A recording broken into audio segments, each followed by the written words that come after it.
Lin Yang Bingjie has already made things very clear. We are all classmates. I hope you can understand. Su Nuanyuan's voice was very soft, carrying a deliberately crafted gentleness. Today she wore a pure white dress, the hem, without the slightest wrinkle, making her appear clean and immaculate.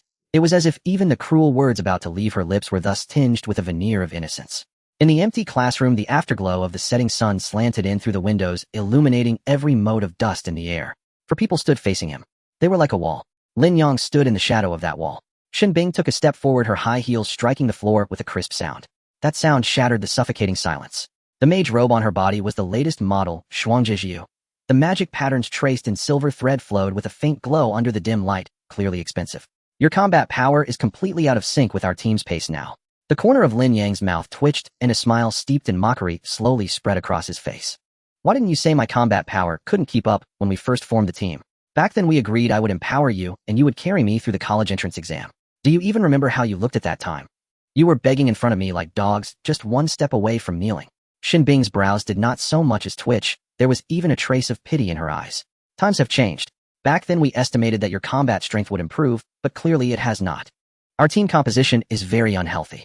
As a support, the assistance you can provide is not even 1/5 of what Lin Yang reacted as though he had heard the most absurd joke in the world and began to laugh lowly. His laughter echoed in the empty classroom, gratingly harsh. What kind of nonsense are you spewing?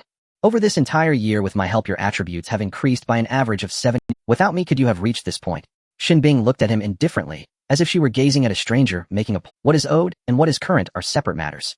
I only look at the facts. And the fact is that right now you are completely unable to keep up with the strength of our team. You are a burden. Besides, our attributes were raised by our own solid training. They are not the sole credit of your support. Lin Yang's chest heaved violently, bloodshot, veins bursting forth in his eyes. To hell with your so-called facts. The fact is that I dragged you all up to this level. And now you dare despise me for being weak. To hell with you. His furious roar made the windows buzz. The long-silent Lei Meng suddenly stomped forward, his burly body blocking Xinbing. The heavy armor on his body gave off a dull metallic, grinding sound. Lin Yang, watch your mouth. Lei Meng's voice boomed like a great bell, his face twisted with rage. Xinbing is being objective and reasonable. Stop making a scene. Lin Xiaodao, who had kept his hands buried in his hoodie pockets, finally lifted his head slowly. His face was hidden in the shadow of his hood, indistinct. Lin Yang, you weren't like this before. Let me say something fair. Bingjie is thinking of the entire team. There is nothing wrong with her decision. We all support her. Lin Yang's gaze slowly swept over Lei Meng, then landed on Lin Xiaodao's face hidden in shadow. Of course you all support her. You are the beneficiaries and I am the one being sacrificed. And you have the nerve to call that fairness. Lin Yang's eyes finally fixed on Lin Xiaodao, his words cold and deliberate. If you truly care about fairness, then return your attributes to my mother. Why don't you? For the first time, Lin Xiaodao's face hidden beneath the hood stiffened visibly. He was used to hiding himself behind shadows and ambiguous words, used to moving through the dark. Lin Yang's crude yet brutally direct question was like a blade heated red-hot, stabbing through all his disguises. Return attributes. How? Tear out bones and tendons, gouge out the magic core, then shatter the spiritual sea. Are you insane? Lei Meng's roar rang out again, this time tinged with a hint of panic. Attributes aren't something you can just return on. You're just making trouble. The frosty mask on Xinbing's face finally cracked ever so slightly. It was the look one gives a madman, laced with disgust and impatience. Lin Yang, your loss of control has gone beyond anything I anticipated. I thought we could part ways peacefully, that you would at least keep a shred of dignity. Now it seems you don't even care about that. At this moment, Su Nuanyuan stepped forward at just the right time, standing before Lin Yang, her white dress glowing softly in the sunset. Lin Yang, don't be like this. That's not what we meant. We all know you helped with our attributes. Oh, we all remember your kind. But the college entrance exam is around the corner. Bingjie is thinking of the team's future. We can't gamble everyone's prospects on past feelings. Her words were gentle and logically sound, each sentence delivered from the moral high ground. It made Lin Yang's anger and unwillingness seem childish and unreasonable. Lin Yang looked at her face, written all over with sincerity. Then he looked at the three companions behind her, each wearing a different expression, yet sharing the same stance. Suddenly, he no longer wanted to shout. He no longer had the strength to curse. Trying to reason with a pack of ingrates determined to discard him after using him felt utterly absurd. It wasn't that they did not understand, they simply did not care. When you spoke of past favors, they spoke of future prospects. When you spoke of fairness, they spoke of reality. When you spoke of facts, they spoke of separating past from present. Every thread of logic served only their interests. If the argument continued, it would soon become, ignoring the facts. Lin Yang, are you entirely blameless? At such a point, the flames of rage surging in his chest bizarrely died down. In their place arose a bone-deep, without a word under the four's startled gazes. Lin Yang turned and walked to a corner of the classroom. He dragged over an empty chair, the shrill scrape echoing through the empty room. The grating gala sound made Shin Bing and the others frown deeply. Then right before their eyes, Lin Yang sat down with exaggerated ease. He even crossed one leg leisurely over the other, his whole demeanor lazy and irreverent. This gesture was more provocative than any curse he had hurled before. What do you mean by this? Shin Bing's voice tightened. Lin Yang lifted his head. The fury was gone from his face, replaced by an almost tranquil indifference. Nothing much. Are you done talking? If you or I still have things to do so, I won't be keeping you company. Lei Ming stepped forward, towering over him. Lin Yang, we're informing you of your removal from the team, not negotiating with you. Pack your things now and get out of our— Lin Yang could not even be bothered to look at Lei Ming's face, flushed a liver-like purple. His gaze passed over Lei Ming and landed directly on the captain Shin Bing. My class is special. He spoke lazily, each word bitten off clearly. Even if you gang up to expel me, I can still choose not to leave. For the first time, Shin Bing's expression truly changed. It was no longer mere indifference or distant pity, but a flicker of startled doubt. What do you mean? Are you planning to cling on and refuse to leave? Lin Xiaodao's sharp voice came from beneath his hood. Lin Yang finally turned his gaze toward him, the corner of his mouth lifting into a cold smile devoid of warmth. And what if I am? Those are the rules. There was no way he would let the four of them walk away. Absolutely impossible. There was only 1 month left before the college entrance examination, a chance enough to change an entire life. He had crossed into this world with no family, no ties. It had been hard enough just to get into high school and awaken a profession. With no system, no cheat like Golden Finger, the only thing he could rely on was his own step-by-step effort. The profession of empowerer had no rank and could hardly participate directly in battle. His sole path forward was to bind himself to a powerful team and by supporting them earn the chance to pass the college entrance exam and enter a top university. For that goal he had paid with an entire year.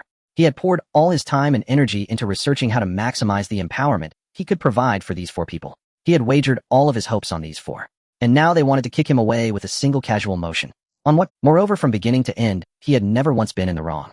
Why should he be the one to leave the team? Why should he make way for this group of treacherous, faithless hypocrites? Ministry of Education Team Management Regulations during Assessment Period Chapter 7 Special Profession Protection Clause Article 3. Lin Yang recited a clear string of numbers. Professions such as cultivator and contractor, these binding type support professions, once they sign a long-term contract with a team during the contract period, unless they voluntarily withdraw the team, may not unilaterally remove them from the roster. My empower profession also meets the conditions. Of course, if the person being removed has committed a grave offense such as betraying the team or leaking confidential information, the case may be submitted to the Academy's disciplinary committee for judgment. Leaning back against his chair, Lin Yang spread his hands. So which rule have I violated? You're just exploiting a loophole in the regulations. Lei Ming finally burst out after holding it in face flushed red. Exactly. Lin Yang admitted without the slightest guilt. You're all free to burn the bridge after crossing the river. Me taking advantage of a loophole in the rules. That's only fair, isn't it? Su Nuanyuan's face turned pale as well. Under the naked weight of the written rules, her spiel about doing it for everyone's good suddenly seemed hollow and ridiculous. Lin Yang, even if you stay, what meaning does it have? We will not take you into any more dungeons, and we will not share any resources with you. You'll only be wasting your own time. There's only a month left until the college entrance examination. If you keep dragging this out, it won't do you any good at all. She was still trying to persuade him. Lin Yang laughed. Whether it benefits me or not is none of your concern. In any case, I'm right here, and I will not quit. He rose to his feet and brushed the dust from his clothes as though what had just happened was nothing more than a tedious farce. From today onward, wherever you go, I'll go too. When you fight monsters, I'll be behind you watching. When you divide up equipment, I'll be beside you observing. I am a burden, a parasite. You were right about all of that. Step by step, he walked toward the door, brushing past the 4 whose faces had gone ashen with fury. When he reached the doorway, he halted without looking back. All right. For the team practice portion of the college entrance examination, all team members must be present for it to begin. You can always try it. See whether with me missing you can actually enter the test arena. The door slammed shut behind Lin Yang with a resounding bang, sealing off those 4 nauseating faces from his sight. Walking along the empty corridor, the anger in Lin Yang's chest had not yet fully subsided, yet a morbid, twisted sense of satisfaction was rising within him. He had won. Using the very rules they revered, he had won this round of the game. He had nailed those refined, self-serving egoists firmly in place.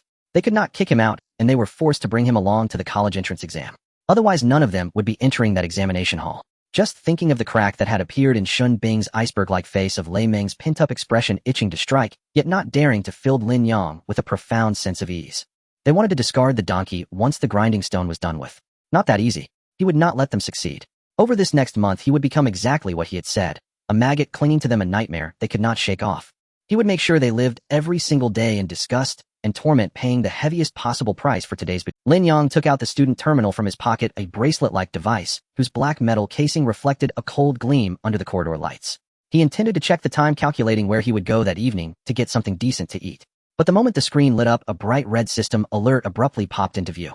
System notification team member Shin Bing has voluntarily withdrawn from the Breaking Dawn squad. Lin Yang's steps came to an abrupt halt. He stood frozen in place, his entire body rigid as if struck by an invisible bolt of lightning. What? Shin Bing left the team. Had she lost her mind? She was the captain, the core of the entire squad, the pillar on which everyone's future rested. She withdrew from the team. What kind of joke was that? This had to be some new form of pressure. Yes, it had to be. They wanted to use this tactic to force him to compromise. How laughable. Did she really think such petty tricks would frighten him? Yet before his thoughts had fully turned, a second notification sprang onto the screen. The glow of the screen cast his face in a ghastly white. System notification team member Lin Yang has voluntarily withdrawn from the Breaking Dawn squad. Lin Yang's mind went blank. If Shin Bing's withdrawal had been a form of pressure, then what did Lin Yang's withdrawal mean? This muscle-headed guy who obeyed Shin Bing's every word. How could he possibly make such a decision on his own? Unless... A terrifying thought, one that chilled him to the bone, rose uncontrollably from the deepest part of his heart. The bracelet buzzed again. System notification. System notification team member Lin Xiaodao has voluntarily withdrawn from the Breaking Dawn squad. The bracelet buzzed yet again.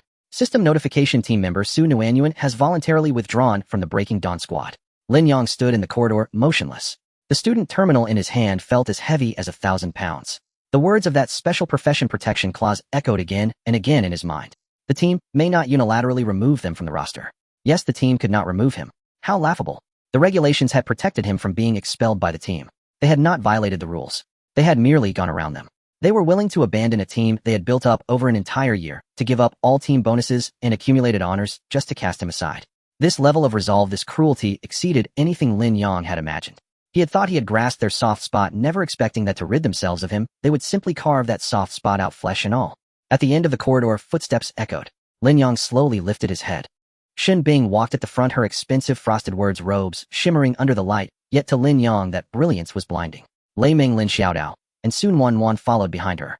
The four of them were still the same four. They emerged from the classroom and saw Lin Yang standing in the middle of the corridor like a statue. On their faces there was no joy of victory nor a hint of remorse. Only a cold, dead indifference enveloped them.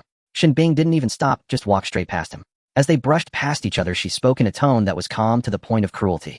You don't want a pleasant parting, yet you force us to tear our faces apart like this. Is it amusing? Sun Wan followed behind, her innocent face bearing a scripted pity. Lin Yang, I'm sorry, we really have no. For the sake of everyone's future, someone must make sacrifices. Lei Ming merely grunted heavily, his robust body pushing past Lin Yang, the weighty armor colliding with his shoulder with considerable force. Lin Xiaodao was the last one. As he reached Lin Yang's side, his pace slowed. The face beneath his hood remained. Don't blame us. If you want to blame someone, blame your profession. It makes people feel insecure too easily. We simply chose a more secure option. After saying that, he quickened his pace to catch up with the three in front. The silhouettes of the four faded away down the long corridor, eventually disappearing around the corner. The empty corridor was left with only Lin Yang. And on his wristband, several cold notifications declared that all his efforts had turned to vapor. He had been abandoned. With only a month left before the college entrance examination, he was thoroughly and utterly cast aside. A year. A whole year's worth of effort became a joke in that moment. A colossal joke. He felt neither the pain of his shoulder being bumped nor the chill of the corridor's draft. A massive hollow numbness enveloped him. He stood there unaware of how much time had passed. Until the lights in the teaching building began to dim, and with a pop half the corridor's lights went out, leaving only the faint glow of safety indicators. He then moved his feet stiffly like a rusty robot. Where to go? Back to the dorm.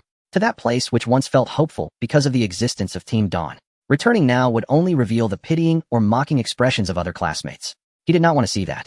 Lin Yang dragged his heavy footsteps step by step out of the teaching building. The night wind brushed against his face, bringing a chill that slightly cleared his muddled mind. Along with it came a more surging anger and unwillingness that threatened to swallow his reason. Why? Why should he endure all of this? Buzz. His wristband vibrated again. Lin Yang instinctively raised his wrist, thinking it was yet another nauseating system notification. But this time it was different. It was a special attention notification from the internal forum of the academy. A post had shot to the top of the homepage in just a few minutes with a glaring explosive label following the title. A heartbreaking accusation. The truth behind the withdrawal of the 4 members of Team Dawn, and that tumor named Lin Yang. Lin Yang's breath halted the moment he saw that title. His fingers trembled slightly from the force clicking on the post. Poster Shin Bing. The content of the post was lengthy, written in an extremely calm tone, yet filled with grievance and helplessness. Hello everyone, I am Shin Bing, the former captain of Team Dawn. Today we made an incredibly difficult decision to collectively withdraw from Dawn and disband the team we have managed for a year. Many people may not understand, so I want to tell everyone the truth. We once had high hopes for Lin Yang, believing that even as a support class he could grow with us. But the reality is his combat power has improved slowly, and he has long fallen behind us, becoming the biggest weakness. This is not something we cannot tolerate. What truly chilled us was his attitude. Not only did he fail to acknowledge his problems, but he also took our help and support for granted. When we proposed that he leave the team for the future of the group, he lost control of his emotions, verbally abused us, and even used vulgar language against our families. The post even included an audio clip. Previously in the classroom, Lin Yang had shouted, "You talk about your mother as a fact and return your mother's attributes." The audio was edited, cutting off the beginning and end, leaving only Lin Yang's most hysterical curses. Following that was Sun Wanwan's supplementary statement. "I am Sun Wanwan. I can testify that what Xin Bing said is all true. Lin Yang has been emotionally unstable, and we are all very afraid. He even claimed today that he would be a parasite to the team, dragging us all down so that none of us could take the college entrance examination. We truly had no other choice but to use this tragic method to gain our freedom." Then came Lei Meng. "I am Lin. He'll say this Bingjie and Wan are good girls." Lin Yang's insults were too harsh. I couldn't stand it. He is just a madman. Lastly was Lin Xiaodao. His statement was as always fair. "I am Lin Xiaodao. This matter is very complicated, but having come to this point, I can only say that a healthy team should not be held hostage by someone exploiting loopholes in the rules. Our decision to disband was a helpless move, also to tell certain people that the foundation of cooperation is respect, not threats. The four of them. The testimonies of the four formed a perfect closed loop. They pushed all the blame onto Lin Yang. They packaged their betrayal as a tragic resistance against oppression. They twisted Lin Yang's anger into unreasonable madness. They would kill and also attack the heart. Lin Yang stared at the screen, his eyes bloodshot, almost bursting from their sockets. He saw it. He saw the comments flooding in below the post like a tide. Damn, what a shocking scoop. After reading this, I was so angry I trembled. What kind of earthly trash is this Lin Yang? He drags his teammates down and goes mad when pointed out. I listened to that audio. The insults were too vulgar, right? He even cursed someone's mother. Where's the quality? Xin Bing is a golden epic profession. Sun Wanwan and Lei Meng are both purple elite. What kind of tumor must this person be to make a team with such a configuration prefer to disband and shake him off? Feeling for Bing goddess, too tragic to be entangled with such a person. That Lin Xiaodao was right, as such people just exploit the rules, thinking that being in a special profession makes them exceptional. They deserve to be isolated. Hee enabler. A garbage profession I've never even heard of, and they really think highly of themselves. Support, cutting through the chaos decisively. We can't afford to be lenient with such rogues. I suggest the Academy conduct strict investigations. People with such questionable character shouldn't be allowed to take the college entrance exam. It's a waste of educational resources. Public opinion has completely tilted. No one is exploring the reasons behind it. No one is questioning the flaws in the statements of the four victims. They only see a powerful team being forced to disband by a burden. They only hear a meticulously edited outburst. They only believe that the strong are always right while the weak are wrong, even in their breathing. A preemptive strike. What a clever maneuver. They not only want to kick him out physically, but also want to completely trample his reputation, ensuring he can never rise again. Lin Yang's chest heaved violently, his throat releasing a series of harsh sounds like a wild beast trapped. Anger, humiliation, despair, and resentment. Countless emotions collided and exploded within his chest, ultimately merging into a black flame that consumed everything. He wanted to roar, to argue, to expose the ugly faces of this group to the public. But when he opened his mouth, not a single word came out. What could he say? To whom could he speak? To this group, blinded and swept up in the frenzy. It would be useless. Whatever he said now would only be seen as the tumor reacting in anger after being exposed. All his justifications would only become new fodder for ridicule. Crack, a sharp sound. The student terminal in his hand, with its black metal shell, was forcibly cracked. The night wind couldn't extinguish the fire in his heart. Instead, it poured fuel on it, making that black flame burn even stronger. Lin Yang looked down at the cracked screen of the student terminal in his hand. The crack resembled an ugly scar branded onto his retina. The posts on the forum continued to refresh, with each new comment stabbing into his heart like a knife. Tumor garbage madman deserved it. Each of these words was painfully clear. The more he walked, the more his inner irritation piled up, nearly overflowing. No way. It couldn't end like this. He stopped, reactivated the already cracked screen. The light illuminated his bloodless face. He skillfully opened a profession panel interface he rarely operated. It was the link management exclusive to his profession, Enabler. On the interface, four names shone brightly, emitting a faint glow representing the continuity of the links. Lei Meng, Lin Xiaodao, Su Nuanyuan.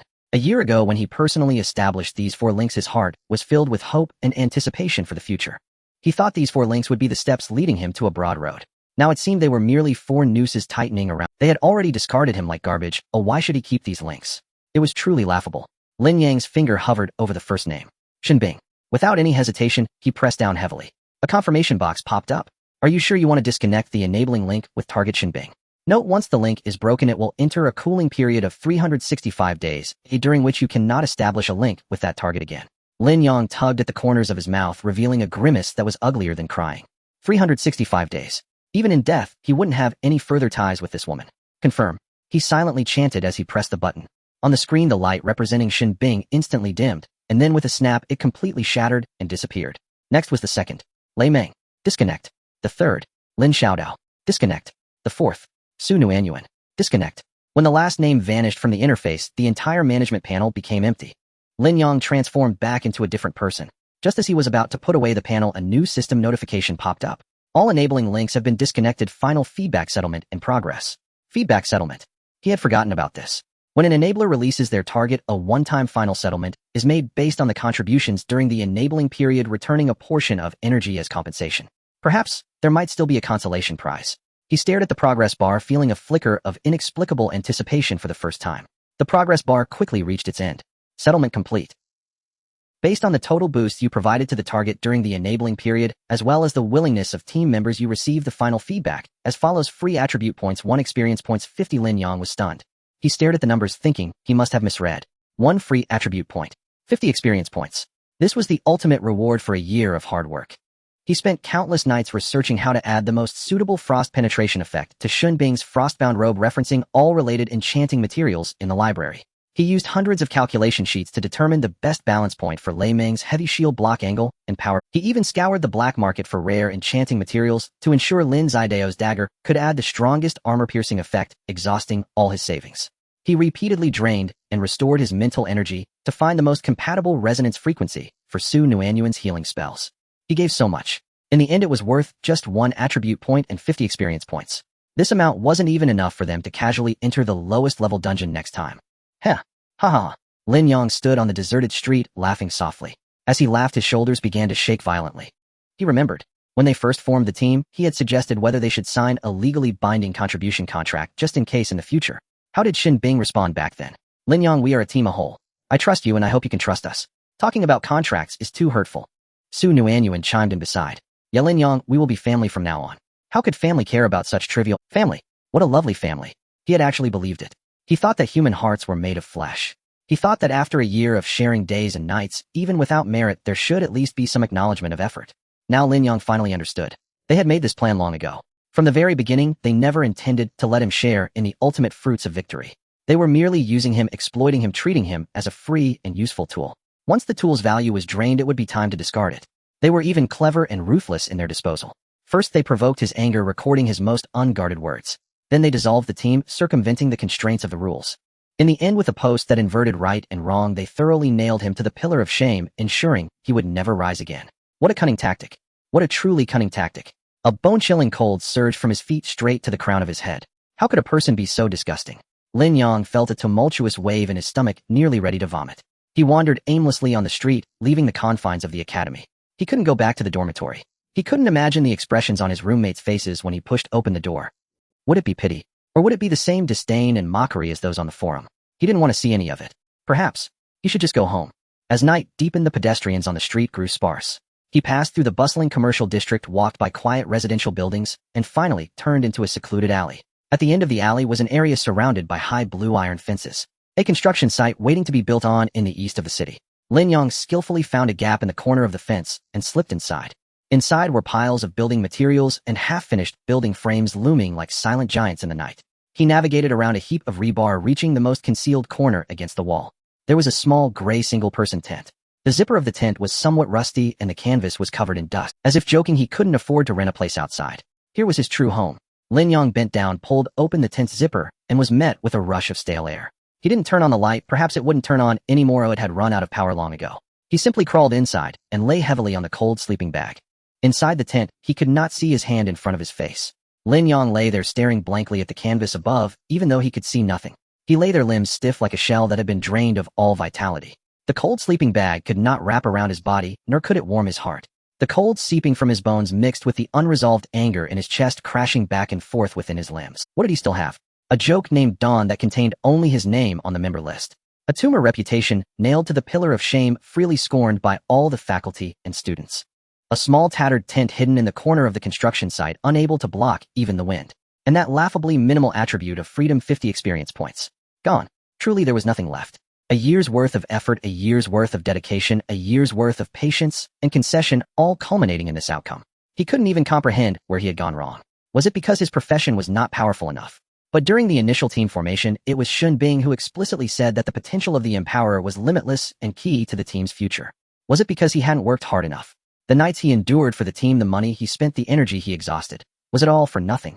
He recalled Xun Bing's eternally proud face. Remembered Lei Ming's impatient remark, "Why can't you keep up?" He thought of Sun Wan's seemingly caring, yet actually pressuring words, "Lin Yang, you need to work harder, or we will be in a tough spot." He remembered Lin Zidao's statement, "Always hidden beneath the hood, we are a team. You need to think of the bigger picture." The bigger picture. What a grandiloquent term. It turned out he was the cost that could be sacrificed at any moment for the greater good. Lin Yang turned over, burying his face in the mildew-scented sleeping bag. He didn't want to think anymore. With every passing second, the nauseating churn in his stomach intensified. Tick-tock, tick-tock. A faint sound came from outside the tent. At first, Lin Yang didn't pay it any mind. There are all sorts of sounds on a construction site. The wind wailing through the rebar, the cries of wildcats. He had long since gotten used to it. But the sound grew increasingly dense. Tick-tock, tick-tock, patter-patter. From sporadic drops, it melded into a continuous stream. Raindrops drummed against the canvas of the tent. The sound was not loud, but exceptionally clear, one drop after another, as if striking at his heart. It was raining. This cursed weather was joining in on the chaos. Lin Yang irritably tugged at the sleeping bag. The sound of rain made him even more restless. Loneliness. An unprecedented sense of loneliness, as if it would swallow him whole, swept in from all directions along with the sound of the rain. At that moment, he felt as if the entire world had abandoned him. No, it wasn't just a feeling. He was indeed abandoned. Rustle, rustle. A faint scratching sound came from the zipper of the tent. Lin Yang's body tensed instantly. Who? This place, though apart from himself, no one else could possibly know about. Could it be that someone from the academy had come after him? Or perhaps Xun Bing and the others were unwilling to relent, wanting to finish him off. He held his breath silently, withdrew his hand from the sleeping bag, and groped for the half-meter-long steel rebar he used for self-defense beside his pillow. The cold touch somewhat calmed his chaotic mind. Rustle. Whimper. The scratching stopped, replaced by a faint whimper. The sound was small and pitiful. It wasn't human. Lin Yang's taut nerves relaxed. He put down the rebar, sat up, and fumbled to unzip the tent. A narrow slit was opened. The outside world was pitch black, with only the faint glow of light pollution from the city's edge outlining the blurred contours of the steel giants on the construction site. Cold raindrops mixed with the night wind rushed in, making him shiver. A small damp shadow was curled up at the entrance. It seemed startled by the action of opening the zipper, shrinking back slightly, but because of the heavy rain outside, it didn't dare run far, only lying on the ground, trembling like a leaf in the wind. Using that bit of dim light, Lin Yang could see clearly. It was a palm-sized puppy, soaked to the skin, its black fur matted together, indistinguishable in breed, with only a pair of eyes shining in the darkness, filled with fear and pleading. Lin Yang recognized it. This was a stray dog from the construction site, often rummaging in the corners for food, very timid, running away at the sight of people. He occasionally threw leftover buns to it, so he had some impression of it. He had never given it a name, just called it Little Black. At this moment, Little Black Fur looked up at him pitifully, letting out tiny whimpering sounds from its throat, as if begging him to let it in to escape the rain. Lin Yang silently gazed at it. Under normal circumstances, he might have simply chased it away. He himself was barely surviving. How could he have the leisure to care for a stray dog? But now, looking at the little creature trembling in the rain, Lin Yang suddenly tugged at the corners of his mouth, revealing an extremely ugly smile. He did not disdain its muddy and dirty body. Instead, he unzipped his jacket a bit more, turning sideways to make some space. "It's you, Little Black Fur Ball." His voice was hoarse, like two pieces of sandpaper rubbing against each other. The Little Black Fur Ball seemed to understand his words, or perhaps sensed that he bore no malice, tentatively taking a small step forward, its front paw cautiously stepping into the dry tent. What happened? Got beaten by other dogs. Lin Yang leaned against the cold wall and spoke to himself. The little black dog lifted its head, looking at him, with its wet eyes tilting its head in confusion. Or did you lose a turf war and get chased out? How look at you, so cowardly? It's no wonder you're being bullied. He spoke words of mockery, yet his actions were gentle. He reached out, grabbing a piece of relatively clean rag next to the sleeping bag, and tossed it onto the Little Black Fur Ball. The Little Black Fur Ball was startled, but soon realized that the cloth meant it no harm, and actually blocked some of the cold. It wagged its almost invisible tail in a friendly manner, then began awkwardly rubbing the cloth against its body to dry off the rain. Watching its clumsy yet earnest efforts, somewhere deep within Lin Yang's heart a certain place was unexpectedly touched, driven away by a stronger presence. Abandoned mercilessly. On this cold, rainy night, he couldn't even find a place to shield himself from the wind and rain. How similar. The presence of the black fur ball added a hint of life to this small, cold, and despair-filled tent. It also slightly, just slightly comforted Lin Yang's heart, which was on the verge of being completely frozen by the cold. He no longer spoke, merely quietly observing the little black fur ball curl itself up, nestled in the corner of the tent, being careful not to take up too much space. After a long while, he reached out and scooped up the trembling little thing, disregarding the mud on it, and placed it directly into his sleeping bag. The little black fur ball stiffened for a moment, then felt an unprecedented warmth. It let out a comfortable grunt, finding a cozy position tightly pressed against Lin Yang's chest, not moving again. The little creature in his arms was very warm. It had a warmth that only living beings possess, with a slight heartbeat that continuously transmitted to Lin Yang's cold chest through the thin fabric of the sleeping bag.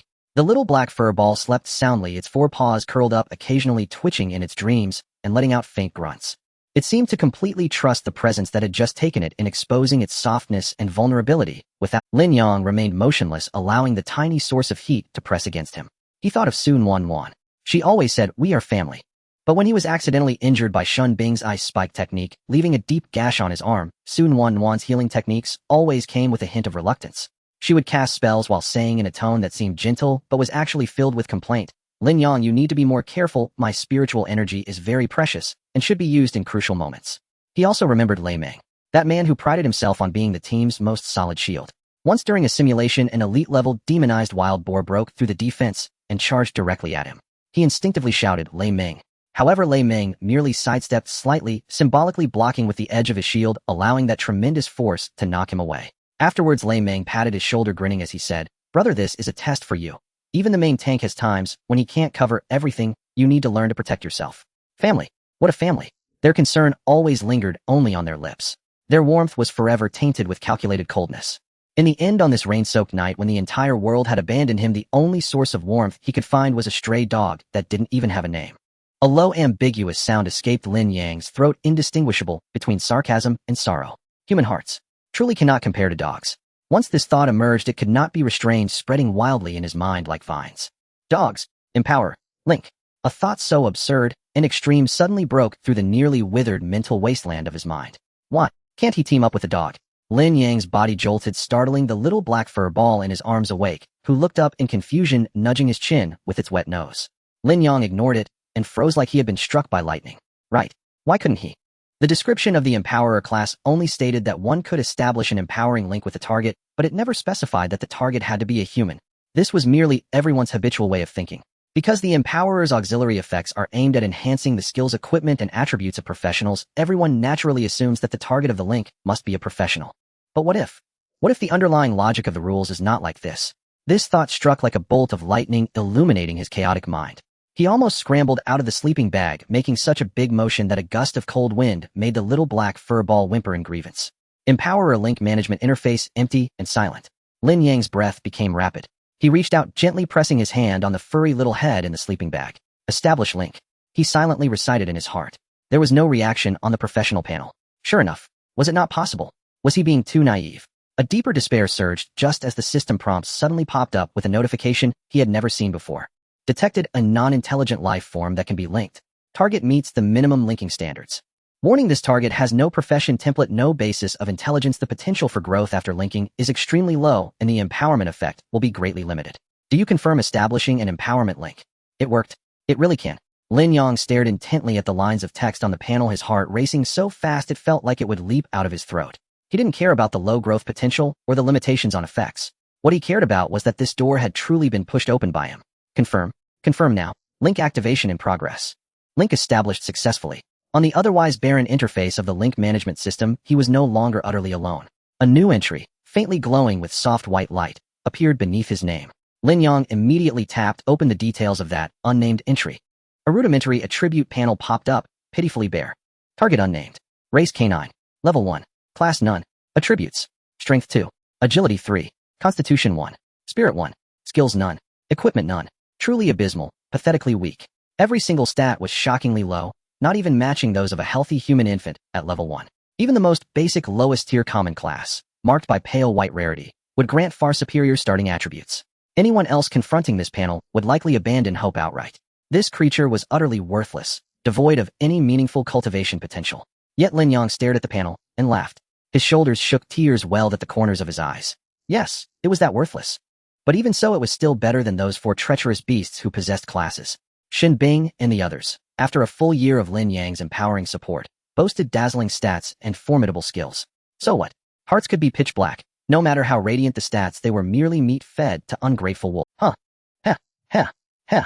A low guttural chuckle reverberated through the cramped tent, raw, unhinged, charged with unbearable tension, finally bursting forth. He reached out, gently stroking the warm, small body nestled inside the sleeping bag.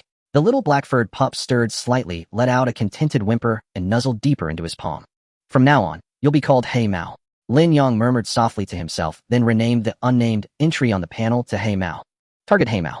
Gazing upon this freshly inscribed name, Lin Yang felt for the first time an unfamiliar yet profound sense of grounding. Not a team, but a companion.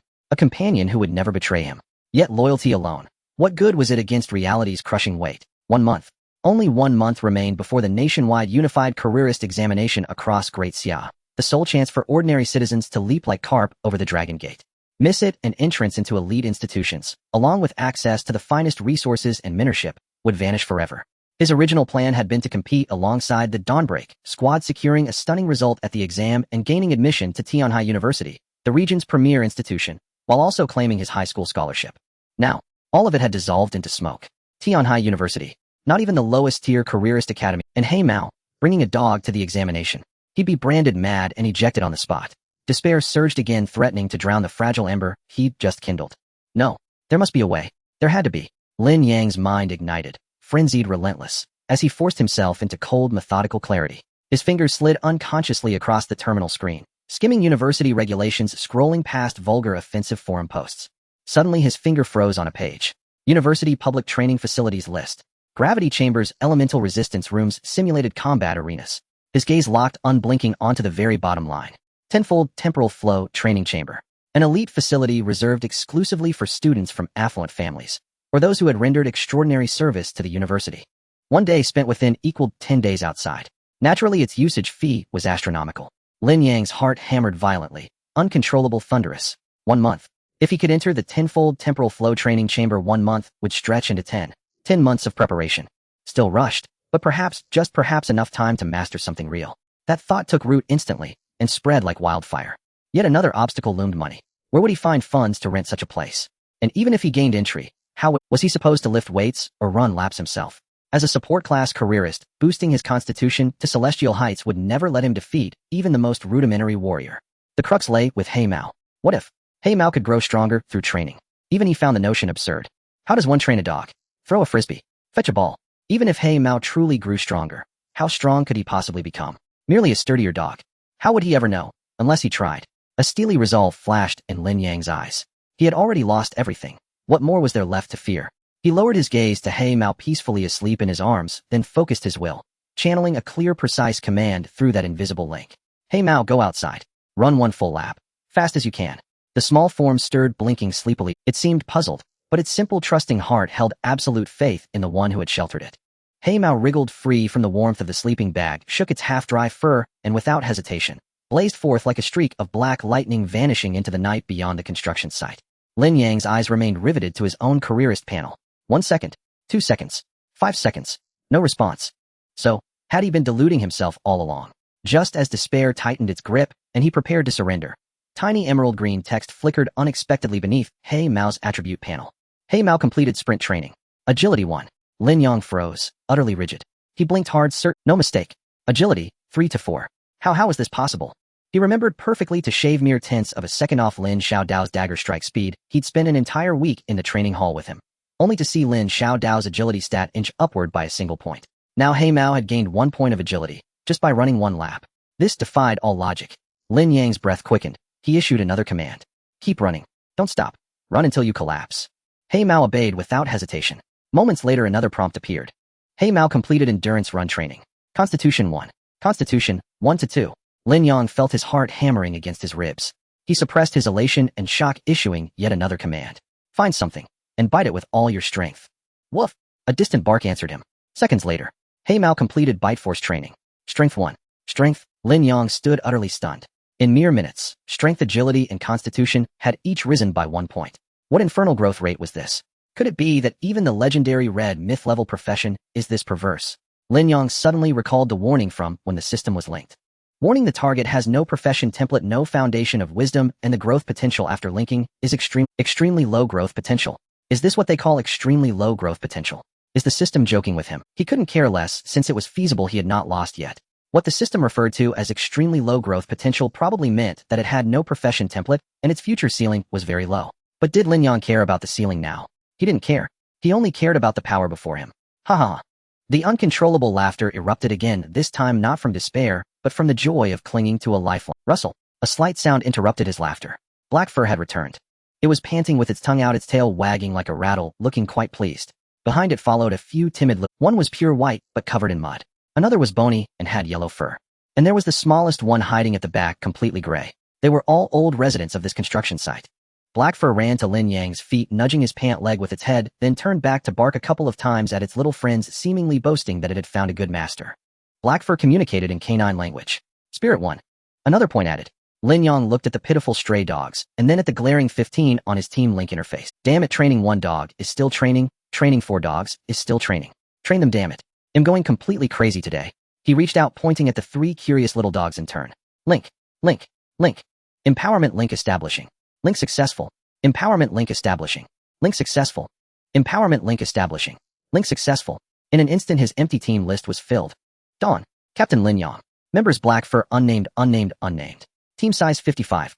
Lin Yang looked at the brand new list, grinning widely, revealing a row of white teeth. From today on you are my family. He pointed at the white dog, you shall be called by Mao. Then he pointed at the yellow dog, Yuhuang Mao. And lastly the timid gray dog at the back. You shall be called Hui Mao. Ha ha ha. The wild laughter abrupt. The air in the tent grew cold and stagnant again as his emotions calmed. After the tide of joy and madness receded, a massive, undeniable reality issue crashed down on Lin Yang's face like an iceberg. Money. He had no money. The just-formed Dawn team, with 4 starving members, was looking at him with 8 innocent eyes. Black Fur by Mao Huang Mao, and the timid Hui Mao hiding at the back. They had no idea what a profession was, what an examination was, or what the future held. They only knew that this man had taken them and giving them a corner to shelter from the wind and rain. But that corner was about to be lost. 1 month. Only 1 month of time.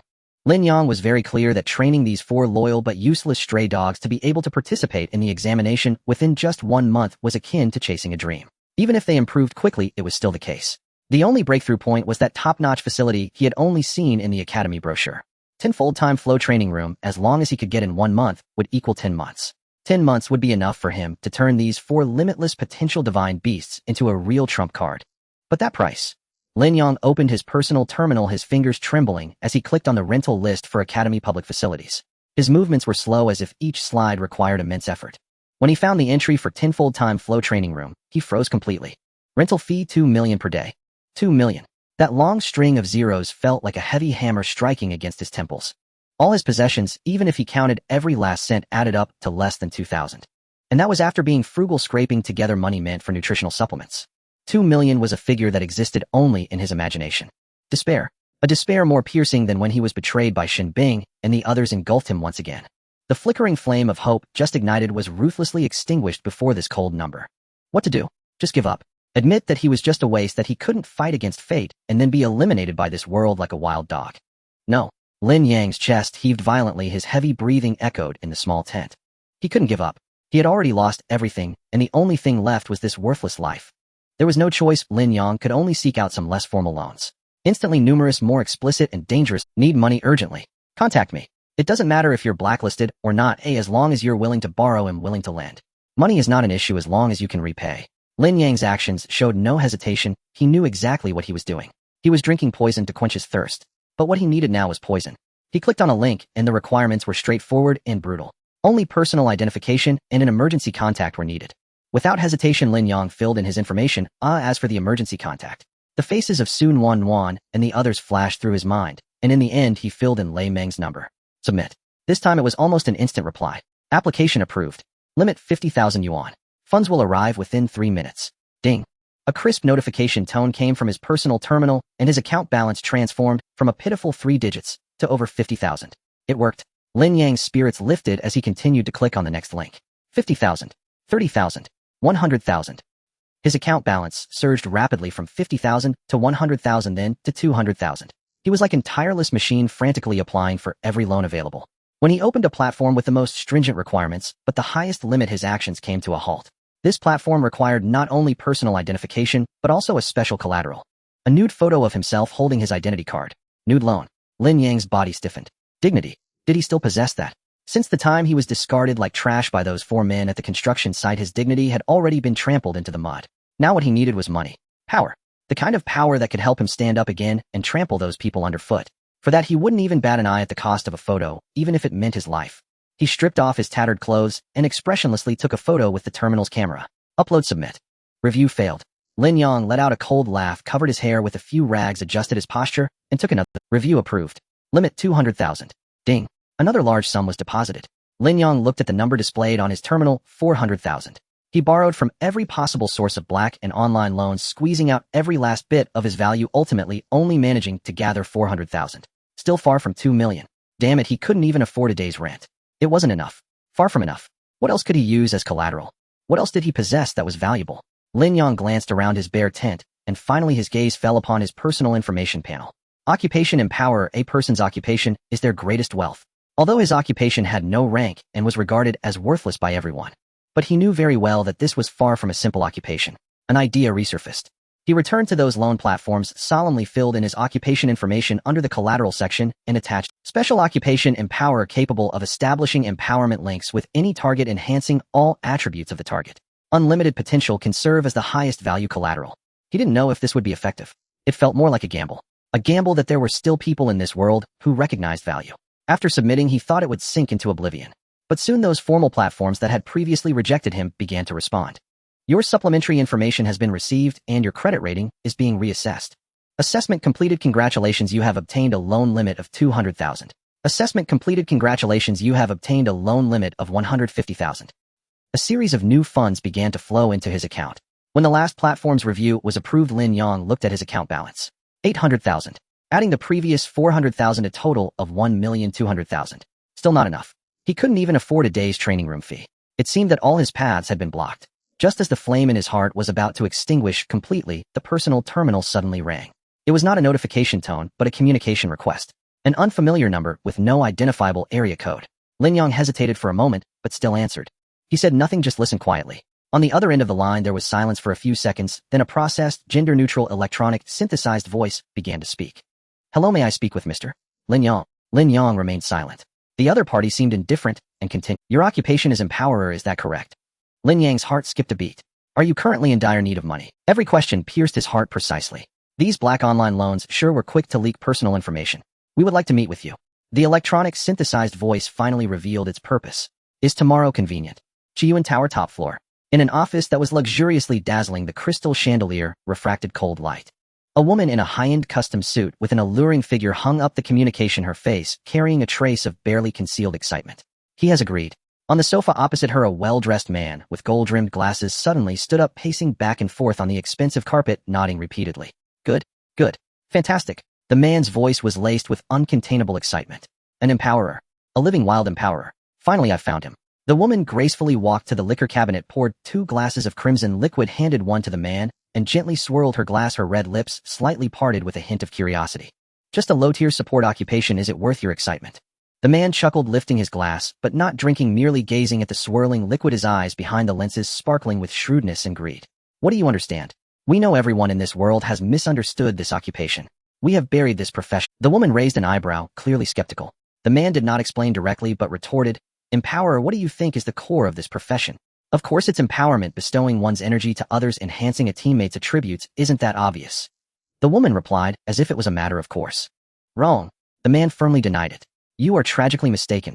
The key lies not in empowerment, but in the person being linked. He leaned in closer, his voice lowered, as if sharing a shocking secret. Our laboratory recently discovered a pattern through massive data analysis and model simulations. The purer the heart of the empowerer's linked target, the more like a blank slate, without any distractions, the more terrifying the growth effect brought about by the link. The woman's movements came to a halt, ripples forming in the wine in her glass. What? A look of shock appeared on her face for the first time. Pure of thought.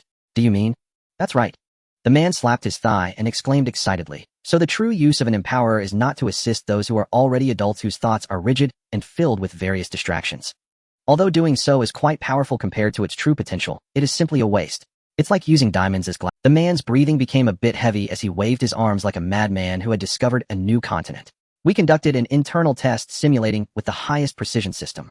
If an empowerer connects with a newborn baby from the moment of birth until the child develops a preliminary sense of self, let's say at 5 years old.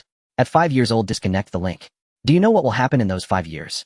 The woman was completely captivated by his words, instinctively asking, what will happen? During those 5 years, every unconscious wave of the child's hand, every kick, every cry, every roll over will be deemed by the system as a focused training session. His growth would be continuous and uninterrupted. After 5 years, the additional attribute values he would gain. Do you know what they would compare to? It would be comparable to the total enhancement brought by a level 100 epic piece of equipment. Moreover, this enhancement is permanent. It is directly integrated into his body. It is his foundation. Boom. A thunderous sound seemed to explode in the woman's mind, and she almost dropped the high glass in her hand. To possess attributes comparable to level 100 epic equipment before career awakening. What does that even mean? It means this child would fly from the starting line to the finish line where others struggle for a lifetime. Damn it. The man couldn't help but curse, his expression a mix of frustration and ecstasy. The profession of empowerer is so rare. All these years, not a single person discovered this secret. How much have we lost? We're doomed. He looked at the woman, his eyes shining with greed. Just think about it. Those prestigious families with a legacy of hundreds of years, those top tycoons who are as wealthy as nations, how much would they be willing to pay to ensure their offspring can win at the starting line? The price of a level 100 epic piece of equipment. No. He shook his head vigorously. At the very least, even 3 times. 5 times. Because equipment can drop, it can be exchanged, but this is a permanent enhancement. It is a talent that lasts a lifetime. They haven't realized it. Damn it, this money is rightfully ours. The woman's breathing quickened as she finally understood. Lin Yang. That is a walking yet-to-be-exploited gold mine. So tomorrow The woman's voice we must secure him. We have to bind him firmly to our ship by any means necessary. The man said decisively. The next day at the Chiyuan building. This iconic structure of the city stood like a sword piercing the heavens, the cold glass facade reflecting the sky, making those standing below seem insignificantly small. Lin Yang stood in the shadow of this sword. He looked up, feeling the overwhelming pressure bearing down on him. Compared to this place, his shabby tent was nothing more than a pile of garbage outside civilization. He closed his eyes, his consciousness sinking into the team link. On the construction site, 4 lively auras were jumping around. The black one is sprinting. Agility 1, Strength 1. The white one successfully tackled the yellow one. Strength 1, Spirit 1. The yellow one rolled to dodge. Agility 1. The gray one dug a hole in the corner and buried itself. Constitution 1. Lin Yang's lips twitched uncontrollably. This is called training. This is just pure play in the mud. Yet it is precisely this most pure, most distraction-free play that causes their attribute values to soar like a rocket. Can a dog's thoughts not be pure? In their world, there is only eating, drinking, playing, and their master Lin Yang. Lin Yang exhaled, shaking off the distractions in his mind. The 4-legged ones were growing stronger, and it was time for him to clear the last obstacle for their strength. He took a step forward and walked into the splendid entrance of the Chiyuan building. At the top floor in the CEO's office. After the career check, Lin Yang met the person he had communicated with over the phone. It might be him, or it might not be. Who cares? Sun Hanyu. The CEO of Chiyuan Group, a man who appeared refined, wearing gold-rimmed glasses, yet exuded an air of a shrewd businessman. The office was shockingly large, with an entire wall made of floor-to-ceiling windows offering a view of most of the city's scenery. Mr. Lin Yang, please take a seat. He knew very well that the other party's politeness was not because of him, Lin Yang, but because of his profession as an empowerer. The pleasantries and probing held no significance. Expensive carpet surveying the lavish space that felt alien to him. He knew very well that the other party's politeness was not because of him, Lin Yang, but because of his profession as an empowerer. The pleasantries and probing held no significance. What he lacked the most right now was time. Sun Hanyu held the glass, wearing a formulaic smile, ready to say something. But Lin Yang interrupted him first. What do you want?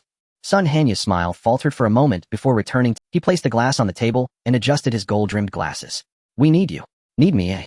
Yes, mister. Lin Yang, you may not fully understand the true value of your profession. Sun Hanyu tried to explain everything in a persuasive tone. But Lin Yang interrupted him again. He did not care how impressive his profession was, nor did he care what these people had to say. Those were all illusions. He only cared about what he could gain. I need money. Lin Yang spread his hands, looking directly at Sun Hanyu, speaking each word clearly. You want me? Fine. But I can't give you anything right now. Oh, I still need to take the college entrance examination, and I will discuss things after graduation. Right now I need money. Sun Hanyu watched him with great interest, making a gesture of invitation. How much? Lin Yang extended 6 fingers. 60 million. As soon as the number came out, the air in the office seemed to freeze. Sun Hanyu did not speak, only stared at him.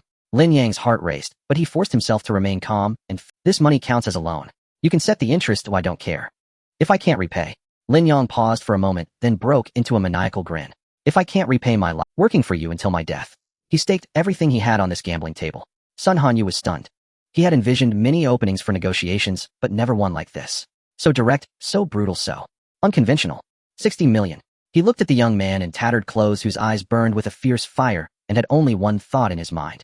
A living, breathing, limitless gold mine is only worth 60 million. Who is he insulting? Lin Yang watched Sun Hanyu's silent expression, and his heart sank. Damn, is it too much? No, it's that I'm too anxious. I should have listened to their terms first before slowly negotiating the price. Damn, it's still too naive. As countless thoughts flashed through his mind preparing to lower his demands, Sun Hanyu finally spoke. Are you sure? Just 60 million. Lin Yang's heart jolted. This tone. Damn, I underquoted. The moment that thought emerged, it could no longer be suppressed. Damn, I really am a pauper, I can't even set a price. 60 million seems astronomical to him, but to these real capitalists it might just be pocket change. Lin Yang's face showed no change, but he had already cursed his ancestors 18 generations in his heart. He didn't care what Chiyuan wanted, he only cared about what he wanted. 60 million was already enough to solve all his immediate problems. Sun Hanyu looked at Lin Yang's feigned calmness and suddenly smiled. He slowly stood up, walked to the floor-to-ceiling window, and turned his back to Lin Yang. Lin Yang, I have to admit you are quite special. You are more ruthless and direct than any of your peers I've encountered. He turned around and his eyes behind the glasses sparkled. 60 million is too little. This number does not match your value. Sun Hanyu extended a finger. I will offer you 100 million. Boom. Lin Yang's head buzzed. 100 million. He doubted whether he had heard correctly. 100 million interest-free loan available at any time. Sun Hanyu's voice carried an irresistible allure. With this money, do anything you wish. I have only this money. If you can't repay it, as you put it, your life will belong to Chiyuan Group for your entire life. But if you repay it. He walked back in front of Lin Yang, leaned in closer, and lowered his voice. I want you to work for Chiyuan Group for at least 40 years after graduation. 100 million, buying him 40 years. Or betting on his entire life. This deal was simply a windfall for Sun. Lin Yang's heart raced wildly in his chest. 100 million. 40 years. He was 18 this year after the college entrance examination, 4 years of university. Graduation would make him 22. 40 years of work would mean he would have to work for Chiyuan Group until he was 62. Isn't that the same as selling his life? No, this is exactly a life contract. A life contract bought for 100 million. Lin Yang's breathing grew heavier. The temptation of 100 million was immense, but the cost of 40 years was overwhelming. He forced himself to calm down, his mind racing. Sun Hanyu was unhurried, watching him leisurely, wearing the unique, gentle, yet cold smile of a businessman. He was waiting for Lin Yang to yield. He had Lin Yang figured out. He understood his thirst for money and that he was already at a dead end. 40 years is too long. Lin Yang finally spoke, his voice somewhat hoarse, but exceptionally firm. I cannot agree. Sun Hanyu's smile remained unchanged as he adjusted his golden-rimmed glasses. Oh, does Mr. Lin think it's long? That is a full 100 million interest-free loan. Do you know how much interest that money would accrue in a bank over 40 years? That is a sum you cannot even fathom. I am offering you a staggering sum in exchange for your 40 years of future. I think that is quite fair. Fair? To hell with fairness. Lin Yang cursed inwardly. The face of capitalists indeed looks the same. I don't understand finance, nor do I want to. Lin Yang's gaze met Sun Hanyu's without a hint of retreat. I only know that in 40 years I will go from being a youth to an old man, and my entire life will be tied to your Chiyuan Group. This is not called cooperation. This is called selling one's life. Sun Hanyu gently clapped his hands. Well said, Mr. Lin is indeed an understanding person. But aren't you here to sell your life right now? A single sentence pierced through all of Lin Yang's pretenses. Indeed, he had just said that if he couldn't repay the money, his life belonged to them. Now he was debating about selling his life. It was simply ridiculous. Lin Yang's cheeks felt somewhat flushed, but he couldn't retreat. This was a negotiation. If he took a step back, the other party would take 10, devouring him until not even the bones were left. That's right, I am here to sell my life. Lin Yang decided to lay all his cards on the table, straightened his back. But selling my life has to have a price. 100 million to buy me for 40 years is too cheap. My life is worth more than this. Sun Hanyu was taken aback for a moment, and then burst into hearty laughter. Huh. Interesting. Truly interesting. He looked at Lin Yang, as if he were gazing at a rare treasure. Good. Tell me, how many years do you think it should be? The initiative seemed to have returned to Lin Yang's hands. His heart raced, knowing this was a critical moment. 10 years. He directly cut it down by a quarter. Sun Hanyu's smile faded as he shook his head. Mr. Lin, you are joking. 100 million for you. 20 years, which averages to 5 million a year. You are indeed special, but 5 million a year is not too little, especially since we will still pay you a salary.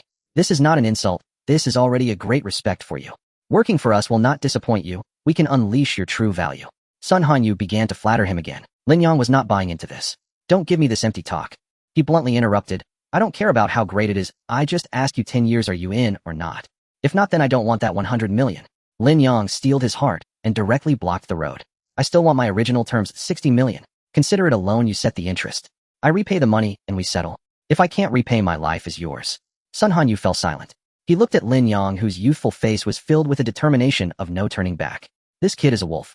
A crazed wolf that dares to bare its fangs at a fierce tiger. He is gambling, betting that his importance to him exceeds the 100 million itself. Damn it, he bet right. Sun Hanyu cursed inwardly. $1 billion isn't much for him, or for the Chiyuan Group. But a living, wild, and immensely talented empowerer is a priceless treasure. To let a deal fall through over this little time frame would make him the biggest fool in the world. 18 years. Sun Hanyu finally relented. Lin Yang's heart raced. There's hope. He indeed bet right. This guy needs him desperately. 10 years. Lin Yang was unyielding. Lin Yang 1 shouldn't be too greedy. Sun Hanya's expression darkened. 18 years is already the maximum sincerity given your potential. 15 years. Lin Yang countered again. He was testing the other's limits. You. Sun Hanyu suddenly stood up, seemingly enraged by Lin Yang's audacity. But Lin Yang merely gazed coldly at him. The two faced off, and it felt as if sparks were flying in the air. Ultimately, Sun Hanyu, deflated, sat back down on the sofa. He rubbed his brow, revealing a faint, bitter smile. Alright, I admit I lost. 15 years. This is my bottom line, and also that of the Qiyuan group. $1 billion interest-free loan. If you repay it, you will serve Qiyuan for 15 years after graduation. If you fail to repay, you belong to Qiyuan forever. This is the final condition. If it's less by even a day, we won't discuss it further. It's done. Lin Yang's heart exploded with joy. 15 years. He had chopped down from 40 years to a— Damn it, bargaining requires a ruthless approach. Though it's still long compared to 40 years, this is it's worth it. This trip was not in vain. Meanwhile, Sun Hanyu, watching the uncontrollable joy on Lin Yang's face, felt a surge of happiness inside. 15 years. That's more than enough. Forget 15 years, just give him 5 years, no 3 years. First he would boost Lin Yang's level, then contract a dozen more, and $1 billion would come easily. No matter how you calculate this deal, he stands to gain immensely. One profits tremendously, and the other fills their coffers. Damn it, why am I so amazing? This money rightfully belongs to me.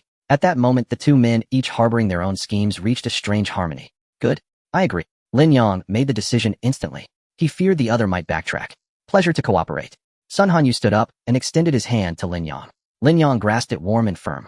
Pleasure to cooperate. As for the future, let future him worry about it. Right now he only wanted money. Sun Hanyu pressed a button on the table. Soon the office door swung open and the previously alluring woman entered. Secretary Qin, draft a top-tier contract immediately based on the terms we just discussed. Understood, President Sun. Secretary Qin's efficiency was astonishing. Within 10 minutes, a thick contract still warm from the printer was placed before Lin Yang. Sun Hanyu made a gesture of invitation. Lin Yang picked up the contract. He didn't bother reading the dense legal jargon, which he wouldn't understand anyway, and the many pitfalls within. He flipped to the last page to see the most crucial figures. Loan amount $1 billion, 1 service duration 15 years. The figures were correct. Lin Yang no longer hesitated. He took the signature pen from the table and swiftly scrawled his name in the designated area. The handwriting was sloppy, yet carried an unwavering determination. Sun Hanyu nodded in satisfaction. Secretary Qin, have the finance department transfer the funds immediately. Yes. Secretary Qin took the contract and turned to leave. Only Lin Yang and Sun Hanyu remained in the office. Lin Yang, I hope you use this money wisely. Sun Hanyu's tone became earnest. This is your first pot of gold, and also the first turning point in your life. Don't let us down. Lin Yang said nothing. He didn't need anyone to teach him how to work. Buzz. At that moment his personal terminal vibrated in his pocket. Lin Yang took it out to see a bank text message popping up. Your savings account ending in XXXX received a transfer of 100 on X month X day at XXXX. He looked at the long string of zeros. 1, 2, 3, 4, 5, 6, 7, 8. 8 zeros. 1 billion. It truly lay in his account just like that. His hand holding the terminal began to tremble uncontrollably. Lin Yang stepped out of the Qiyuan building, the glaring sunlight causing him to squint. The skyscrapers behind him loomed like silent giants, cold and merciless. He glanced back once, then turned away without a second thought. 15 years of servitude. To hell with that. The future can be discussed later. If he couldn't even get past the present hurdle, what future could there be? He had more important matters to attend to. An idea that had been swirling in his mind since he linked up with the black-haired one last night. A wildly ambitious thought. He needed to validate it. Online shopping was too slow, he couldn't wait. Lin Yang directly hailed a taxi by the roadside and gave an address. The East District is the most chaotic yet vibrant area in this city.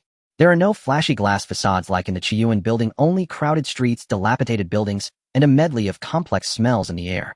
Lin Yang weaved through the bustling crowd, the sounds of vendors and bargaining echoing all around. Freshly baked second-tier demon wolf meat. 51 pounds. Buying complete clawed cat furs, negotiable prices. Weapon repairs, enchanted gear, fair dealings for all. He ignored the commotion and walked straight to a corner deep within the market. The lighting here was dim and the stalls were considerably sparser. He ignored the commotion and walked straight to a corner deep within the market. The lighting here was dim and the stalls were considerably sparser. On an inconspicuous stall, the stall owner was a gaunt old man, eyes closed as if asleep. His stall held only a few items, a few glowing ores, 2 bottles of murky potions, and a few ancient yellowed books. Lin Yang's breath caught for a moment. This is it. He stepped forward, pointing at one of the books with a sword depicted on its. Boss, how much for this? The gaunt old man didn't even lift his eyelids, lazily spitting out a few words. Job change book, swordsman, 200,000, non-negotiable. 200,000. Even though Lin Yang's wealth had surpassed $1 billion, he was still startled by this price. Damn it, this is just the common swordsman. It's not some rare hidden profession. How dare this broken book demand 200,000? Is the probability of awakening a combat profession really that absurdly low in this world? For an ordinary person to gain power, the cost is simply too great. Had it been yesterday, even if he stood here until death, he would not have been able to gather this amount of money. But today is different. I want it.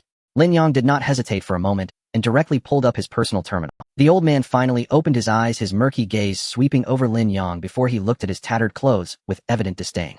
Pay up front. Lin Yang said nothing and directly operated the terminal, transferring over 200,000. A crisp notification sound rang out, and the old man's personal terminal lit up. His expression instantly changed, the disdain vanishing without a trace, replaced by a sycophantic grin. Wow, boss, you are generous.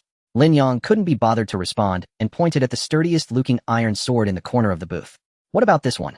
It's a gift for you. Consider it a way to make friends. The old man smiled broadly as he handed over the sword. Lin Yang took the job transfer book and the iron sword and turned to leave. He didn't want to stay here for another second. He had to return immediately and verify that crazy idea. Construction. When Lin Yang returned, 4 dogs immediately rushed at him like mad, surrounding him, licking and rubbing against him, their tails wagging like 4 propellers.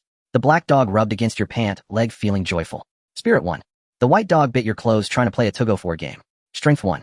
The yellow dog rolled at your feet, exposing its belly. Constitution 1. The gray dog is digging a hole again. Constitution 1.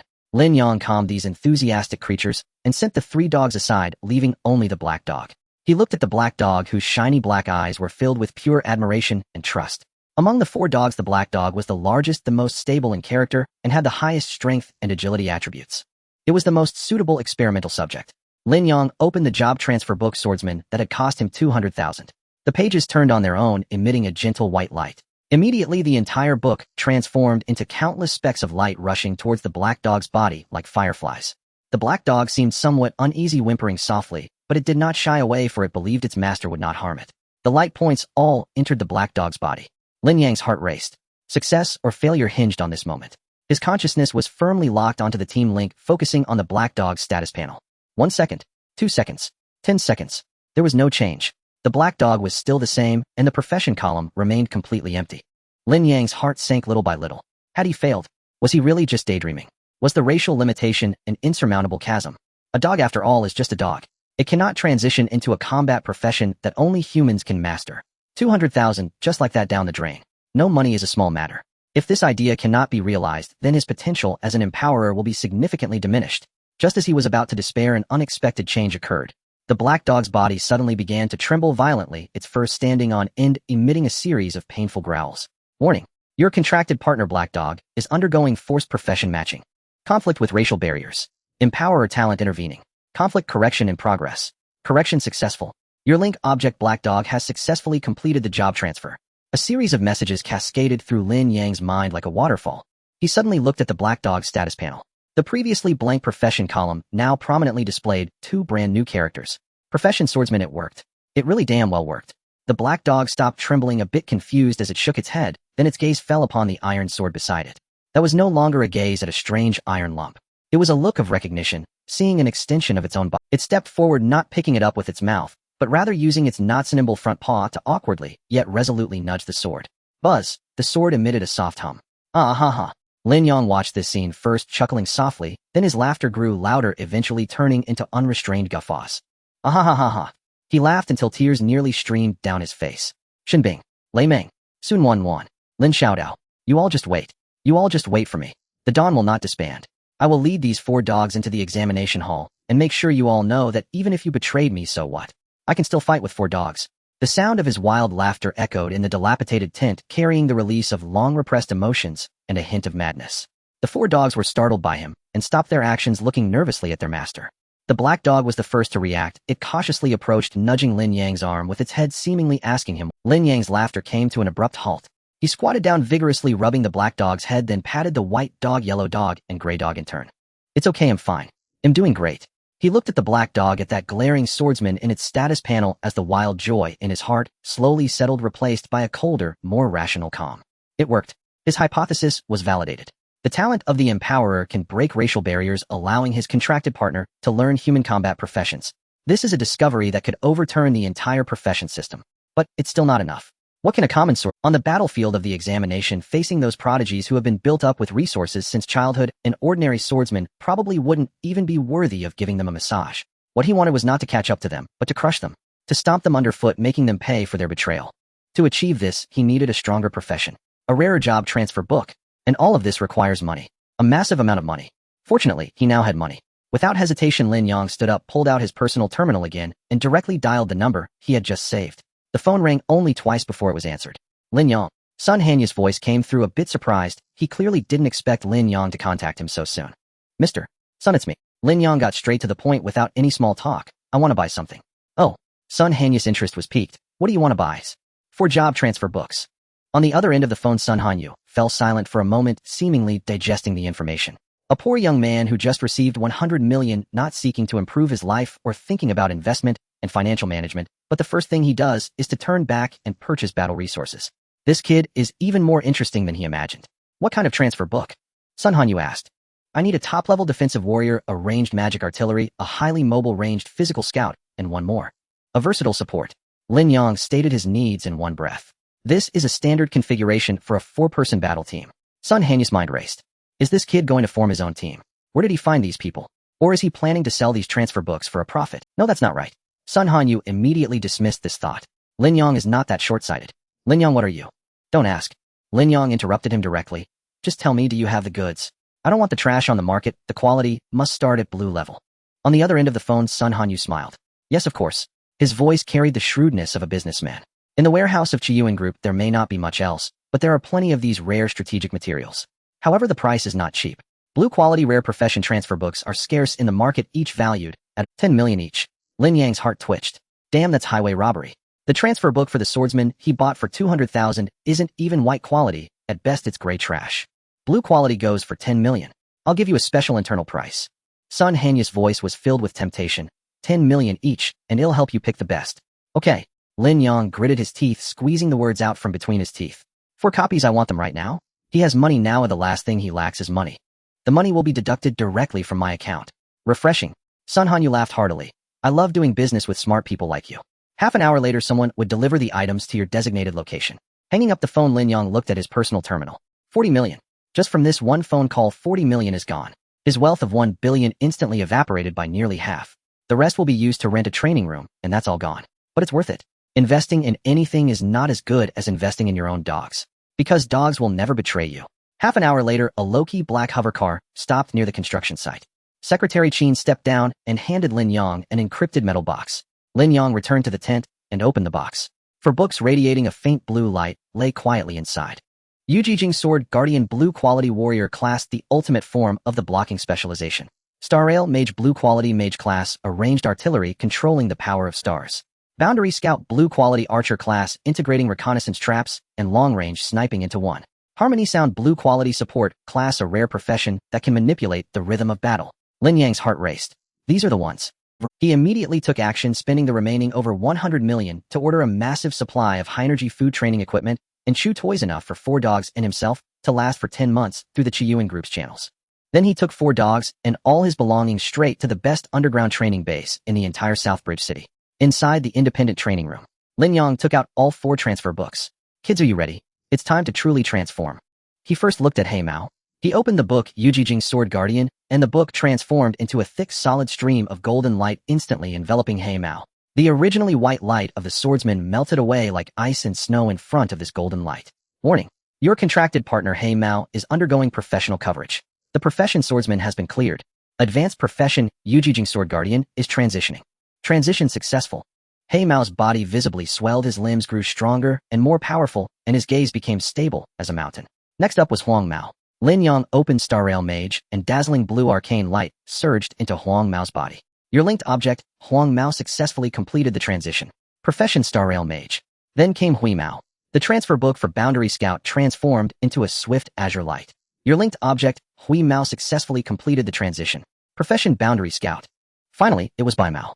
The pages of Harmony Sound spread open, transforming into countless dancing musical notes that merged into Bai Mao's body.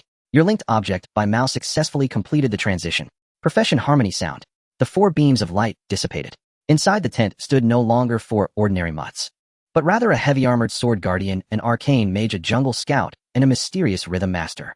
A perfect battle team was already taking shape. Lin Yang looked at them and then walked to the activation device of the training room. He input a duration of 30 days. Account deduction $60 million.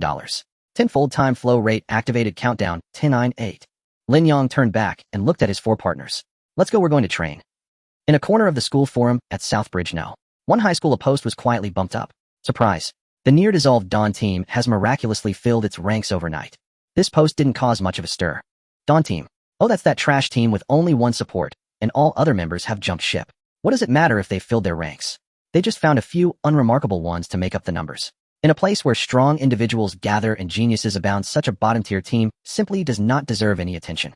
In the student cafeteria, a sumptuous lunch was laid out on the table as Lei Ming was devouring his food with his plate piled high like a small mountain. Eat slowly, no one is competing with you. Sun Wanwan handed over a glass of juice, her movements gentle and her words considerate. Training consumes a lot, you know. Lei Ming grinned, sheepishly gulping down a large mouthful of juice. Sitting across from him, Lin Xiaodao was scrolling through his personal terminal when he suddenly chuckled. You guys should take a look at this, it's really interesting. He turned the terminal screen towards everyone. It was the post about the Dawn team. Dawn? Lei Ming paused for a moment, frowning. Isn't that Lin Yang's team? They haven't disbanded. Not only have they not disbanded, but they've also filled their ranks. Lin Xiaodao's tone was laced with a hint of amusement. I'm quite curious who would want to join his team at this time. With the college entrance examination approaching, everyone exerted themselves to climb higher. Powerful teams were frantically recruiting potential members, while weaker teams had already disbanded with members seeking new paths. Who would want to join a team with someone like Lin Yang, who was merely a non-attacking support, the lowest-ranked member? Would they want to be cannon fodder?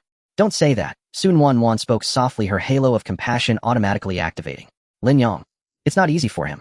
It must be hard for him to be alone after we've all left. That's his own doing, a cold voice interjected. Shen Bing leisurely cut a piece of dragon beef steak on her plate, stubborn, foolish, unable to see reality. Being eliminated is the inevitable outcome. Her few words. Lei Ming opened his mouth wanting to say something, but in the end, he held back, simply lowering his head to continue eating. Deep down, he felt a twinge of guilt towards Lin Yang, but Shen Bing's words seemed to hold some truth. They needed a stronger team, a higher starting point. What was wrong with that? I'm just a little curious. Lin Xiaodao stroked his chin, his mischievous demeanor returning. Where on earth did he find 4 brave souls willing to join him in participating in the exam? If you want to know why not, go take a look. Shen Bing wiped her mouth with a napkin and stood up. Just in time, I also need to submit new team documents to the academic office. Her new team, Ice Edge, ranked in the top 3 in the school with a captain who was one of the best elemental mages in the 3rd year. It was like comparing heaven and earth with dawn. At the academic office, teacher Wang, who managed student records, was a kind, old man nearing retirement. When he saw Shen Bing and the others enter, he greeted them with a smile. Oh, isn't this Shen Bing? And Lei Ming, you are all the pride of our school. Hello, Teacher Wang, Sun Wanwan sweetly greeted. Teacher Wang, we would like to check the current member list of the Dawn team. Shen Bing got straight to the point without any small talk. Dawn? Teacher Wang paused, clearly unfamiliar with the name. He searched for a while in the system before finally finding it in a corner. Oh, I remember now, it's Lin Yang's team, right? Let me see. He just submitted a new member list this morning, and yes, it's Lin Xiaodao leaned in casually. Teacher, let us see which divine beings dared to board Lin Yang's ship. The screen displayed the Dawn team member list. Team leader Lin Yang, profession Empower member, He Mao, profession Guardian Sword Saint member, Huang Mao, profession Star Path, Mage member, Hui Mao, profession Boundary Scout member, Bai Mao, profession Harmonizing Sound. The moment the list appeared, an eerie silence fell over the office. Moments later, Lin Xiaodao was the first to break the silence, bursting into laughter. Huh? Hey Mao, Huang Mao, Bai Mao, what kind of ridiculous names are these? Did he find these from some village? I'm dying of laughter. Lei Ming also stifled a laugh, his shoulders shaking. Such names were just too cheesy. A hint of helpless amusement appeared on Sun Wanwan's face as she shook her head. Lin Yang, really? How could he give such nicknames to his teammates? It's so disrespectful. Only Shen Bing frowned tightly. Her instincts sensed something was off. Guardian Sword Saint, Star Path, Mage, Boundary Scout, Harmonizing Sound. All were blue quality professions. Most of their team had purple quality, with only Lin Xiaodao being blue quality. But that was just because they were too strong, not because blue quality was weak. In reality, an entire team of blue quality was already considered a strong team. Where did Lin Yang find these people? Teacher Wang, can we see their detailed profiles? Detailed profiles. Okay. Teacher Wang operated the system and opened the file for He Mao. More detailed information popped up. Name He Mao, race dog, profession Guardian Sword Saint, blue quality. Dog. The laughter in the office abrupt. Lin Xiaodao's mouth was still curved in laughter, but he was frozen in place. Lei Ming's eyes widened as if he had seen something unbelievable. Sun Wanwan's smile also froze. Teacher Wang. Lin Xiaodao's voice trembled. Is this a system error? Dog, what kind of international joke is this? Teacher Wang was also stunned. He rubbed his glasses and leaned closer to the screen for a better look. Indeed, the race category clearly stated dog. He clicked on Huang Mao Hui Mao and by Mao's profiles. Without exception, race dog, race dog, race dog. The entire office fell into a deathly silence. The air seemed to turn into solidified cement. For people, 4 top genius students now had blank minds. Lin Yang's new teammates are 4 dogs, and these 4 dogs have surprisingly turned into rare combat professions. Is this world crazy? Or is Lin Yang the one who has gone mad? Crazy. Lei Ming was the first to shout, his face turning red, unsure if it was from anger or shock. He's a complete lunatic. Registering 4 dogs as a combat team. Is he humiliating the school, or He's gone mad. He's truly insane. Sun Wan muttered, her face drained of color, not out of sympathy, but a fear of encountering something incomprehensible. I said long ago he was under too much pressure. Lin Xiaodao put away his nonchalant expression, his face filled with absurdity. I didn't expect him to go completely mad like this. At that moment, Teacher Wang seemed to remember something and slapped his thigh. All right, I remember now. This morning, Teacher Li from the finance office mentioned that Lin Yang somehow got a large sum of money, apparently through online loans, and the amount was particularly huge. Over $1 million in total. The school received a risk warning. They said this child might be mentally unstable, and we should pay more attention. Online loans. Huge amounts. Mentally unstable. These phrases hit the fore like heavy hammers. All the clues connected together. Betrayed by teammates under immense pressure, borrowing a massive loan, then completely breaking down and imagining that 4 dogs could be teammates. A complete and logical chain formed in their minds. Lin Yang was finished. He had completely become a madman, a joke. Yet, for some reason, this conclusion did not bring them any sense of relief or joy. Instead, a stronger burning sensation rose from their hearts. It was humiliation. Unparalleled. Shen Bing's body trembled slightly. She didn't care whether Lin Yang was insane. She only knew that Lin Yang had declared something to everyone in this way. In Lin Yang's eyes, those so-called geniuses, those former companions, were even less than 4 dogs. He would rather be with dogs than be with them. This was more humiliating than any vicious curse. Let's go. Shen Bing turned around, her voice as cold as ice. She didn't want to stay here for another second. Sun Wan and the others hurriedly followed, and no one said a word.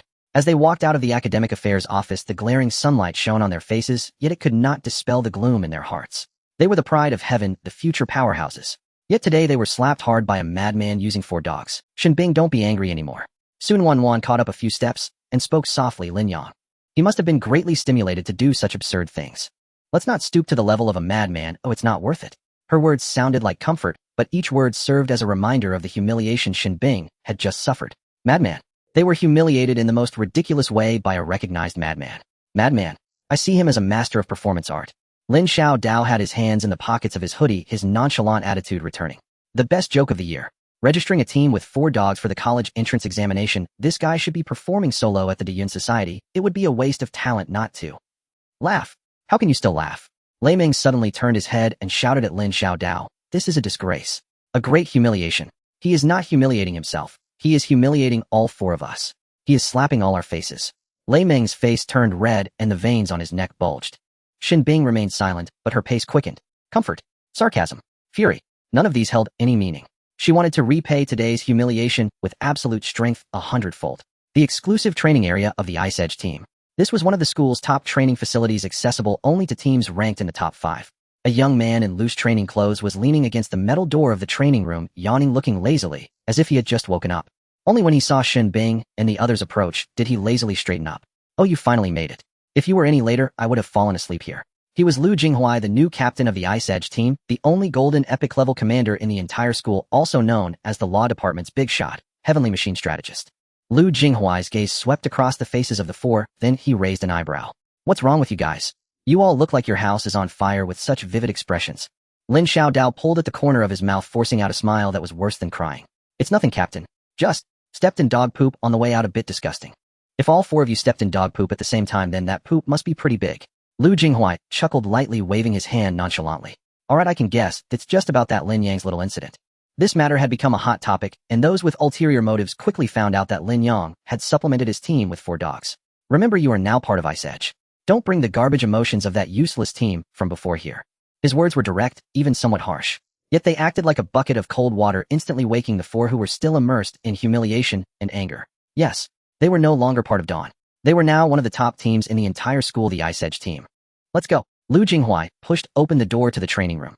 Let me see if you guys whom I paid a high price to recruit are worth that price. Inside the training room, it was filled with a sense of technology. The central simulation platform was empty and the walls were adorned with flowing energy patterns. Let's start with a basic training mode. Lu Jinghuai found a comfortable command chair to sit down, returning to his lazy demeanor. Random monsters, random challenges, you set it up? Alright, Lei Ming responded and actively walked to the control panel. This was his strong suit. Mode selection, monster challenge, monster type, random monster level 10-20. Let's start from level 10 to 20 for warm-up and to get to know each other. As Lei Ming set it up, he spoke. This was the most stable and standard new team adjustment plan. However, before he could confirm his command, a hand landed on the control panel, stopping his actions. It was Lu Jinghuai. He had quietly approached Lei Ming without anyone noticing. Warm-up. Lu Jinghuai repeated lazily, a trace of an inscrutable smile on his lips. Are you here for a kindergarten field trip? Before he finished speaking, he quickly tapped the screen with his finger, directly clearing all of Lei Ming's settings. Then, under everyone's watchful eyes, he extended his finger and entered 2 numbers in the level setting section. 30. Warning. We just completed our career awakening, and our levels are all empty. Fighting level 30 monsters. Is that even possible? Lin Xiaodao's expression changed as he could no longer maintain. You are the beneficiaries and I am the one being sacrificed. And you have the nerve to call that fairness. Lin Yang's eyes finally fixed on Lin Xiaodao, his words cold and deliberate. You insane. We just completed our career awakening, and our levels are all empty. Fighting level 30 monsters. Is that even possible? Lin Xiaodao's expression changed as he could no longer maintain his nonchalant demeanor. Captain, this joke isn't funny at all. Level 30 elite monsters can flatten our entire team with a single slap. Yes, Captain Liu. Sun Wan's voice carried a sob. It's too dangerous. My healing output might not even be able to bring Lei Ming back from one hit. Only Xin Bing remained silent. She just stared intensely at the number 30 on the control panel, her body tense from anxiety. Facing the doubts and panic of the 3, Lu Jinghuai simply yawned again. Did you guys used to grind these level 10 and 20 trash monsters every day? His voice was not loud, but it clearly reached everyone's ears. That's why you are so weak, you are missing one person. This sentence was like a knife precisely stabbing into the most painful spot in the hearts of the 4. I don't care what you were like before. Lu Jinghuai's gaze suddenly became sharp. From today onward, you are members of the Ice Edge team. He reached out and slapped the control panel heavily. A team with almost all members of purple quality, plus 2 golden epic class professions. If you can't even handle a level 30 challenge, then what difference is there between you and the 4 dogs that Lin Yang brought? Dog. This word ignited once more the fury and humiliation within their hearts. Lu Jinghuai's voice turned cold, his previously lazy demeanor dissipating, replaced by an unquestionable authority. I am not Lin Yang, and I have no interest in playing house in the mud with you. With that, he pressed the start training button. Training is about to begin. Countdown 10, 9, 8. The cold countdown signified that there was no turning back. The faces of the 4 changed dramatically, almost instinctively. They quickly spread out into their most familiar combat formation. Lei Ming took the lead while Xin Bing and Lin Xiaodao positioned themselves in the center with Sun Wan at the back. Countdown complete. Training begins. Buzz. The air in the center of the training field twisted, light and shadow converged, and a large menacing monster appeared out of thin air. Furious Earth Dragon level 30, it was a dragon-like creature, standing over 5 meters tall, covered in thick, earthy yellow scales. Just the roar it emitted upon its entry caused the entire training room to shake violently. Roar. The furious Earth Dragon locked onto Lei Ming at the front, its massive claws slicing through the air with a piercing howl, striking down fiercely. Shield wall. Lei Ming's eyes widened in fury as he poured all his strength into the shield. Boom. With a loud crash, Lei Ming, along with his shield, was sent flying, rolling 7 or 8 meters on the ground before coming to a stop, his health instantaneously evaporating by nearly half. Damn. Lei Ming spat out a mouthful of blood, his arm in excruciating pain, almost unable to grip the shield. Song of Holy Light. Sun Wan, pale with fright, hurriedly chanted a healing spell. Idiot. Who told you to take it, Heaton? Just as they were in a flurry, Lu Jinghuai's calm, yet nearly cold voice. Lin Xiaodao aimed for the bent knee joint of its left hind leg under the 3rd scale. That's its weak point. Xin Bing frostbind ring, don't lock onto its head, restrict its movements. Sun Wan stopped, just adding health, cast Song of Resilience on Lei Ming. His commands were swift and suffocating, yet incredibly clear. The 4 didn't even have time to think, their bodies moved instinctively. Lin Xiaodao's figure transformed into a ghostly black line, and his dagger accurately pierced the back of the Earth Dragon's knee. The Earth Dragon howled in pain, its body suddenly lowering.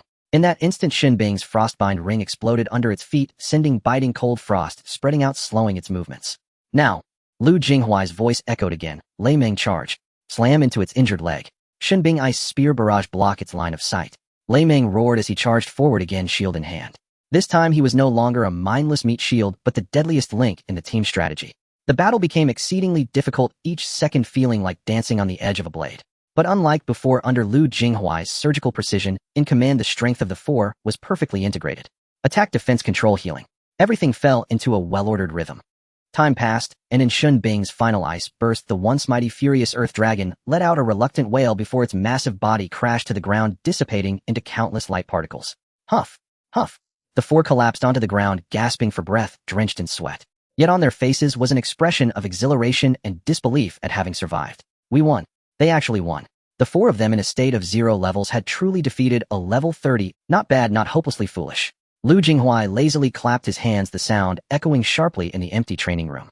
All right, stop lying there like dead dogs, all of you get up. His words held no hint of comfort, just a matter-of-fact command. The four struggled to rise from the ground, every muscle in their bodies protesting, yet their spirits were incredibly high. Captain, we really killed a level 30 elite monster. Is it hard? Lu Jinghuai raised an eyebrow. Isn't it just about having hands? One sentence left Lei Meng nearly speechless. Lin Xiaodao smirked, leaning against the wall to catch his breath. Captain, your command has some substance to it.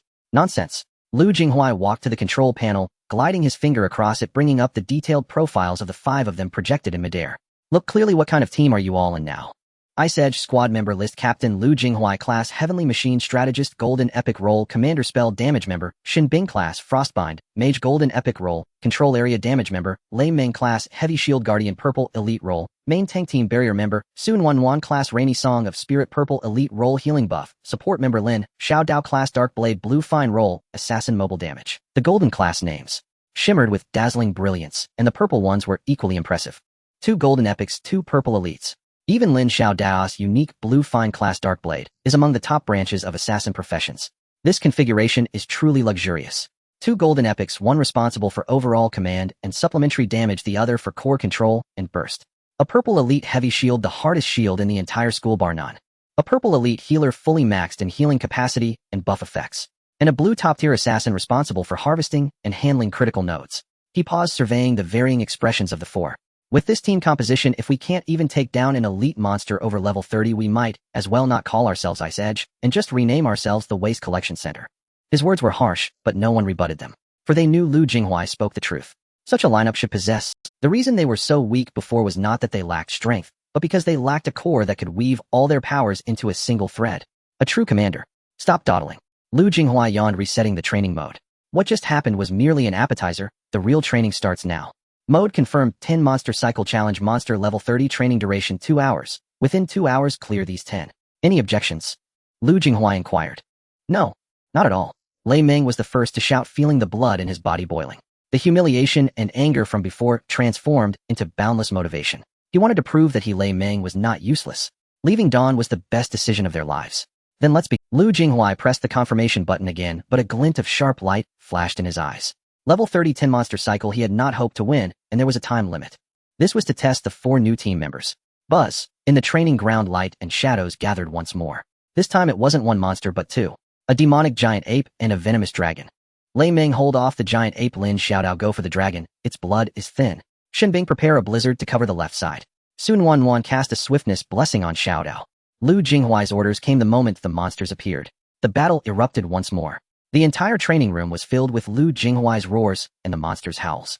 The 4 of them transitioned from a chaotic start to gradually adapting, ultimately executing commands mechanically. Their brains had abandoned thought completely, surrendering their bodies to Lu Jinghuai's commands. The final result exceeded Lu Jinghuai's expectations. They actually won, and even. Lu Jinghuai immediately retracted his previously prepared reprimand and changed his tone. Not bad. Lu Jinghuai's voice came this time laced with a hint of barely perceptible surprise. You were 10 minutes faster than I expected. He walked to the control panel and called up the overall data report from this training. Output, damage taken, and healing amount all met the standards. With that, it could be said to have some semblance of a team. Hearing this praise, smiles appeared on the faces of the 4. Hearing a "not bad" from this devilish captain was even more gratifying than winning a scholarship. Captain, if we keep training like this. Lin Xiaodao gasped, unable to contain his excitement. Shall we think about being the top scorers in the province for the college entrance exams? Top scorers in the province. Lu Jinghuai chuckled lightly, a smile carrying a hint of disdain for the world. That's too small a goal. He turned around to look at the exhausted 4. My goal is to be number 1 in the nation. Number 1 in the nation. Those 4 words thundered like a storm in their minds. They didn't even dare to think about it. But coming from Lu Jinghuai's mouth, it sounded so natural. Indeed, with 2 golden epics and 2 purple elites, why couldn't such a top-tier team compete for the highest position? An unprecedented sense of ambition rose within them.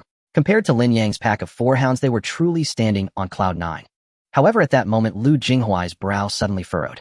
His gaze was fixated on a corner of the data panel. There displayed were each team member's basic attribute values. Strength, agility, constitution, spirit. Sun Wanwan noticed his unusual behavior and softly asked. Lu Jinghuai did not answer. His fingers swiftly slid across the light screen, pulling up a more detailed personal data comparison. Then he was left stunned. How could this be? Lei Ming's strength and constitution were not inferior to his own. Shun Bing's mental power even faintly exceeded that of Lu Jinghuai, who was the magic system commander.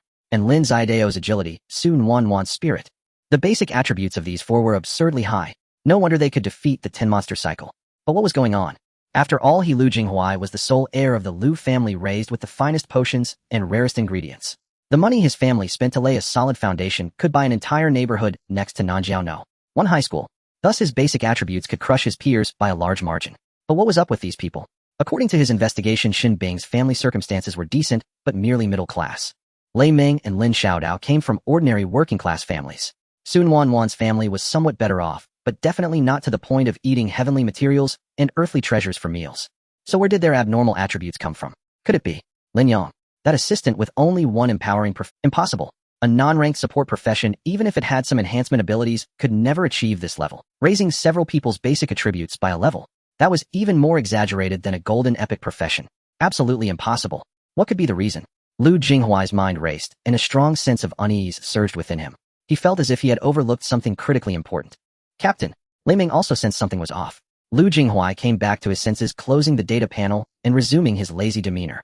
He looked at the four before him and suddenly asked a seemingly random question. When you were at dawn, what did you eat? Lu Jinghuai's abrupt question caused the fervent atmosphere in the training room to instantly cool down. The four were all taken aback. Lei Ming scratched his head, his face full of question marks. Captain, why are you asking this? Just the cafeteria food, what else could it be? Yes, Sun Wanwan echoed, not quite understanding why the captain suddenly cared about their meals. The school cafeteria's nutritional set, and occasionally we would go out to add some extra food ourselves. Lin Xiaodao leaned against the wall, smirking as he said in a joking tone, What captain are you planning to treat us to a big meal since we trained hard? I won't hold back, then I've been eyeing the roasted dragon ribs at Dragon's Roar Pavilion on the west side of the city for a long time. Only Shin Bing furrowed her brow slightly. She felt that Lu Jinghuai's question was somewhat peculiar.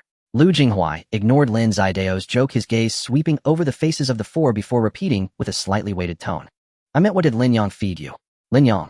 The mention of this name made the expressions of the four somewhat unnatural. Lei Ming reacted the strongest, scoffing, with unabashed disdain on his face. What could he possibly? He could hardly afford to feed himself when non-ranked support could earn no money and was utterly poor. Captain, you might not know, Sun Wanwan began to explain softly, seemingly wanting to provide context for their previous relationship. Lin Yang. His family isn't well off, he is usually very frugal. When we eat, we all eat our own. Right, we all eat our own. Lin Xiaodao shrugged. We can't bring him along for every meal, can we? With his meager living expenses, if he ate a nice meal with us, he'd have to survive on energy bars for the next half-month. Once this was said, they themselves felt it was somewhat off. It seemed to make them appear quite stingy. A hint of guilt flashed across Sun Wanwan's face, but quickly, she added, It's not that we never thought of helping him, but he is too proud to ever accept our assistance. Funding. Lei Ming snorted. To put it bluntly, it's just shameful suffering. We kindly invited him to dinner, yet he often hesitates and makes excuses. Eventually we just stopped inviting him. Rather than hesitating, it was more like he was too busy to eat. Indeed, Lin Yang, usually, had no time to eat. He was always busy, immersed in researching those incomprehensible empowerment diagrams, spending time in the library looking up information, and working part-time to earn a meager living. While they indulged themselves in the cafeteria, Lin Yang might be gnawing on the cheapest rations. When they celebrated in the city, Lin Yang was likely lifting goods in the warehouse where he worked part-time. More often than not, Lin Yang was contemplating how to devise training plans for them. This thought flashed through the minds of the four, bringing a moment of silence and awkwardness. They seemed to feel a bit guilty towards Lin Yang. But this sentiment lasted merely a second. Why should they? Why should they feel remorse for a useless burden? The world of career awakening was inherently cruel. Having someone in a team who contributed almost nothing in battle was a fundamental sin. They had tolerated him for so long, it was already a great mercy. Was it wrong to expel him from the team, to seek a No. With this thought, the four instantly adjusted their unwarranted emotions, and even their expressions became just. No matter how miserable Lin Yang was, what did it have to do with them? Were they destined to drag a useless person through the mud for their entire lives? Watching the dramatic changes in the expressions of the four, Lu Jinghuai's heart sank a little. Something was off. Very off. Empowerers were rare, but they did exist, the improvement of an ordinary empowerer. It couldn't be this substantial. Lu Jinghuai's mind became a chaotic mess. He had investigated Lin Yang, an unremarkable orphan with no background whose awakening was lackluster, but still, an ordinary profession. Most importantly, he awakened a non-combat profession with a low ceiling. He would likely just scrape by. Captain, Captain. Lei Ming's voice pulled Lu Jinghuai back from his chaotic thoughts. What's wrong with you? You look terrible. Lu Jinghuai regained his focus glancing at the control panel, which still flashed the words training completed. He closed the data panel, completely hiding those astonishing figures. Forget it. Why think so much? It's meaningless to dwell on this now. The urgent task was to squeeze out all the potential from these 4 individuals. No matter how they obtained their abnormal attributes now, they were part of the Iceblade team, and this power must be put to use. As for Lin Yang, there would be plenty of opportunities to verify later. Lu Jinghuai resumed his lazy demeanor, yawning and waving his hand. It's nothing new, I just feel like you all have been living too comfortably before. He shifted the topic back to training. High base attributes and good profession configurations don't mean you are invincible. True combat relies on coordination, execution, and whether you can still perform perfectly in the face of adversity. He stepped in front of the 4, surveying them. You all performed decently today, but just decently. You are far from my being number 1 in the nation isn't something you can just boast about. Lei Ming's injury absorption technique, Xin Bing's skill transitions, Lin Zidao's timing, and Su Nuanyuan's predictive healing. All have issues. Lei Ming's injury absorption technique, Xin Bing's skill transitions, Lin Zidao's timing, and Su Nuanyuan's predictive healing. All have issues. He pointed out several problems in succession, causing the 4 who had just been somewhat pleased with themselves to become tense again. Did you understand? Understood. The 4 replied in unison. Lu Jinghuai nodded in satisfaction and turned to walk towards the training room door. All right, that's it for today. Dismissed. Tomorrow morning at 8 assemble on time. If anyone is late, by even a minute the whole team will practice an extra hour. Saying this, he opened the door and walked out without looking back, leaving behind 4 exhausted yet exceptionally excited team members. Phew. Finally done. Lin Xiaodao was the first to collapse on the ground. This captain is simply a devil. But he's really strong. Lei Ming clenched his fists, feeling the power surging within. I feel like I could take. Su Nuanyuan and Xin Bing remained silent, but their faces were equally filled with anticipation for the future. Number 1 in the nation. That once unattainable dream now seemed to have a flicker of possibility. They looked at each other, seeing unprecedented determination in one another's reactions. Leaving Dawn and joining Iceblade. It was the most correct decision they had ever made in their lives. Upon exiting the training area, Lu Jinghuai's nonchalance vanished without a trace. He quickly walked to a deserted corner and immediately opened his personal terminal. He accessed an encrypted communication channel and dialed. Hello, Dad. It's me, Jinghuai. Help me look up a person from Nanxiao now. One high school, named Lin Yang. A student. Yes, him. Lu Jinghuai leaned against the cold wall, unconsciously tapping the terminal's casing with his fingers. I want all his detailed information from childhood to now, everything. Use the highest authority. I need it urgently. The voice on the other end was silent for a moment. Understood. The call was abruptly hung up. Lu Jinghuai stood still, not moving. The corridor's lights cast shadows on his expensive clothing. His mind kept replaying that astonishing data panel. Lei Ming's strength and physique. Xin Bing's mental power. Lin Zidao's agility. And Su Nuanyuan's equally abnormally high mental attributes. This was abnormal. Too abnormal. These attributes should not appear in several students from average families. The only variable was their common former teammate. Lin Yang. An empowerer. A non-ranked support profession. Could it be? A profession deemed unremarkable by everyone could elevate the foundational attributes of 4 individuals to such an abnormal level. It sounded like a joke. But if it wasn't him, how else could it be explained? Lu Jinghuai irritably tugged at his collar. He disliked this feeling of losing control, the existence of unresolved mysteries. With his father's Lu family's influence, investigating an ordinary high school student's background would take at most 10 minutes to uncover 3 generations of their ancestry. He just needed to wait. The feeling of unease in Lu Jinghuai's heart grew heavier with the passage of time. Could it be that Lin Yang truly had some extraordinary background? Just as he was about to lose patience and prepare to make another call to urge them, his personal terminal finally vibrated. A cryptic message. From his father.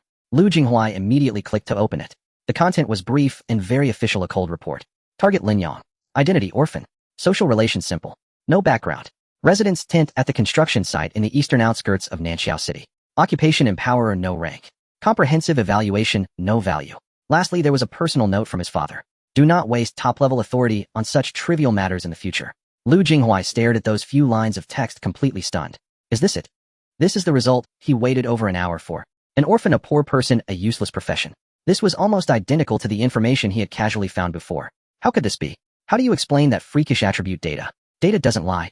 Unwilling to accept the absurdity, Lu Jinghuai immediately exited the encrypted channel, switched to the public network, and typed empowerer into the search bar. He wanted to see what this profession was all about. However, the search results made him frown again. Empty. Almost a blank slate. Aside from a few top-tier official occupational encyclopedias that were somewhat worth clicking, the rest of the search results were all nonsense, completely irrelevant. He clicked on the first-ranked entry of the comprehensive Blue Star occupational directory. The entry on empowerer contained only a short sentence. Empowerer, a support-type profession, specific ability branches, unknown, no rank records, extremely rare. That was it. Just that one sentence.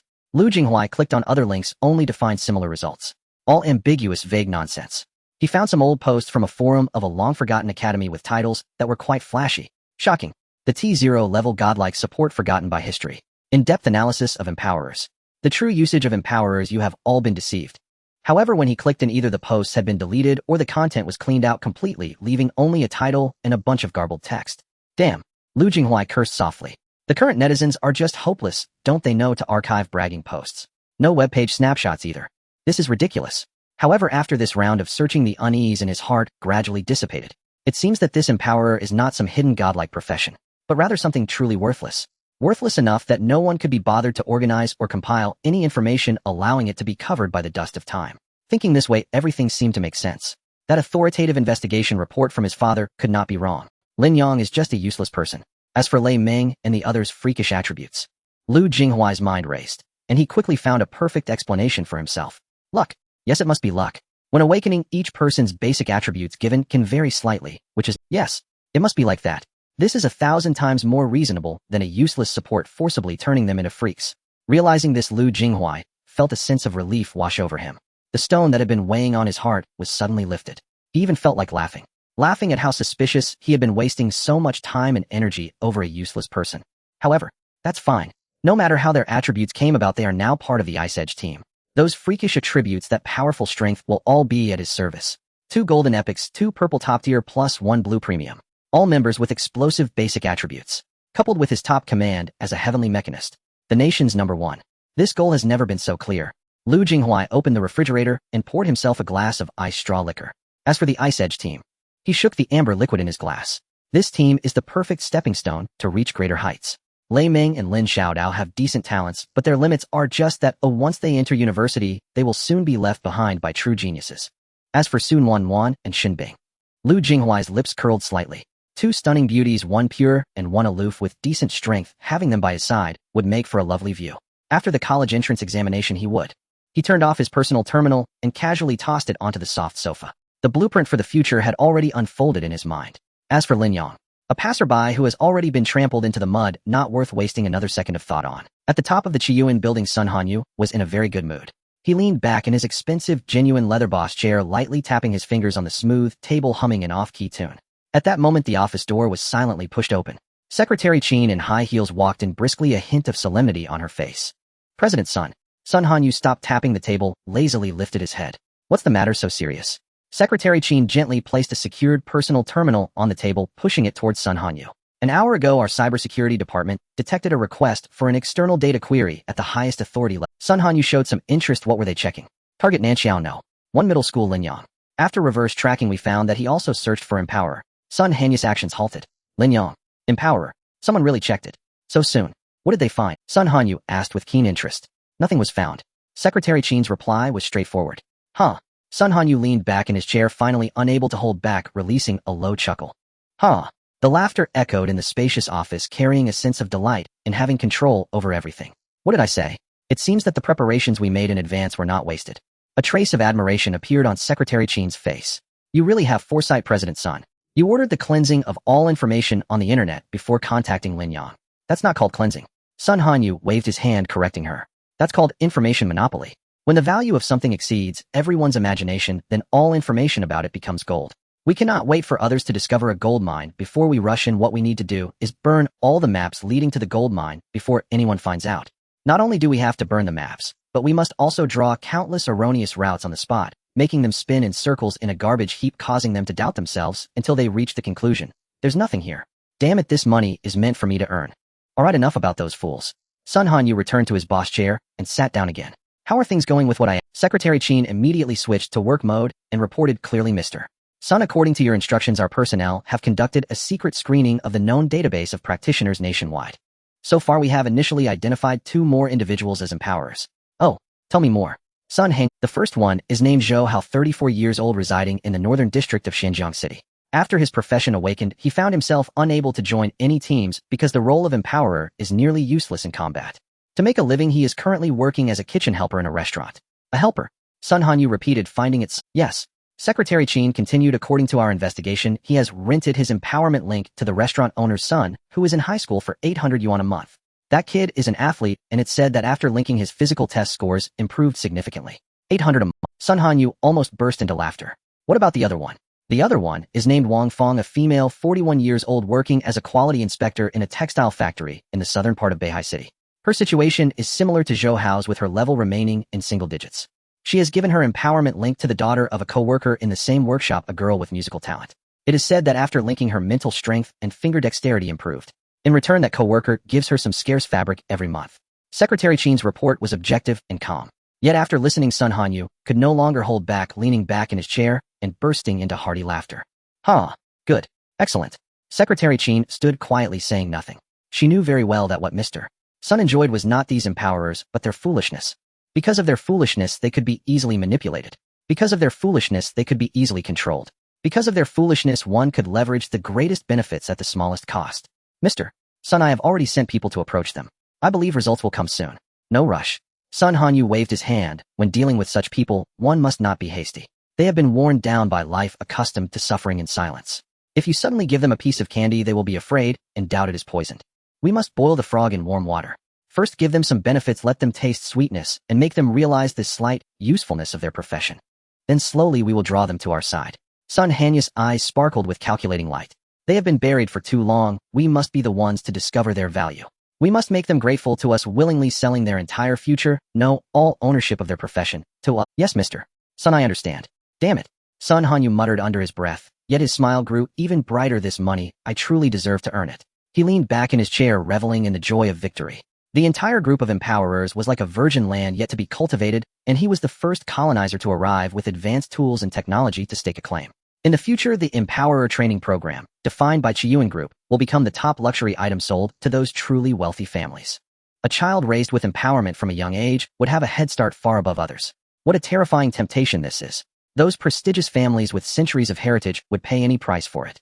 As Sun Hanyu envisioned his future business empire, another face unexpectedly surfaced in his mind, one that was young and wild, daring to bargain with him. Lin Yang. By the way, Sun Hanyu suddenly spoke, what's the latest on Lin Yang? Secretary Chin promptly pulled up another set of data. After obtaining a loan, Lin Yang immediately went to the East District Market. Sun Hanyu nodded, finding this quite normal. A poor kid suddenly wealthy would definitely want to spend some. He spent 200,000 to purchase a swordsman job change book. 200,000 for a common swordsman. Although it seems a bit foolish, it is still within the realm of understanding. And then he contacted us again, spending 40 million to purchase 4 blue quality job change books. Sun Hanyu nodded, knowing about this. He had been astonished at how quickly the kid spent money. Finally, he spent 60 million to rent the highest specification, 10-fold time flow training room in Nanjiao City for 30 days. Sun Hanyu sat up straight. 100 million, just like that, gone. 60 million to rent a training room. What was he planning? Had he gone mad? Did he go in alone? No. Secretary Chin's expression showed no change, merely stating facts. The office fell into a deathly silence. The smile on Sun Hanyu's face gradually froze. He suspected he had misheard. What? For dogs? Secretary Chin repeated, of unknown breeds. According to our observers, there was 1 black, 1 white, 1 yellow, and 1 gray. Sun Hanyu was completely stunned. Dogs. For dogs. 100 million loan, tens of millions for job change books, 60 million for a top training room. Just to train 4 dogs. What the hell kind of operation was this? These 4 dogs. Secretary Chin's voice was dry, seemed to be Lin Yang's linked targets. However, it is still unclear whether linking multiple targets, especially non-human creatures, is a unique ability of Lin Yang, or if all empowerers can do so, but have not discovered it or found suitable link targets. This requires further contact and testing with Zhou Hao and Wang Fong. What a waste, what a waste. Sun Hanyu was confident that each linking slot could be rented out for at least 30 million annually. For dogs would amount to 120 million a year. Wow. Add in the 100 million Lin Yang spent. And just like that, the value of these 4 dogs was damn 200 million. A madman. This was definitely an unadulterated madman. Who would do such a thing? But then a wave of wild joy surged in Sun Hanyu's heart. He had previously thought Lin Yang was a wolf, but now it appeared he was wrong. This kid was indeed a wolf, but a mad wolf that played by no rules. He truly did not regard money as money. But that was fine. Spend it. The faster he spent, the better. Let him pour money into these useless beasts. When the college entrance examination fails, and he is left penniless, let's see how he repays that 100 million loan. If he can't repay it, then Lin Yang, with his enigmatic empowerer abilities, will completely entirely become the private property of Chiyuan Group. At that time, whether to let him link to infants or some other beings would be entirely up to a single word from us. Hee hee. Sun Hanyu's throat emitted a strange chuckle, and he grew increasingly interested in Lin Yang. However, out of a capitalist's final caution, he still felt that things could not be this simple. Secretary Qin, please give your instructions, President Sun. Send someone to monitor that training room 24 hours a day. Sun Hanyu stood up and walked to the floor-to-ceiling window overlooking the city. I want to know his daily training progress, and I want the complete data changes of those 4 dogs. Utilize all the technological means at our disposal. I need the most precise report. Mr. Sun, that might be a bit difficult. Why is that? That is a high-security training room with excellent confidentiality measures. Even all the equipment is of military grade from the same source and factory. It's fine, just keep an eye on it. Understood. A training room with 10 times the flow rate. 1 day outside equals 10 days here. When Lin Yang regained consciousness from shallow meditation, the timer in the training room had quietly passed 100 days and nights. On his personal panel, the notifications for empowered links kept refreshing continuously. Black Fur practiced shield blocking. Constitution 1, Strength 1. Yellow Fur successfully condensed 3 star trajectory spheres. Spirit 2. Gray Fur hit the core on a moving target consecutively. Agility 2. White Fur's lullaby restored everyone's energy. Spirit 1. Black Fur conducted charge training. Strength 1, Agility 1. 100 days. A whole 100 days of nearly relentless training. Lin Yang watched those 4 figures tirelessly running and jumping in the training ground, feeling a mix of emotions. He had poured countless efforts into helping Xin Bing and the others improve their attributes in various training venues. For an entire year, he had nearly exhausted all his energy just to make those 4 individuals' attribute panels shine brightly. But now, Lin Yang pulled up Black Fur's attribute panel. In just 100 days, the total attribute values that Black Fur and the others had gained out of thin air had already surpassed twice what Xin Bing and the others had accumulated in a whole year. This was simply outrageous. All right, everyone, come here and take a break. Lin Yang issued the command. The 4 figures immediately stopped their training, transforming into 4 shadowy forms that rushed from various corners of the vast training ground to surround him. After 100 days of companionship and 100 days of empowered links, they had established an indescribable intimacy with Lin Yang. Black Fur, now robust and muscular, had sleek lines that glistened under the light with its shiny black fur. It lay quietly by Lin Yang's feet like a loyal guardian, resting its large head on his knee, emitting a satisfied purr from its throat. White Fur, the lightest in build, had pure white fur that was unblemished.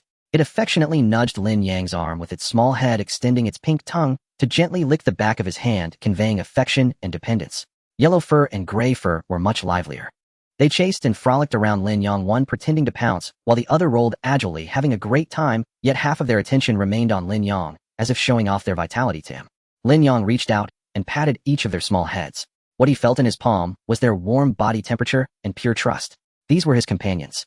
They would not betray nor scheme. Their hearts only held loyalty to him. Compared to the false camaraderie of the Dawn team, this warmth was what he truly longed for. However, mere loyalty and intimacy were far from enough. Lin Yang's gaze returned to the attribute panel. The attribute values were indeed astonishing, but they were still dogs with pitifully low base attributes, lacking the dramatic increase in attributes that human professionals experienced during class transitions. Purely numerical values could not fully reflect their real combat power. How effective would their professional skills be in actual combat? And how well would they cooperate? All of this was unknown. It was time for a real test. Lin Yang stood up and brushed the dust off his pants. Let's go, little ones, I'm taking you to have some fun.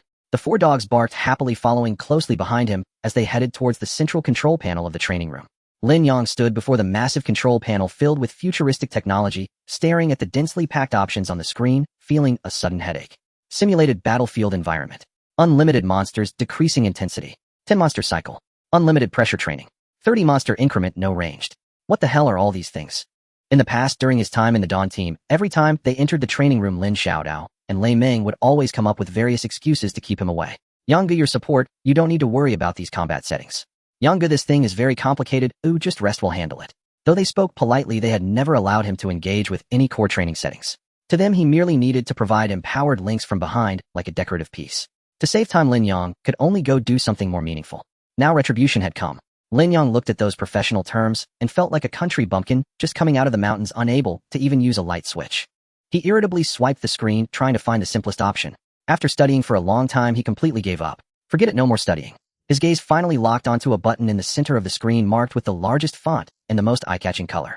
Start training default. This is it. Default mode. It sounded like a standard mode prepared for beginners, the simplest and most ordinary one. Lin Yang thought to himself, completely oblivious to the fine print below that line in a font thinner than an ant's leg. Current default mode, monster template, level 60, Abyss Elite. He didn't even have the time to look at it again, extending his finger and pressing down hard. This is the one. Confirm selection of default training mode. Confirm. As his voice fell, the lights in the entire training room instantly dimmed. The smooth walls around them rippled like flowing water, rapidly transforming into a sinister and terrifying primordial jungle. Decayed massive trees, hanging vines, and the damp air filled with a mix of blood and decay made everything feel so real that it sent chills down their spines. Lin Yang and the four little ones were stunned by this sudden change. Before they could react, roar! A deafening roar suddenly erupted from deep within the jungle. The ground began to tremble violently as trees needing several people to hug were brutally smashed and crushed by an overwhelming force. A terrifying shadow large enough to block out the light stepped out from the darkness. It was a giant bear comparable in size to a heavy truck covered in pitch-black armored skin, with its crimson eyes burning with brutality and a thirst for blood. Claws thicker than an adult's thigh carved deep grooves into the ground, emanating a chilling blue glow. The training ground instantly fell into a dead silence. Lin Yang stood frozen in place, his mind completely blank. What is this? What the hell is this thing? Lin Yang's mind went completely blank the moment he saw the giant bear. Default mode is this strong. Roar. The abyssal claw bear's crimson eyes locked onto them, not with the gaze of a predator, but with the disdainful look reserved for garbage. It took heavy steps, each one shaking the ground violently, and the thick scent of blood in the air nearly choked Lin. Run. This was the only thought in Lin Yang's mind. But he couldn't move. His legs felt like they were filled with lead, pinned in place by that terrifying aura. The four little ones also sensed the absolute suppression from a life level. Their fur bristled, their bodies trembled uncontrollably, and low whimpers escaped their throats. Fear is the instinct of all living beings. However, just when Lin Yang thought they would turn and flee, the four small figures unexpectedly gathered around him, shielding him in the center. They were trembling, but none of them backed down. Lin Yang's heart felt as if it had been struck by something. He looked at the black-furred, white-furred, yellow-furred, and gray-furred dogs standing in front of him. A surge of warmth rushed from his chest to his head. He had made a grave mistake bringing them into this desperate situation. But they were thinking only of protecting him. Lin Yang's eyes turned red in an instant. Black fur. He suppressed the tremor in his throat and let out his first roar. Hold it back. Gray fur. Flank it. Target its eyes. Yellow fur. Keep your distance. Use the Star Trek orb. Don't. White fur. Watch over black fur's blood. Be ready to heal. A series of commands were clearly transmitted into each dog's mind through their mental link. Woof. Black fur was the first to respond, no longer whimpering, letting out a loud bark, summoning all its courage as its small body transformed into a black shadow charging towards the mountain-like giant bear. The knight's sword wrapped in its tail glimmered as it charged. This was the basic skill of the Imperial Sword Guard, armor-piercing strike. Gray fur's form instantly became blurry, weaving through the shadows of the jungle like a ghost moving towards the rear flank of the claw bear. Yellow fur quickly retreated, 3 azure Star Trek orbs coalescing around it, howling sharply as they hurtled toward the claw bear's face. White fur raised its head, a soft wave of sound began to brew around it. Yet all of this seemed laughable in the face of absolute level suppression. Puff, puff, puff. The 3 Star Trek orbs accurately hit the claw bear's face, but it didn't even blink. The exploding energy couldn't even ruffle its fur. Meanwhile, black fur had also charged in. It leaped high, using all its strength to thrust the knight's sword fiercely into the claw bear's calf. Clang. A sharp sound of metal striking metal echoed. That sword, with its armor-piercing effect, struck the claw bear's pitch-black carapace, merely leaving a shallow mark barely visible before being deflected by a tremendous force. It couldn't even break its defense. The damage reduction from level suppression was terrifyingly despairing. The claw bear seemed angered by the provocation of this little bug. It couldn't even be bothered to look down, casually raising its massive paw and swiping at the position of black fur. The speed was beyond reaction. Bang! Black fur instinctively turned to block with its sword. Block successful. However, what followed was a series of claw strikes. Bang, bang, bang, bang. Continuous blocks. Unfortunately, on the final strike, black fur still couldn't withstand it. With a muffled thud, black fur was sent flying like a discarded rag doll, tracing a parabolic arc in the air before crashing heavily into a giant tree several meters away, then rolling to the ground. Its life value instantly dropped by more than half. White fur. Lin Yang's eyes turned bloodshot. Without him shouting, white fur had already completed its chant, and a gentle green wave of sound instantly crossed the distance, enveloping black fur. Black fur's health was barely stabilized. But it was useless. The claw bear had lost its patience to play with the bugs. It ignored the arrows that gray fur kicked from the side, equally ineffective, as its crimson giant eyes locked onto black fur, which had just landed. It wanted to crush this first bug that dared to provoke it. Run! Lin Yang screamed frantically. The dog team was completely suppressed and couldn't organize any effective counterattack, only able to flee in a panic under the claw bear's pursuit. Lin Yang watched helplessly as they got injured one by one. A black fur was just healed and was swatted away again. Gray fur tried to kite, but was struck by a giant rock, casually picked up by the claw bear falling from the tree. Yellow fur's spells didn't even qualify as a scratch. His heart felt like it was being shredded. A strong sense of powerlessness and regret drowned him like a tide. It was all his fault. He was too arrogant, too presumptuous to have brought them into this deadly situation. Roar! The claw bear seemed to lose its patience as it suddenly stood on its hind legs, its enormous forepaws slamming down onto the ground. A wide area skill. Earth tremor. Boom. A visible shockwave surged from the claw bear, sweeping outwards in all directions. The area was vast with no way to evade. The shockwave instantly rolled over the bodies of the four little ones. They didn't even have time to let out a cry before being sent flying and crashing heavily to the ground, their health bars empty, lying motionless. It's over. Lin Yang felt all his strength drained. Fortunately, this was only training, just a simulation. However, the next moment a scene that made his heart drop occurred. The training room's simulation did not stop because of the deaths of the four little ones. The abyssal claw bear continued its heavy steps towards the fallen black fur, raising its paw larger than a millstone, ready to crush this corpse into a pulp. The system did not classify them as players. In the system's logic, these four dogs were just destructible objects like the trees and rocks in the scene. No. Lin Yang let out a piercing roar. He didn't know where he found the strength, suddenly leaping from the ground and charging madly towards the giant bear. The claw bear's movements halted. It slowly turned its head, its brutal crimson eyes finally looking straight at this human who had been buzzing around like a fly. It sensed a new provocation. Lin Yang's heart raced, but he did not retreat. He had to draw the monster's ire, even if his attributes were terrifyingly low. Come on, you ugly stupid beast. Your grandpa is right here. Roar. In enraged beyond reason, the terror claw bear abandoned the lifeless bodies beneath its paws and pivoted its massive frame toward Lin Yang, charging forward with a gale of putrid stench. Shadows swallowed all light. In the colossal claw, glowing with an eerie cobalt luminescence, swelled rapidly within his pupils. And there was no time to evade. Lin Yang closed his eyes. And boom. And no searing pain followed. Instead, a thunderous bone-shaking impact reverberated in his ears. He snapped his eyes open. A small jet-black figure stood before him, appearing there as if summoned from oblivion. It was Heimao. Though its health bar had long since emptied, it had risen once more. Its knightly sword now webbed with fissures, bracing unyieldingly against the descending claw. Its body trembled violently, blood streamed from every orifice, but not a single inch of its stance wavered. Then by Mao, Huang Mao, and Hui Mao, each battered, bleeding, and barely upright, dragged themselves up from the ground and staggered forward, forming an unbroken wall behind Lin Yang. To them, Lin Yang was master, father, the sole source of rebirth and warmth. Na being whose existence was absolute, inviolable, irreplaceable. An indescribable, incandescent surge of emotion erupted across their spiritual link.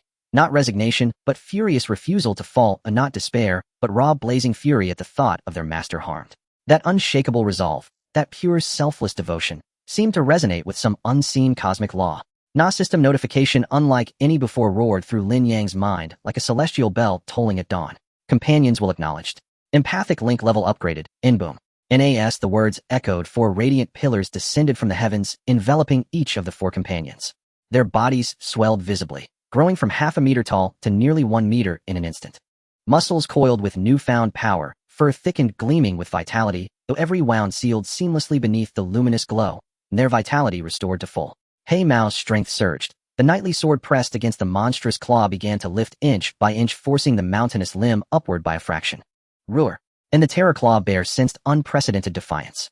It retracted its claws, rose onto its hind legs, and fixed its crimson, burning gaze upon these transformed insects. With a deafening roar, it raised both claws high, then slammed them down upon the earth. And again, the earth stomp. And this time its devastation eclipsed all prior force. By Mao, in Lin Yang's command, detonated across the link. And no instruction was needed. By Mao had already. At the very moment the earth stomp struck, by Mao threw back its head and unleashed a crystalline, piercing howl, and from which rippled an invisible harmonic field, coalescing into a translucent sonic shield that enveloped Lin Yang and all his companions. Harmonic resonance talent. Desperate counterpoint. In Krakum. Na cataclysmic shockwave crashed against the sonic barrier. The shield contorted violently, shimmering with concentric ripples, holding for less than 0.5 seconds before shattering outright. In the aftershock hurled all four companions, and Lin Yang, skyward once more. All were left clinging to the brink of death, yet none fell. And their indomitable spirit had ignited to its absolute zenith. Hei Mao, advance. Execute death surge thrust. In Huang Mao. Arcane bomb, strike its joints. In Hui Mao. Flank. Shadow, strike its nape. WF. In Hei Mao roared, then lunged anew the moment its paws touched ground. The knightly sword embedded in its tail now wreathed in a desperate blood-red aura. Huang Mao's orbiting star spheres multiplied from 3 to 5, then fused into a single volatile arcane bomb, crackling with annihilation as it hurtled toward the bear's knee. Hui Mao dissolved entirely into shadow, moving at blinding speed, leaving only flickering afterimages darting around the bear's colossal form. Thud. In Hei Mao's death surge thrust pierced the bear's hardened leg scale, for the first time truly breaking its defense. Boom. And the arcane bomb detonated against the bear's knee. its immense frame staggering for the first time. THWIP. Na venom-tipped arrow fired from an impossible angle struck true, embedding deep into the bear's nape. NROR. Pain lanced through the beast, igniting a world-shaking bellow. Nit swung its claws wildly, aiming at He Mao and Hui Mao, but both evaded by inches, trading grievous wounds for vital seconds. The battle plunged into its most brutal phase. Lin Yang stood at its heart, mind racing, coordinating his companions flawlessly through their shared spiritual link. He Mao bore the brunt heat, its scarred, battered body creating openings for its allies' assaults. Huang Mao waged war from afar, delivering precise arcane strikes to wounds and weak points. Hui Mao became a phantom, relentlessly harrying, denying the bear focus. Bai Mao held the rear, each healing resonance arriving at the critical instant, pulling a dying comrade back from oblivion. Together they functioned as a flawless war machine, launching wave after wave of fearless charges, carving victory from their own blood, and astonishingly driving back the level 60 elite monster step by step. The bear's hide grew ever more rent, black scales fracturing across its body, its crimson eyes for the first time flickered with something beyond rage. Uncertainty. Nit could not comprehend. How could these insignificant creatures unleash such ferocious, unyielding vitality? Seconds bled into minutes. Finally, after He Mao sacrificed its shoulder, shattered utterly, to thrust its broken sword deep into the bear's chest wound, the behemoth let out a final agonized cry, and collapsed to its knees. Its health bar dwindled to a sliver. In victory, a flash of elation surged in Lin Yang's heart, only to be shattered the next instant.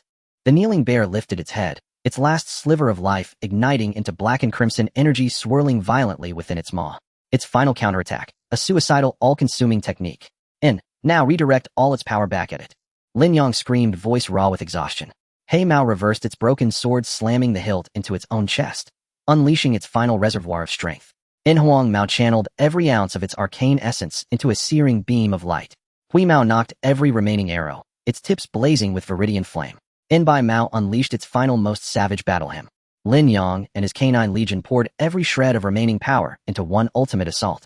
The black and crimson breath met the converging barrage, midair in a cataclysmic collision. Silence. The entire world seemed muted, as if sound itself had been severed. Then, deafening, ear-rending detonation. Blinding white light consumed everything. Lin Yang felt an irresistible force hurl him skyward. Then darkness swallowed his vision and consciousness fled. Uncertain how much time had passed, Lin Yang slowly awakened. The eerie forest surrounding him had vanished, replaced by the cold metallic walls of the training room. Training failed. The cold system notification declared the final result. He struggled to sit up, feeling as if his entire body was dislocated, his spirit utterly exhausted. Not far away, 4 small creatures, black-furred, white-furred, yellow-furred, and gray-furred, lay sprawled on the ground, listless and devoid of even the strength to wag their tails. Lin Yang looked at them, filled with disappointment and self-reproach. He lost. He still lost. Even with the link level raised, even though they fought with their lives, it still fell short. Unable to even overcome the default difficulty. Was he truly too weak as an empowerer? Just then a series of dense system notifications unexpectedly rang in his mind. Link level with the black-furred creature has increased, triggering a reward. Link level with the white-furred creature has increased, triggering a reward. Link level with the yellow-furred creature has increased, triggering a reward. Link level with the gray-furred creature has increased, triggering a reward. Following that, an unprecedented system message radiating brilliant golden light slowly emerged in the depths of his consciousness. Congratulations, your empowerer profession has met the conditions for a hidden advancement. It has been detected that your bond with the link partner Blackford has reached the life and death together level. Your teammate Blackford has provided you with attribute feedback, granting you 50 of its total training attributes. Lin Yang was completely frozen. What did it mean to gain 50 of the Blackford creature's total training attributes? Immediately after, more notifications flooded in like a tide. Your teammate Whiteford has provided you with attribute feedback, granting you 50 of its total training attributes. Your teammate Yellowford has provided you with attribute feedback, granting you 50 of its total training attributes. Your teammate Greyford has provided you with attribute feedback, granting you 50 of its total training attributes. Lin Yang instinctively, tremblingly opened his attribute panel. In the next moment, he witnessed the most shocking scene of his life. Target: Lin Yang. Race: human. Level 0. Profession: empowerer. Attributes: strength 12, agility 13, constitution 11, spirit 11. These were his initial pitifully low attributes. But now these 4 lines of numbers were jumping up at a visibly frantic pace. Strength 12, 15, 30, 58, 11, 92. Agility 13, 22, 45, 79, 13, 11. Constitution 11, 18, 37, 61, 18, 56. Spirit 11, 25, 51, 88, 12, 24. The numbers were jumping so fast that they left afterimages resembling an uncontrollable counter. The four small creatures grew an average of 30 attribute points daily. In 100 days, that would be 3,000 points, half of which is 1,500. For creatures close to 6,000 points. A surge of warmth appeared out of nowhere, rushing in torrents from the other side of the four spiritual links, flooding. It was an indescribable feeling, as if a parched riverbed was suddenly filled with heavenly rain, every cell rejoicing and leaping with joy. The fatigue in his body was swept away, replaced by an unprecedented sense of strength and fulfillment. In just a few seconds, his total attribute value multiplied countless times, directly breaking through the four-digit barrier, reaching a terrifying height he had never dared to dream of. And it wasn't over yet. When the surge in attribute values finally began to slow down, a new system notification popped up again. You have learned the skill Steel Slash from your link partner Blackford. You have learned the skill Starfire Conflagration from your link partner Yellowford. You have learned the skill Shadow Step from your link. You have learned the skill Healing Harmony from your link partner Whiteford. Lin Yang was completely stunned. Not only did he gain a massive amount of attributes, but he even directly learned their skills. An auxiliary class learned the piercing skill of a swordsman, the attack spells of a mage, the displacement techniques of a scout, and the healing capabilities of a healer. What the hell? What does this count as? A full-time expert. He quickly checked the status of the four small creatures, fearing that such a miraculous reward came at the cost of draining them. But the result again shocked him. On the attribute panels of the four small creatures, all values showed no decrease. Moreover, due to the recent increase in link levels, their base attributes had even slightly increased. This was a pure one-sided no-consumption gain. Lin Yang slowly stood up, feeling the surging power within him, lost in immense ecstasy. He finally understood. This was the true power of an empowerer. Not merely an enhancement of attributes, nor just a passive role, but rather the resonance and feedback generated after establishing a genuine bond of life and death with his partners. This was the correct form of this profession. After the ecstasy, Lin Yang forced himself to calm down. A cold and sharp question, like a venomous snake, quietly slithered into his mind, sending chills down his spine. Why had Shin Bing and the others never triggered this function? He had been with the Dawn team for a whole year.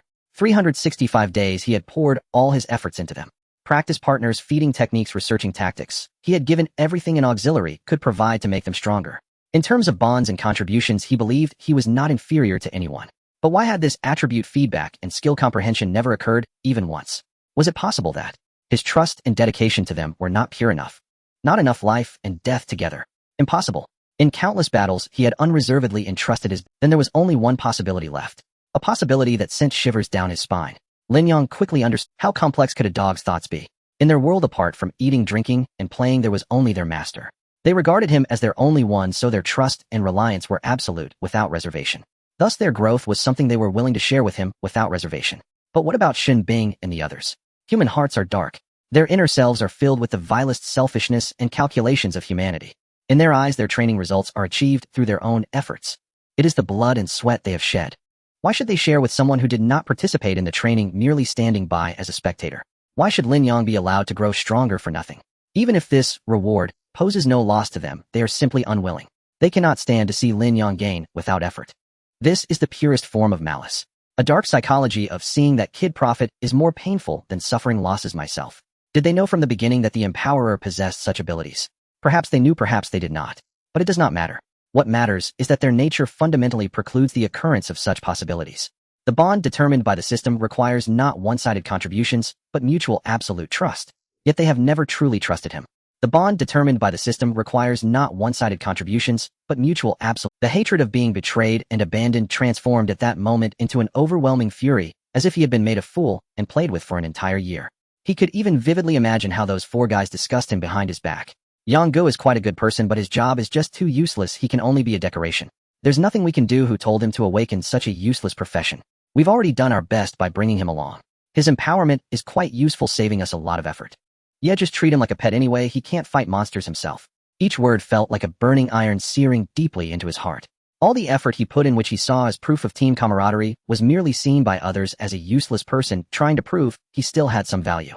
Foolish. He is a thorough, hopeless fool. Wow. A low whimper interrupted Lin Yang's thoughts.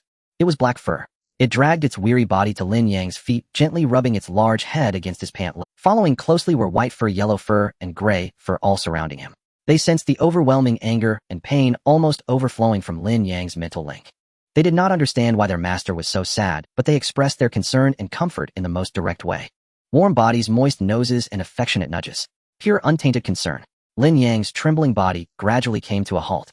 He lowered his head, gazing at the four little ones surrounding him. At that moment, the raging fury was enveloped by an even more intense emotion. But the system's notification was not over yet. Empower bond level increased to level 2. Team ability unlocked tactical leap. Lin Yang's attention was instantly captured by the last piece of information. Tactical leap. What is that? He immediately sank his consciousness into the system, where a brand new skill icon emanated a bluish glow in the shared ability bar with the 4 little ones. He focused and clicked on the new ability called Tactical Leap. In the next second, detailed instructions appeared in his mind. Tactical Leap Team Ability Level 1 Ability Effect. After activation, you can instantly reach the location of any link partner on the battlefield or swap positions with them. Usage times: you have 1 independent usage opportunity. Your link partners black fur, white fur, yellow fur, and gray fur each have 1 independent usage opportunity. Cooldown time: each leap usage opportunity will have its own independent cooldown time.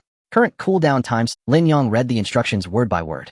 Halfway through, his breathing had already become rapid. When he saw each having 1 independent usage opportunity, his heart skipped a beat and his mind buzzed, going blank. Independent usage opportunity. Independent cooldown time. What? What does this mean? This means that in the same battle, he can actively perform a displacement.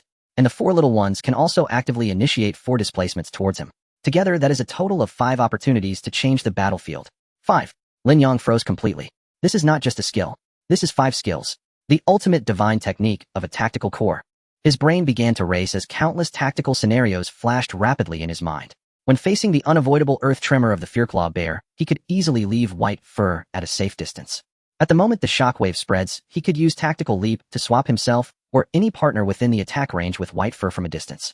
Perfect evasion. Moreover, he could have white fur actively leap to the center of the team, activate Desperate Harmony with stand damage, and then swap another fully healthy partner to replace the wounded white fur. This is no longer mere evasion, this is playing with the opponent. And there is also Gray Fur's assassination. No longer needing to take huge risks to find opportunities from behind.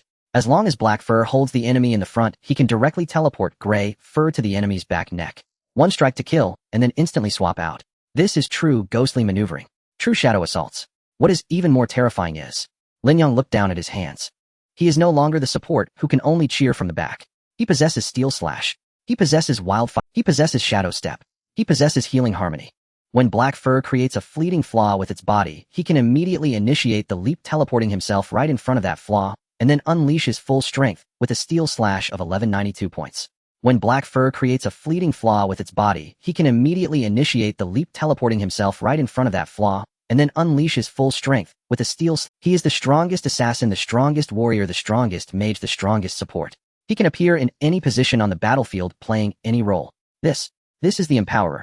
All previous feelings of loss, resentment, and guilt were swept away in this. In their place was an unprecedented powerful confidence and a fierce battle intent that almost burst forth. He looked at the 4 little ones at his feet, equally dispirited but filled with dependence, and the flames of anger and resentment in his heart transformed completely into a cold blaze. Lin Yang recalled his former team, feeling not only anger but also sorrow. They would never comprehend the feeling of entrusting one's back and future entirely to their companions. They are unworthy. The black-furred head nudged him again, letting out a low whimper from its throat, as if urging him to rest. Lin Yang crouched down, rubbing its head vigorously, then patted the white-furred, yellow-furred, and gray-furred ones in turn. All right, let's take a break. Once we recover to our best state, we will reclaim our ground. Over the next 2 days, Lin Yang did not engage in any simulated training. He exchanged all his remaining savings for the highest grade of beast blood and energy supplements he could find. The food intake of the 4 little ones had grown to a terrifying extent with their physical growth. They were like 4 bottomless pits, voraciously devouring food and converting it into energy for their recovery and growth. Meanwhile, Lin Yang was on the other side of the training room, repeatedly familiarizing himself with his newly acquired powers. He raised his hand, a cluster of orange-eared flames dancing in his palm. It was the Yellow Fur Starfire. However, the flames he released were several times stronger than Yellow Fur's, both in size and temperature. This was the qualitative change brought about by attribute dominance. The stats of the 4 little ones were already quite terrifying, while his average stats were double that of each of them. He shifted his foot, leaving a residual shadow in place, and instantly appeared over 10 meters away, executing Gray Fur's Shadow Step with fluid grace. He even took out a spare standard longsword. When he infused his power into it, a faint blood light shimmered along the Steel Slash. Although he lacked the innate swordsmanship talent that came with Black Fur's job change, with his terrifying strength and agility, every swing of his sword carried a howl that tore through the air. As for White Fur's healing harmony, he only tried it once, and a gentle sound wave spread out, significantly alleviating the fatigue he had accumulated from training. Omni-talented. An unprecedented omnipotence. 2 days passed in the blink of an eye. Lin Yang and the 4 little ones had fully regained their peak condition. Due to the increase in linking level and adequate nutrition, their attributes had also seen slight improvements. The 4 little ones now stood together, exuding a strong presence. With a height of 1 meter, their muscular forms were well-defined, and their eyes sparkled with fighting spirit. Especially Black Fur, who stood there steady as a mountain, already resembling a top-tier tank.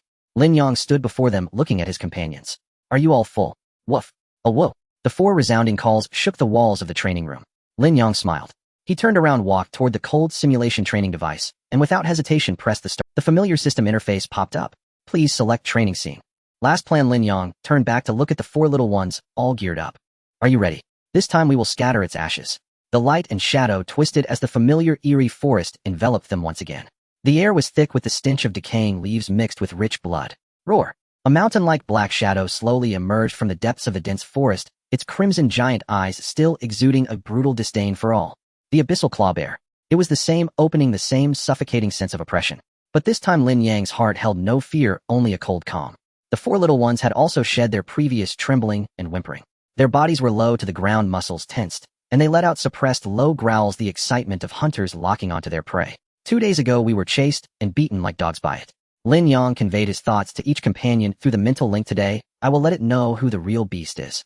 White Fur, initiate the battle song and stay back. Black Fur, take the front line. Yellow Fur, Gray Fur, attack freely. The moment the commands were issued, battle erupted. Oh whoa! White Fur howled, sending waves of passionate sound waves that enveloped all teammates. Berserk battle, hardened song. A faint red light and earth-colored halo shimmered around all partners, causing their attack and defense to surge simultaneously. Woof! Black Fur roared, its massive body transformed into a black cannonball, charging directly at the claw. It no longer used any tricks, but instead held the knight's sword horizontally in front of it and crashed forward with pure strength. Bang! The heavy impact echoed through the forest. This time Black Fur did not get knocked back. The ground beneath it cracked inch by inch, and although it was pushed back several meters by the tremendous force, it stood firm. It actually withstood the claw bear's charge. Heaton. Meanwhile, 5 Azure Star trajectory orbs appeared beside Yellow Fur. It didn't even bother to aim. The orbs lined up like a machine gun, bombarding the claw bear's face. Puff, puff, puff, puff, puff. A series of explosions erupted on the claw bear's face. Although it still couldn't break through its thick outer layer, the immense impact caused its massive head to uncontrollably tilt backward. Gray Fur flickered in the shadows at the edge of the jungle, its poisoned arrows striking with precision at the joints and wounds of the claw bear like the fangs of a venomous snake. From the very beginning, the battle had entered a state of intense heat. The claw bear was completely enraged. It ignored the harassment from Yellow Fur and Gray Fur, pouring all its fury onto the black insect before it that dared to obstruct it.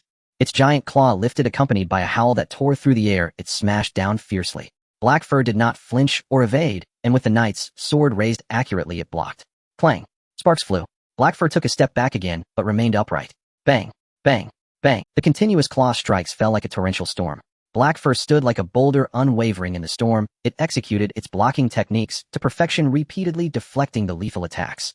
Roar! After a prolonged assault without success, the claw bear's patience finally wore thin. It suddenly stood upright, raising its 2 massive front claws high above its head, then smashed them down towards the ground. Area skill, Earth Tremor. Here it comes again. A devastating shockwave surged forth with unstoppable momentum, sweeping in all directions. But Lin Yang's command was faster than the shockwave. White Fur. A single word echoed through the mental link. No further explanation was necessary. Just as the destructive shockwave was about to sweep over the team, White Fur, who had been waiting at the very edge of the battle circle, activated its tactical leap. Buzz. The space twisted for a brief moment. The white-haired figure vanished from its original spot, reappearing in front of the black-haired one, shielding the entire team behind it. It then let out a clear howl towards the heavens. The invisible harmonic shield, Desperate Harmony, opened again. The devastating shockwave collided violently against the newly formed Soundwave shield. The shield twisted violently, rippling across its surface, barely holding for less than a second before shattering. But that 1 second of buffer was enough. The residual shockwave swept through, causing the crowd to stagger, yet no substantial harm was inflicted. Whether it was due to the second battle or an increase in their bond, Lin Yang felt that all his maneuvers became more fluid, and at the moment Desperate Harmony shattered, a circle of blood-red sound waves erupted, enveloping all companions. The white-haired one's skill, Bloody Rhythm. Within 10 seconds, the attack speed of all linked partners increased by 30, and all damage dealt increased by 20. The opportunity had arrived. Lin Yang hesitated not for a moment. As the white-haired figure was pushed back by the residual force of the shockwave, he unleashed his own ability. Tactical Leap. Lin Yang's figure instantaneously swapped places with that of the white-haired one. Just a second before, he was at the back of the team. Now he stood right at the heart of the battlefield, facing the abyssal claw bear, which had just completed its ultimate move and was in a brief moment of vulnerability. The nauseating scent of blood hit him, but this time Lin Yang's heart remained unperturbed. To hell with fear. I can fight now too. It's my turn. Lin Yang stepped forward with his left foot, lowering his center of gravity, channeling all his strength through his waist and abdomen into his right arm. He was not a swordsman and knew nothing of intricate sword techniques, but he possessed a strength of 1192 points and skills from the black-haired one. Steel slice. The standard long sword in his hand shone with a blood-red brilliance far more dazzling than that of the black-haired one, striking fiercely at the knee joint of the bear, which was kneeling due to earth tremor. Poochie. Gone was the painful clang of metal against metal. This time it was the dull thud of a blade slicing through flesh. The hard carapace of the abyssal claw bear proved as fragile as paper before such overwhelming force. A deep wound visible to the bone suddenly appeared on its knee. Roar. The intense pain jolted the abyssal claw bear from its skill's aftermath, letting out a roar of agony and fury. Its massive body suddenly turned towards Lin Yang, its intact giant claw crashing down with enough force to shatter mountains. Black-haired one. Buzz. Another spatial distortion occurred. The black-haired figure appeared like a specter between Lin Yang and the giant claw, not even glancing back at its master. It poured all its will and strength into the knight's sword it had wrapped its tail around. Block. Clang. A deafening crash resounded. The black-haired one's massive body shook violently, the ground beneath it cracking like a spider's web, yet it did not retreat an inch. It used its own body to perfectly absorb this lethal strike for Lin Yang. And Lin Yang, just behind the black-haired one, raised his right hand as the giant claw was deflected. Starfire blaze. Orange-eared flames erupted from the sky, transforming into tongues of fire that precisely drilled into the bloodied wound on the bear's knee. Sizzle. The smell of roasting meat instantly filled the air. Roar. The abyssal claw bear went completely berserk. It had never suffered such serious injuries, nor had it been toyed with like this before. Before its hatred could lock onto the black-haired one, it was immediately drawn away by Lin Yang. It abandoned the troublesome black-haired figure, twisting its massive body suddenly and opening its bloodied maw to bite at Lin Yang, who was positioned to the side. Immediately after, he raised his hand, and a gentle wave of sound spread from his palm. Healing cord. A green halo enveloped the black-haired one who had just... Immediately after, he raised his hand, and a gentle wave of sound spread from his palm. Healing cord. A green halo enveloped the black-haired one who had just taken a blow and whose health had dipped, instantly restoring its health. The entire process flowed like water, seamless and fluid. On the battlefield, Lin Yang and the black-haired one stood like two guardians, firmly holding the front against the abyssal claw bear. One responsible for blocking, the other for dealing damage, dodging, and healing, while also acting as a secondary tank. More importantly, they were in perfect sync, without any reservations. A perfect collaboration. The abyssal claw bear fell into complete frenzy, wildly swinging its claws as attacks rained down like a storm, yet this man and dog duo, through their incredible teamwork, resolved all of them. Meanwhile, in the distance, the yellow-haired one had transformed into a ruthless artillery unit. 5-star trajectory magic orbs orbited around it almost incessantly, each one blasting towards the bear's head, wounds, and joints. Bang, bang, bang, bang, bang. The continuous explosions interrupted the bear's movements time and again, becoming an unbearable nuisance. Its base stats were too high, this level of mana consumption was negligible. Skills felt as if they were free. The pressure of the mage class on the battlefield was vividly demonstrated at this moment. With the pressure on the black-haired one significantly reduced, the team finally had the chance to counterattack. The gray-haired figure moved like a ghost, weaving through the shadows of the forest, each poisoned arrow shot from the most cunning angle, targeting the bear's eyes and the wound on its neck. The situation had completely reversed. Lin Yang looked at the abyssal claw bear, which was being forced back repeatedly, its wounds increasing, and felt his fighting spirit intensifying. Yellow-haired one. His command echoed in the link. Prepare the biggest one. Woof. The yellow-haired one replied, and ceased its relentless barrage of magic orbs. It raised its head, gathering all its mental energy into a single enormous ghostly blue energy ball larger than all the previous orbs combined, radiating a sense of destruction above its head. The charged version of the arcane bomb, Annihilation Beam. Roar. The abyssal claw bear was no fool. It instantly sensed the terrifying energy wave that posed a threat to its life. Its crimson eyes locked onto the distant yellow-haired one, completely abandoning Lin Yang and the black-haired one in front of it. Its massive body turned abruptly, exerting its limbs, charging like an out-of-control heavy truck towards the yellow-haired one's position, initiating a desperate charge. It aimed to crush the most bothersome mage first. However, facing this earth-shattering charge, Huang Mao stood still, unmoving. It calmly continued to gather its... Just as the massive shadow of the fear claw bear was about to envelop Huang Mao, Lin Yang's command rang out again. Now is the time. A glint flashed in Huang Mao's eyes. Tactical transposition. Buzz. Huang Mao's figure exchanged places with He Mao's once again. Standing in the path of the fear claw bear's charge was He Mao, already on guard, holding the knight's sword across its chest. Roar. The fear claw bear's brain clearly malfunctioned. It could not understand why that fragile mage had suddenly transformed into this foul-smelling hard stone. But its charge could not be halted. Clang. Amidst the earth-shattering impact, He Mao's body was knocked off its feet, flying backward for several meters, yet it successfully completed the block. For its teammates, it created the most precious time. Bai Mao. Owl. Bai Mao, who had been lingering at the edge of the battlefield, let out the most spirited howl since the battle began. A golden battle drum sound echoed throughout the forest. Total assault moment. All partners, the next skill damage will be doubled. Attack. With a command from Lin Yang, he threw the long sword, which had already developed cracks, with all his might, while simultaneously raising both hands, pouring out a staggering 1,224 points of spiritual energy, without reservation. Starfire scorches the earth. Charged version. The figure of Hui Mao leaped from the shadows, loading all the arrows onto its front paws, the arrow tips igniting, with ghostly green flames transforming into a barrage of soul-snatching meteors, rain of arrows. And just after exchanging positions with He Mao, Huang Mao, now in the center of the battlefield, had finally completed the final guidance of the annihilation beam that had charged to its limit.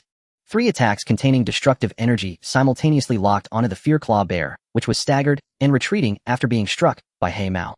Roar. The Fear Claw Bear let out its last unwilling roar. In the next second, white light engulfed. Boom. The terrifying explosion lifted the ground, and as the smoke cleared, the mountain-like giant beast lay blackened and lifeless on the ground. We won. Moreover, we won so easily. Lin Yang looked at his partners, who were unscathed except for some fatigue, feeling a surge of warmth in his heart. This time, he even felt he still had the strength. Come, let's continue.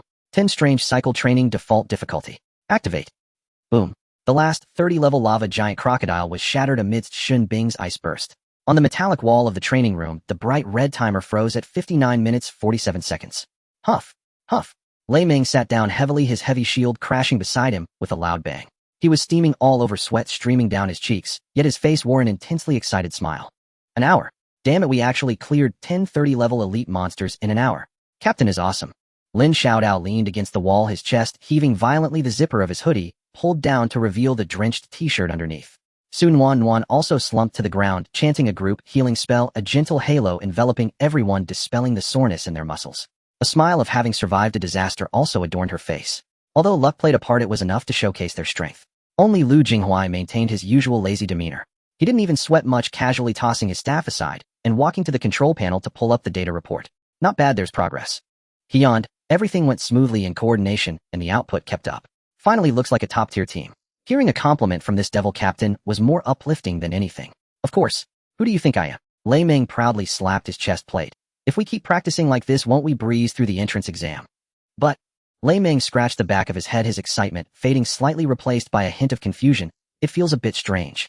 What's wrong? Sun Wan asked. We've been training intensely lately, exhausted like dogs, but I feel my attribute panel seems to be completely stagnant.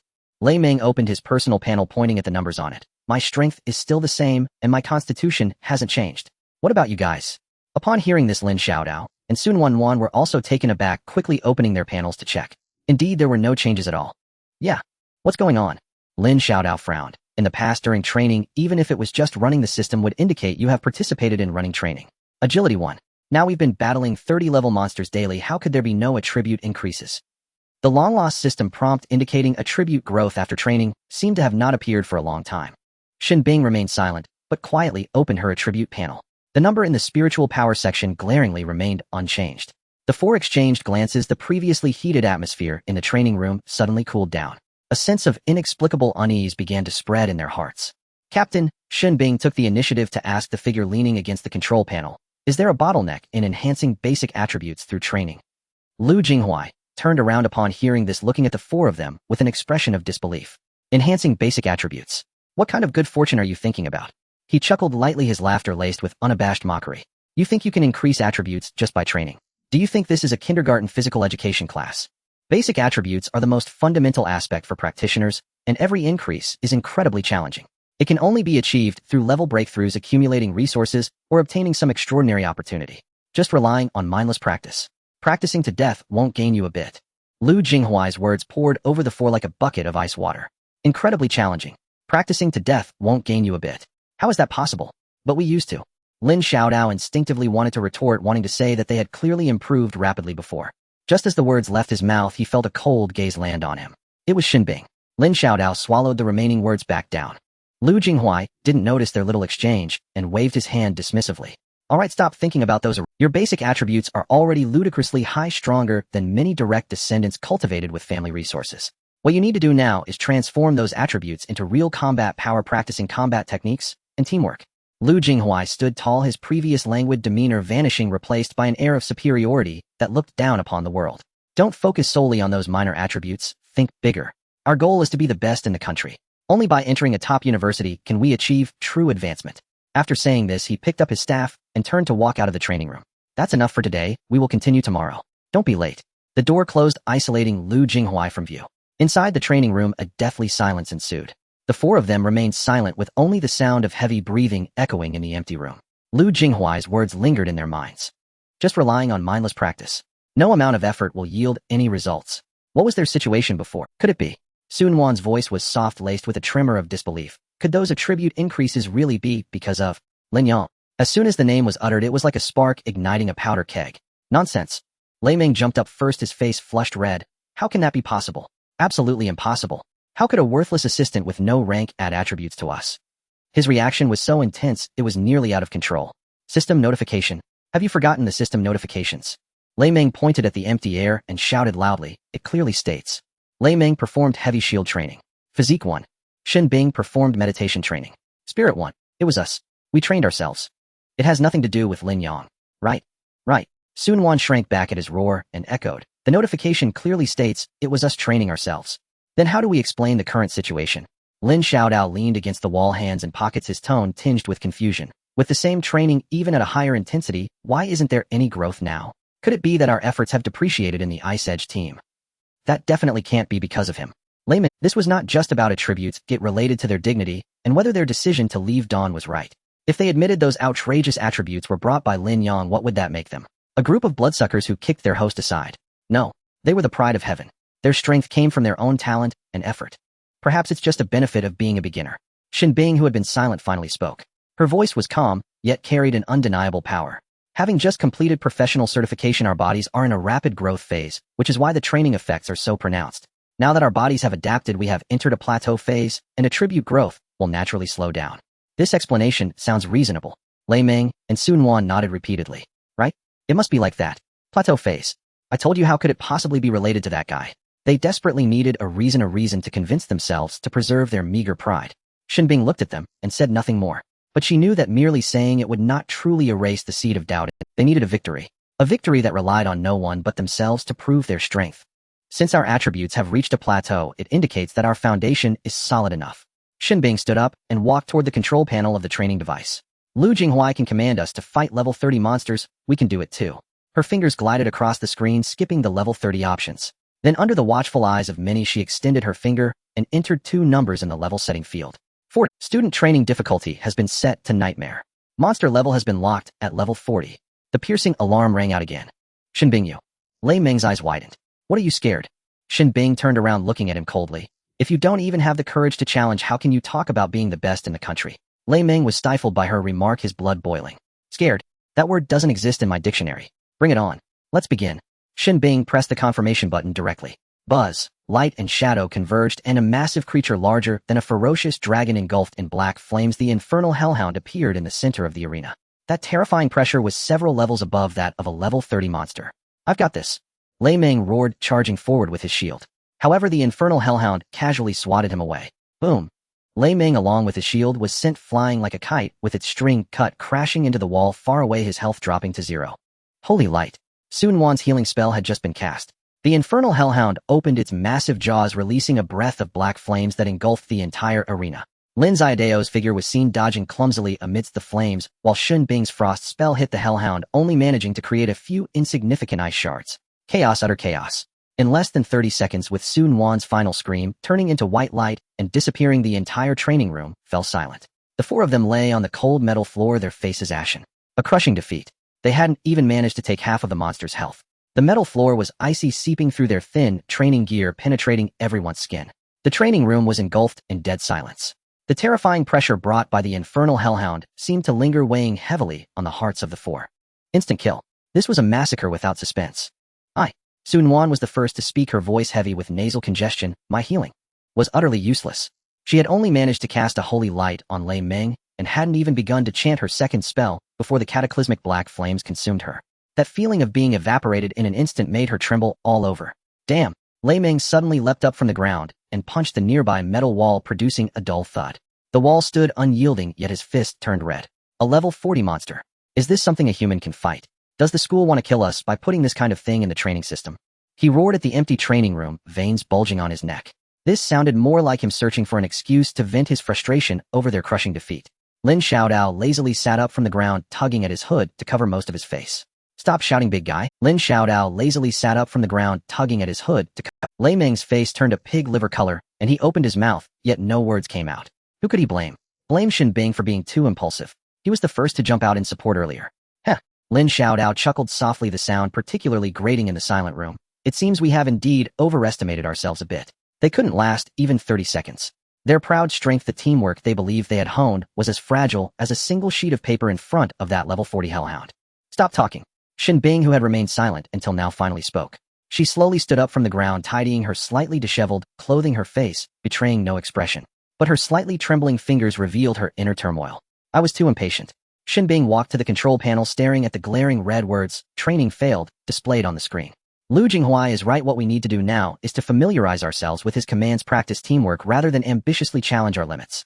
She took on all the responsibility. This made Lei Ming and Su Nuanyuan feel a bit better. Yes, Shen Bing is right. Lei Ming quickly looked for a way to ease the situation. We just started to sync up, no need to rush, let's take it step by step. Shen Bing gave a wry smile. Let's just stick to level 30 then.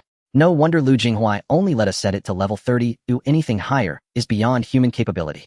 As she spoke, she reset the training mode, adjusting the monster level back to 30.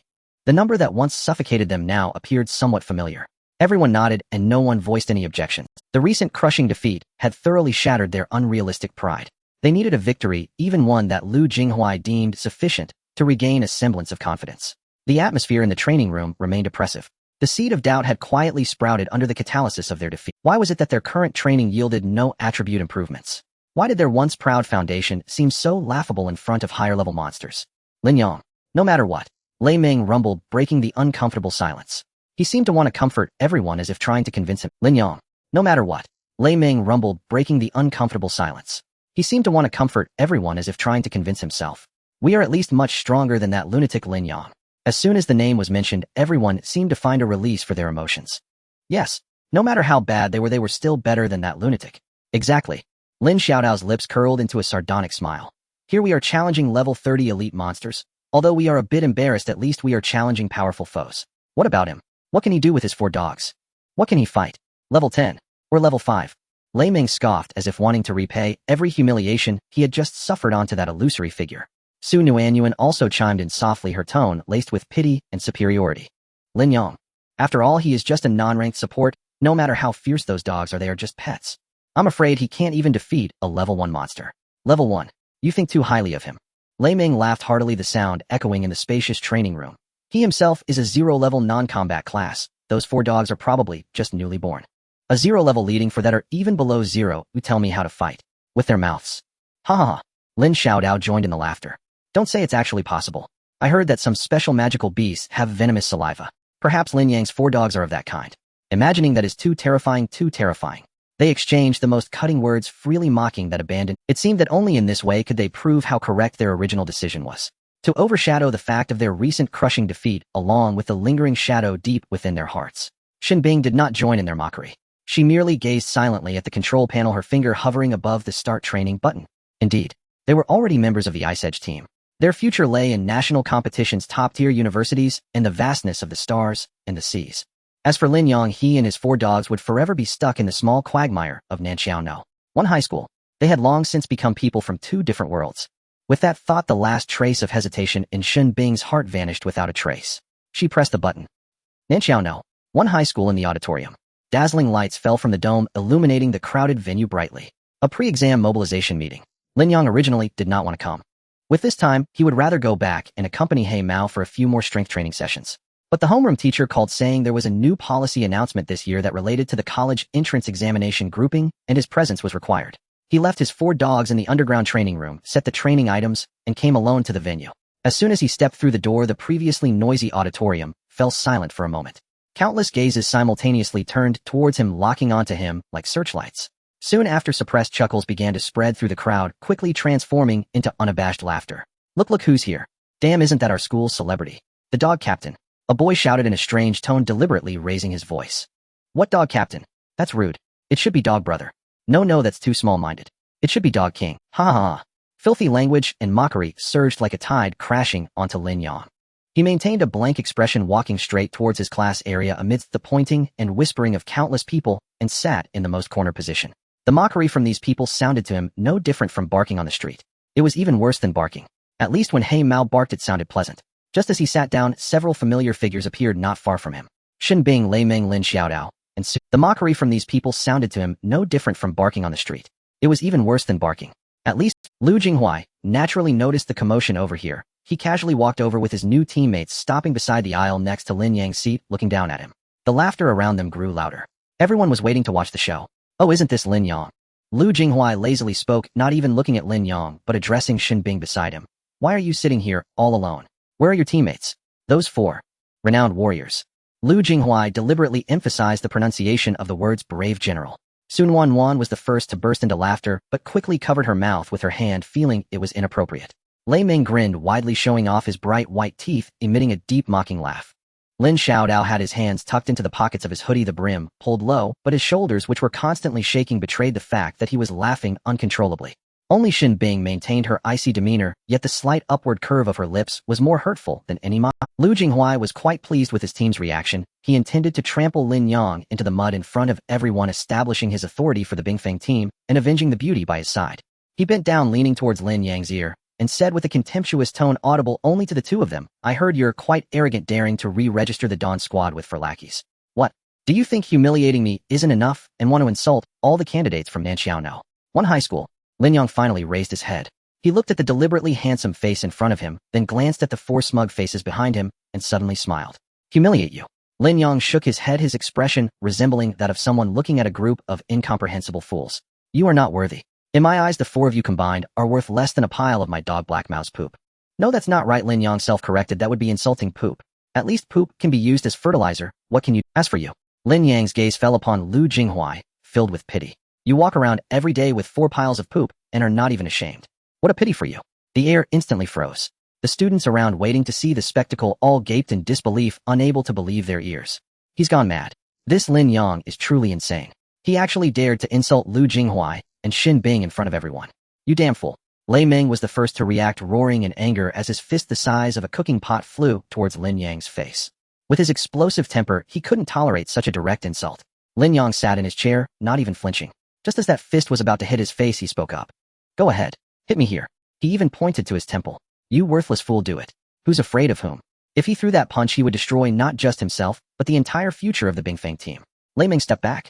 Lu Jinghuai's voice rang out, laced with suppressed anger. Fighting during preparation and violators would have their exam qualifications revoked. If he threw that punch, he would destroy not just himself, but the entire future of the Bingfeng team. Lei Ming stepped back. Lu Jinghuai's voice rang out, laced with suppressed anger. He reached out to block Lei Ming, pushing him behind him. There's no point in squabbling with a madman. Lu Jinghuai straightened his collar, regaining his relaxed composure. He's already given up. We are different. Our goal is the stars and the sea. With that, he prepared to turn and leave. To waste another word with a waste here would only lower his own standards. However, just as he turned, Lin Yang's unhurried voice drifted from behind. It seems you're not just bringing them along, you're their father. Hello, poop dad. Boom. A string in Lu Jinghuai's mind snapped completely. Stars and sea. To hell with the stars and sea. He abruptly turned around, golden magical energy gathering in the palm of his hand, his relaxed demeanor vanishing, without a trace, replaced by a chilling, killing intent. I will kill you. He could no longer hold back, launching a punch. Yet a figure moved faster than him. The director of education appeared between them at some point, extending his hand to easily block Lu Jinghuai's fist, which contained terrifying energy. Stop it. The director's face was pale with anger. What do you think this is, a conference? Do you want to rebel? His gaze swept over Lu Jinghuai and Lei Ming, finally landing on Lin Yang. And you, Lin Yang. Mind your mouth. If you dare to speak nonsense and disrupt the order of the meeting again, you will receive a severe penalty. Lu Jinghuai's chest heaved violently, the magical glow slowly dissipating, but his gaze fixed on Lin Yang, as if he wanted to devour him whole. Lin Yang snorted coldly, leaning back against the chair and closing his eyes. There was no point in speaking to a group of flies. The director, seeing this, could only shake his head in disappointment and walked up to the podium. Quiet. Everyone be quiet. Now let's begin the meeting. The director's booming voice echoed in the auditorium, finally suppressing all the commotion. Lu Jinghuai shot Lin Yang a fierce glare, his expression seeming to say wait for it, before leading his equally displeased team members back to the Bingfeng squad's designated area. The surrounding students no longer dared to laugh loudly, but the whispers never ceased, with glances darting back and forth between Lin Yang and Lu Jinghuai, filled with excitement at the spectacle. Lin Yang leaned back in his chair, indifferent to it all. Madman. Waste. Let them say whatever they wanted. When the exam came, he would show everyone who the real waste was. I have 4 dogs and I can still fight. On the podium, the director cleared his throat and tapped the microphone. Students, before we begin the pre-exam mobilization, I have an important announcement to make. According to directives from the higher education authorities, due to urgent maintenance needed for some advanced examination venues, the college entrance examination, originally scheduled for 3 days from now, will be postponed by 2 days. As soon as he finished speaking, a buzzing murmur erupted from the audience. 2 days delay. Great, I can practice for— What's so great? I had my condition adjusted to peak. Now with this delay, my rhythm is all messed up. Lin Yang felt no waves in his heart. 2 days. For him, in a training room with 10 times the time flow, that meant 20 days. This was simply fantastic news. He wished the exam would be postponed for 2 months. Money. He could always think of a way at Qiyuan. The director waited for the murmurs below to quiet down a bit before continuing, and what he said next plunged the entire auditorium into silence. The second announcement. It is also the most important policy change. As everyone knows, our Daxiao invests a massive amount of resources into the college entrance examination every year, yet resources are still extremely tight. In order to allocate precious resources effectively and cultivate the most elite talents, the education department has decided to implement a streamlined selection system nationwide this year. The expression of the head teacher turned serious. In other words, this year's college entrance examination will no longer allow all teams to participate. Only the teams that rank within the top 50 of the overall rankings at our school will qualify for the official exam. The remaining 50 of the teams will be directly eliminated, preparing for subsequent enrollment into vocational technical colleges. Boom. A stone stirred up 1,000 waves. The entire auditorium, after a moment of silence, erupted into chaos. What a— Half of the people are being cut.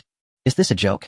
We have worked hard for 3 years and now, with a single sentence, we are told to attend a vocational school. It's unfair. This is unfair. Why? Desperate screams, angry questions, and panicked cries instantly drowned the entire venue. Even the students in the front row who had excellent grades displayed expressions of shock. Lin Yang's heart suddenly sank at that moment. Top 50. Since Shen Bing and the others left, his Dan team had not participated in any school assessments or competitions overall rankings. That was 0. Definitely in last place. This policy was for him a death sentence. The students who had just been gloating over Lu Jinghuai's setbacks could no longer smile. They began to frantically recall their teams, ranking, their faces turning pale. Silence. The head teacher used the pressure of a professional, his voice booming like a bell, once again shocking the entire room. I know this decision is cruel, but rules are rules. Of course, the school has fought for an opportunity for the students in the bottom 50. Seeing the countless red eyes in the audience, the head teacher softened his tone. This is not a purely one-size-fits-all approach. During the 2 days of the delayed college entrance exam, the school will urgently organize an internal selection competition. All teams that rank in the bottom 50 can participate. As long as you can achieve a position in the top 10 in this selection competition, proving that you possess sufficient strength, the school will grant you formal qualification for the college entrance exam. Upon hearing this, the auditorium, which had been filled with despair, was instantly reignited. Although it was still cruel, at least there was a glimmer of hope. As long as there is an opportunity. Lin Yang let out a heavy sigh of relief. Internal selection competition. Top 10. Great. What he wanted was simply a chance. Now let's announce the list of the top 50 teams that have qualified for the college entrance exam. The team captain of the announced name should come up to collect the examination permit. The head teacher picked up a list and began to read. 100th place, Lai Wen team. 99th place, Era. With each name that was read, a subdued cheer erupted from the audience, accompanied by sighs of despair from some. The atmosphere was tense to the extreme. Lu Jinghuai sat leisurely in his seat, while Lei Meng and Lin Xiaodao beside him intentionally or unintentionally cast mocking glances at Lin Yang. The implication was clear. Do you see waste? This is the gap between you and us. Shen Bing and Sun Wanwan remained silent, but their innate sense of superiority was more hurtful than any words. Second place, a Red Kite team. First place, Ice Edge team. When the head teacher read the last name, all the spotlight instantly shone on Lu Jinghuai and his team. Wow, as expected of the Ice Edge team. So strong. Senior Lu Jinghuai is so handsome. Senior Shen Bing is so beautiful. Amidst the thunderous applause and cheers, Lu Jinghuai stood up with his 4 dazzling teammates, enjoying the glory of being the center of attention. He adjusted his collar, wearing his trademark lazy smile, turned around, and looked down at Lin Yang in the corner, the curve of his lips radiating the poise of a victor. Shen Bing, Lei Meng, Sun Wanwan, and Lin Xiaodao, 4 people, 4 gazes like 4 sharp swords simultaneously stabbed toward Lin Yang. They wanted Lin Yang to see clearly how correct their decision to leave him had been. They were the proud children of heaven, destined to soar in the skies. While Lin Yang was merely a burden, they had cast aside a joke, who couldn't even touch the threshold of the college entrance exam. Under everyone's gaze, Lin Yang slowly raised his hand. Then in the triumphant gazes of Lu Jinghuai and the others, he boldly extended his middle finger towards the podium aimed at those who were about to step up to receive their glory. The cheers in the auditorium came to an abrupt halt. Everyone witnessed this scene, their eyes wide open in disbelief. The smile on Lu Jinghuai's face froze. Xinbing's face instantly turned cold. Lei Ming's fists crackled as he clenched them. The head teacher on stage was so enraged that he nearly lost his breath, his finger pointing at Lin Yang, trembling. "This is rebellion. This is outrageous," he shouted angrily, but couldn't really rush down the stage to confront him, only forcing himself to suppress his anger to maintain order in the venue. "Edge team, come up to collect your examination permits." Everyone else remained silent. Lu Jinghuai shot Lin Yang a fierce glare filled with resentment that seemed almost tangible. He, along with his 4 teammates who also wore dark expressions, walked stiffly to the podium. What should have been a moment of glory turned awkward due to Lin Yang's insulting gesture. The eyes of the entire audience darted back and forth between them, and Lin Yang in the corner, whispers buzzing like mosquitoes. Lin Yang remained unfazed, leaning back against his chair, as if the one who had stirred up the storm was not him. After the Edge team received their examination permits, they returned to their seats under everyone's gaze. As they passed by Lin Yang, none of them looked at him, but their pride and hatred emanated more clearly than any poisonous words. On the podium, the head teacher cleared his throat several times, trying to redirect everyone's attention. "All right, the list of the top 50 has been fully announced.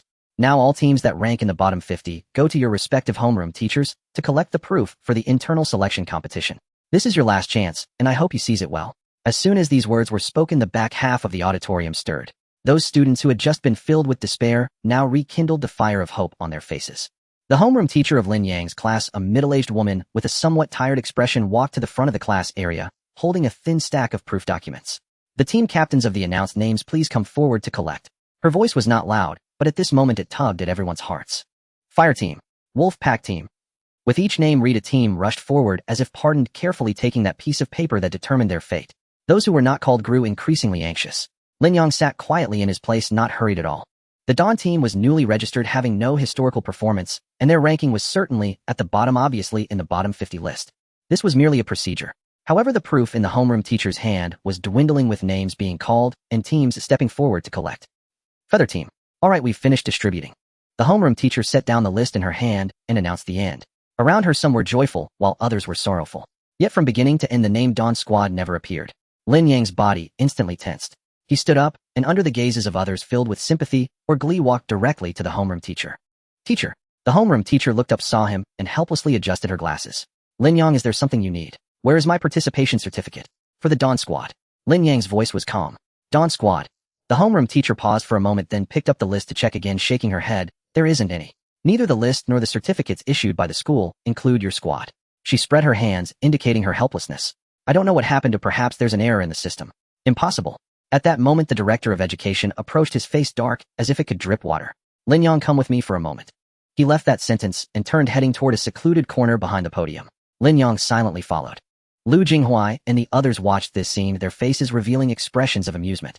Once in the deserted corner, the director of education suddenly turned around, scrutinizing Lin Yang with a discerning gaze. "Stop trying to attract attention here, just go home and prepare for the single admission test." "Where is my participation certificate?" Lin Yang got straight to the point. "The school has decided that you do not qualify to participate," the director of education said coldly. "Stop wasting everyone's time and go back to prepare for the vocational technical college's single admission test." With that one statement, your fate has been sealed. Lin Yang's heart sank. Why? The director of education seemingly found it laughable. "Lin Yang, the college entrance examination is a team battle, and the minimum requirement is a 5-member squad. You have only one person now, which does not meet the criteria." "My squad is already full." Lin Yang stated clearly. "Dawn Squad 5 members has already been officially registered in the system, not a single one less." "You dare to argue with me?" The director of education's anger flared up instantly. "Do you think I don't know? 4 dogs. You brought 4 dogs to make up the numbers. Lin Yang, do you think the school's rules are just for show? Do you think the college entrance examination is your family's amusement park?" He grew increasingly agitated, nearly spitting as he spoke to Lin Yang. "The rules of the college entrance examination state that teams cannot be shorthanded, but it doesn't say that team members can't be non-human." "My actions fully comply with the regulations," Lin Yang retorted respectfully. "You are exploiting loopholes in the rules. This is malicious. This is a desecration of the college entrance examination system." The director of education's chest heaved with anger. "Must I say it so harshly? If you could just reflect on your own issues, you wouldn't have fallen to this state today." He pointed at Lin Yang's nose, heartbroken as he lectured him. "Not reflecting on your issues, but instead aggravating them, creating a dog team to attract attention. The school hasn't given you a serious punishment for disrupting the order, which is already considering your orphan background and feeling sorry for you. Do you still want to take the exams? Go back. Think carefully about what you did wrong. Lin Yang fell silent upon hearing these words. He lowered his head, making it hard to see his expression. The director of education, seeing him this way, thought his words had an effect and softened his tone. Look, you know you have many problems. Recognizing your mistakes is the beginning of progress. Lin Yang slowly raised his head, a strange calmness on his face. Director, you are right. I should reflect well. My mistake lies in bad luck, poor vision, and a feeble mind that I took a group of ungrateful wolves as family. The director of education's expression darkened immediately. What? What are you saying? Unrepentant. Lin Yang, however, seemed to ignore his fury and continued on. In my opinion, your mind seems to be rather lacking as well. What? The director of education doubted his hearing, staring intently at Lin Yang, his facial muscles twitching with anger. Say that again. I said your mind seems to be rather lacking. Lin Yang repeated clearly. You little brat. The director of education was thoroughly enraged, no longer caring about maintaining his dignity as an educator. He suddenly reached out, grabbing Lin Yang's shoulder, prepared to drag up this audacious student. An orphan of a mere auxiliary profession, a useless child, who couldn't even keep his teammates, dared to repeatedly provoke his authority. Today he would teach Lin Yang what rules meant. Though his attributes as a level 30 professional weren't purely warrior-like, dealing with a student who couldn't even tie a chicken would be effortless. However, when his hand pressed on Lin Yang's shoulder, and he exerted force, the anticipated scene of Lin Yang stumbling, Lin Yang remained standing firm, not moving an inch. The director of education was taken aback. What was happening? He could not believe it, increasing the force in his hand, veins bulging on his arm. Lin Yang remained standing firm, not moving an inch. The director of education was taken aback. What was happening? He could not believe it, increased. Beads of sweat formed on the director of education's forehead. This was impossible. How could a level 0 non-combat profession have such strong physical capabilities? This completely contradicted the norms of the profession. A level 30 director of education could not even move a student who hadn't graduated yet. Though no one dared to approach, the distant eyes watching made him feel his face burning with pain. Lin Yang felt the strength on his shoulder, remaining unfazed. Since black hair and the others reported their attributes, once his values had far exceeded the average person. Now they had trained for another 200 days. Though they weren't as high as black hairs, they were still much higher than this director of education. He sighed. Talking reason with such a person was futile. At this point, only one last path remained. Under the director of education's suspicious gaze, Lin Yang took out his student terminal. Seeing this action, the director of education's face showed a look of deep mockery and disdain. What? Want to call someone? I want to see who you, an orphan, can call for support. He released his grip, crossing his arms, looking forward to the show. Go ahead and call. I'm waiting. In the distance, Lu Jinghuai, Shin Bing, and others were the same cold smiles. They all thought the same thing. An orphan pushed to the edge. This last struggle seemed so laughable and pitiful. Lin Yang ignored everyone around him, deftly pulling up a number and dialing it. The phone rang only once before. Hello, Director Sun. This is Lin Yang. In the top-floor office of Chiyuan Group Tower, Sun Hanyu held a cup of coffee. Upon hearing Lin Yang's voice, he instantly perked up. Lin Yang. What's wrong? Is it money? No, it's not about money, Lin Yang replied calmly. I've run into trouble. The school won't let me take the National College entrance exam. Sun Hanyu's eyes lit up instantly. Barred from the exam. Even better. He wouldn't even need to attend vocational college. He could join Chiyuan Group directly. This was monumental news. Yet he couldn't say so outright. He had to make Lin Yang feel that he was helping, not merely accommodating, but fiercely advocating for his interests. The favor had to be rendered flawlessly. Damn it. Thinking this thoroughly is precisely why I earn what I do. Barred from the exam. Tell me exactly what happened. Sun Hanyu set down his coffee cup and leaned forward slightly. Lin Yang recounted the situation with stark concision. His team members were dismissed as 4 dogs. The school had instituted a 50% attrition policy, and it refused to issue him official competition eligibility documentation. Ah, I see, Sun Hanyu smiled. A trivial matter. I know Nanxiao no. One high school well. Here, hand the phone to your academic affairs director. I'll speak with him directly. Lin Yang extended his terminal toward the director. He wishes to speak with you. The director scoffed, his face brimming, pretending to be important. Who do you think you are, summoning dignitaries to command me? Let me tell you. Today, even the celestial emperor himself couldn't change my mind. With that, he snatched Lin Yang's terminal, preparing to unleash a torrent of scathing reprimand on the caller. Who is this? Stop meddling in students' affairs. A calm, resonant voice emanated from the other end. Hello, I'm Sun Hanyu of Chiyuan Group. The director's voice cut off mid-sentence. He froze completely, his expression shifting within a single second from fury to disbelief, then to shock, and finally collapsing into sheer abject terror. Chiyuan Group. Sun Hanyu, the city's industrial titan, the man whose mere presence sent tremors through Nanxiao's entire economy. The Chiyuan teaching building, donated by him, stood prominently at the heart of campus. Director Sun. His body bent instinctively downward, both hands cradled the small student terminal as though it were a sacred relic. Sir, good day to you. My sincerest apologies. I had no idea it was you. His voice trembled, cold sweat traced paths down his temples. This spectacle left every onlooker utterly dumbfounded.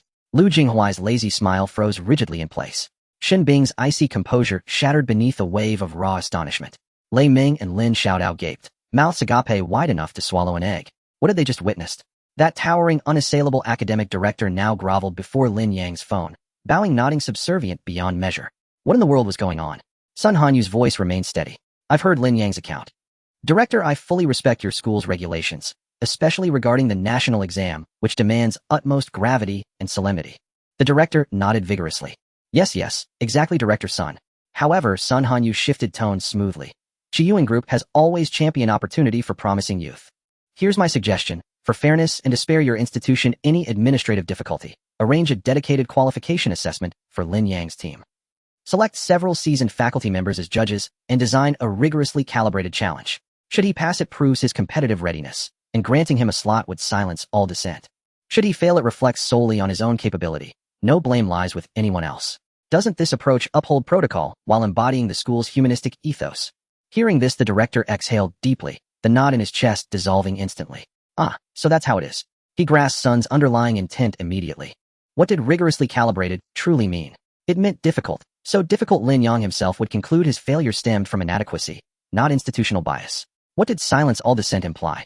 A ceremonial charade, granting Sun full face, appeasing Lin Yang's defiance, and ensuring his quiet departure. Thus Sun remained honored, and Lin Yang eliminated. A masterstroke, one move, two victories. Brilliant, truly brilliant. Director Sun's vision is nothing short of extraordinary. You've thought of everything. The director bowed lower, still his face wreathed in obsequious smiles. Rest assured, I will orchestrate the fairest, most impartial, and most reasonable qualification test imaginable. I shall honor your expectations without fail. Very well. I have a meeting, goodbye. By all means, please attend to your duties. The call ended. The director sighed, deeply wiping sweat from his brow with his sleeve. Straightening up, he returned the terminal to Lin Yang. His former wrath and disdain vanished, replaced by condescending. Lin Yang, he cleared his throat.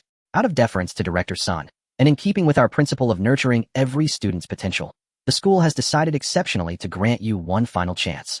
Tomorrow morning at 9, report to Training Hall No. 3. Faculty evaluators will conduct your team's qualification assessment. Pass, and you'll receive official competition certification. This is your last opportunity. Pray consider it. With that, he turned, clasped his hands behind his back, and strode regally toward the podium, as if the man who'd just cowed out had never existed. Lin Yang exhaled softly. As long as he retained a seat at the table, all was well. The rear half of the auditorium had fallen into absolute stunned silence. Every mind reeled, processing failed. What had just transpired? One phone call, and the director's demeanor had inverted entirely. Who was this Director Sun? Chiyuan Group, the city's largest conglomerate. How could Lin Yang possibly know such? Lu Jinghuai's expression darkened ominously. Beside him, Lei Ming finally muttered under his breath, damn it. That loser must have stumbled into golden fortune, latching onto Chiyuan Group like a leech. Lin Xiaodao whispered, voice thick with envy and confusion. He's an orphan. How does he have such connections? Su Nuanyuan frowned deeply, watching Lin Yang's retreating back. Could he have sold himself to some high-ranking executive at Chiyuan Group? The kind of arrangement where one trades intimacy for opportunity. To sit for the national exam, he'd stoop this. Xin Bing remained silent, but her clenched fingers revealed her inner turmoil. She had always regarded Lin Yang as a useless waste, a piece of bottom-tier trash discarded by society. Yet now this trash had entangled himself with the Chiyuan Group. This instilled in her a sense of extreme absurdity. Lin Yang ignored the complex gazes and whispers behind him. He turned and walked toward the entrance of the auditorium. As he passed by the area where the Ice Edge team was located, Lu Jinghuai suddenly spoke up, his voice not loud, but laced with piercing sarcasm. Well done, Lin Yang, selling yourself just to qualify for an exam. He continued, I wonder what price the Chiyuan Group offered you. Lin Yang did not stop his pace, or even turn his head. He simply raised his hand, casually giving them a resolute back as he strode out of the grand auditorium. The following morning in the No. 3 Practical Training Hall. This was the largest and most equipped training facility at Nanxiao No. 1 high school, typically reserved for the school team's main members or during important assessments. At this moment, the spacious hall was empty except for a few individuals seated at the judging panel in the central area. The director of education, Yin Dichong, was present, accompanied by 3 men and 1 woman, 4 teachers in total. Before each of them lay a nameplate displaying their names and the subjects they taught. Old Yin, what's going on? One robust male teacher massaged his temples, his face showing clear displeasure. I was on vacation, and a phone call pulled me back here. Exactly, Director. Yin, they say a student's qualification needs to be reevaluated. Which student has such a big influence? A nearby female teacher chimed in, having put on makeup, clearly indicating that her vacation plans had been disrupted. Yin Dekhang sighed, theatrically lowering his voice. I don't mention it, I have no choice. It was a direct call from Manager Sun of the Chiyuan Group. Chiyuan Group. The complaints of the teachers immediately quieted down. It's that Lin Yang, you've all heard about him, right? The one who caused a commotion in the auditorium yesterday. Yin Dekhang continued to embellish. According to the rules, he should have been disqualified for lacking enough participants. But who knew he had latched onto the Chiyuan Group's support, and the CEO personally intervened to give him a chance. He spread his hands, feigning a look of helplessness. They are important figures, the sponsors of the school. What can I do? How can I refuse this favor? I can only call all of you back to accompany him through this formality.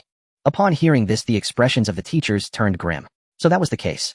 A troublesome student who relied on connections disrupted everyone's vacation for his own benefit. The robust teacher snorted, getting through the back door to the qualification review now. Today's students are really becoming more outrageous. Lacking skill, yet mastering all the underhanded tricks. The female teacher also scoffed. Yin Dekhang felt delighted internally, but maintained a solemn expression on his face. This was the effect he wanted. He deliberately omitted mentioning that Lin Yang's teammates were 4 useless individuals, instead emphasizing that it was a big figure who had intervened, thus channeling all the teacher's anger toward Lin Yang for bullying others with power and wasting everyone's time. When the assessment began and they discovered his teammates were 4 useless individuals, those teachers who were holding back their anger would surely make things difficult for Lin Yang. This way, Manager Sun's task would be silently and perfectly fulfilled. In any case, thank you all for your hard work. Yin Dekhang cleared his throat. During the assessment, we must adhere to the principles of fairness, justice, and transparency, and strictly monitor the situation. We absolutely cannot lower the selection standards of Nanxiao No. 1 high school due to external pressures. He deliberately emphasized the phrase, strictly monitor. All present were astute individuals. How could they not catch his underlying meaning? The so-called fairness and justice was merely a task designed to be impossible, prompting Lin Yang to know his limits and withdraw. The several teachers exchanged knowing nods and looked toward the entrance of the hall, preparing to confront this privileged student. At exactly 9 o'clock, the training hall doors were pushed open. Lin Yang walked in alone. He wore a simple set of sportswear, his steps steady and his face devoid of any extra. He walked directly to the judging panel, giving a slight nod to the teachers. Hello teachers, I am Lin Yang from class 7 of grade 3. Yin Dekhang leaned back in his chair and leisurely spoke. Lin Yang, you are quite punctual. However, where are your teammates? He intentionally looked around, a playful smile on his face. Isn't your dawn team supposed to be full? Why did your teammates chicken out upon hearing about the practical assessment?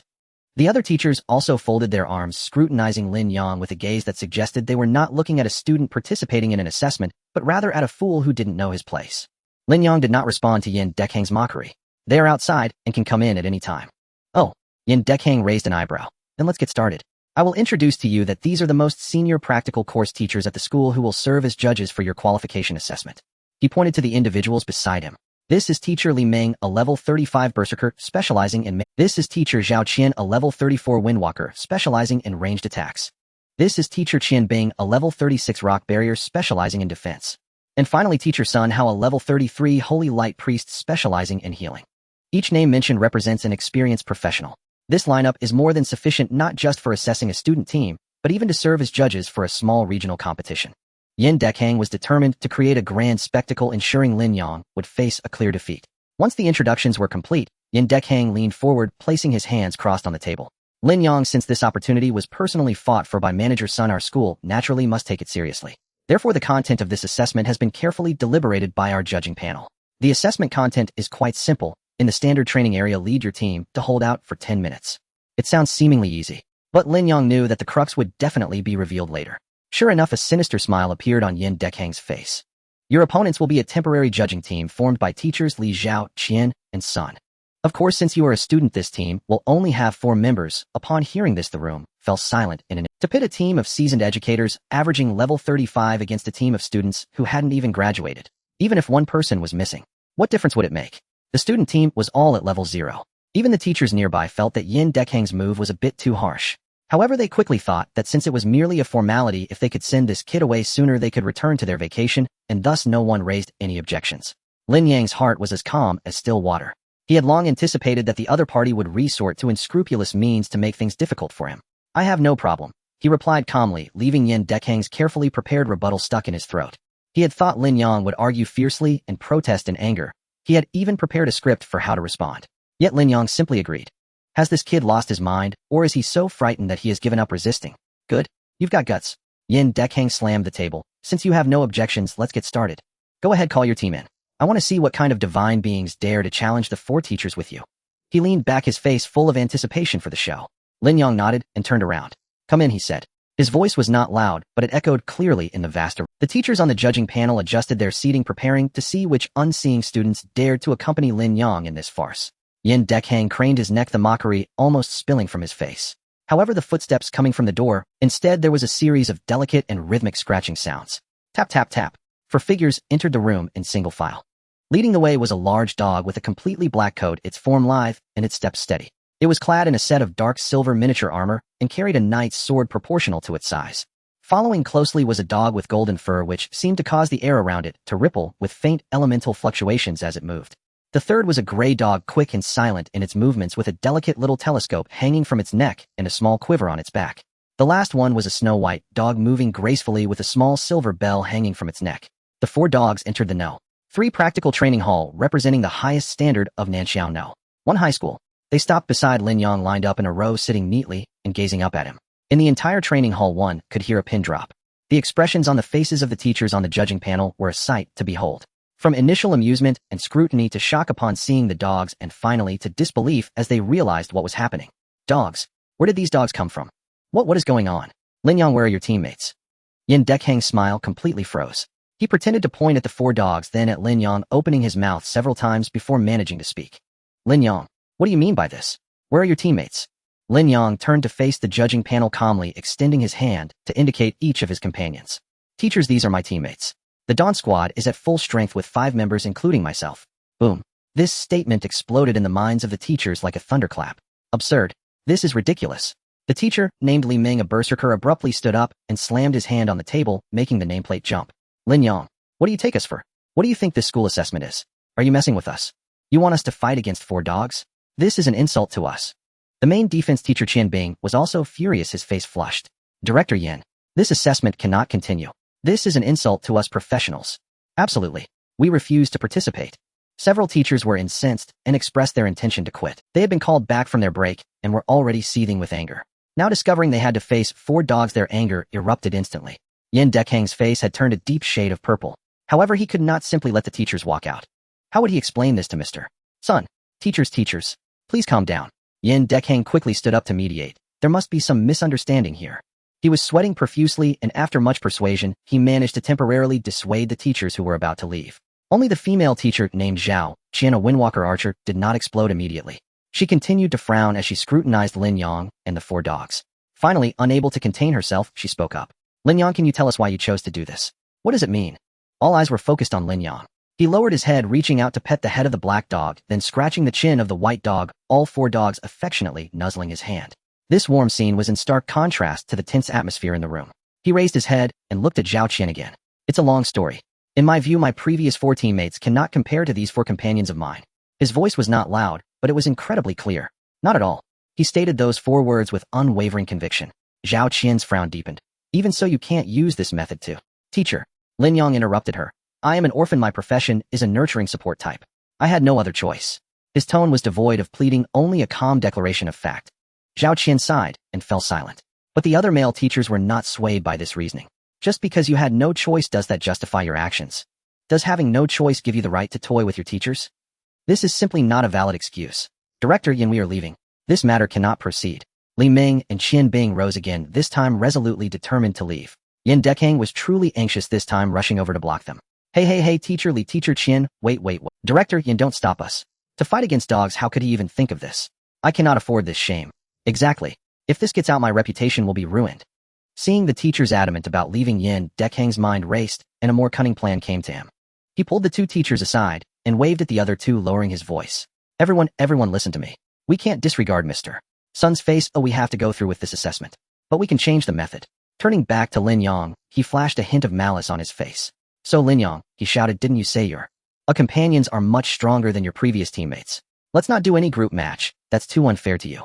Let one of your teammates come up and have a unknown duel with Teacher Li, our school's top berserker. As long as it can last for 3 minutes under Teacher Li, we'll consider that a pass. What do you say? Do you dare? After saying this, he leaned close to Teacher Li's ear and whispered in a tone only the 2 could hear. Teacher Li, do me a favor, in the fight, quickly finish it in 3 seconds, and let him lose all hope. Once this is over, I'll apply for an extra day of leave for you. The robust Teacher Li Ming glanced at him and extended a hand. 1 month. Yin Dekhang's facial muscles twitched. A month of paid leave. The price was not small. However, after years of hard work in this school, he still had some authority. To resolve this enormous trouble before him, it was worth it. He gritted his teeth. All right, it's a deal. Then he straightened up and waved his hand impatiently. Hurry up, let's finish this. Lin Yang choose one. His words completely regarded Lin Yang and his companions as trash eager to sweep them out. Lin Yang did not move or speak to make a choice. He simply looked calmly at his companions. The mindset of the judges on the panel also underwent subtle changes at this moment. The main defense teacher Qian Bing and the main healing teacher Sun Hao sat back down wearing expressions of amusement. Since Li Ming was willing to step in to resolve this farce, they were glad to take it easy. It was ultimately good to end this absurdity quickly. Zhao Qian, the wind archer, was the only one who still maintained a... She looked at Lin Yang, then at the four dogs. She did not believe a student would do something so outrageous just for the sake of... His earlier words still echoed in her ears. I am an orphan. My profession is a nurturing support. I have no... There was a heaviness in those two sentences that one could not ignore. Perhaps there really was some hidden story behind it. Just as everyone's thoughts diverged, the black dog beside Lin Yang moved. It did not wait for Lin Yang's command. It stood up by itself, striding steadily toward the central combat assessment platform. The platform was made of special metal, and its paws made a faint rhythmic clack sound as they touched the surface. Once on the platform, the black dog stood quietly staring at teacher Li Ming, motionless. Li Ming also stepped onto the platform, arms crossed over his chest, looking down at the black dog with a mocking expression. Oh, you really dare to come up? He waited a few seconds, and seeing the black dog still unmoving, he turned and shouted in Lin Yang's direction. Lin Yang, you've raised this dog well but knows not to bite indiscriminately. Why isn't it moving? Is it waiting for you to give a command? Lin Yang finally spoke, his voice echoing throughout the venue. This is a competition. The black dog feels you're not prepared. If it attacks now, it would be a sneak attack, and that would be dishonorable. Upon hearing this, Li Ming was taken aback, then burst into laughter. Huh, am not prepared. A sneak attack. Dishonorable. He laughed so hard he nearly fell over. All right, today you'll witness what it means to have a dog's martial virtue. As the laughter subsided, Li Ming's expression suddenly became serious. He flipped his right hand, and a gleam of light flickered in his palm as a large blade resembling a door panel materialized and was heavily planted on the ground. With a loud thud, the entire platform trembled. The blade was thick and glimmered coldly, clearly a heavy weapon designed for brute force. Li Ming felt bored and just wanted to chop down this cocky beast quickly so he could enjoy his month-long vacation. Seeing Li Ming draw his weapon, teacher Zhao Qian on the judging panel frowned repeatedly. This was completely unnecessary. Did he really need to use such a killer move against a mere dog? If he truly spilled blood on the spot and chopped that big black dog in half, what a disgusting scene that would be. She couldn't bear to watch any longer, so she simply closed her eyes and turned her head away. Li Ming moved his wrist, resting the large blade on his shoulder, and walked step by step toward the black dog. Little thing, are you ready? I'm coming. He spoke casually, but his swinging blade was merciless. Whoosh. The thick blade sliced through the air with a whistle descending from above, aimed directly at the black dog's head. He used at least 50% of his strength in this strike, enough to split a rock in half. Yin Dekhang's face already revealed a smug smile. It was over.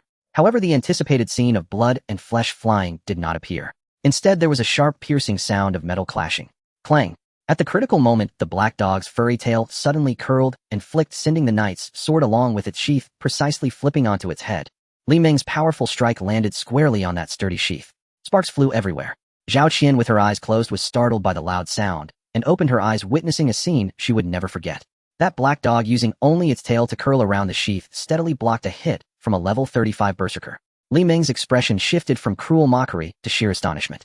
He felt as if his blade had struck a mountain, a tremendous recoil force traveling back through the blade, causing his hands to tremble and his arms to feel unstable. How is this possible? At that moment, a hint of human-like disappointment flashed in the black dog's eyes. This person is not strong. In the instant of blocking with the sheath, the black dog deftly released the force, its body sinking slightly. Li Ming, due to overexertion combined with a massive recoil, inevitably leaned backward, exposing his center. Now's the time.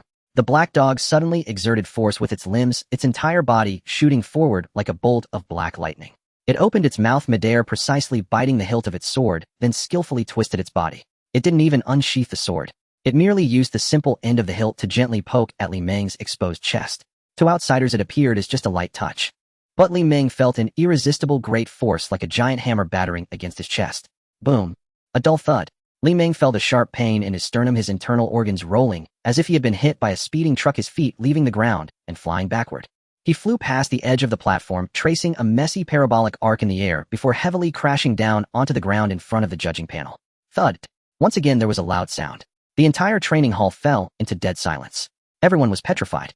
Yin Dekhang's smile remained frozen, appearing both ridiculous and laughable. Teachers Qian Bing and Sun Hao had their mouths agape without realizing it. Zhao Qian covered her mouth with her hand to prevent herself from gasping in shock. On the platform, the black dog released its mouth, and the knight's sword along with its sheath fell back into the buckle on its back with a loud clang. It shook its glossy black fur, turned around, and walked down the platform with calm strides, returning to Lin Yang's side, sitting down as if nothing had happened.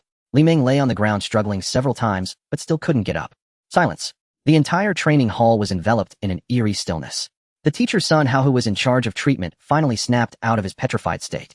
He rushed down from the evaluation panel, crawling and scrambling towards the moaning Li Ming lying on the ground.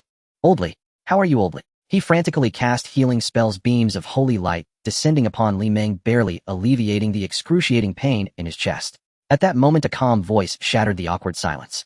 Teacher. Lin Yang looked at the chaotic evaluation panel, then glanced at the well-behaved black dog sitting by his feet. So, does this mean I've passed my assessment? This statement struck hard at the nerves of the headmaster, Yin Dekang. Passed? How could he possibly pass? Mr. Sun personally called, implying that he should find a reason to push Lin Yang down and make him leave. And the result? The chief warrior teacher he arranged, a 35-level veteran, was taken down in a single move. If this got out, where would he put his old face? How would he manage in the school afterward? Most importantly, how would he explain this to Mr. Sun? No, absolutely not. Yin Dekang's mind raced, beads of sweat forming on his forehead. He forced out a smile that looked worse than crying and stood up. Ahem. Lin Yang, don't be anxious. He adjusted his glasses, attempting to stabilize the situation. What just happened was merely a test of your individual team member's strength. Yes, indeed, very impressive. However, the college entrance examination is a team effort, testing the overall strength of the entire team.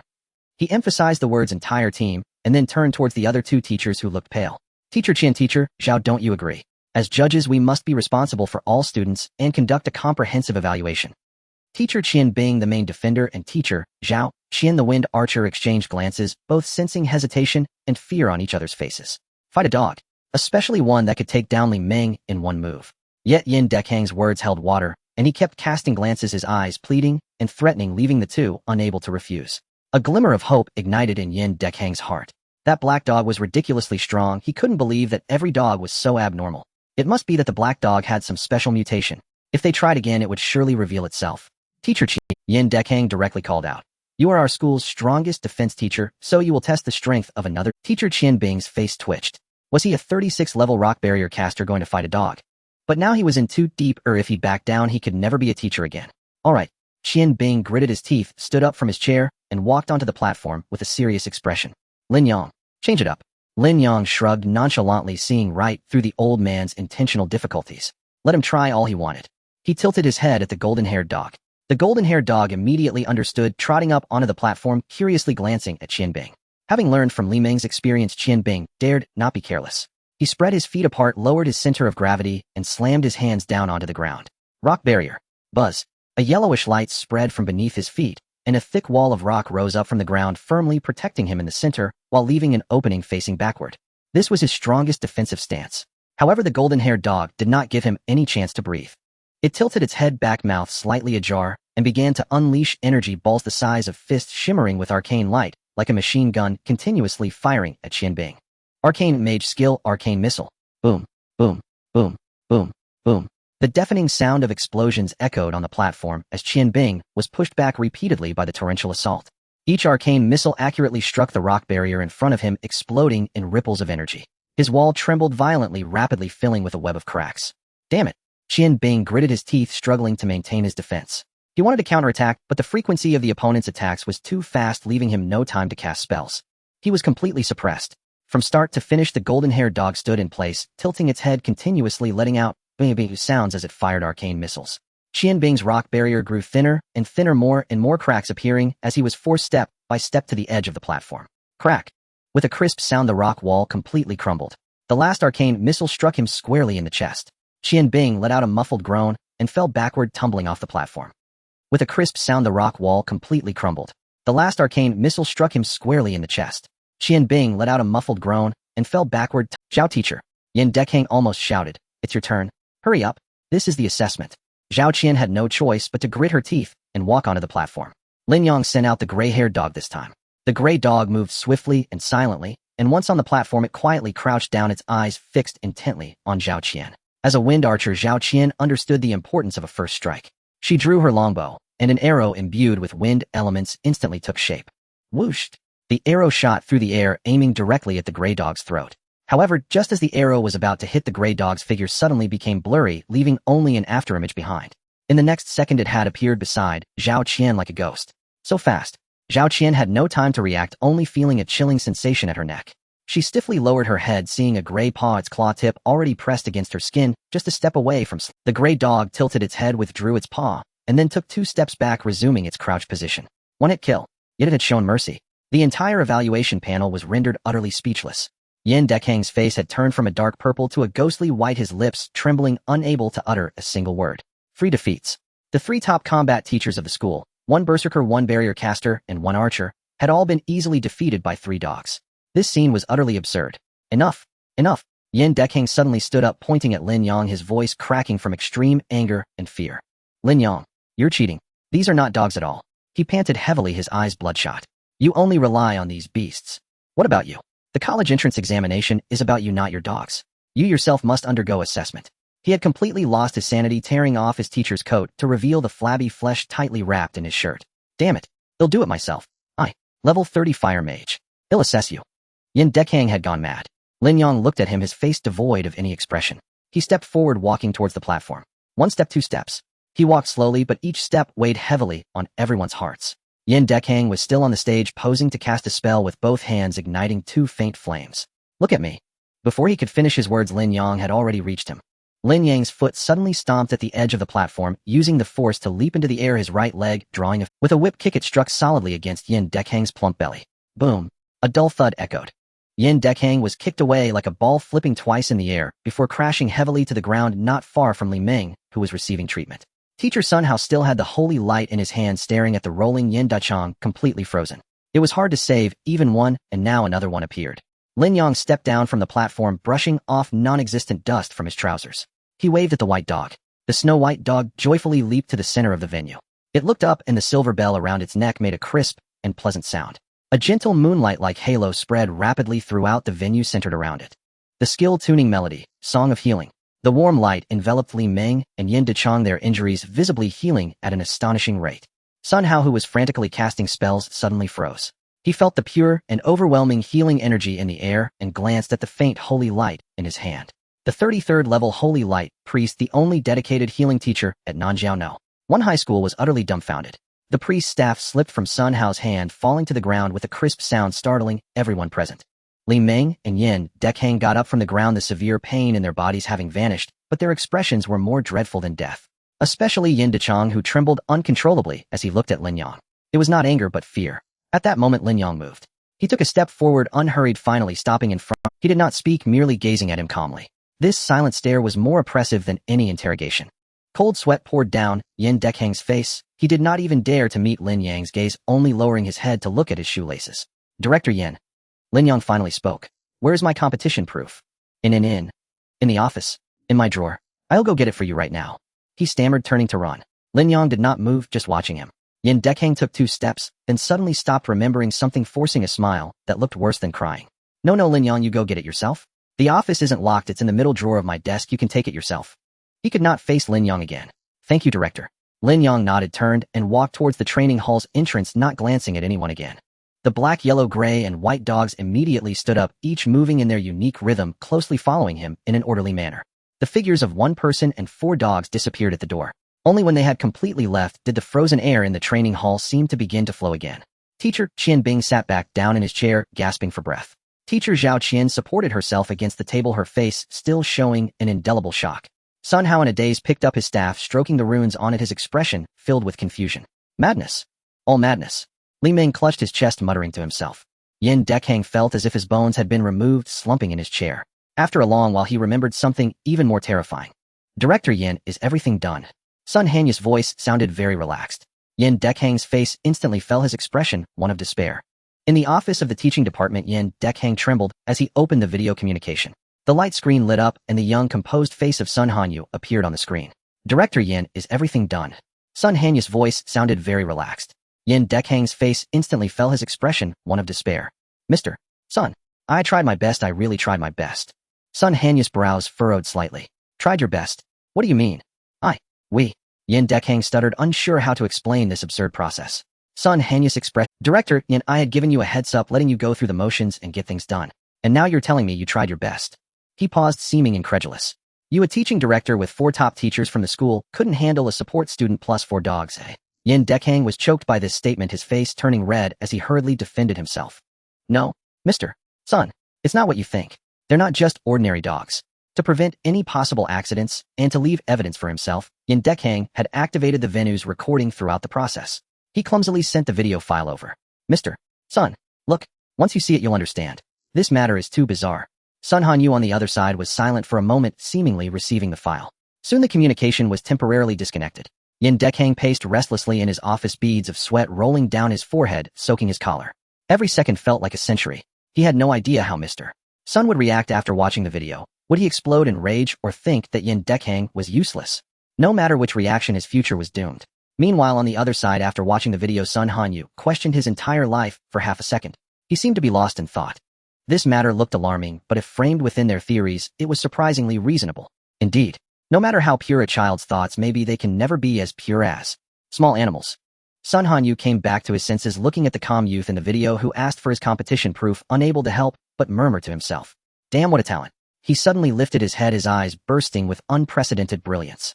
Xiao Qin, the office door was pushed open and Secretary Qin walked in. Mr. Sun. Sun Hanyu pointed at the screen, his voice trembling with barely suppressed excitement. Contact Lin Yang immediately. I want to see him. Lin Yang had just stepped out of the teaching building, barely having the chance to breathe in the fresh air when his student terminal vibrated. It was Secretary Qin. Mr. Lin Yang, President Sun wishes to meet with you immediately at the Chiyuan building. Lin Yang did not slow his pace. Understood. He hung up the communication, accompanied by 4 dogs, and headed straight for the school gate.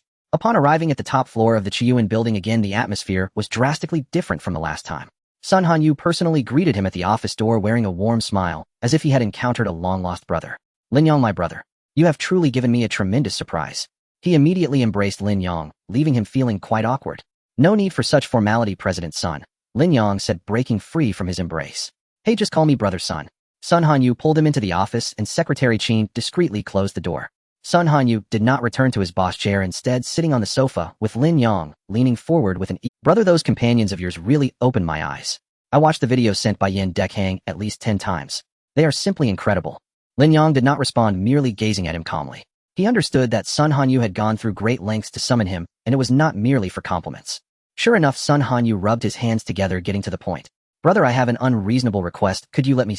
He pointed to the 4 dogs following Lin Yang's feet. I want to see it with my own eyes, not just through a video. Lin Yang pondered for a moment and tilted his head towards the white dog. By mouth, show your skills.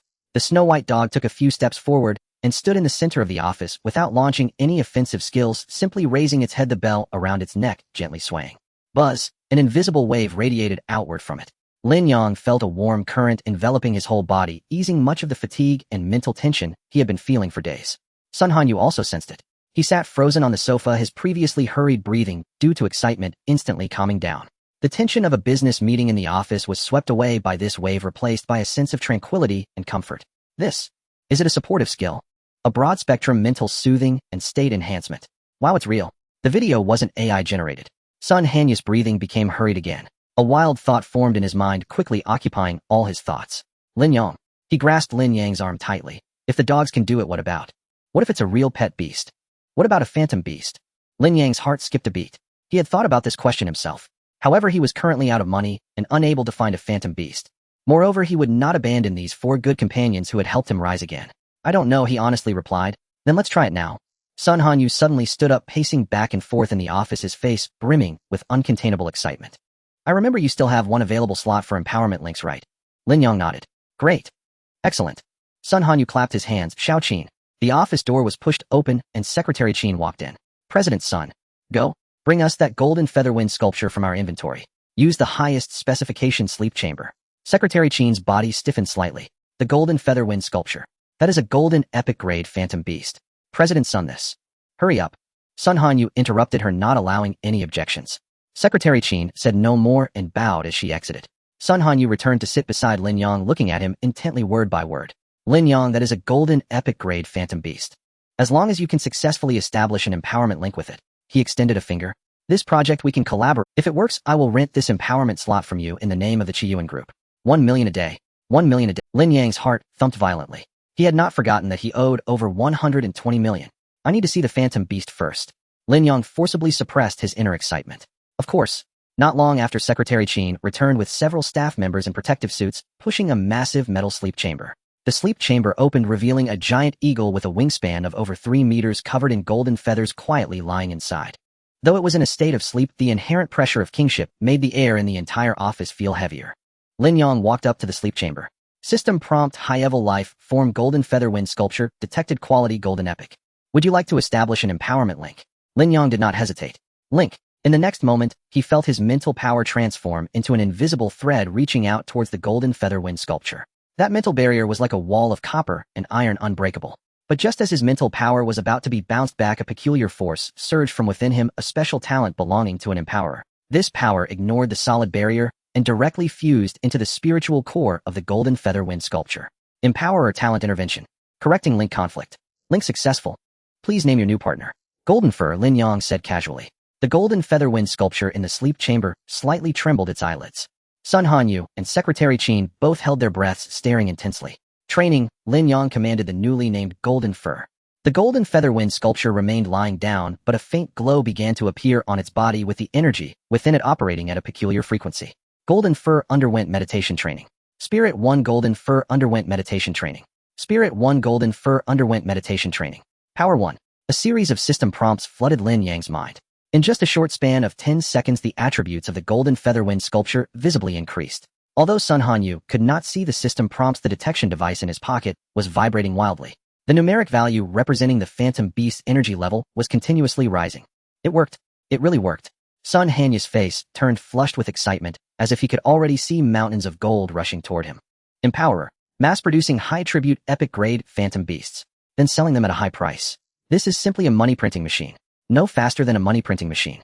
He forced himself to calm down, as there was still one crucial question. Lin Yang, can this link be broken? If it cannot be broken, then this business model cannot form a closed loop. Sure, Lin Yang nodded, but after the disconnection, I won't be able to link to the same target again within a year. Absolutely no problem. Sun Hanyu waved his hand. Once a high-tribute phantom beast is sold, who cares about its future growth? Then let's try disconnecting now. Sun Hanyu's tone carried a hint of anxious anticipation. Lin Yang did not hesitate and issued the command. Do you confirm disconnection from Golden Fur? Confirm. At the moment the link was severed, the aura around the golden feather wind eagle vanished, and the energy surge abruptly halted. The detection device in Sun Hanyu's pocket also ceased vibrating. The business loop was perfect. Sun Hanyu suppressed the joy in his heart, cleared his throat, and regained the composure of a businessman. Ahem, Lin Yang, my dear brother, this project has immense potential, but it's a significant matter. I need to discuss it with the company's board of directors. He began to engage in verbal fencing, feigning deep contemplation. Lin Yang quietly watched his performance without interruption. Once he finished speaking, Lin Yang slowly opened his mouth. Mr. Sun, you provided me with a loan when I needed help the most. Although it was a commercial transaction, I remember it well. He shifted his tone. I value relationships. I hope our future cooperation doesn't lead to an unpleasant situation. After all, not every formality is just a farce like in school. Sun Hanyu's smile froze on his face. He understood. Lin Yang was pointing at him. He was fully aware of the little schemes Sun Hanyu had instructed Yin Dekhang to carry out during the assessment. He was revealing his claws, making it clear that Lin Yang was not someone who could be easily manipulated. After a brief moment of shock, Sun Hanyu quickly put on a smile, one even more enthusiastic than before. Nonsense. My dear brother Lin Yang, we are brothers, and we still have a long road ahead to walk together. I hope so too. I'll take my leave now. After he spoke, he turned to leave with 4 dogs closely following. As Lin Yang's figure completely disappeared at the door, the atmosphere in the office instantly dropped to freezing point. Sun Hanyu's smile vanished without a trace. He turned and looked at Secretary Qin. Have the other 2 empowerers been contacted? Secretary Qin bowed. People have already been sent there on the way. Very good. Sun Hanyu walked to the floor-to-ceiling window, watching the bustling traffic below. Scarcity breeds value, Lin Yang. You might not be the most scarce one. He let out 2 cold laughs. Talking about relationships. How can one make money while talking about relationships? Not to mention Lin Yang, even his own brothers could be treated as business transactions by Sun Hanyu. Talking about relationships, how could he deserve to profit? Lin Yang walked out of the Chiyuan building. The glaring sunlight made him squint slightly. He did not look back, just walked slowly along the sidewalk with his 4 dogs. He held no expectations for Sun Hanyu. A businessman is a businessman. Today they can call each other brothers, and tomorrow for profit they can sell him off without a second thought. Lin Yang was fully aware of this, yet he did not care. What he needed now was the resources of the Chiyuan group, while Sun Hanyu needed the value of him as an empowerer. This was a transaction from the very beginning. He issued a slight warning, merely revealing his sharp edge. At that moment, the system interface popped up automatically. Final feedback settlement after disconnecting from Golden Fur is in progress. Settlement completed. Congratulations. Your basic attributes have been enhanced. Mental 2, Strength 1. Lin Yang's footsteps suddenly halted. He stood on the bustling street, his entire being frozen in place, as if the surrounding noise had been instantly withdrawn. What? Mental increase of 2, Strength increase of 1. Just from that brief few minutes of connection, did he receive 3 points of basic attributes after disconnection. And it wasn't over. The next prompt immediately followed. You have acquired a new talent, Wind Affinity. Wow. Lin Yang's heart skipped a beat. A talent. He actually acquired a talent from the Golden Feather Wind Eagle. A surge of enormous, indescribable joy instantly overwhelmed all his calm. He recalled that unbearable year. Like a caretaker, he poured all his efforts into Shin Bing, Lei Meng, Lin Xiaodao, and Su Nuanyuan. He scrimped and saved, giving them the best resources, continuously empowering them every day. And the result? What did the system give him when the link was severed? A pitiful point of free attributes plus 50 experience points. And now, just from linking with that golden epic Golden Feather Wind Eagle for less than 10 minutes after disconnection, the system directly rewarded him with 3 specified attributes plus a genuine talent. The contrast was too stark, too ironic. A brand new mad thought began to uncontrollably sprout and spread in his mind. Sun Hanyu wanted to use him to mass-produce high-tribute phantom beasts, then sell them at high prices, forming a business loop. But what about himself? He could completely utilize this process to reap the greatest benefits for himself. Helping the Qiyuan group cultivate phantom beasts, each link and each disconnection would be an opportunity to fleece. He could extract attributes and talents from it. It turned out that aside from upgrading the link level, this method of severing the link if the target was suitable could also yield enormous feedback. The over 100 million debt weighing on his heart seemed at this moment to become less burdensome. Life seemed to truly be on the rise. Lin Yang exhaled deeply and resumed his steps. The college entrance examination was postponed for 2 days, and before that all high school seniors ranked in the bottom 50 had to participate in an internal selection competition to win one of the 10 spots. Therefore, after today, he wouldn't have to go to that training room with 10 times the time flow anymore. He walked towards the place he had stayed for 300 days. Looking back at the seemingly ordinary training base, Lin Yang felt a sense of nostalgia. 1 month, 300 days. Here he had welcomed a complete rebirth. A thought unexpectedly emerged from the depths of his heart. Perhaps he should even thank Shin Bing and the others. If it weren't for their betrayal, he might have never discovered the true potential of being an empowerer and would have forever remained a silent support trailing behind them. This thought only appeared for a second before he forcefully extinguished it. No, absolutely not. He even harbored the absurd idea that perhaps everything he was experiencing now was just a dream. A dream he had during that stormy night when he huddled together with the stray black dog for warmth. Perhaps on another timeline he had long since died in the tent of that abandoned construction site. The Lin Yang who was kicked aside by Shin Bing, ruthlessly abandoned by his teammates whose contract with the black dog failed, dying in humiliation and despair. Would he thank Shin Bing and the others? Would he forgive those who treated him like garbage? Absolutely not. Since that possible version of himself who might have died would never forgive them. Then what right did this version of him who survived and gained a new life have to talk about forgiveness? Why should he? Lin Yang halted his steps, turned around, and no longer looked at the training room. Forgiveness is a game for the strong, a mercy of the saints. Lin Yang is neither a strong person nor a saint. He is simply an ordinary person who crawled out of the mire unwilling to be stepped on by anyone again.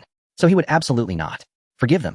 He lowered his head, looking at the quietly sitting black dog at his feet, reaching out to rub its dark head. Let's go home.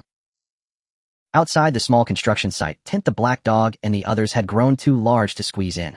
However, they showed no disdain. There was no longer the luxurious dog food, only a large pot of meat soup and rice. Lin Yang ate with the dogs. The rich aroma of meat filled the small space as the 4 dogs quietly surrounded their respective bowls, without fighting, barking, only the occasional soft sound of tails brushing against the ground. After eating, Lin Yang sat on a small stool nearby watching them eat. The black dog ate steadily, savoring each bite like a seasoned warrior. The yellow dog, on the other hand, was like a whirlwind, its head nearly buried in the bowl, eating the fastest. The gray dog was cautious, lifting its head after each bite to scan the surroundings, ensuring its safety. The white dog was the most refined, licking small bites, its bell jingling softly with each movement. This scene brought Lin Yang a sense of peace beyond any delicacy. He reached out and patted the head of the black dog closest to him. The black dog's movement paused for a moment, rubbing its head against his palm before returning to its meal. This is his family. After a hearty meal, Lin Yang took them for a walk. The evening sun bathed them, dispelling the gloom that had lingered for days. He didn't think about the 100 million loan or Sun Hanyu schemes. He simply enjoyed the moment of tranquility. At 9 in the morning at the auditorium of Nanjiao One High School, 3 days remained until the college entrance examination. The lower 50 of students gathered here, each face serious, anxiously waiting for the school to announce the so-called internal selection competition rules. Lin Yang sat alone in the last row corner with his 4 dogs like an isolated island. His presence once again attracted countless strange glances and murmurs. Look, that dog captain is here again. Damn, he really has 4 dogs. Can they even compete? Wasn't it said that he didn't get the competition qualification? I heard he beat Yin Dekhang badly to get the qualification. Nonsense, he climbed into the bed of the boss of Qiyuan. A pitiful person must have a loathsome side. Why not be a good person instead of a dog king? Shall lower your voice. This guy is a madman. I be careful, he doesn't let the dogs bite you. Lin Yang ignored it all. He calmly groomed the fur on the gray dog's back as if everything around him had nothing to do with him. Finally, the director, Yin Dekhang, walked onto the podium. His face was somewhat swollen and his gait was awkward. When he glanced in Lin Yang's direction, his body visibly stiffened. But he quickly averted his gaze and cleared his throat. Students, be quiet. The auditorium fell silent at once. Regarding the postponement of the college entrance examination and the internal selection competition, I believe everyone is already aware. I know many students have opinions about the decision of stream selection and feel it's unfair. However, the college entrance examination itself is a brutal selection. The battlefield of the future will be 1,000 times more ruthless. He paused, scanning the students below. Therefore, after final discussions by the school committee and the faculty representatives, we have decided that this internal selection competition will be conducted in the most direct way, reflecting comprehensive strength. Everyone held their breath. Yin Dekhang announced the rules word by word. All teams in the lower 50 will enter the 121st simulated training ground. It was a complex terrain containing jungles, ruins, and mountains. The rules were simple. He revealed a strange battle royale. Free-for-all. The last 10 teams standing will qualify for the college entrance examination. Wow. The entire auditorium erupted in chaos. What? Battle royale? This isn't a selection competition. A boy stood up excitedly. Director, this isn't fair. We aren't weak, but if we run into a strong team at the start, won't we be eliminated immediately? What's the difference from a lottery? Exactly. This depends too much on luck. Protest. We demand a fairer competition method. Voices of dissent rose one after another. Yin Dekhang snorted coldly. A pressure akin to a level 30 mage descended, seemingly raising the temperature in the auditorium. Fair. Luck is also part of strength. On the battlefield, will the enemy talk about fairness? If you can't even handle this little pressure, what are you doing participating in the college entrance examination? You might as well go home early. His words were cold and harsh, instantly extinguishing everyone's rebellious spirit. Yes, they had no choice. Either accept or get lost. Yin Dekhang was satisfied with the reaction from below, waving his hand. Now, all teams participating in the selection competition head to the 121st simulated training ground immediately. The portal will open in 10 minutes. The crowd began to stir. Students walked out with their heads down, each face marked with despair and unease. Outside the 121st simulated training ground, over 100 teams and more than 500 students gathered here. The air was filled with tension, hostility, and suspicion. Everyone instinctively kept their distance from the surrounding teams, warily sizing up every potential opponent. A massive blue portal slowly rotated in the center of the venue. The portal is now open. Please enter in order. With the teacher's command, a team heartily took the lead, stepping into the light. Soon one team after another disappeared into the portal. When it was Lin Yang's turn, the surrounding discussions erupted once more. Is he really bringing just 4 dogs in? Are you crazy? In such a chaotic battle, what use is it to bring pets? They aren't even cannon fodder. Lin Yang ignored them and calmly walked into the portal with the black, yellow, gray, and white dogs. After a dizzying whirl, he found himself in a dense jungle. Towering giant trees blocked the sunlight. The air was humid and stifling, and distant roars of unknown beasts echoed. Welcome to the 121st simulated battlefield. The Forgotten Forest mission objective: survive until the end and become one of the 10 surviving teams. Warning, there are no simulated magical creatures in the area. Pain simulation is at 70. Please act cautiously. Lin Yang immediately instructed the gray dog to scout. The gray dog's figure instantly melded into the surrounding shadows, disappearing from sight. Soon the gray dog returned with information. It was safe nearby, and no other teams had been spotted for the time being. Lin Yang found a concealed tree hole and temporarily settled down with the 3 dogs. He was not in a hurry. In a battle royale, only 10 teams would survive. This rule sounded thrilling, but upon closer inspection, one would realize a huge loophole. The first to strike would be the one to suffer. Even if you fought hard and won, you would inevitably suffer losses. At that point, the lurking fisherman could easily deal with. So for the vast majority of teams, without absolute strength, what would be the best choice? It's about survival. Find a place to hide, play the role of a bystander, and wait for others to weaken each other, or simply wait until the end to see who can outlast whom. These teams are all within the bottom 50 of the overall rankings, and their strategies lean toward conservatism, lying in wait for an opportunity. After the initial few minutes of chaos in the Forgotten Forest, it quickly fell into a deep silence. All the teams that entered the arena seemed to vanish into thin air, finding secluded corners to hide. No one wants to be the one to break the deadlock. Outside the arena, on the massive monitoring screen, over 100 green dots representing teams quickly came to a standstill in various corners, motionless. The observing teachers exchanged glances. Yin Dekhang's expression turned grim. These little rascals. Do they think this competition is a game of hide and seek? A teacher beside him chuckled. Director, Yin, isn't this good? The rule is that the last 10 teams standing will be selected. If they continue to drag this out when time is up and they can't pick 10 teams, none of them will qualify. Another teacher chimed in exactly. If no 10 teams are determined by then, it would prove that they are all unqualified and no one can expect to earn a spot. This is perfect, it saves us trouble. Lin Yang listened, his expression brightening. That's right. This internal selection was meant to silence these underperformers and soothe their emotions to prevent them from causing trouble. If they fail to compete due to mutual suspicion and end up with no results, the school cannot be blamed. With this thought, Lin Yang even felt a bit pleased. He pulled up a chair comfortably, sitting down, watching the still green dots on the screen. Let them drag it out. Oh, I want to see how long they can hold out. Time passed second by second. Half an hour later, the entire simulated battlefield remained eerily quiet. Lin Yang leaned against a tree hollow, even taking the time to smooth the fur of the white-haired creature. He was not in a hurry at all.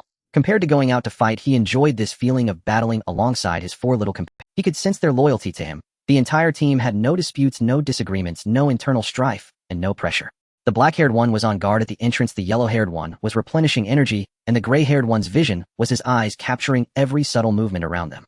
The gray-haired one was originally a dog, a scout dog with reconnaissance efficiency that even the top assassins in the school couldn't match. Plus, with tactical leaps for quick movement, they were practically invincible. Once a target and timing were found, Lin Yang and the other three could strike with thunderous force, launching a full-scale. Let alone these students, even true top professionals would be caught off guard by a sudden leap of one person, and the balance within the arena was currently fragile and could collapse with just one variable.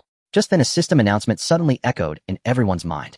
The balance within the arena was currently fragile and could collapse with just one variable. Just then a system announcement suddenly echoed in everyone's mind. The Fania team has been eliminated. The entire Forgotten Forest felt as though a stone had been thrown into it. All the hidden students felt their hearts skip a beat. Finally, someone made a move. Who was it? Before they could react, a second announcement followed. The Shurxin team has been eliminated. Then came the third. The Greenvine team has been eliminated. Within a minute, 3 teams, 12 individuals were on the monitoring screen. 3 green dots dimmed almost simultaneously. Lin Yang abruptly stood up from his chair. What happened? Which team did it? All the teachers gathered around, staring intently at the screen, trying to identify the culprit from the movement trajectories of the dots. A red dot moved rapidly across the map, colliding with a green dot which struggled a few times before turning gray. Then the red dot pounced toward the next target. It's them. The Kuanghua team. A young teacher exclaimed. The Kuanghua team. How did they end up here? Aren't they a solid team within the top 20? I heard. 2 of their core damage dealers were severely injured while doing tasks off campus last month, and the entire team stayed behind to help them recover for a month, missing the school's comprehensive ranking assessment, which is why they ended up in the bottom 50. Damn, isn't that a dimensional strike? Captain Zhou Wu is a purple-grade berserker. His axe skills are nothing short of divine. This is bad. These students have run into a tough opponent. Amidst the discussions, the team, named Kuanghua after eliminating the 3 unfortunate teams, finally came to a halt. Captain Zhou Wu, a burly young man wielding a giant axe, stood atop the highest point of the ruins. Clearing his throat, he gathered his strength, his voice resonating like a bell, echoing throughout half the forest. All you hiding friends, listen up. The game of hide and seek ends here. I, Captain Zhou Wu of the Kuanghua team, am now giving you an opportunity. We are preparing to form a cleanup alliance aiming to secure the 10 spots available in this selection. However, we don't need too many allies. We only need 5 teams. Together with us, a total of 6 teams. We will leave the last 4 spots for those lucky enough or those particularly good at hiding. Now you have 5 minutes to decide. Those willing to join gather at the signal tower in the central ruins. Remember, we only accept 5 teams, first come first served. Once full, the hunt will officially begin. Zhou Wu's voice, filled with irresistible dominance and confidence, echoed in everyone's ears. The entire forest exploded. Hide. What good is hiding now? They have already called for a hunt. Everyone just witnessed the overwhelming strength of the Kuanghua team. It was a devastating force, not even on the same level. Opposing them meant certain death. The only path to survival seemed to be joining them. But there were only 5 spots. Zhou Wu's rhetoric was masterful. He didn't say he would take all 10 spots, but left 4 open. This gave those weaker teams, or those too afraid to gather, a sliver of hope. They might think that as long as they hide well enough after the Kuanghua alliance finishes cleaning up, they could be among the surviving quarter. Thus, all possibilities of weak teams banding together and perishing together were completely eliminated. Clever. Truly clever. In an instant, countless teams hidden in the dark made their decisions. Quick. To the central signal tower. Damn it, let's go for it. Being a dog is better than being eliminated. Charge. Grab the spots. The previously motionless green dots erupted into action, with dozens of teams moving simultaneously. They rushed out of their hiding places like madmen, sprinting with all their might towards the signal tower in the center of the map. This was a race against time and a gamble for their future. In the tree hollow where Lin Yang was, the yellow-haired creature was bored, digging at the ground. All the teams in the arena were restless, either arguing or discussing. Only Lin Yang's spot remained calm. Woof! Lin Yang gently patted the back of the yellow-haired creature to soothe it. Soon 5 teams gathered beneath the central signal tower. They were panting, warily eyeing each other, while also gazing in awe at Zhou Wu and his four expressionless companions. Zhou Wu surveyed the area with satisfaction. Very good, you have made a wise choice. Just then another team came rolling and scrambling from a distance. Wait for us. Brother Zhou, count us in. The captain of that team pleaded out of breath. Zhou Wu glanced at him, the axe blade sparking against the ground. I said only 5 teams. Now we are at full. The captain's face turned pale instantly. Brother Zhou, I beg you. We are willing to be cannon fodder. Zhou Wu smiled. Not necessary. He tilted his head towards one of his teammates. Take them away. Yes, the teammate stepped forward, flames igniting in his hands. No, don't. Amid the screams, the flames consumed everything. Team Fierce Wind has been eliminated. Beneath the signal tower, a deathly silence fell. The 5 teams that had just joined the alliance were rendered mute. Zhou Wu hefted his massive axe onto his shoulders, scanning the surroundings with a cruel smile. Now everyone is here. Let the hunt begin. The alliance formed by the 6 teams operated like an efficient, ruthless meat grinder, beginning their frenzied harvest in the Forest of Oblivion. They didn't even need to search deliberately.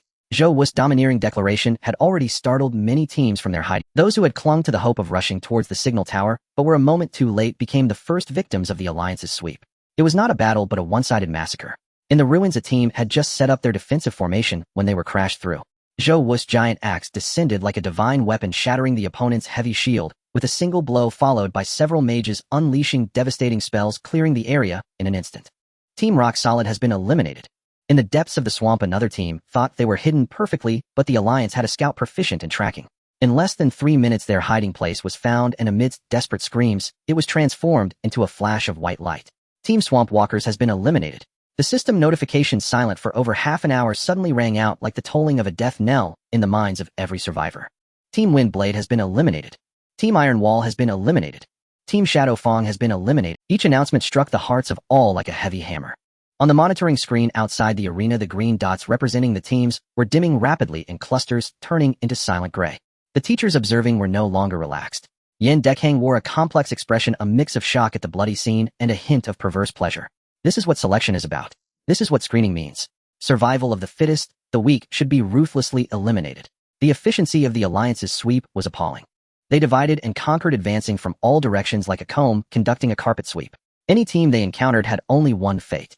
In the forest, the roars of battle and the dying wails surged and fell silent again. In the hollow of a tree, Lin Yang sat quietly, oblivious to the blood and carnage outside.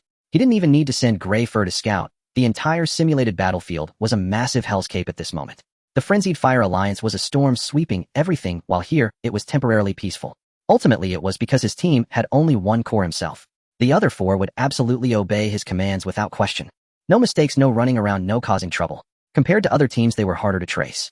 Yellow Fur had long stopped his anxious digging, curled up beside him, his ears twitching with the distant sounds of explosions.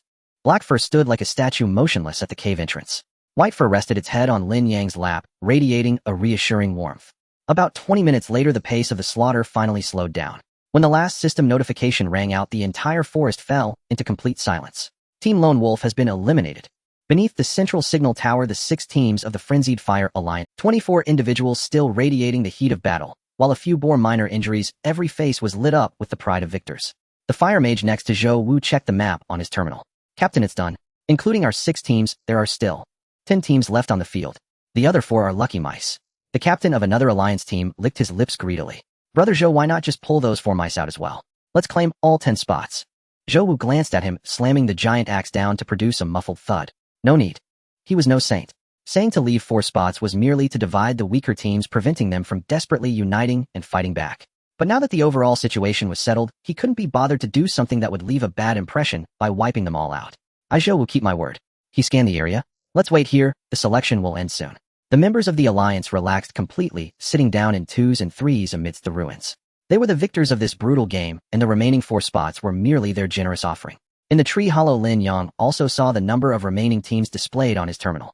10 teams. Not more, not less. The hunt is over.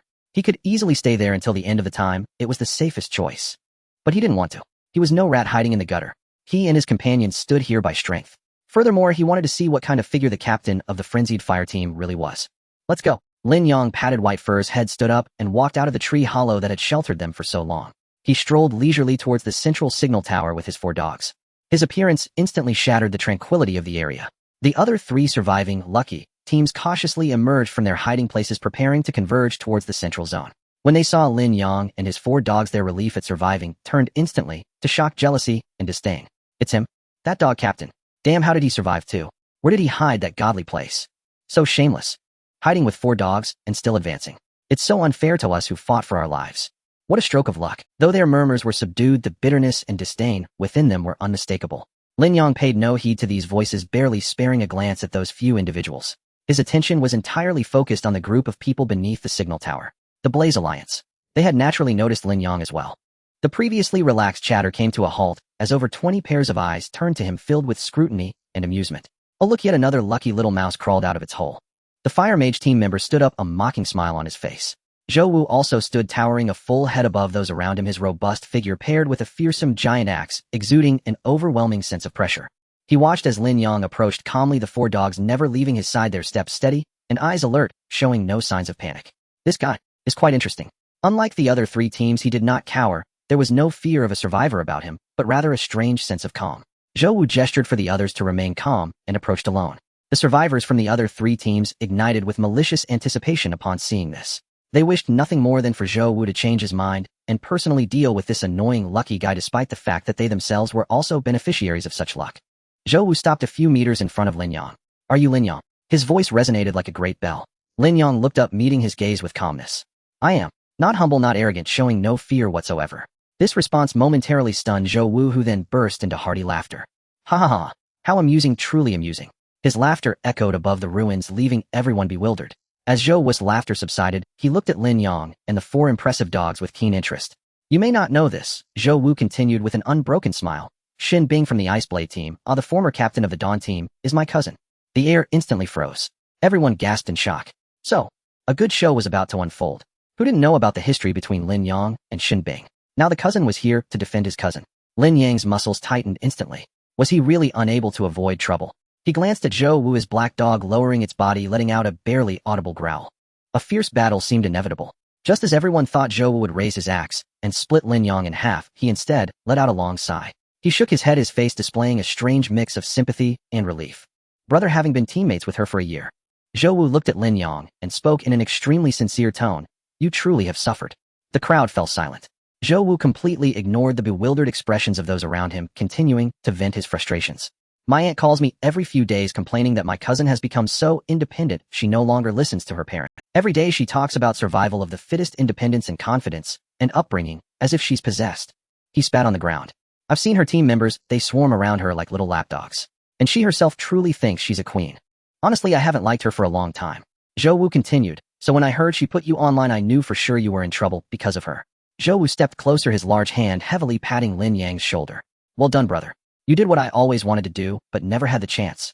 His gaze shifted to Lin Yang's 4 dogs. What talent! You could come up with such a cunning trick. Forget about winning or losing. The fact that Lin Yang could bring 4 dogs to the exam was enough to infuriate Xin Bing. Lin Yang was at a loss for words. What was this? The enemy of my enemy is my friend.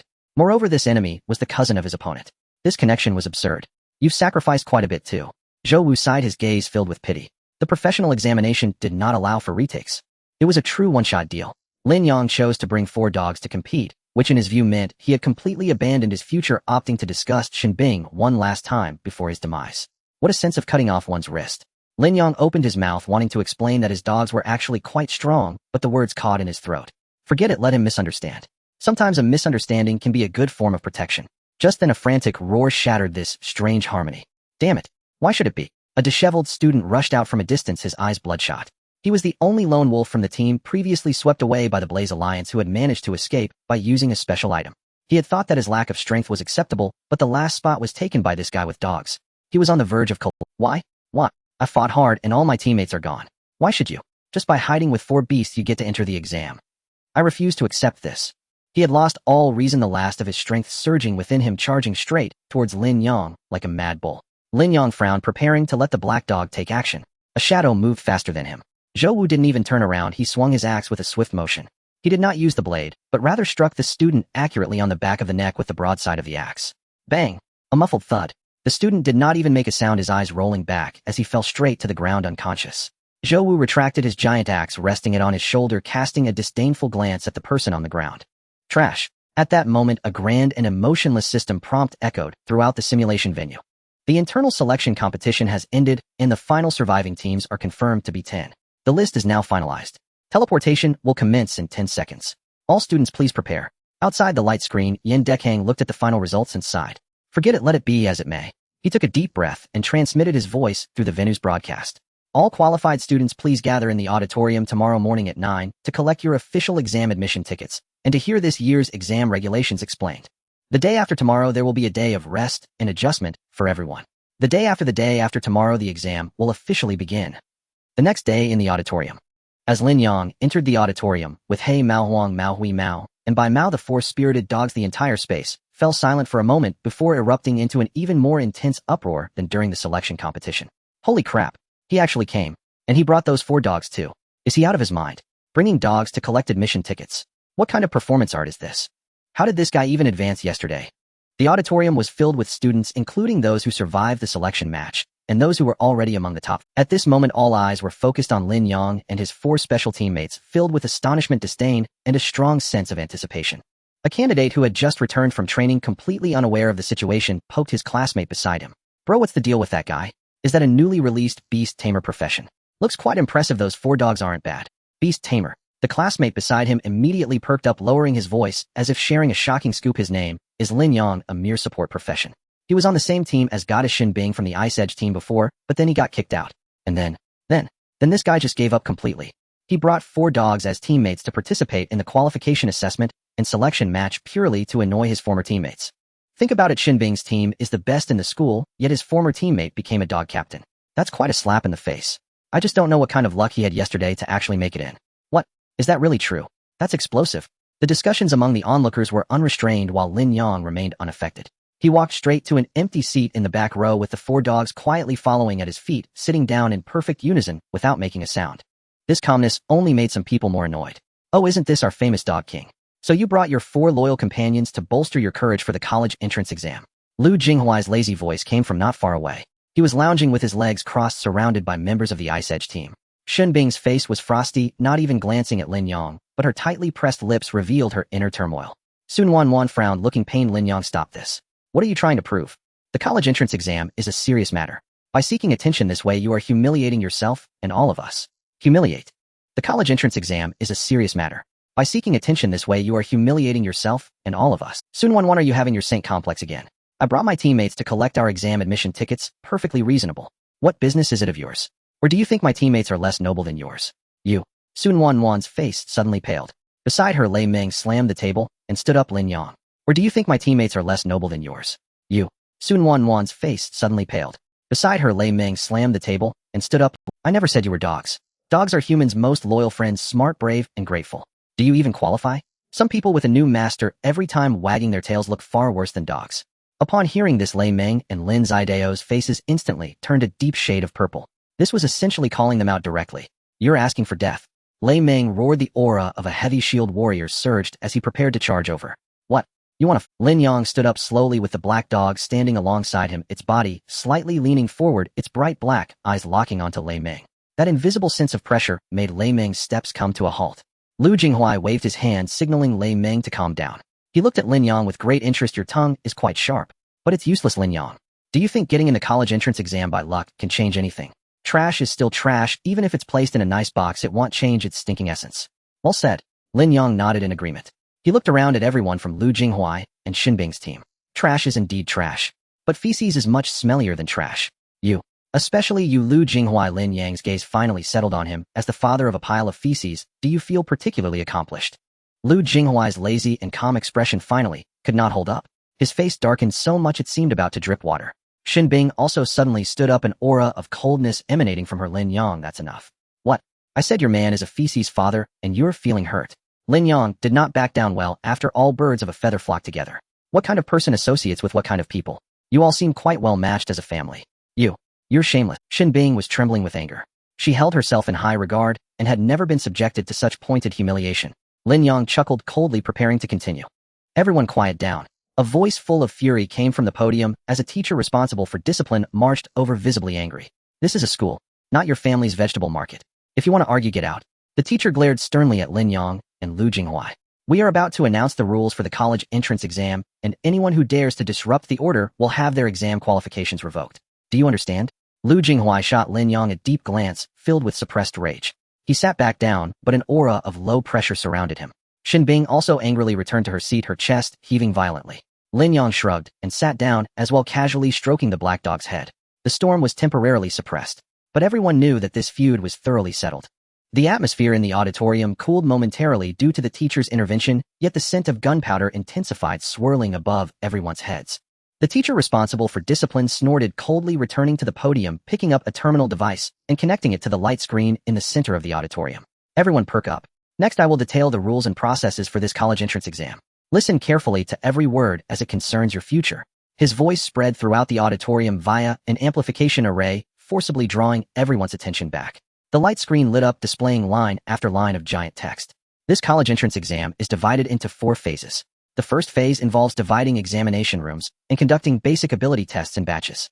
The so-called basic ability test will comprehensively assess your core abilities using different methods based on each of your professions and functional roles. Strength, agility, spirit, physique, energy, intensity, skill, proficiency, and so on will all have clear numerical representations. He paused and surveyed the entire audience.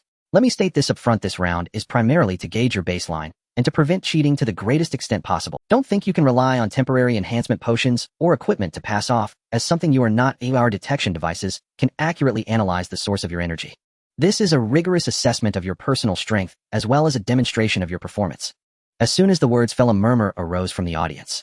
In the direction of the Ice Edge squad, one of Lu Jinghuai's lackeys, the most boisterous warrior, deliberately raised his voice.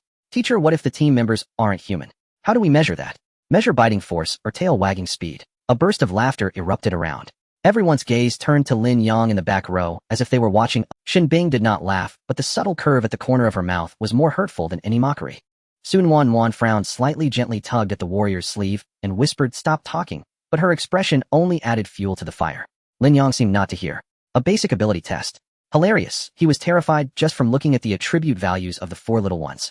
Ever since the link level reached 2, the speed of attribute enhancement had nearly doubled. Moreover, they trained quite evenly. After all, their usual running and jumping counted as training, so their attribute values were extraordinarily balanced. In the first 100 days, each attribute averaged 750. Now each attribute averages 3,005. Combined, they exceed 10,000, around 14 to 15,000. A swordsman had agility and mental power of 3 to 4,000. A mage had strength and physique, also around 3 to 4,000. Ridiculous. The teacher on the podium coughed heavily, suppressing the commotion. Silence. If there is any disruption to the classroom discipline, you will be asked to leave. He continued to explain the second phase. Teams that pass the first phase of basic testing will enter the second phase, the comprehensive trial of 10 monsters and teams. Each team will be teleported to an independent trial space, continuously challenging a random number of combinations of 10 monsters. The number of monsters in each round is also random.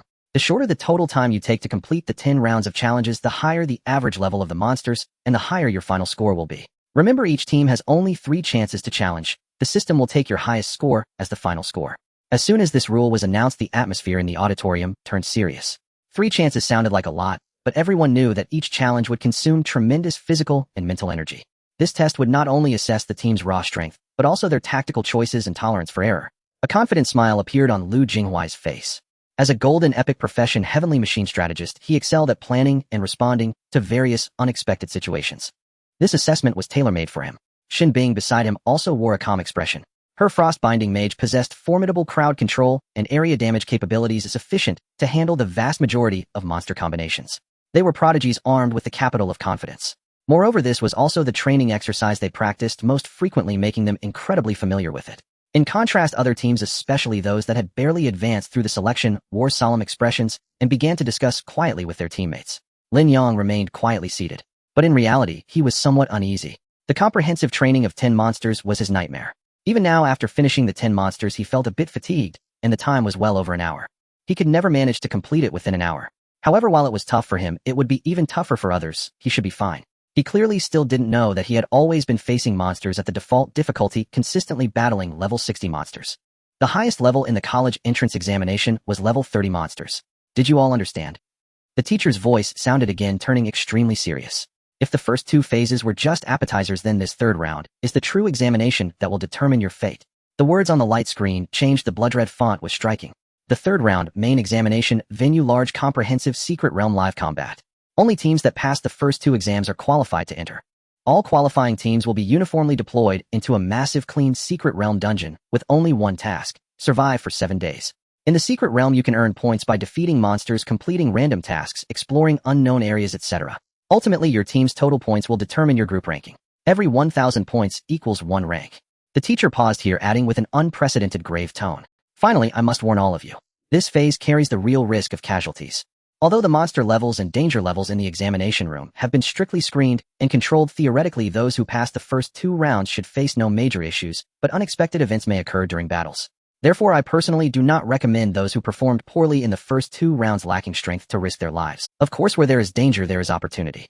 This phase is also a free high-level dungeon opportunity for all of you. You can freely explore, level up, gather equipment, and strengthen your team to prepare as thoroughly as possible for the final ranking examination. Is everything clear?" The entire auditorium fell into a deathly silence. If previously it was just an exam, then the phrase risk of casualties brought everything back to the cruel reality. Many students turned pale. Even Lu Jinghuai, who had been laid back, showed a hint of seriousness. The teacher looked at the students' reactions, seemingly satisfied with the deterrent effect. Finally, the 4th round. At the end of the 7-day survival trial, all surviving teams will compete for internal rankings based on the segments they achieved, ultimately determining your final ranking at the provincial, municipal, and even national levels. This is the entire process of the college entrance examination. The teacher finished, shutting off the light screen. If there are any questions, you may ask. The venue was silent. Everyone was still digesting the massive amount of information and the enormous pressure it contained. Many asked trivial questions. At this moment, no one cared about whether Lin Yang was involved or not. Everyone was focused solely on the examination. This was, after all, a once-in-a-lifetime opportunity. On the day of the college entrance examination, outside the 4th examination venue in Nanjia City, it was crowded. When Lin Yang appeared with his 4 dogs, he instantly became the center of attention. The black dog held its head high. The yellow dog curiously looked around. The gray dog scanned the surroundings vigilantly, while the white dog closely followed Lin Yang's leg with graceful steps. This peculiar combination ignited discussions among the candidates and parents. "Look, that person with the dogs. He must be Lin Yang from Nanjiao 1 high school." "Which Lin Yang? Don't you know? He's the one who stirred up a commotion recently. He was kicked by his teammates, then found 4 dogs as teammates, and still passed the selection test. That ruthless guy? What the heck? Is this for real? I thought it was just a joke. This is serious, huh?" "Indeed. Just look at those 4 dogs. They are well-groomed and in good condition." But this is the college entrance examination. Bringing dogs to the exam has everyone completely lost their minds. The gasps and whispers merged into a buzzing background noise, with countless gazes scrutinizing Lin Yang, some filled with sympathy, some with disdain, but most were just curious onlookers eager for the spectacle. Lin Yang was oblivious to all this. He led his Dawn squad directly to the entrance of the examination hall. "Excuse me, student, please wait." A teacher responsible for maintaining order stopped him, wearing a professional smile, but with a tone that brooked no argument. "This is a college entrance examination venue. Pets are not allowed inside." The surrounding discussions quieted down, and everyone craned their necks ready to watch the show. Lin Yang did not argue. He respectfully handed over his examination permit. "Teacher, they are not pets. They are my teammates." The smile on the teacher's face froze, clearly thinking he was hearing a joke. He looked down at the examination permit, preparing to remind this attention-seeking student of the process. But the next moment, his expression became rigid.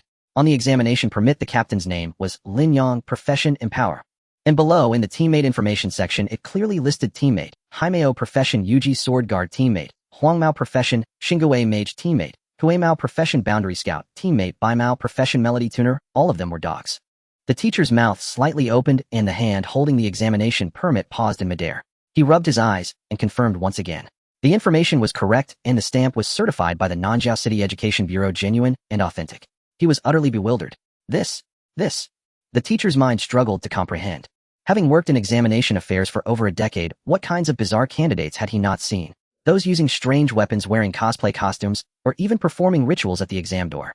But to bring 4 dogs and have their names and professions formally written on the examination permit was absolutely unprecedented. "Student, wait a moment. I need to confirm this with my superiors." The teacher's voice trembled slightly as he took Lin Yang's examination permit and hurried towards the temporary tent of the examination affairs group. The surrounding students erupted into chaos. "No way. Is this for real? Their names are actually on the permit. How is this even possible? Is this how the loopholes in the college entrance examination system are exploited? This is outrageous. Oh, I feel like my worldview has been shattered." Not long after, that teacher returned jogging, followed by a middle-aged examiner who appeared to have a higher position. The middle-aged examiner meticulously scrutinized Lin Yang and his 4 dogs from head to toe, his expression ranging from constipated to that of someone who just won a 5 million lottery, utterly complex. He returned the examination permit to Lin Yang, cleared his throat. Ahem, Lin Yang, the information has been confirmed as correct. You may enter. After saying that, he quickly turned away as if avoiding a plague. Lin Yang nodded calmly and, accompanied by his 4 small companions, walked into the first checkpoint of the examination hall, the attribute detection gate, amidst countless astonished gazes. All candidates needed to pass through this high-tech archway that flickered with soft light, where the light screen above would automatically detect and display the total values of the candidates' 4 basic attributes. Several teachers at the detection gate guided the flow of people, dividing students into 2 lines. Attention students. Those with total values below 500 may proceed directly to the waiting area. Those with total values above 500 please line up on the right for the performance test. One teacher shouted into a megaphone, while 2 seemingly experienced teachers chatted casually while monitoring the data. Oldly, what do you think of this batch of candidates this year? Not bad so far. There have only been about 10 with total values over 500. But the main event won't be coming from us. You mean? The 2 kids from the Wu and Tang families. Who else? The teacher, known as Oldly, perked up. They are children from ancient martial arts families raised with various heavenly materials and earthly treasures. Their foundations are shockingly solid. The awakened professions are also top tier. I estimate that in terms of single attributes they could easily exceed 1,000. Wow, exceeding 1,000 in a single attribute. How much money must that cost? The younger teacher gasped. Money. Oldly scoffed. For such families, money is just a number. Think about Lu Jinghuai, the heir of the Lu Group, a well-known rich second generation in the city. His family has probably spent tens of millions on him, right? His main attribute is still said to be a little shy of 1,000. The younger teacher was even more confused. Is it really necessary to spend so much money at the early stage? Isn't it faster to gain attribute points during later upgrades? This is where you don't understand. Oldly spoke with the tone of someone who has been through it. This is called the snowball effect. Being stronger than others from a young age changes your mindset. It builds confidence, making everything easier. More importantly, it directly determines the starting speed. Take this college entrance examination for example. Ordinary students entering the secret realm must start from level 1 or 5 monsters and gradually fight. Those with high basic attributes can go straight for level 20 or 30 elite monsters. After 7 days, how large would the gap be? It's like heaven and earth. The younger teacher listened, captivated and filled with longing. Heaven and earth. This is the importance of the starting point. Oldly nodded and was about to share more life experiences when he saw the focus of everyone's attention, Lin Yang with his 4 dogs walking up to the detection gate. Here he comes, another topic figure is here. Oldly perked up, leaning slightly forward. The younger teacher also stretched his neck. I want to see what kind of data an auxiliary profession can provide. I bet the total value won't even break 100. Under everyone's gaze, Lin Yang remained calm and stepped into the flickering attribute detection gate first. Buzz, a faint buzzing sound. The moment Lin Yang entered the attribute detection gate, the light screen above the archway suddenly brightened and rows of data scrolled rapidly before finally coming to a halt. Strength 1193, Agility 1311, Constitution 1856, Spirit 1224. The 4 basic attributes were clearly displayed before everyone. Silence. The noisy discussions at the entrance of the examination hall seemed to be abruptly silenced by an invisible. The young teacher responsible for guiding the students found that his words, those with total values below 500 may proceed directly, were caught in his throat as he stared at the light screen, his whole being petrified. Beside him, Oldly, who had just been pointing out the world with a knowing demeanor, now forgot to close the lid of his thermos, letting the goji berry tea spill all over the ground. Elderly, is this machine malfunctioning? The young teacher's voice was parched and strained. This is a decommissioned 3rd-generation military scanner. So stable, it could be passed down as a family heirloom. How could it possibly malfunction? Words aside, his body betrayed him. He leaned forward, nearly pressing his face against the luminous screen, counting each digit one by one. Units. Tens. Hundreds. Thousands. Every single value was in the 4-digit range. Every attribute had shattered the 1,000 threshold. Damn. Elderly choked for a long moment before uttering only 2 words. Just moments earlier, he had boasted to the young teacher about how terrifying it was for prodigies from the Wu and Tang families to break the 1,000 mark in a single attribute. Yet here stood someone who had surpassed 1,000 in all 4 attributes. After a brief, stunned silence, the line of examinees behind Lin Yang erupted into chaos. 5,000. Did I misread it? Did an extra digit appear by accident? Total score 5584. My heavens, what kind of monster is this? Impossible. I awakened a blue-tier profession and slave for a full year, barely cracked 400. How can he exceed 5,000? Why doesn't he just fly straight to the heavens? Lu Jinghuai. What's Lu Jinghuai's total attribute score? I recall the school published it. It was around 2900, wasn't it? Not even 3,000. So, this person's attributes are nearly double Lu Jinghuai's. Wait, this isn't even the most critical question. A student suddenly recalled something, his expression twisting into bewildered disbelief. If he's truly this strong, did Shinbing's squad have their heads slammed in a door when they kicked him out? That question detonated like a high-yield bomb amid the crowd. Every face lit up with kaleidoscopic astonishment. Indeed, A teammate whose total attributes approached 6,000, regardless of whether his profession was supportive, would be nothing short of a celestial pillar capable of elevating an entire squad to paradise. Shenbing, Lei Meng, what on earth were they thinking? Casting away a deity-like comrade, then recruiting a merely competent mortal as replacement. What unfathomable folly. Lin Yang remained utterly oblivious to the commotion behind him. To his quiet relief, the scanner appeared effective only on humans. His 4 canine companions, He Mao Huang Mao Hui Mao and Bai Mao, stepped through without triggering any response. Not even a single zero flickered across the luminous display. Perhaps species-specific differences dictated distinct energy circuit recognition protocols. All the better, were these people to learn that each of his 4 dogs possessed total attributes exceeding 10,000, their reaction would shift from shock to sheer terror. Teacher, may I proceed? Lin Yang turned back toward the 2 stupefied instructors. Lin Yang, your foundational attribute total is exceptionally, truly exceptional. According to system classification, you must advance directly to the expressive aptitude assessment. Please follow me. Having spoken, the young teacher pivoted and led the way, his steps unsteady, almost weightless. Lin Yang nodded calmly and followed. He Mao Huang Mao Hui Mao and Bai Mao paced steadily behind him, matching his stride with unwavering fidelity. 1 human flanked by 4 dogs. Under the collective gaze of countless eyes, they advanced toward the far side of the examination hall. Behind them, the once-ordered queue dissolved entirely. What's there to queue for anymore? Hurry, we must see this for ourselves. Exactly. I need to witness firsthand just how formidable a 5,000-plus attribute monster truly is. This is the biggest spectacle of this year's Gaokao. Miss it and you'll regret it for life. Even the proctoring teachers assigned to crowd guidance could no longer remain seated. Elderly thrust his megaphone into the arms of a nearby intern. You watch this spot. We're heading to reinforce the expressive aptitude assessment zone. Staffing there may be insufficient. Without another word, he grabbed several colleagues and hurried off. Ridiculous. This wasn't merely Southbridge City's most talked-about examinee this year. It was the most sensational figure in nearly a decade. A youth mocked campus-wide as the dog squad captain, a pitiful soul betrayed by former teammates. Within the blink of an eye, he unveiled attributes so monstrous they dwarfed every prodigy present. What earth-shattering secret lay concealed beneath? Far more thrilling than the Gaokao itself.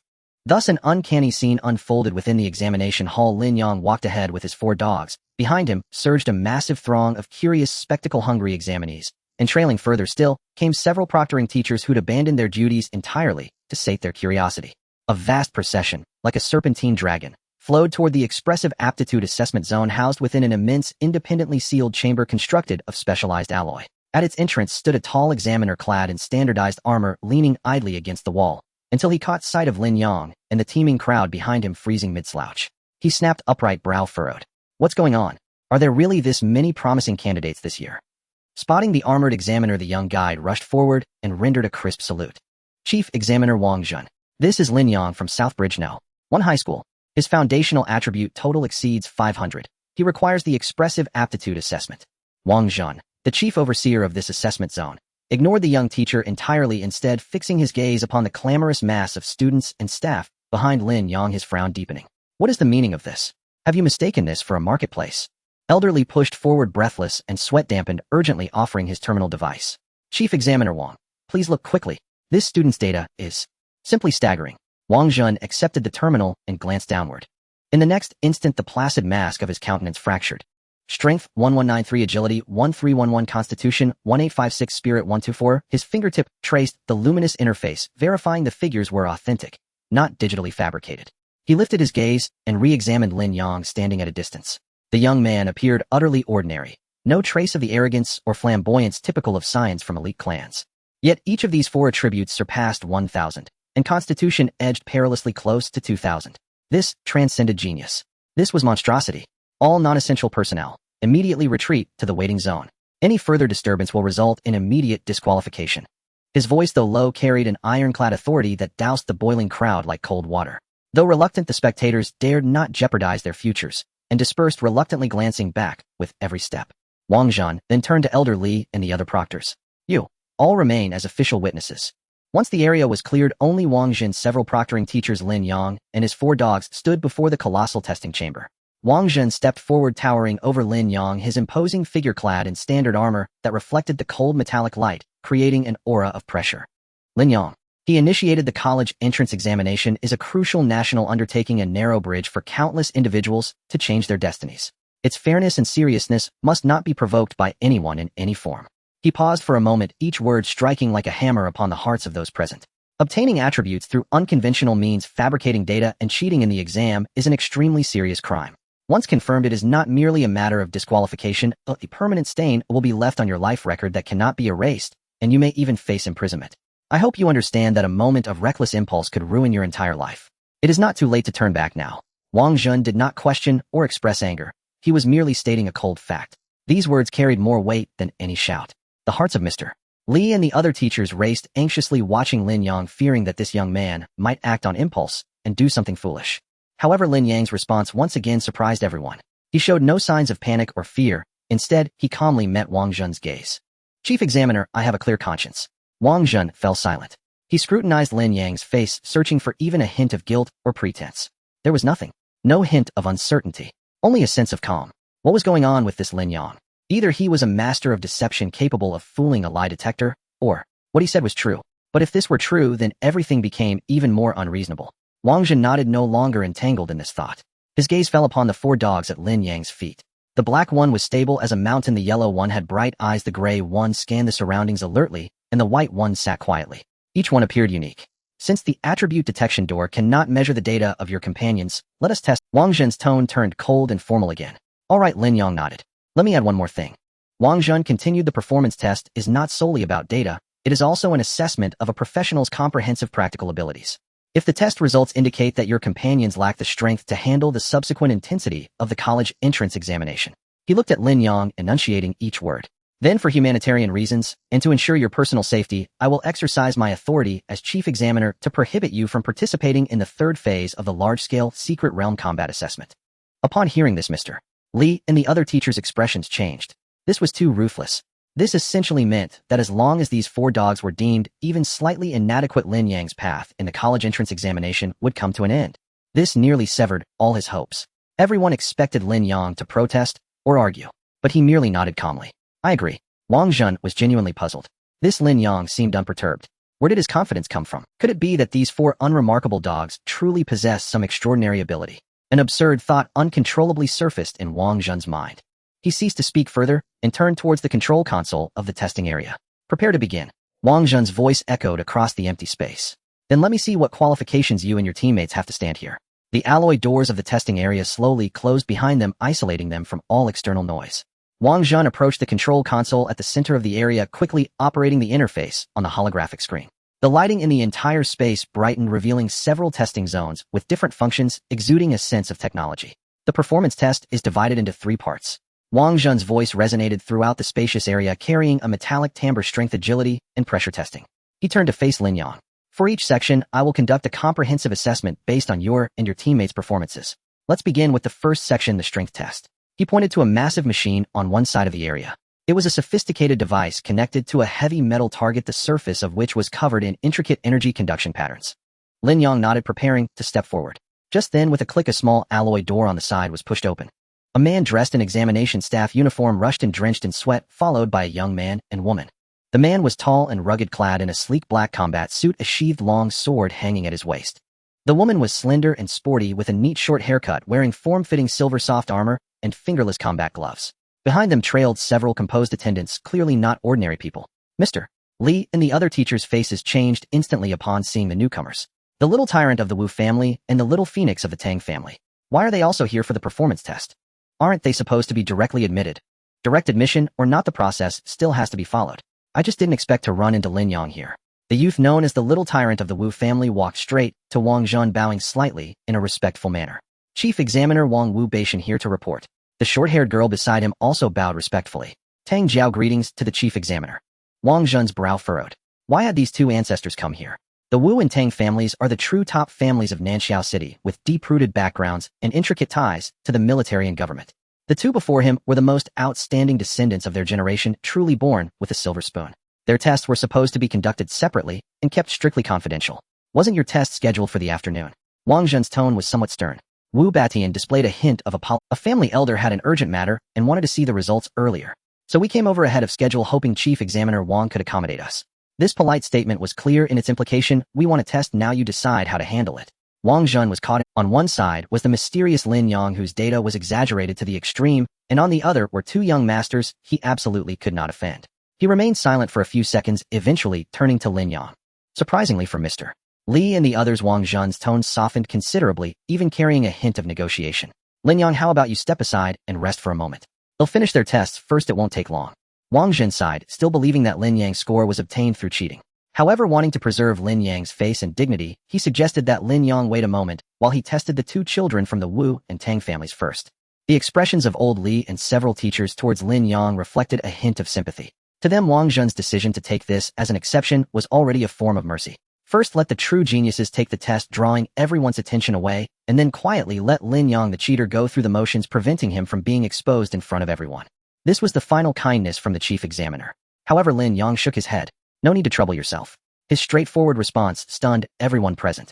Lin Yang looked at Wang Zhen and then at the two remarkable young men beside him. Since everyone is in a hurry, let's test together to save time. At these words, the entire venue fell silent. Wang Zhen's brows knitted tighter. How could this Lin Yang be so ungrateful? He offered him a way out, but instead of accepting, he wanted to jump up. Old Li and the others were expressions of disbelief. Was this kid truly foolish or just pretending? To insist on testing alongside the pride of the Wu and Tang families was nothing but self-humiliation. Wu Baishan, known as the little tyrant of the Wu family who had been standing there merely to fulfill his duty, finally shifted his attention from Wang Zhen to Lin Yang upon hearing this. He sized Lin Yang up and glanced at the four quiet dogs at his feet, a look of interest appearing on his face. Wu Batian spoke, looking at Wang Zhen. Chief examiner Wang, who is this brother? Wang Zhen's expression was quite troubled.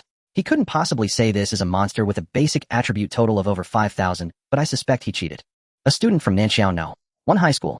Wang Zhen could only respond ambiguously. Tang Jiao, who had been silent, also turned her sharp eyes onto Lin Yang. She noticed the four dogs even before Wu Batian did. Each of them stood with calm posture, their aura restrained completely, unlike ordinary pet dogs. Lin Yang possessed a peculiar sense of calm facing them, and Chief Examiner Wang, without any trace of the nervousness and awe ordinary students should have. Quite strange. Since this classmate doesn't mind, let's do it together. Tang Jiao suddenly spoke her decision, surprising even Wu Batian. Wu Batian shrugged. Sure, I have no objections. The more the merrier. Seeing that both of the esteemed youths had spoken, what else could Wang Zhen say? He gave Lin Yang one last glance which held a hint of warning, just do your best. Wang Zhen turned and walked towards the control panel, no longer wasting words. First item, strength test. Who will go first? They'll go to set the example. Wu Batian stepped forward without. He strode towards the massive strength testing machine. The main body of the device was a heavy metal target covered in intricate energy patterns, clearly expensive. Wu Batian stopped 3 meters in front of the target, not drawing his weapon, merely tightening his right fist slowly. Buzz, a visible red energy, surged from within him, coiling around his arm. Huh. He let out a low shout, stepping forward as he launched a powerful punch. His fist did not directly strike the target, but rather smashed that orb of red energy fiercely into it. Bang! A thunderous sound echoed through the vast testing ground. The entire metal target shook violently, and the numbers on the display above the target frantically fluctuated before finally stabilizing. Peak strength, 1210 hiss. The onlookers, including Old Li, collectively gasped. An individual attribute surpassing 1,000, and the peak strength could still be raised by another 200 points. Is this the foundation of ancient martial families? How terrifying. And this was without any weapons. Wu Batian retracted his fist, feeling the residual energy in his arm, a smug smile gracing his face. He did not look at the shocked expressions of the examiners, but instead directed a provocative gaze towards Tang Jiao not far away. Tang Jiao, it's your turn. Don't hold back. Let me see how capable your Tang family's little phoenix has become. Tang Jiao responded with a disdainful snort devoid of any extra expression. She didn't even walk to the position where Wu Batian had just stood, but casually stopped 5 meters away from the testing. Neither did she strike a pose nor circulate any energy. Just as everyone thought she was about to gather strength, she moved without any warning. Her figure in silver armor turned into a blur as she stepped forward, the ground seemingly vibrant. Following that, her long leg wrapped in combat pants struck the heavy metal target with a whoosh that ripped through the air. Boom! An explosion even louder and more thunderous than Wu Baishan's punch erupted. The entire testing ground resonated with this horrifying impact. The massive testing machine shifted back slightly, and the numbers on the display soared at an unprecedented speed, finally freezing in a dead silence. Peak strength, 2300. The crowd fell silent. The triumphant smile on Wu Baishan's face seemed to freeze, stuck at the corner of his mouth. The Wu family attendants behind him also gaped, their expressions akin to seeing a ghost. 2003. Old Li's voice trembled, his terminal device dropping to the ground with a thud, utterly oblivious. What kind of joke is this? How is this possible? Meanwhile, the attendants from the Tang family wore expressions of unmasked pride and satisfaction. One of them, the leader, slightly bowed and whispered to another person beside him, head of the family, the young lattice phoenix fragment, has already reached great success. Wang Zhen, standing in front of the control panel, showed the first signs of clear fluctuation on his usually placid face. What a powerful kick. This Tang Jiao not only possessed astonishing foundational attributes, but her application of strength and skills had also reached an unfathomable realm. Wu Beixian's face shifted between green and white, looking extremely ugly. He had just thought to suppress Tang Jiao with a score of 1210, but she countered with a staggering 2,300. However, just as he felt utterly humiliated, his peripheral vision caught sight of the silent Lin Yang standing to the side. An inexplicable sense of superiority instantly diluted his humiliation. Thank goodness. Thank goodness there was someone to bear the brunt. Once this fellow with the dogs goes up and scores a few hundred, everyone's attention will be drawn to him. Thank goodness. Thank goodness there was someone to bear the brunt. Once this fellow with the dogs goes up and scores Wu Batian cleared his throat, deliberately adopting a condescending tone as he shouted towards Lin Yang's direction. Hey, it's your turn, kid. Tang Jiao retracted her long legs, not even glancing at the numbers on the screen, but instead observing Lin Yang with a peculiar gaze. She did not believe that someone bold enough to test alongside her and Wu Batian in such a setting could be an outright fool. Wang Zhen also looked at Lin Yang, sighing inwardly. What was meant to come eventually came. He had given the young man a chance, yet it was he who did not cherish it. Lin Yang nodded, and under everyone's gaze, he walked leisurely to the strength-testing device. He did not attack the bull from a distance like Wu Beixian, nor did he unleash astonishing speed like Tang Jiao. He simply stood there, ordinarily adjusting his breathing rhythm. Then he raised his right fist and struck the target with an unremarkable punch. There was no energy surge, no impressive display. It was as if he was casually tapping on a door. Bang! The sound was faint, almost negligible compared to the earlier commotion. Wu Batian was almost laughing out loud. Indeed, a waste of space. However, in the next second, the smile on his face froze once more. The numbers on the testing device's screen rolled rapidly before finally settling. Peak strength 1193. Wu Beixian's facial muscles twitched violently as he stared at that number, thinking he must be hallucinating. 1,193. How is this possible? That's just a few points shy of the 1210 I just scored. How could Lin Yang with a seemingly ordinary punch achieve this? Lin Yang himself was somewhat surprised. He looked at the number on the screen and felt the feedback from his fist. This testing device is remarkably accurate. My base strength attribute is precisely 1193 points. With this punch, I did not employ any techniques, it was pure muscle strength. It seems this machine measures the most fundamental attribute, strength, rather than the explosive power augmented by skills. Wang Zhen's body lurched forward.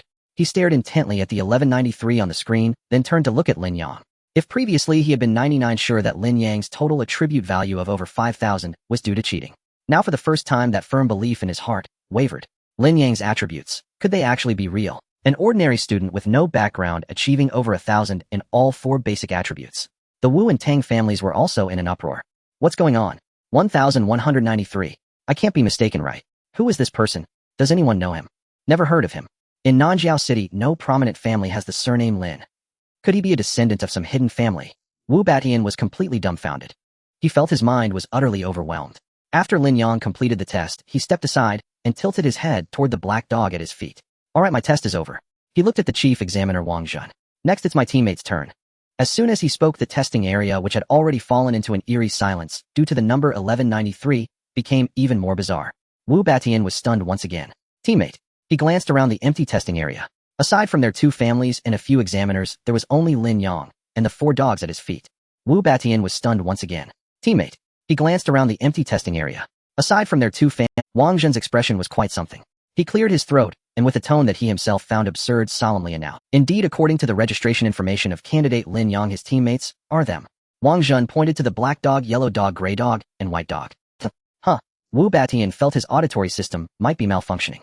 He and Tang Jiao, having been directly admitted, were completely unaware of the chaotic news from the previous selection rounds and knew nothing of Lin Yang's glorious deeds. Now they could only feel that everything happening before them had reached an entirely new level of absurdity.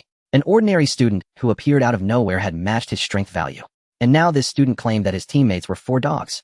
Moreover, the chief examiner confirmed it. Wu Batian even began to doubt whether he was still in the Wu family's training room, having overtrained and developed hallucinations. Perhaps this was all a dream. Yes, it must be a dream. Otherwise, how could one explain being pressed to the ground by Tang Jiao with a value of 2,300, and then being matched in strength by an unknown passerby with a score of 1193? Now he still had to stand there and watch a dog. No 4 dogs undergo a strength attribute test. If this isn't a dream, then what is it? The attendants of the Wu and Tang families also held a mindset of watching a show, their expressions a kaleidoscope of emotions. They wanted to see what tricks this kid named Lin Yang could still play. Under everyone's gaze, Lin Yang patted the black dog's head. Black dog, go ahead, just give it a light tap. Woof! The black dog barked, cheerfully wagging its tail and trotting towards the strength testing device. It tilted its head, curiously observing the massive metallic target before it. Then it took 2 steps back, with its shiny black head, it charged straight into the target. Bang! A dull thud echoed. Everyone was stunned. Wang Zhen's mouth slightly agape. The teachers, including Old Li, looked as if their eyes would. Wu Beixian's expression could no longer be described as shock. It was a state of daze after having one's worldview uttered. The sound of the impact wasn't particularly loud, but the numbers on the testing device's screen soared like a wild horse skyrocketing upwards. 1,000, 2,000, 3,000. The fluctuation of the numbers struck at every heart. Ultimately, in an atmosphere of dead silence, the number on the screen slowly settled. Peak strength 3790. The entire arena was silent. Time seemed to freeze at that moment.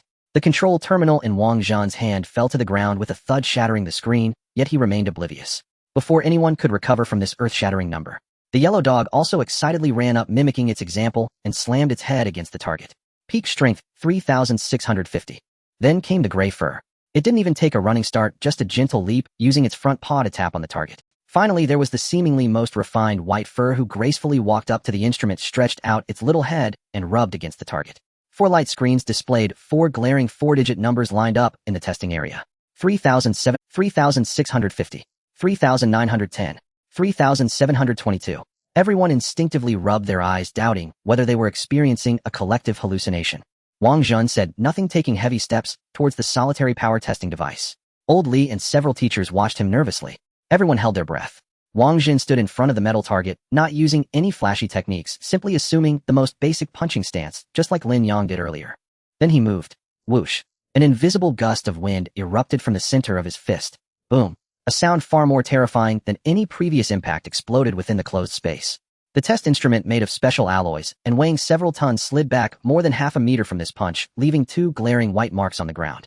The numbers on the instrument's screen instantly blurred into a series of afterimages, wildly jumping upwards. Finally, amidst a deafening buzz that pierced the eardrums, they slowly stabilized.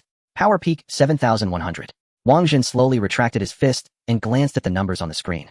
Good, it didn't break. He turned around and looked again at Lin Yang and the 4 dogs that had happily returned to Lin Yang's side, wagging their tails. Wang Zhen remained silent. The machine was not broken. That meant the 4 values, just now over 3,000 and close to 4,000, were real. This conclusion was even harder to accept than if the machine had been broken. Wang Zhen fell into prolonged silence once again. At this moment, there was only silence. He realized that all the experience and knowledge he had accumulated over the years in his profession were completely shattered at this moment, leaving not even a trace. He had no idea what he should say. What else could he say? Tang Jiao, who had just defeated Wu Batian with a score of 2,300 and felt a bit proud, also fell into a long silence. She looked at the 4 seemingly harmless dogs, then glanced at Lin Yang, who had a calm expression. For the first time, she doubted her life in this world. His mind was in chaos. Wang Zhen, the chief examiner, was once a well-known expert in the military of Nanxiao City, over 40 years old at the peak of his power. Even if he had once been injured and retreated to a second, his mind was in chaos. Wang Zhen, the chief examiner, was once a well-known expert in the military of Nanxiao City, over 40 years old at the peak of his power. Even if he had once been injured and retreated to a secondary role, producing a score of over 7,000 was not surprising. But these dogs? What the hell are these dogs? Wang Zhen remained silent, and along with the equally silent crowd walked towards the other side of the field. The second item, agility test. His voice sounded somewhat hoarse and fatigued. The agility test area was a special 100-meter track filled with various randomly appearing laser obstacles. Candidates need to pass through in the shortest time possible with fewer touches by the lasers, resulting in higher scores, which will ultimately be converted into an agility peak value. He'll go first. Wu Batian gritted his teeth and was the first to dash out. He needed to vent. He wanted to regain all the face he had just lost. Although his main attributes were strength and constitution, his agility was definitely not weak. Whoosh! His figure transformed into a black whirlwind on the track, deftly avoiding the deadly red lasers. In the end, he rolled through the finish line beautifully. The screen lit up. Agility peak 1,050. Wu Batian panted, finally regaining a bit of confidence. Tang Jiao stepped out. She didn't even glance at Wu Batian and directly stepped onto the track. If Wu Batian was a whirlwind, then Tang Jiao was a silver lightning bolt. Her movements were extremely fast, yet full of indescribable beauty. Each dodge seemed precisely calculated, neither excessive nor lacking. Everyone felt a blur before their eyes, and she had already reached the finish line. Agility peak 2,355. The little confidence Wu Batian had just regained was instantly crushed. He was already numb. Then it was Lin Yang's turn. Lin Yang's movements were neither as fierce as Wu Beixian's, nor as agile as Tang Jiao's. He simply moved through the laser array at a very steady speed, neither fast nor slow. Each of his steps landed on a very delicate point, allowing him to perfectly avoid all obstacles. Agility peak 1311. Wu Batian looked at Lin Yang's score, then at his own 1050. He couldn't even muster feelings of jealousy. Forget it, let it be, let it all be ruined. Next came the black fur. The The four dogs like arrows released from a bow dashed into the laser array. That scene could no longer be described as a test. It was a performance that left everyone dumbfounded. They were not dodging. Instead, they were toying with the lasers. The yellow fur even jumped up using its paw to swat at the red beams of light, having the time of its life. Agility peak 3,820. Agility peak 3,774. Agility peak 4,015. Agility peak 3,690. When the gray fur broke the 4,000 mark, Wang Jun silently turned away. He didn't want to watch anymore. He feared his heart wouldn't be able to take it. The final mental and stress test yielded even more astonishing results. Lin Yang's mental power value directly crushed the total of Wu Batian and Tang Jiao, and those four dogs. When the testing concluded, the final comprehensive data panel appeared on the largest screen in the central field. The entire world fell silent. Candidate Lin Yang. Occupation Empowerer. Strength 1,193. Agility 1,311. Constitution 1856. Mental 1,224. Comprehensive Evaluation Pass. Team Member Black Fur. Occupation Extreme Sword Guardian. Strength 3,790. Agility 3,820. Constitution 4,150. Mental 3,500. Comprehensive Evaluation Pass. Team Member Yellow Fur. Occupation Star Trail Mage. Strength 3,650. Agility 3,774. All the data was laid bare. There was not a trace of exaggeration in Lin Yang's attributes. All four basic attributes surpassed 1,000. But none of this mattered anymore. Everyone's gaze was fixed on the four attribute panels belonging to the dogs below. On average, each attribute was over 3,700. The highest even broke 4,000. The lowest was still 3,005. Anyone who saw this data fell into a prolonged, inescapable silence. Wang Jun looked at the report and silently stamped it with a pass seal. He raised his head and looked at Lin Yang. You may go to the waiting area of the second examination site. After Lin Yang thanked the teacher and left, Wang Jun finally lit a cigarette. In another independent testing area of the 7th examination hall in Nanjiao City, the atmosphere was equally solemn. The chief examiner responsible for this area, surnamed Zhao, was a middle-aged man nearing 50 with hair already turning gray. He was leaning listlessly against the chair at the control panel, watching student after student enter and then emerge dejectedly. He had seen too many geniuses and even more mediocrities.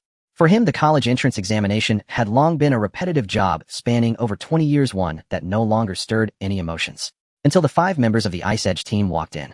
Leading them was Lu Jinghuai, still looking lazily as if he had just woken up, but the 4 people behind him all exuded an extraordinary aura. Shun Bing had an icy expression radiating an aura that kept others at bay. Lei Meng was burly like a moving wall. Lin Xiaodao hid in the shadow of his hood, revealing only a pale chin. Sun Wanwan appeared gentle, like a spring breeze that could soothe the heart. As these 5 appeared, the air in the entire testing area seemed to become stagnant. Chief Examiner Zhao straightened his posture. Let me see how much of a talent can be created with money. Zhao muttered to himself and pressed the button to start the test. One at a time in order. The first to step forward was Lin Shi. He silently slipped into the testing area, making not a single extraneous sound. As the only blue-class professional in the team, he felt a surge of determination within. As the test began, the numbers on the display surged rapidly. Strength 355, Agility 610, Constitution 305, Spirit 248, Overall Assessment, Passed, Total Value 1518. Chief Examiner Zhao raised his eyebrows. A blue-class elite assassin could achieve a total base attribute over 1,500. This was not just excellent, it was top tier. It was rare for a golden-class professional to reach this number before graduation. Not bad, he commented a rare praise. Lin Xiaodao exited the testing area, nodded at Lu Jinghuai, and stepped aside. The second was Lei Meng. He strode in with large steps, each footfall causing a slight tremor in the ground. He roared at the strength testing target and slammed a fist down hard. Boom. Strength 620, Agility 215, Constitution 830, Spirit 202, Overall Assessment, Passed, Total Value 1867. Chief Examiner Zhao's expression began to turn serious. What a solid panel. The Constitution attribute was shockingly high and the strength was equally impressive. This was a true barrier capable of withstanding damage, standing at the very front of the team. A purple-class elite profession living up to its reputation. Next up was Sun Wanwan. She did not perform an aggressive test, merely standing in front of the spiritual energy sensor with her hands clasped, radiating a gentle white light. Strength 210, Agility 330, Constitution 405, Spirit 955, Overall Assessment, Passed, Total Value 1900. Her spiritual power approached the 1,000 mark.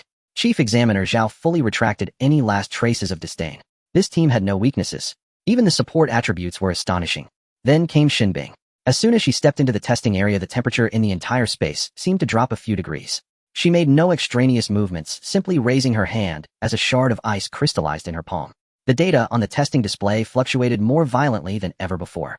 Strength 305, Agility 750, Constitution 520, Spirit 1010, Overall assessment, passed, total value 2,585.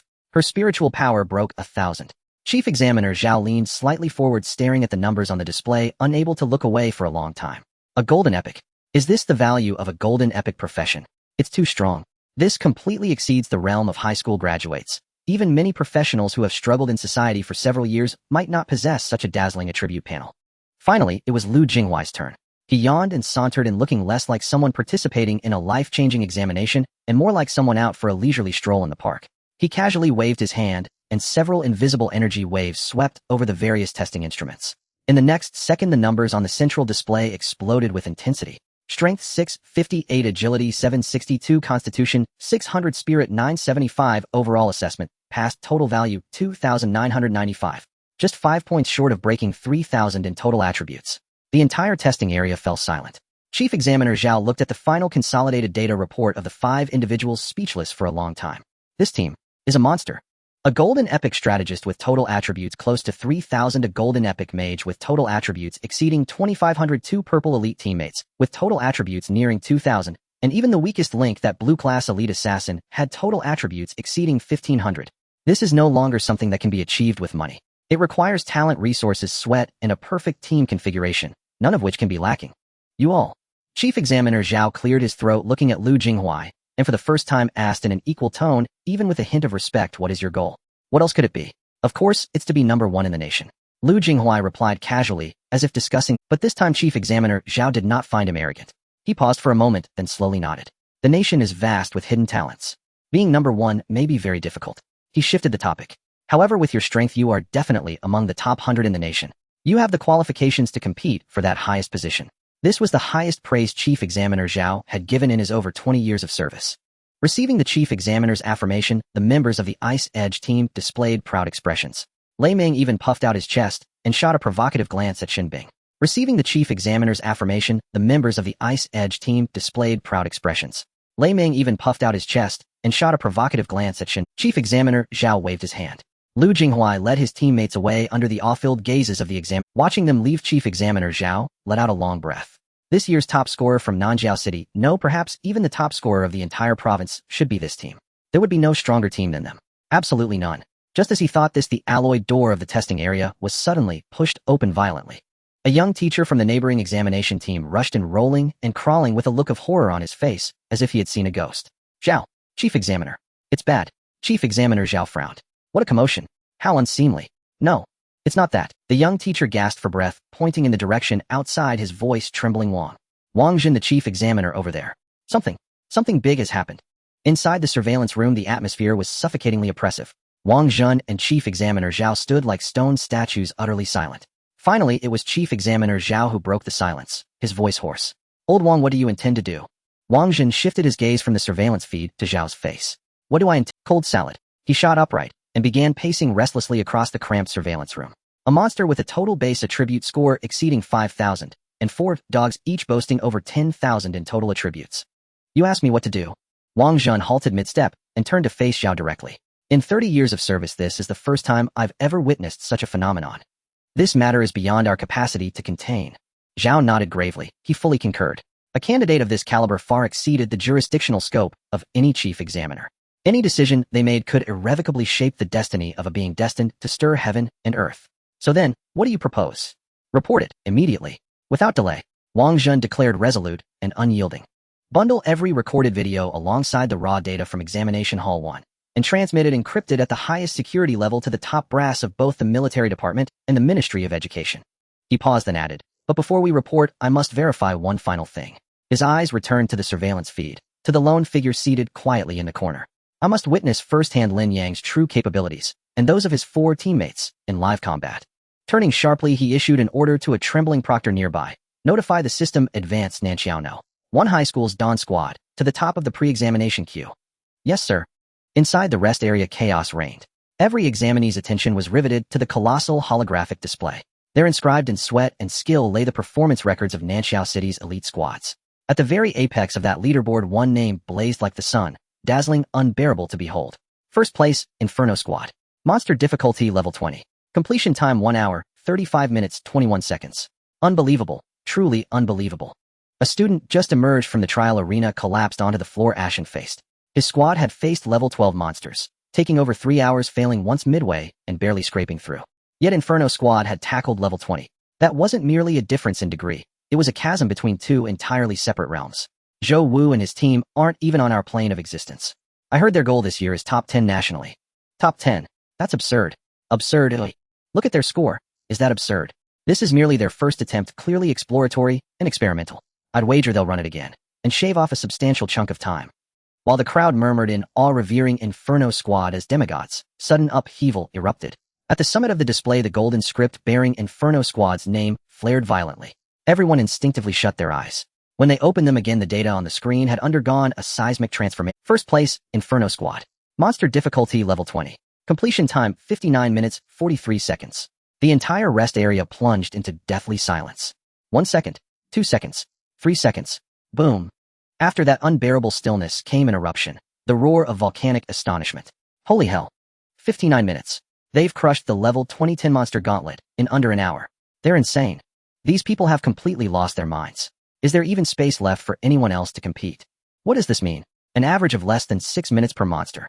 And these are level 20 elite monsters. How devastating must their damage output be? How superhuman their endurance? A god. Zhou Wu is my god. A student, evidently well-connected, flushed crimson with excitement as he boasted to the crowd. Let me tell you, my cousin's classmate's neighbor is the scout of Inferno squad. I heard Captain Zhou Wu fought the entire gauntlet in berserk mode. With nothing but an axe, he cleaved through level 20 elites, as if harvesting melons and slicing vegetables. Seriously, that's unreal. Unreal. It's transcendent.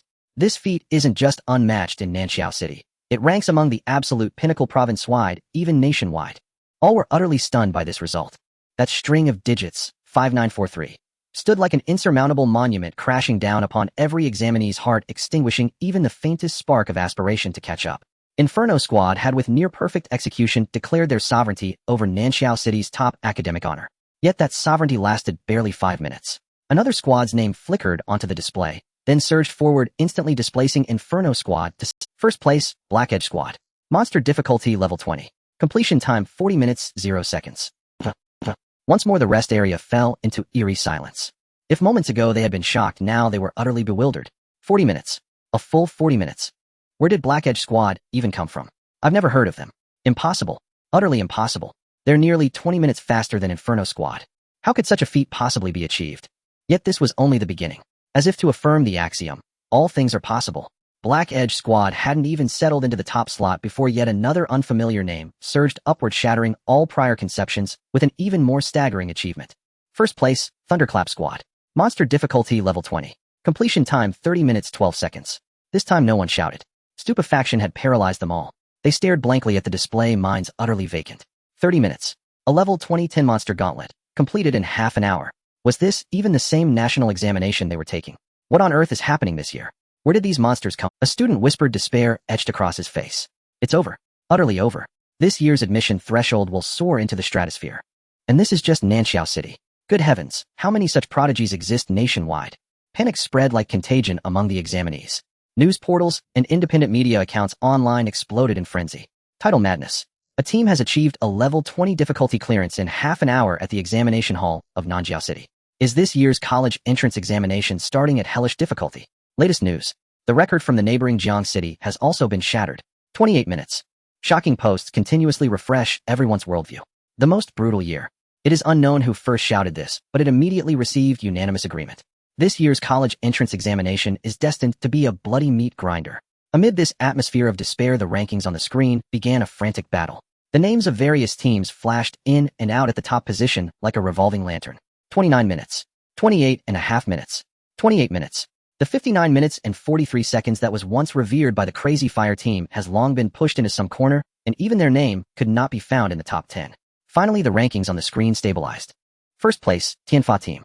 Monster difficulty level 20. Completion time 25 minutes and 3 seconds. Second place, Saijua team. Monster difficulty level 20. Completion time 27 minutes and 15 seconds. Everyone instinctively closed their eyes. When they opened their eyes again, the data on the screen had undergone earth-shattering changes. A brand new name had directly pushed the Tianfa team to second place. First place, Bingfeng team. Monster difficulty level 30. Completion time 1 hour, 5 minutes and 50 seconds. The entire resting area fell into a deathly silence. 1 second, 2 seconds, 3 seconds. Boom! After an extreme silence, it was a volcanic eruption of exclamations. What the hell? Am I seeing things? Over an hour. How did this score make it to first place? Did the system bug? This is impossible. The Tianfa team only took 25 minutes. No. Look at the monster difficulty. A sharp voice pierced through all the doubts. Everyone's gaze suddenly focused on that most inconspicuous, yet deadly line of small text. Monster difficulty level 30. 30 levels. If the previous record was shocking, making people daunted, then this record is a complete dimensionality reduction blow. They and the Bingfeng team were not even taking the same exam. A cycle of 10 monsters at level 30. My god, what does that mean? Each monster could be an elite boss that we would have to gather a large team to defeat during real combat. No wonder it took over an hour. Surviving in there for over an hour without dying is already a miracle. The Bingfeng team. That's Lu Jinghuai and Xinbing's team. Have they become this strong? The students who were previously lamenting the level 20 difficulty now lacked even the strength to lament. They finally understood what a true prodigy was. They didn't even regard the level 20 examination as a challenge directly challenging the highest difficulty. This seemed to have opened a Pandora's box. Just as everyone was still choking on the terrifying strength of the Bingfeng team, the rankings refreshed again. First place, Shinkai team. Monster difficulty level 30. Completion time 1 hour, 5 minutes, and 41 seconds. Another team challenging level 30 difficulty. And they were 9 seconds faster than the Bingfeng team. Madness. It's all madness. What on earth is happening this year? Where did these monsters come from? Shinkai team. I haven't heard of them. Which hidden family's freak is this? There's always someone better than you. I am completely convinced. The atmosphere of despair thickened again. However, this was not the end. As if to announce their absolute dominance, the name of the Bingfeng team once again exploded with dazzling golden light at the top of the screen. Everyone's hearts were in their throats. They refreshed the rankings again. The final result was set. First place, Bingfeng team. Monster difficulty level 30. Completion time 1 hour, 0 minutes, and 0 seconds. 1 hour. Not a second more, not a second less. A perfectly horrifying integer. At this moment, no one exclaimed. They stared blankly at the screen, their minds blank. This result was filled with an indescribable sense of oppression. It seemed to announce to everyone the game is over. In the corner, Lin Yang calmly watched the final rankings on the screen. 1 hour, I usually take about an hour on the default difficulty. This result was somewhat within his expectations. However, the electronically challenged Lin Yang still did not realize that the monsters he faced in the training room on default difficulty were level 60. At that moment, a mechanical system announcement echoed throughout the resting area. Next, the Dawn team, please prepare to enter. This abrupt announcement caused the previously noisy resting area to fall silent for a moment. Everyone instinctively turned their gazes toward the source of the sound. Dawn team. Which team is that? I've never heard of them before. Then when they saw the person standing up from the corner and the 4 dogs standing beside him wagging their tails, the entire resting area exploded. It's him? That dog captain? No way. Is it really his turn already? Wasn't he at the back of the line? Damn, just as the Bingfeng team set a godly record, it's already his turn to go on stage. This show effect is too much. It's public execution. Haha, I'm already looking forward to it. How many levels do you think he will choose? I bet 50 cents he will choose level 1 and then run out in 5 minutes rolling and crying. Lin Yang ignored the discussions around him. He was also somewhat surprised that according to the normal queue order it shouldn't be his turn yet. But that's fine, the sooner he faces it the better. This highly anticipated examination must be faced. He patted the black dog's head, and along with his 4 energetic teammates walked toward the huge teleportation portal under countless curious eyes. Passing through the light door, there was a pure white independent space. In the center of the space stood a huge operation table, and several examiners were standing there, including the head examiners Wang Zhan and Zhao. Lin Yang walked up and slightly bowed to the teachers. Hello, teachers. A young teacher in charge of the process pushed up his glasses and said in a businesslike manner, student, please let your teammates also come to the stage. We need to verify everyone's information. Lin Yang turned to the side and pointed at the ground beside his feet. The 4 dogs, black-haired, yellow-haired, gray-haired, and white-haired, joyfully ran around him, then sat down in unison, heads held high, tongues lolling, their tails wagging like 4 rapidly spinning propellers. The young teacher said, they are right here. A clear twitch ran across the muscles of his face as he looked down at the electronic file in his hands, carefully checking the information. Team Dawn Squad Team Leader Lin Yang, Profession Empower Member Black Hair, Profession Extreme Sword Guardian Race Canine Member Yellow Hair, Profession Starry Mage Race Canine. As he gazed at the neat rows of text, the young teacher felt his worldview being repeatedly crushed. He opened his mouth but couldn't find the words. Well, it was written like this on the exam permit. What else could be done? Ahem, the information is accurate. The young teacher forced himself to regain his composure, saying, Lin Yang, please come to the control panel and select the monster difficulty level for this challenge. The lowest level is 1, the highest is 30. Lin Yang nodded and walked over to the familiar machine. He recognized it at a glance. This machine for the 10-monster cycle trial was the same model he had used in the training room with a 10-fold time flow. A thought flashed through his mind. He turned to the young examination teacher and shyly asked, "Excuse me, could you tell me what the default difficulty of this machine is?" As soon as he spoke, not only the young teacher, but also several other examination staff looked at him as if he were foolish. Default difficulty. The young teacher was stunned for a moment, then, as if hearing a great joke, he replied, "Student, the system's default difficulty is of course level 1. That's for warming up the candidates." "Are you sure? You want to select the default difficulty?" Just as everyone thought Lin Yang was getting cold feet and looking for a way out, Wang Jin, standing aside, suddenly changed his expression. He immediately realized Lin Yang wasn't asking about the exam system's default difficulty. He was asking about the default difficulty set from the factory for this machine. As a retired high-ranking military officer, Wang Jun was very familiar with this military training device. The machine's default difficulty was level 60. What the does Lin Yang usually play at level 60? He, a level 0, is challenging level 60. Is this for real? Wang Jun's heart raced. He had never felt such absurdity in 30 years of service. Beside him, Zhao, the chief examiner, immediately noticed Wang Jun's abnormal reaction. He looked at Wang Jun's shocked expression and, recalling the terrifying data report from before, he instantly made a decision. This Lin Yang definitely has major issues. Let's go with level 30. Zhao, the chief examiner, suddenly spoke, interrupting the young teacher's mockery. What? The young teacher and several other examination staff were taken aback. Chief Zhao, this isn't in accordance with the rules, is it? A middle-aged teacher couldn't help but intervene. Only teams like Ice Edge Squad dare to challenge level 30 monsters, this Dawn Squad. With such special members, if anything goes wrong, none of us can take responsibility. After all, it wasn't yet the actual combat phase. If something went wrong during this simulation test, it would be quite a serious incident. Yes, Chief Zhao, think carefully. What if someone dies? Zhao ignored their pleas and simply looked at Wang Jun. Wang Jun had also snapped back to reality from his shock. He understood Zhao's intent. Since this kid might usually be playing at level 60, then level 30 should be a piece of cake for him, right? This is the perfect opportunity to verify the authenticity of that data. It's settled then. Wang Jun's voice was not loud, but it carried an undeniable authority. If anything happens, I will take responsibility. He glanced at Zhao again. We'll share the responsibility together. The two chief examiners, the highest authorities at Nanjiao City's 7th examination site, actually guaranteed for a relatively unknown dog captain.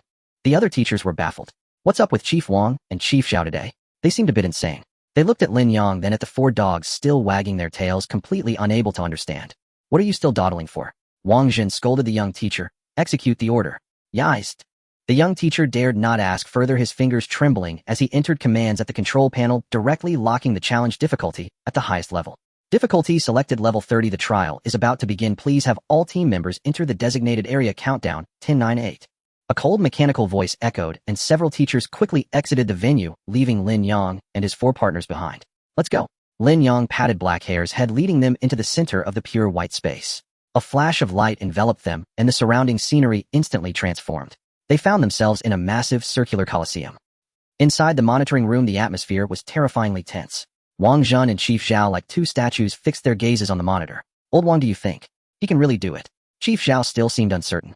I don't know, Wang Jun shook his head, but my intuition tells me we might witness history here. Just then Chief Zhao suddenly pointed at the screen. Look at him. Why does he seem so nervous? In the footage, Lin Yang stood in the center of the coliseum, his body tense, slowly adjusting his breathing. This shouldn't be happening. Wang Jun and Chief Zhao exchanged glances, both seeing the confusion in each other's eyes. With such terrifying attributes, and the 4 dogs possessing even more unfathomable powers, how could he be nervous about challenging a mere level 30 difficulty? Could it be that data was false? Or perhaps he was just overthinking his usual play at level 60? Inside, Lin Yang was indeed very nervous. However, this tension did not stem from fear of the enemy. It arose from his reverence for this stage and the excitement that had been suppressed for too long. The college entrance examination. This is the college entrance examination. The stage he had once dreamed of, but was ruthlessly stripped of his qualification to participate. He had once thought he would shine here with Shen Bing and Lei Meng, proving he was not useless. But reality had dealt him the heaviest blow. 300 days.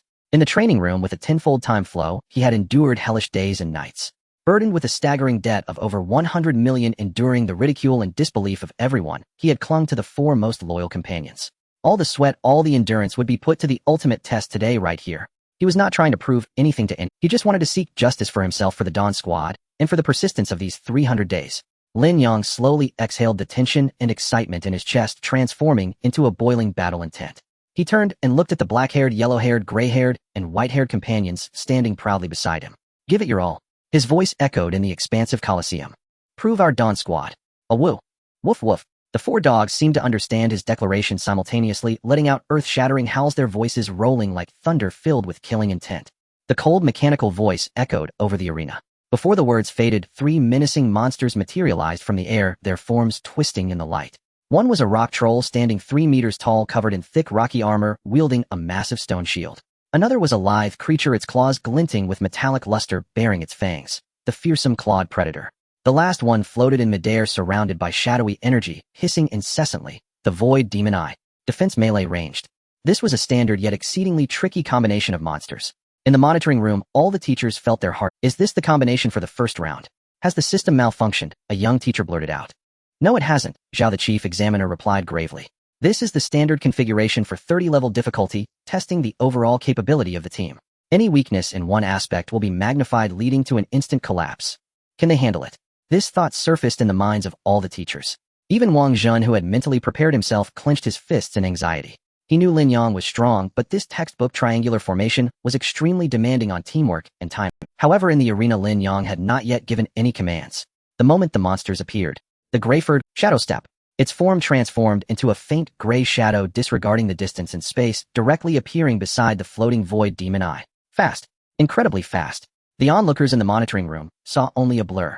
Then came a scene that would be etched in their memories forever. Arriving in midair, the Greyford creature executed an astonishing twist, its powerful hind legs suddenly springing forth. Whoosh, whoosh, whoosh. 3 arrows made of energy formed a perfect triangle, piercing, with a sharp whistling sound, into the 3 critical points of the void demon eye. There was no scream, no struggle. The remote monster that had caused countless examinees headaches didn't even have time to cast its first spell before its massive eyeball lost all luster and exploded into a cloud of black mist. Instant kill. Simultaneously, another figure activated Shadow Step, almost arriving at the battlefield alongside the Greyford creature. It was Lin Yang. He instinctively wanted to seize the opportunity, teaming up with the Greyford creature to eliminate the greatest threat, the ranged unit. But just as he appeared, he witnessed the explosion of the void demon eye. Lin Yang was momentarily stunned. It died just like that. Was this monster so weak? 300 days of hellish training had warped his definition of strength into something terrifyingly skewed. But he was, after all, a battle-hardened warrior, and his momentary daze lasted but an instant. With a swift steel slash, he redirected his attack, the fierce sword light slicing through the air, striking down hard at the charging clawed predator. At that moment, the white-furred creature moved. Tactical leap. Its form vanished from the spot and reappeared next to Lin Yang in the next second. A gentle white light spread outward from it. Resonant sound. A peculiar rhythm washed over Lin Yang, and he felt the slight sluggishness from his recently used skill vanish, his body once again brimming with power. Skill cooldown refreshed. The same went for the Greyford creature. In the monitoring room, Zhao the chief examiner suddenly stood up, exclaiming, "Area cooldown refresh. This is an advanced skill of the resonance sound." All the teachers were left in shock. A support character had used a teleportation skill to precisely enter the battlefield just to refresh skills for 2 damage dealers. What an extravagant and precise strategic judgment. However, something even more jaw-dropping happened. The moment the white-furred creature completed resonance sound, the black-furred creature in the back also flashed with light in its eyes. Tactical leap. Its form instantly swapped places with the white-furred creature. The white-furred creature, having just completed its support task, was accurately returned to the safest position at the back. In its place at the forefront stood the fully armored Yujing sword guard, the black-furred creature. A whoa. With a roar, the black-furred creature's incredibly agile tail lashed out, the sword wrapped in it, transforming into a silver streak, striking down with an unmatched momentum upon the last rock troll. Clang! A deafening sound erupted. The rock giant shield capable of withstanding cannon fire shattered like paper under this sword strike, breaking into 2 halves. The sword's momentum did not stop, cleaving the massive body of the rock troll in 2. The entire process was seamless, flowing like water. From the appearance of the 3 monsters to their complete dissipation into light, the total time taken was 1 second. The arena fell into a deathly silence. In the monitoring room, silence reigned as well. Everyone gaped, staring blankly at the empty arena on the screen, their minds a blank slate. What just happened? The young teacher's voice trembled. No one answered him. They had no idea how to describe what they had just witnessed. Instant kill. Coordination. Position swapping. Protection. A set of perfect tactics that only the top professional teams could achieve after rigorous training was completed in a seamless manner by 1 person and 4 dogs. In 3 seconds. Old Wang. Zhao the chief examiner felt his throat dry, mechanically turning to Wang Zhen beside him. "I'm not dreaming, am I?" Wang Zhen said nothing. He simply stared intently at the screen, at the boy standing in the center of the arena, looking somewhat. He thought the default difficulty was low. That's why he was nervous. For him and his team, 30-level monsters were no— He thought the default difficulty was low. That's why he was nervous. For him and his team, 30-level monsters were no different from weeds by the roadside.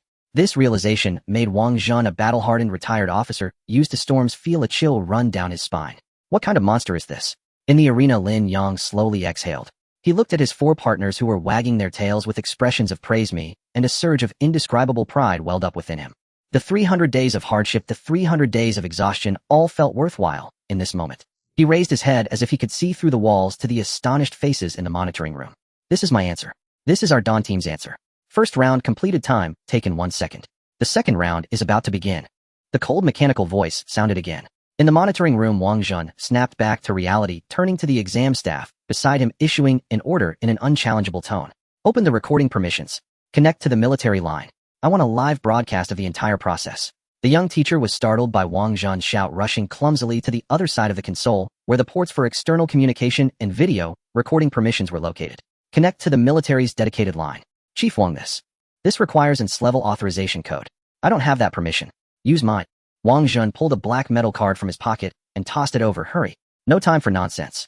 Yes, the young teacher's hands trembled. He never thought he would one day come into contact with such legendary items. Meanwhile, in the monitoring room, as chaos ensued, Lin Yang finally regained his senses from the previous 3 seconds. He glanced at his 4 companions. The black-haired one was tapping the ground with the tip of its tail, looking somewhat unsatisfied. The yellow-haired one yawned, a wisp of arcane energy escaping its mouth. The gray-haired and white-haired one squatted at his feet, looking up, awaiting the next command. Everything seemed so easy, so natural. Lin Yang's mind finally turned around. So, is this how it is? Is a level 30 monster really just this level? This was entirely different from his usual experience of being chased around by those level 60 monstrous creatures in the training room. All his previous tension, all his reverence transformed into an absurd sense of irony at that moment. After all this time, was he the strongest one? He had always thought he was merely bronze, constantly being bullied by the king. Yet today, upon entering the examination arena, he realized that his opponent seemed not even to qualify as black iron. This massive cognitive dissonance allowed Lin Yang to find an outlet for the anger and battle intent that had been suppressed for 300 days. Then, don't blame me. Round 2 start. The mechanical voice resonated once more. At the edge of the arena, lights flickered and 3 brand new monsters materialized. One was a heart-stealer adept at mental impacts, another was a shadow leopard with incredible speed, and the last was a marsh hydra capable of releasing toxic spores. In the monitoring room, Chief Zhao had just steadied his mind and was about to closely observe the Dawn Squad's response strategy. Pay attention, this round is testing abnormal states. His words were left unfinished. The yellow-haired one on the field moved. It didn't even chant, merely lazily lifted its eyelids. Above its head, a small cluster of arcane energy that had dispersed during the previous battle instantly coalesced into 3 brilliant stars. Starburst. Whoosh, whoosh, whoosh. 3 thick beams of energy descended like heavenly weapons, perfectly enveloping the 3 monsters that had just appeared, still unprepared. There was no explosion, no rumble. Where the beams touched, everything was disintegrated into the most primal points of light. Silence. The entire process lasted less than a second. In the monitoring room, Chief Zhao had his mouth agape, the latter half of his sentence caught in his throat. The young teacher had just inserted Wang Jun's authorization card into the slot, preparing to input the password, when a new prompt appeared on the screen. Round 2 ends, time taken 1 second. The young teacher's hand froze in midair. The entire monitoring room fell back into that suffocating silence. If the 1 second of the first round was shocking, a disruption of perception, then the 1 second of this round was pure crushing, a divine mockery of mortals. I saw it. A middle-aged teacher in charge of data recording stuttered. It was that yellow one. It didn't even cast a spell, it was instant. It recycled the dispersed energy from the last round. This revelation sent a chill through everyone. Wang Jun did not respond, he merely stared intently at the screen, his breath held. Round 3 start. This time, without waiting for the monsters to fully take shape, Lin Yang and the gray-haired one moved simultaneously. Shadow step. 2 figures, one in front and one behind, appeared like phantoms directly in the light of the monster spawn point. The monster had just formed its upper body and hadn't even had time to comprehend this world. What awaited it were Lin Yang's sharp sword light and the fatal arrows made of energy by the gray-haired one. Another instant kill. Round 3 ends, time taken 1 second. The password. The password was correct. The young teacher exclaimed excitedly, finally completing the first step of authorization. Round 4 start. This time it was the yellow-haired one. Another starburst. Another instant kill. Round 4 ends, time taken 1 second. Dedicated line. Connecting. Military signal confirming. Round 5 start. Lin Yang, gray-haired, instant kill. Round 5 ends, time taken 1 second. Signal. Signal unstable. Reconnecting. Round 6. Round 7. Round 8. In the monitoring room, everyone was numb. Wait, isn't it supposed to be 10 monsters? How many have we had? The teacher who set this up was startled. Oh no, I said it wrong. He is battling 10 rounds of training. That's why 3 appeared in the first round. Everyone was speechless. But now it didn't matter. Lin Yang and the gray-haired one were responsible for the odd-numbered rounds. The yellow-haired one was in charge of the even-numbered rounds. The black-haired and white-haired ones hardly moved at all, The former was resting with eyes closed while the latter boredly chased its own tail. The entire 10-round cycle turned into a rhythmically intense whack-a-mole game. 1 second per round, incredibly precise. It's connected. The young teacher finally let out a joyous cheer filled with tears. In the communicator, an authoritative and urgent voice came through. Wang Jun. What the hell is going on? Emergency communication on S-level dedicated line. Is there trouble on the front lines? Wang Jun opened his mouth just as he was about to speak. The cold mechanical voice in the arena resounded one last time. Round 10, the final round start. A gigantic abyss flame demon towering over 10 meters wielding a double-bladed giant axe descended with overwhelming pressure. This was the final boss of 30-level difficulty. In the monitoring room, all the teachers felt their hearts instinctively. However, just as the abyss flame demon steadied itself preparing to release a roar to assert its identity, Lin Yang and the black-haired one's figures vanished from their spots simultaneously. Tactical leap. In the next second they appeared on either side of the flame demon. Lin Yang's long sword and the long sword formed by the black-haired one's tail created a perfect cross slashing through. Puff! That massive body along with the indestructible Demon King armor was instantaneously sliced into 4 pieces. Round 10 ends, time taken 1 second. The 10-round cycle trial, all completed. Calculating total scores. In the monitoring room, there was a deathly silence. On the other end of the communicator, a military officer was still roaring, Wang Jun. Speak. What exactly happened? Why is your real-time footage blank? Wang Jun looked at the empty arena on the screen, then glanced at the trembling timer beside him preparing to reveal the final. He felt as if an invisible hand was gripping his throat tightly. Finally, under the gazes of everyone waiting for judgment, the final score appeared on the light curtain.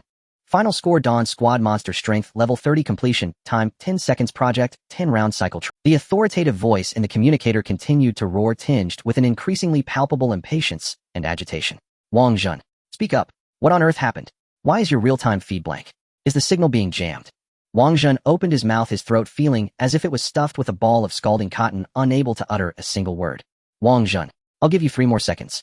If you don't respond, I'll dispatch the special forces immediately. The general on the other end of the communicator was evidently furious. Wang Jun jolted, finally regaining a semblance of sanity, and hoarsely shouted into the communicator, Old Chief. Aye.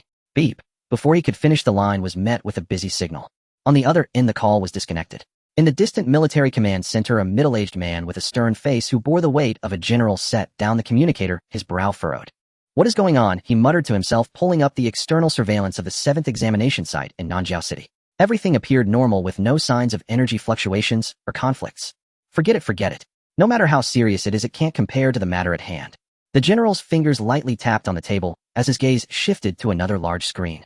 The screen was broadcasting live footage from another examination site. A team of 5 young individuals, well-equipped and working in perfect synergy, was hunting down a level 40 subdragon.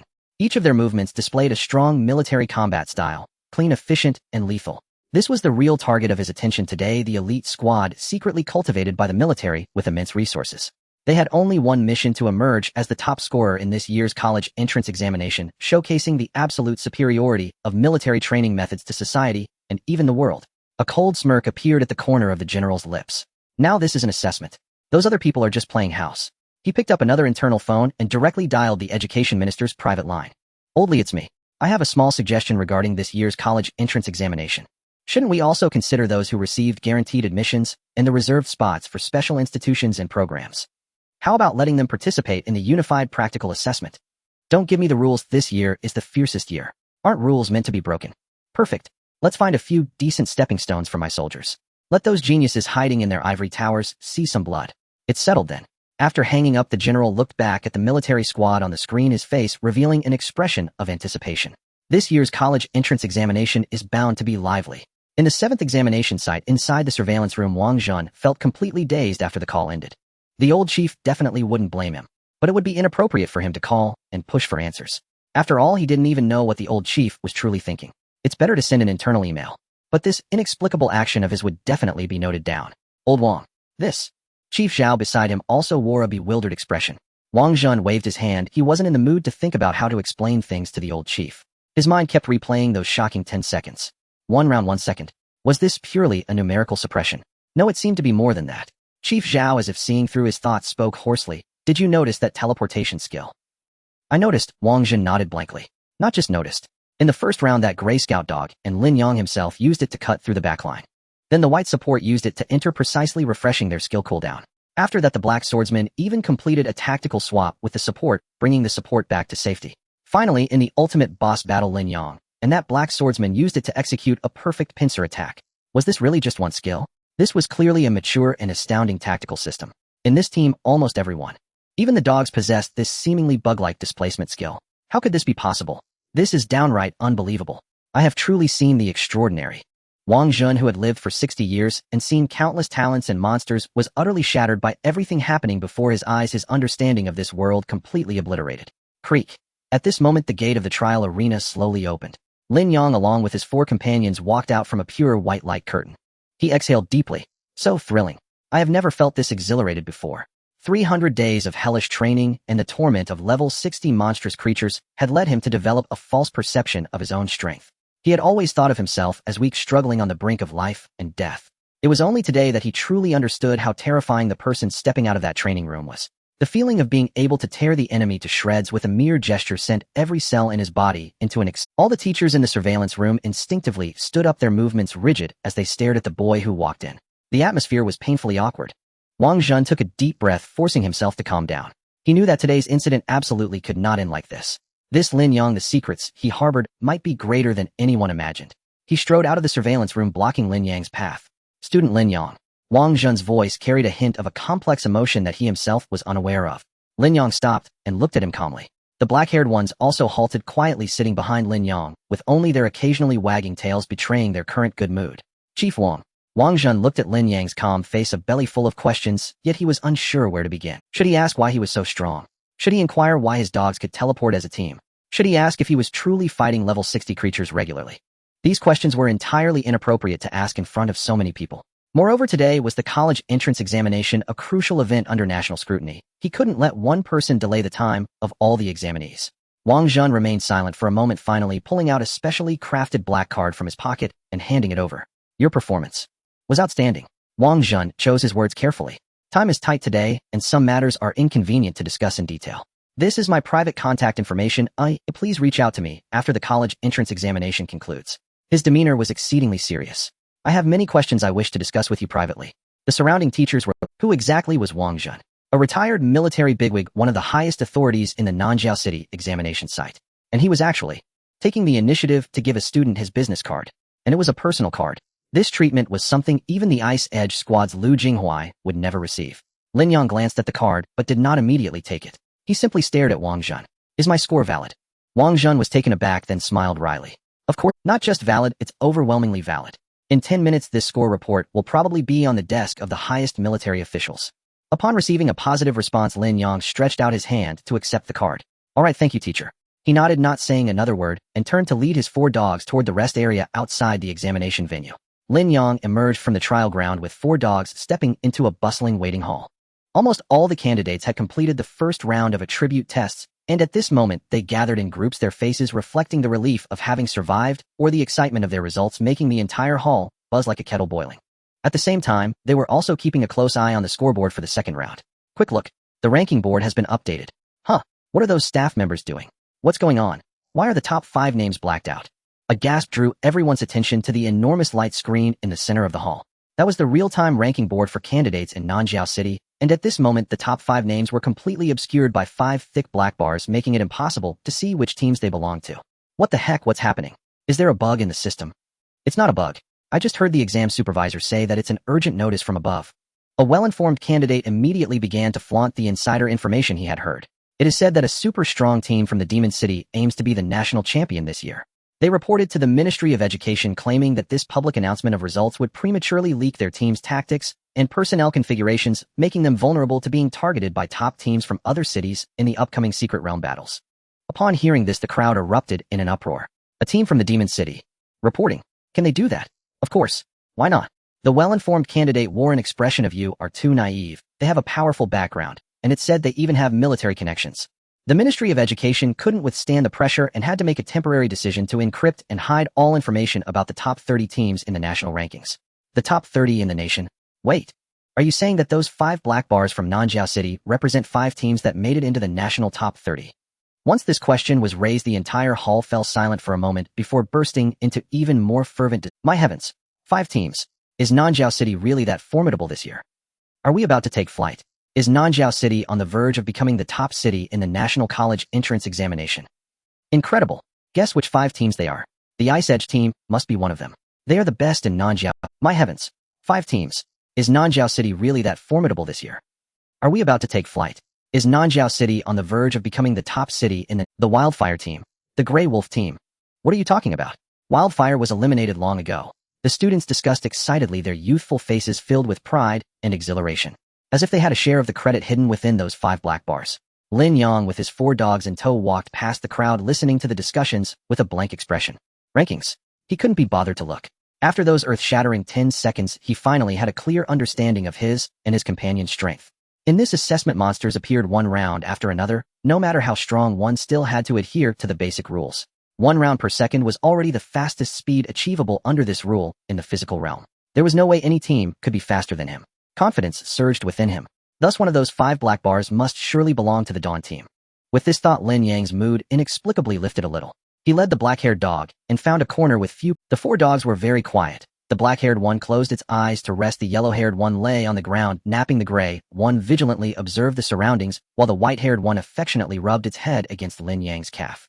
300 days of hellish training, 300 days of life and death struggles. He had been mocked, betrayed, slandered, and treated as a joke by everyone. But today he used 10 seconds to propel himself into the ranks of the top 30 in the nation. Although no one knew, soon they would all find out. Just as Lin Yang was enjoying this moment of tranquility that belonged solely to him, a discordant voice reached his ears. Yo, isn't that our dog King Lin Yang? A voice lazy yet mocking rang out. Lin Yang looked up and saw Lu Jinghuai approaching with his Ice Edge team. Xin Bing, Sun Wanwan, Lei Ming, and Lin Xiaodao, 4 faces he had once known all too well, followed behind, each displaying different expressions. Lu Jinghuai maintained his usual nonchalant demeanor as if nothing mattered to him. Xin Bing, on the other hand, wore a frosty expression, her gaze sweeping over the 4 dogs beside Lin Yang with unabashed disdain. Sun Wanwan's expression was the most complex, filled with guilt, curiosity, and a hint of indescribable pity. Lei Ming and Lin Xiaodao kept their heads down, not daring to meet Lin Yang's gaze. What's up? Is the assessment over? Lu Jinghuai stood before Lin Yang, looking down at him. How did you do? Your team members didn't make a mess in the exam room, did they? The few team members behind him let out suppressed chuckles. Lin Yang remained silent, calmly gazing at him. This indifference made Lu Jinghuai feel as if he had struck a punch into cotton. He slightly raised an eyebrow, changing the topic as he pointed to the light screen in the center of the hall. Did you see? The information of the top 30 teams in the nation has been hidden. Nanjiao City has 5 slots. His tone was filled with pride. Our Ice Edge team has already secured 1. So are you jealous? Lu, don't waste your breath on him, Xin Bing coldly interjected.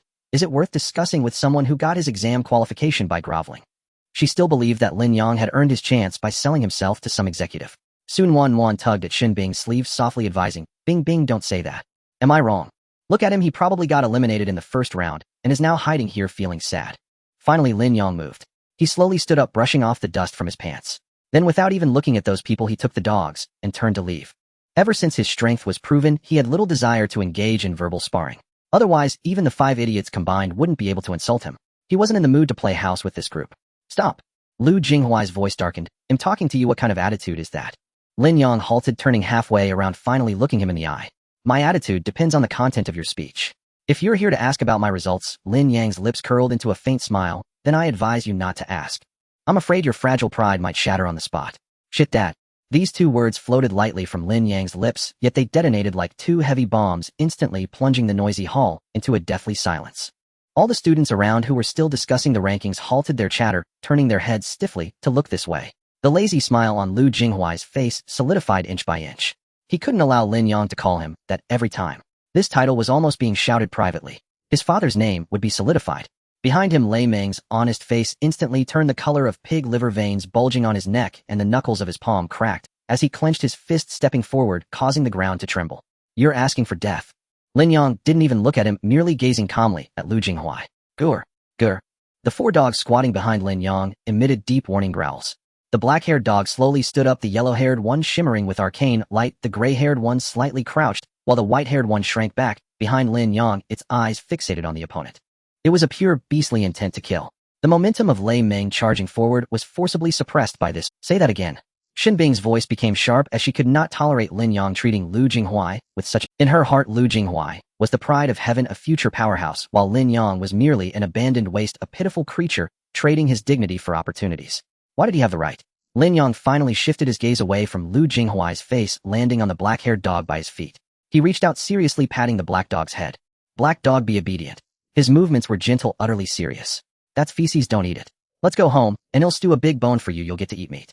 Puffed. Someone in the crowd couldn't help but laugh. Lei Ming's eyes instantly turned red, the string of his reason completely snapped, and he roared ready to charge forward. Lin Yang's small knife directly reached for the dagger at his waist. Enough. Lu Jinghuai's voice rang out, stopping the enraged team member. His face was extremely unsightly, yet he maintained a shred of rationality.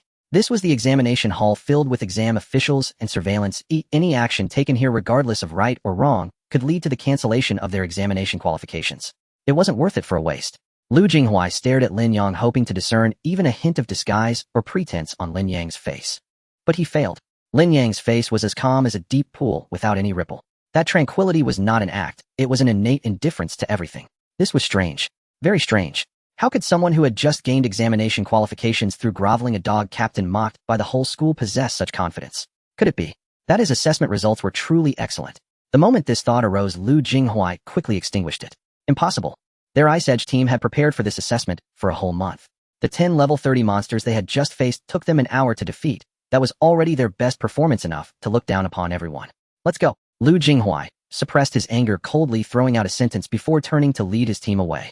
Xin Bing shot Lin Yang an indignant glare before following. Captain, are we just letting it go like this?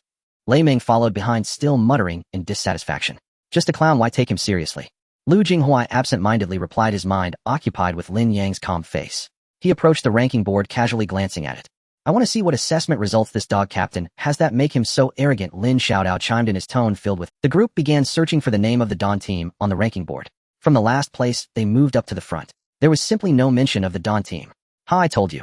Lin Xiaodao laughed. They probably performed so poorly that they didn't even qualify to be listed. Perhaps they were directly eliminated. Sun Wan whispered, but, looking at him, he should have passed the second round of assessments. So what if he did?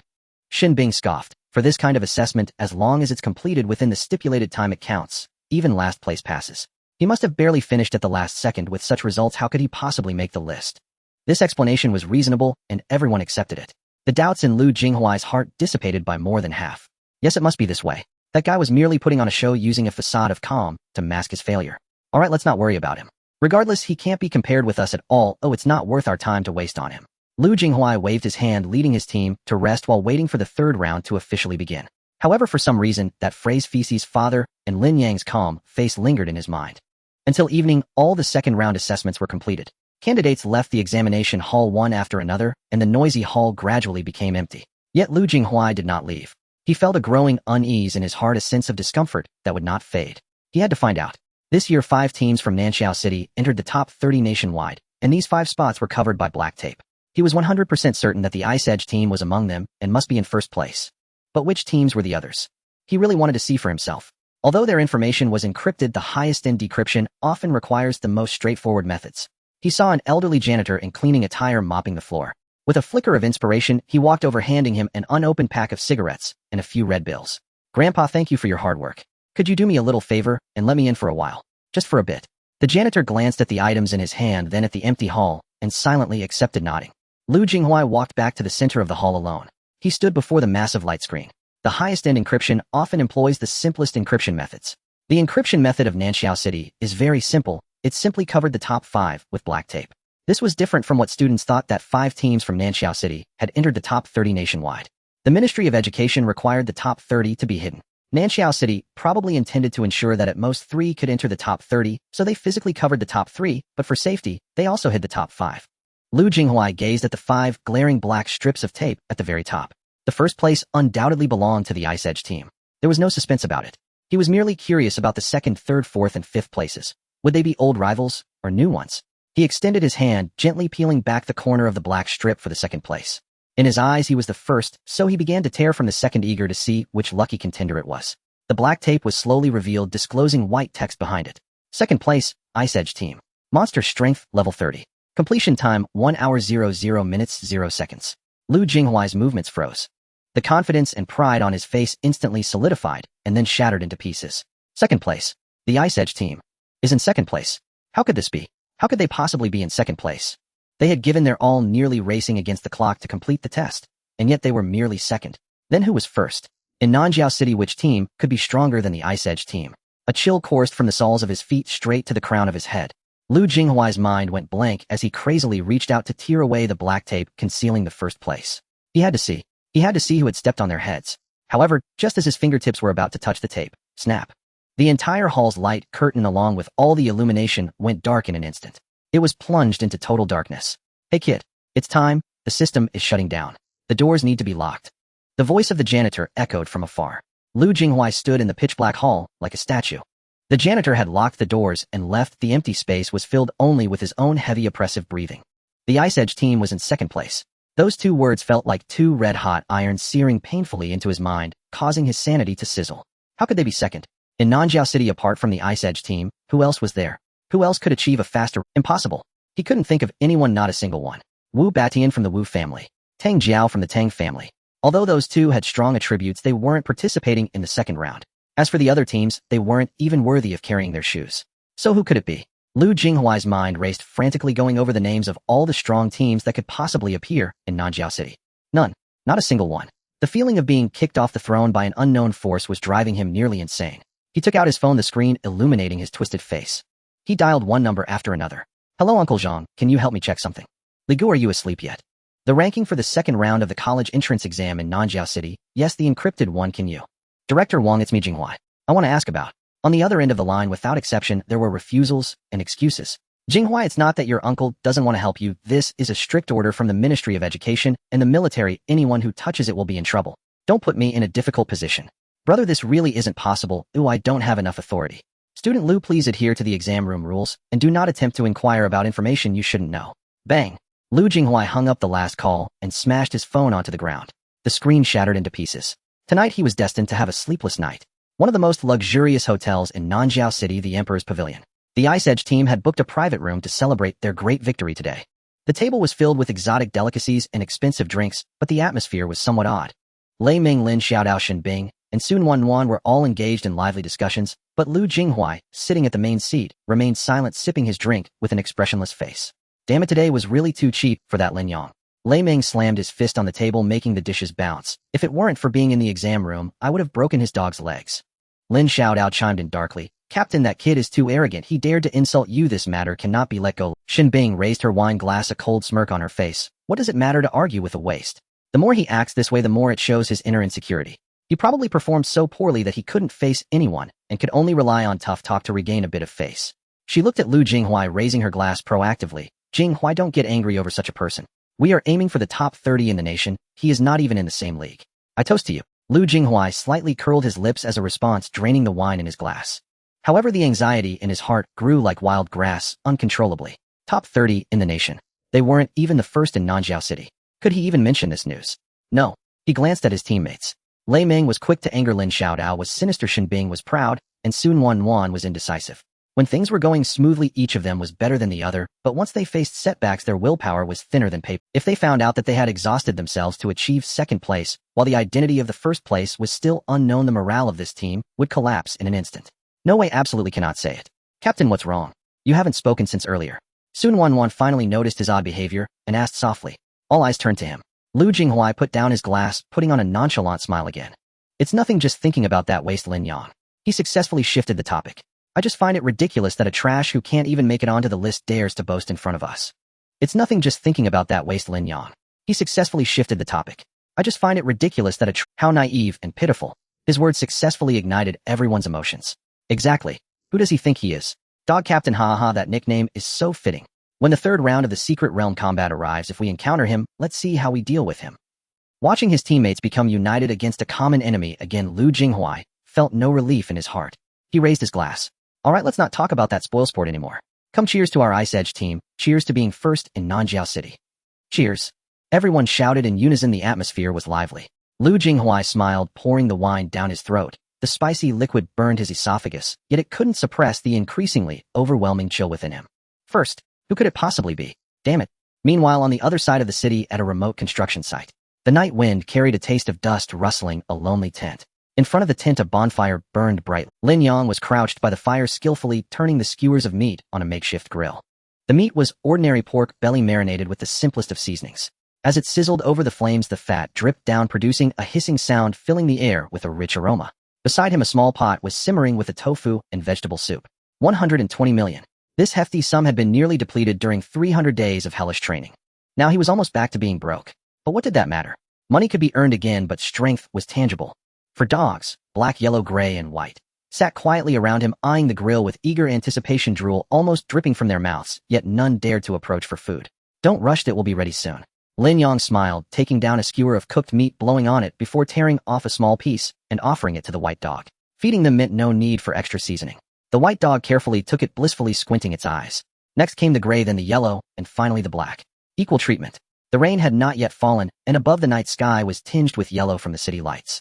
There was no luxury of hotels, no exotic delicacies, just a tent, a campfire, some simple food, and the four little ones ate with wagging tails, thoroughly enjoying themselves. Lin Yang picked up a skewer for himself and began to eat heartily. The meat was delicious and the soup was fresh. He let out a long breath. Truly comfortable. Just enjoying life beautifully. Suddenly a faint sound came from behind a heap of discarded building materials not far away. The four dogs instantly stopped eating, synchronously raising their heads, emitting low, vigilant growls, muscles tensed as they assumed a defensive stance. Lin Yang also set down the skewer, slightly crouching down, his hand resting on the hilt of the sword at his waist. This place was remote. Normally, not even a bird would come here. Who could it be at this hour? Footsteps grew closer, and a figure emerged from the shadows. Before Lin Yang could clearly see the person's face, a familiar, yet somewhat helpless voice rang out. I couldn't find you in the school dormitory, so I guessed you'd be here. Hearing this voice, Lin Yang's tensed body instantly relaxed, and a genuine joy appeared on his face. Brother, how you? He hurriedly gestured to the four dogs, which immediately dropped their guard, but still kept a wary eye on them. The newcomer was Tung Haoyu, a senior who was 2 years ahead of Lin Yang at Nanjiao One high school. Initially, Lin Yang had faced exclusion at school, lacking even a place to stay, forced to huddle at this construction site. It was Tung Haoyu who couldn't bear to see him like that, using his connections in the student council to help him secure a dormitory. Footsteps grew closer, and a figure emerged from the shadows. Before Lin Yang could clearly see the person's face, Tung Haoyu strode over, first curiously observing the four dogs around the campfire, then giving Lin Yang a hearty pat on the shoulder. You little rascal, daring to bring a dog squad to the college entrance exam. The whole city of Nanjiao is buzzing about it. Though he said this, there was not a hint of mockery in his tone, but rather filled with admiration and novelty. After exchanging a few pleasantries, Tung Haoyu tactfully avoided mentioning any distressing matters regarding Shen Bing or Lu Jinghuai, simply inquiring about how Lin Yang had been doing recently and his health. Such heartfelt concern warmed Lin Yang's heart. Brother Haoyu, didn't you start college a while ago? Why are you back? Lin Yang was somewhat curious. Logically speaking, Tung Haoyu should be buried in study for his final exams at college right now. Mentioning this, a hint of embarrassment appeared on Tung Haoyu's cheerful face as he awkwardly scratched his head. Ahem, well, this is a bit embarrassing to say. He sat down on a brick beside Lin Yang and poked the campfire. Once I entered college, I realized that there are always greater heights and more capable people. My skills were okay in school, but in college they were simply insufficient. I couldn't keep up with the coursework, my practical skills were lacking, and my abilities never matched the pace of the team. In the end, I had to return and retake the college entrance exam. Tung Haoyu's tone was filled with bitterness and helplessness. So that was how it was. This was the first time Lin Yang had heard that in college, if one's abilities did not meet the standard, they could be expelled and have to retake the college entrance exam. So I count as a social examinee, exempt from the basic tests, and directly starting the exam from the third stage of the secret realm practical. Tung Haoyu continued to explain. The school just approved my leave today. Upon returning, I thought I'd come to see how you were doing. He looked at Lin Yang and added, You little rascal have more guts than I did back then. Lin Yang fell silent. He could sense the disappointment in Tung Haoyu's words. Once a star student at school, a prodigy now faced setbacks on a broader stage. Such a disparity could crush many. So what about your previous team? Lin Yang asked. Oh, don't mention it. Tung Haoyu said with self-deprecation, pulling at the corner of his mouth. Once I entered college, the team fell apart. I was dropped, and they didn't even say a word. They probably thought I was a disgrace. This time I thought at least we were classmates, so I reached out to see if we could temporarily form a team and help each other out. Guess what happened? Tung Haoyu threw the stick he was holding into the fire, igniting a shower of sparks. One after another, either they directly quoted a price wanting me to pay them to help, which was so high I couldn't afford it even if, or they simply read and ignored me, not bothering to respond. Sigh people are truly. He didn't finish his thought, but let out a heavy sigh. Lin Yang felt a deep empathy for these words. Such a similar experience. Abandoned by former teammates, treated as a burden and a waste. There's no choice now. Oh, I can only find a few social examinees in similar situations as mine. Everyone's skills are average, but we managed to form a team hoping to help each other and pass at least one round. Tung Haoyu perked up again, forcing a smile. Let's not talk about my troubles. How did you do in the second round of exam? I saw that the top 5 on the ranking board were all covered in black bars, making it mysterious. Lin Yang looked at him and handed over a skewer of meat he had just grilled, sprinkled with cumin and chili powder. It was pretty good.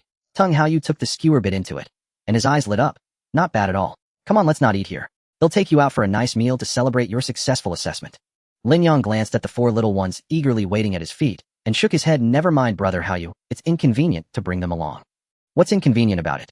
Before Tung Haoyu could finish his sentence, a sound of footsteps came from behind the pile of building materials. This time it was not just one. A slightly hoarse male voice came through. Tung Haoyu turned around. Old Chow, you guys are here. A man in his 30s approached, followed by three somewhat timid girls.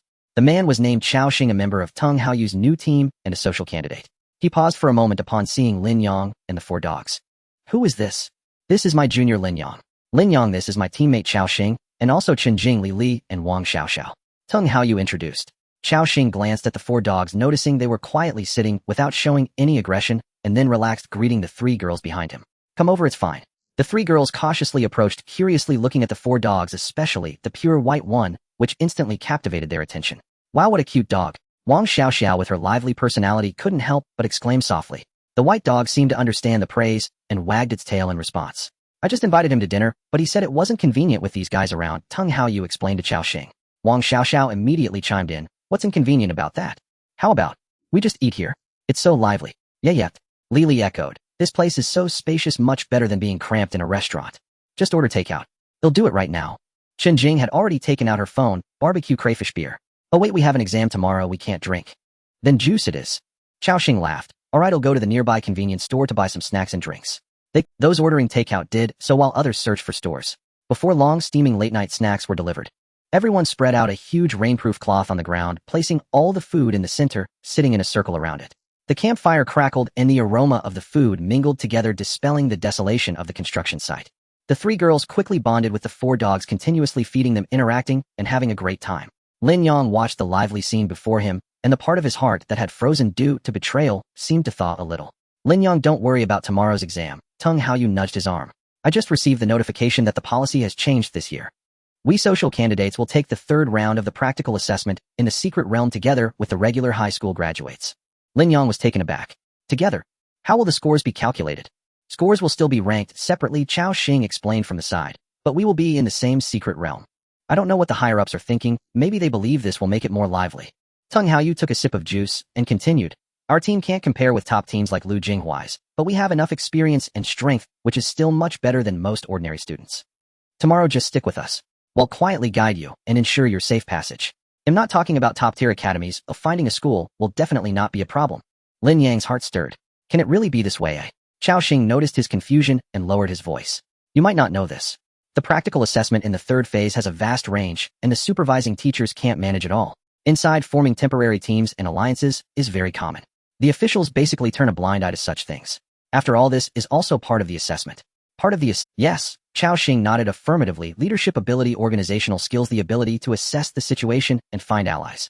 These are all essential qualities to become a powerful empowerer. What's the use of just being able to fight? Surviving is the key. So tomorrow, don't foolishly charge in alone. Tung Haoyu patted his chest. Don't worry, I'm here. I guarantee it, that's more than enough. Everyone laughed together.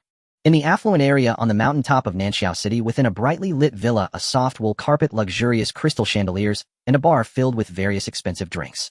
What? A beautifully dressed girl with a stunning appearance was holding a cup of cola, crying her heart out. I can't accept this. I, Tang Jiao, have never been humiliated like this in my life. I knocked that big guy from the Wu family, Wu Beishan, down. And what happened? I lost to a dog. No, to 4 dog. Tang Jiao cried even harder. Beside her, a pure-looking cute girl in a white dress was frantically patting her. Okay, Jiao, stop crying. Losing to dogs isn't shameful. Haven't you never beaten my Bai Ling since As if hearing its name, a small wolf with shiny silver fur and a majestic stance that lay beside the girl slowly got up and nudged her calf with its head. That's not the same. Tang Jiao shouted. Xiao Rou, this is a spirit beast. You are the pride of the beast-taming family, the Chu family's Chu Xinrou. Your Bai Ling is an elite-level spirit beast. I lost today to 4 ordinary dogs.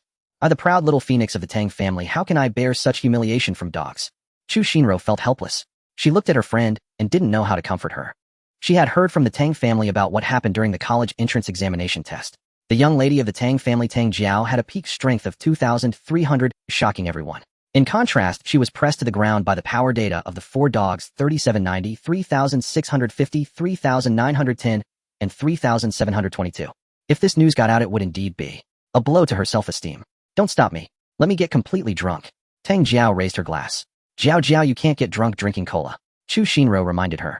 I'm afraid to drink alcohol. Tang Jiao's voice instantly shrank, filled with a sobbing tone. What are you afraid of?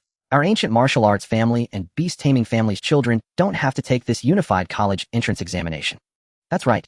Tang Jiao's crying ceased. Then what are we waiting for? Xiao Rou, bring the alcohol. We won't go back until we're drunk today. Chu Xinro shook her head with a smile, taking a can of beer from the wine cabinet and popping it open. However, before they could clink their glasses, both of their phones suddenly emitted urgent notification sounds. It was an emergency notification from their family. Tang Jiao puzzledly picked up her phone and opened the family group. Chu Xinro also put down her beer and looked at her screen. In the next moment, both girls froze in their actions. Emergency notice following the joint directive from the Ministry of Education and the military to address the increasingly complex situation in the secret realm battlefield. More comprehensive talents with practical abilities will be selected. From this year onwards, all eligible direct descendants of ancient martial arts and beast-taming families must participate in the National Unified College Entrance Examination, and scores will serve as an important basis for future resource allocation. This message detonated like a deep-sea bomb. In Tang Jiao's family group, chat chaos erupted instantly. What's going on? Mandatory participation in the college entrance examination. What a joke. Do our Tang family members really need to take the exam alongside those commoners? The key point is the last line. Beastmaster's phantom beasts are taking up spots. Why should that be? Our phantom beasts aren't even grown yet. How can they possess such combat power? Exactly. My little fire sparrow has just hatched, and you want it to fight. Isn't that a joke? The group chat was in an uproar, complaints rising one after another. Tang Jiao's face changed colors. The grievances and shame from losing to a few dogs were instantly overshadowed by the shock brought on by this notification. Xiao Rou. This. Chu Xinra's phone was also vibrating wildly. In her family group chat, Beastmaster Alliance chaos had also ensued. But soon a pinned message from the head of the Chu family silenced all the noise. Chu family head, everyone quiet. These simple 4 characters carried an undeniable authority. Chu family head, the decree is set. If further discussion is futile. Rather than complain, let's think about how to respond. Chu family head, this change is both a challenge and an opportunity. The outside world has long coveted our noble families, and this is a chance to showcase the true strength of our Beastmaster lineage. Chu family head, I propose that all Beastmaster families form an alliance for this college entrance examination, acting in unison and sharing resources. Then another message popped up. Chu family head, this alliance will be commanded and coordinated by my granddaughter Chu Xinro. Chu family head, we must display our prowess, strength, and capabilities. The room in the villa was so quiet one could hear a pin drop. Tang Jiao stared blankly at Chu Xinro, who was holding her phone, her wrist trembling slightly in uncontrollable anxiety. Command her. Command everyone. Chu Xinra's mind went blank. Images of young faces flashed before her. The one from the Li family had a phantom beast that had just learned to walk, an iron-armored rhinoceros. The one from the Wang family had a phantom beast that was still nursing, a swift rabbit. These beastmasters did not possess outstanding combat strength themselves. Their true reliance lay in the connection with their phantom beasts. Yet the problem was their phantom beasts were all still cubs. How could they fight? Showcase strength. Showcase the strength of everyone fleeing in panic. A wave of immense pressure nearly suffocated her. Xiao Rou, are you alright? Tang Jiao noticed something was off and shook her shoulder vigorously. Chu Xinra's face turned pale. This is insane. How can we fight? There's only one day left, and most people's phantom beasts haven't even awakened their combat instincts. Isn't this just sending us to our deaths? Her voice was filled with bitterness and despair. They really speak without thinking. It's just like that old saying about a light bulb went off in her head. One clap on the forehead, got it. One clap on the chest, let's do it. One clap on the thigh, oh no. One clap on the butt, run. She would become the scapegoat for this unified command. Seeing her best friend like this, Tang Jiao's little anger dissipated instantly. She suddenly slapped her thigh. What's there to fear? Her voice was clear and firm. If the sky falls, I will hold it up. She proudly puffed out her. Isn't it just the college entrance examination? Isn't it just about bringing along a drag? A phantom beast? Tang Jiao pointed her thumb at herself with confidence written all over her face. Rou, your results are on me.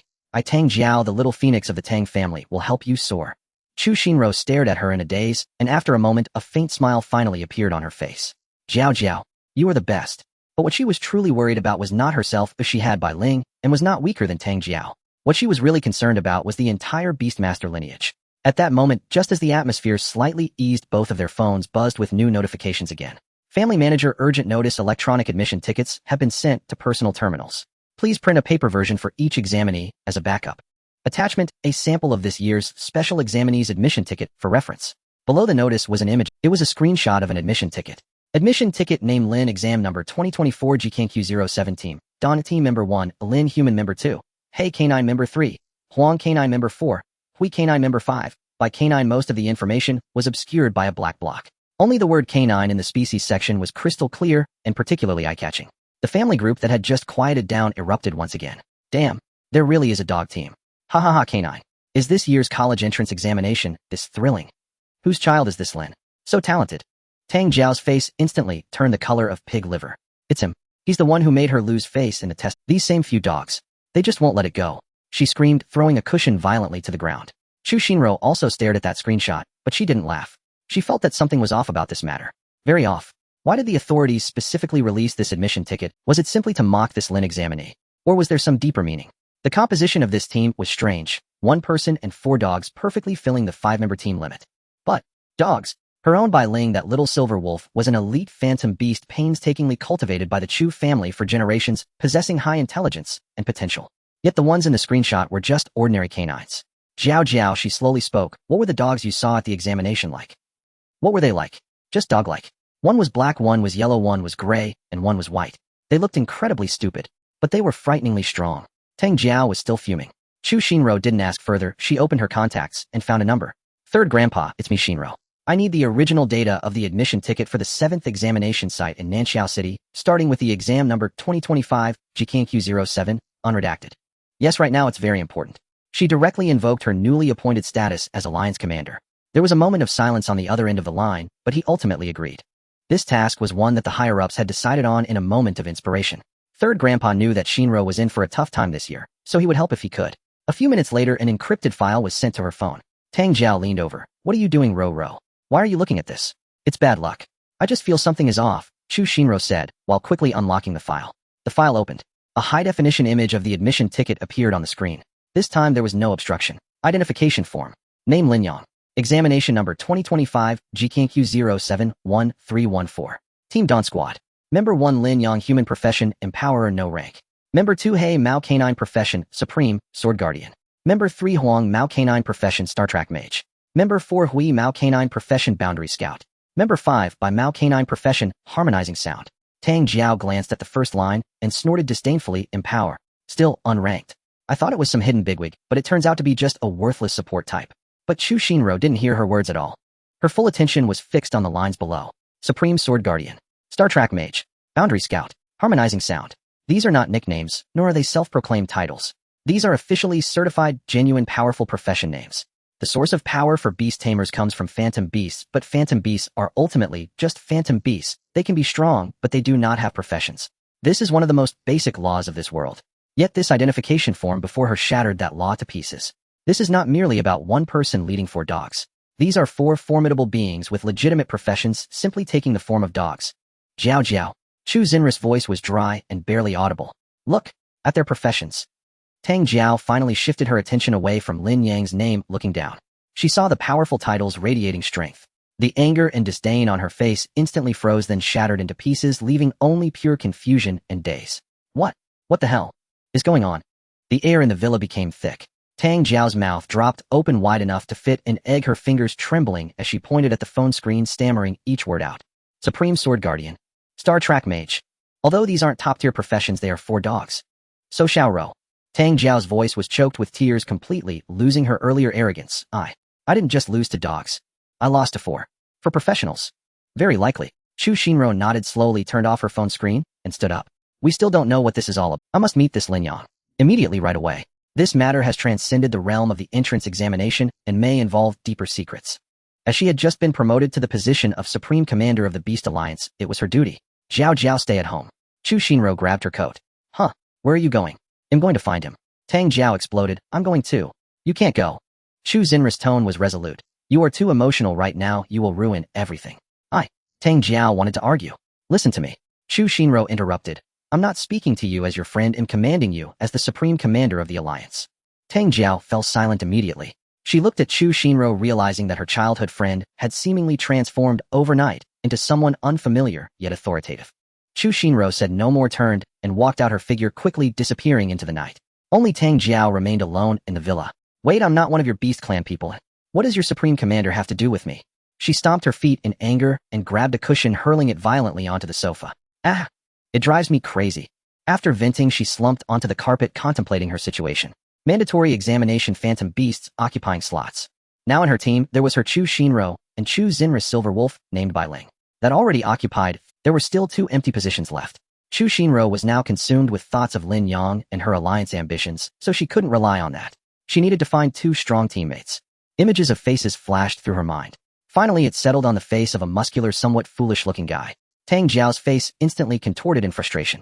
Really, she was left with no choice but to seek out that big oaf. Even though she had once kicked him down, which was embarrassing, his strength was real and his attributes were solid. In times like these, forming a strong alliance is the way to go. Tang Jiao gritted her teeth, got up from the floor, and started contacting people. Meanwhile, Chu Xinro sat in a car swiftly traversing the night sky of Nanxiao City. The car slowly descended outside an abandoned construction site. Chu Xinro got out of the car, a gust of warm wind mixed with the scent of barbecued meat blew by. She carefully navigated around piles of steel and concrete, following the aroma and faint voices toward the firelight deeper into the site. Before she got close, she heard a young man's voice filled with pride and bravado. You all should have seen Lu Jinghuai's face that turned green at that moment. He looked like he had eaten shit. In front of everyone in the examination room, I asked him, "Is shit tasty shit, daddy?" Ha ha ha. What a great job, brother Lin Yang. An aged male voice chimed in. Well said. That kind of self-righteous guy deserves to be treated like that. Exactly. So satisfying, several girls echoed. What happened next? What happened next? What else could he do? His teammates, one called Lei Ming and another named Lin Xiaodao, tried to act, but were stopped by him. I figured he was probably scared, afraid I would expose some foul language again. When I was leaving, I added, do you know why I'd rather bring dogs than team up with you? Because dogs are cleaner than you. Can you guess his reaction? He didn't dare to make a sound. Huh.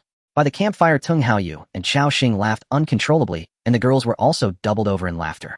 For dogs were squatting beside, with several empty plates in front of them, licking their lips in satisfaction. Lin Yang watched the lively scene before him, feeling extremely at ease. Unlike Shen Bing or Lu Jinghua, who all had multiple ulterior motives, he was just about to share the glorious tale of how he had kicked Yin Dekhang when suddenly the laughter of everyone around the campfire ceased. Everyone turned to look behind him. Lin Yang felt something and turned his head. In the flickering edge of the firelight where darkness met light stood a girl in a white dress. The campfire crackled, casting elongated shadows of the crowd. Lin Yang had just finished boasting about his glorious deeds, relishing the admiration and laughter of those around him, when suddenly the laughter came to an abrupt halt. It was as if someone had pressed the pause button. Tung Haoyu and Chao Xing's smiles froze. A few girls halted their playful banter, and everyone stared fixedly behind him. An inexplicable premonition surged in Lin Yang's heart. He slowly turned around. At the edge of the firelight, at the boundary between darkness and light, stood a girl in a white dress quietly. She was utterly out of place among the steel and concrete of the abandoned construction site, dust swirling around. Trouble. A thought flashed through Lin Yang's mind in an instant. In such a place at such a time, the appearance of a girl like this was certainly no coincidence. Excuse me, who is Lin Yang?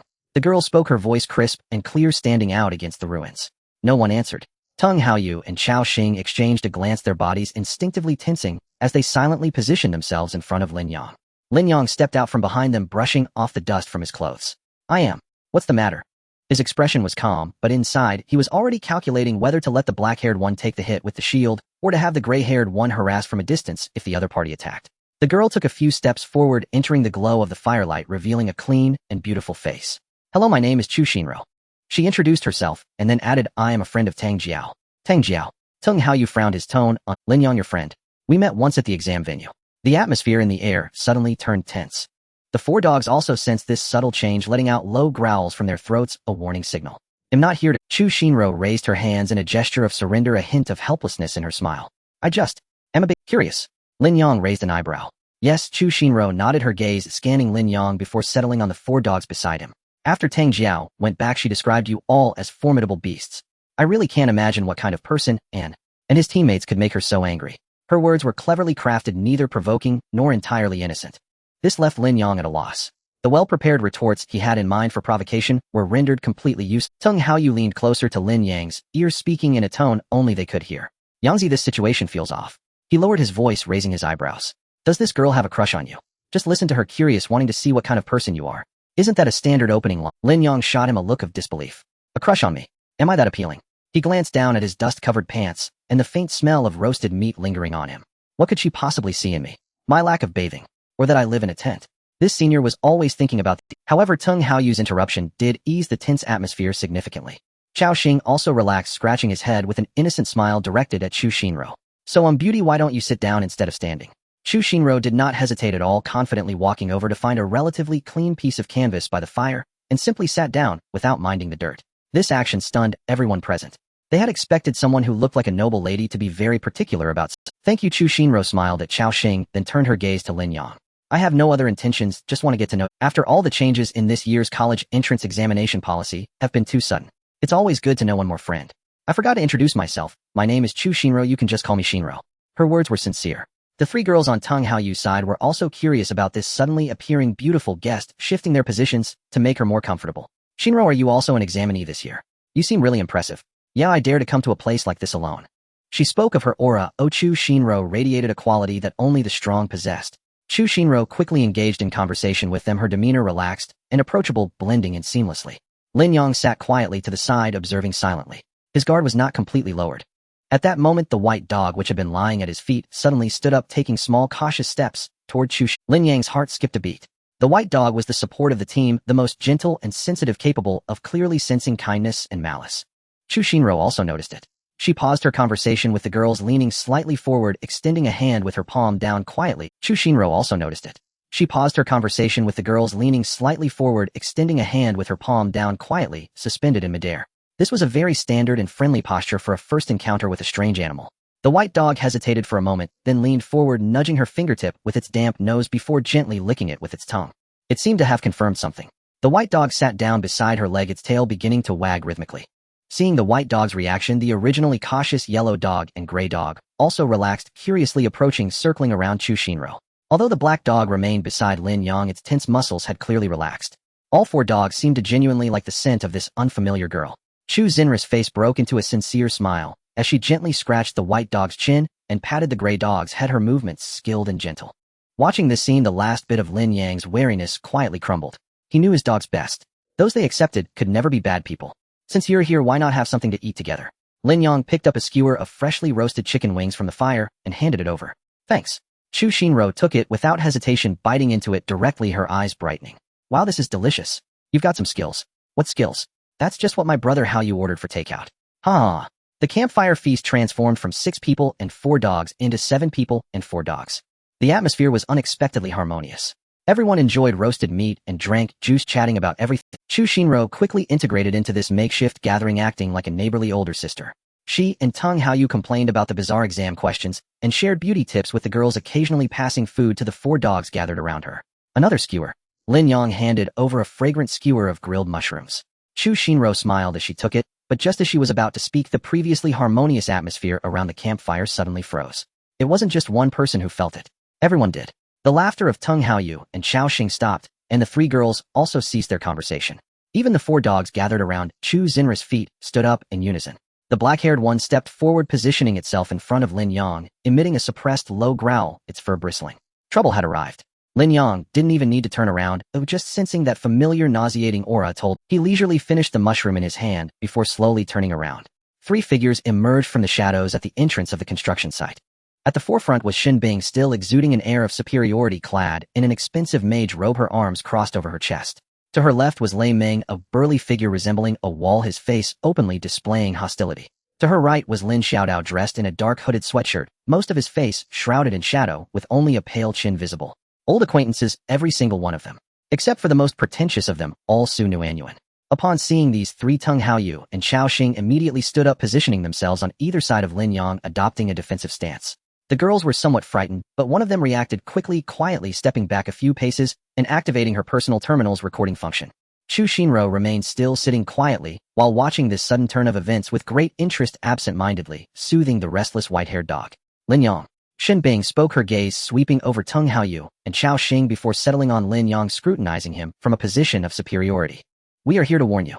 Lin Yang chuckled as he picked up a bottle of juice and took a sip. Warn me. On what grounds? On the grounds of your big face. Lei Meng stepped forward, the ground seeming to tremble slightly under his weight. Don't get too arrogant. Me arrogant? Lin Yang pointed at himself, and then at them. You 3 came uninvited to my territory, claiming you want to warn me. Who exactly is being arrogant here? Xin Bing raised her hand, silencing the impulsive Lei Meng. Lin Yang, we understand that you are upset with us, and that is understood. Who is Lu Jinghuai?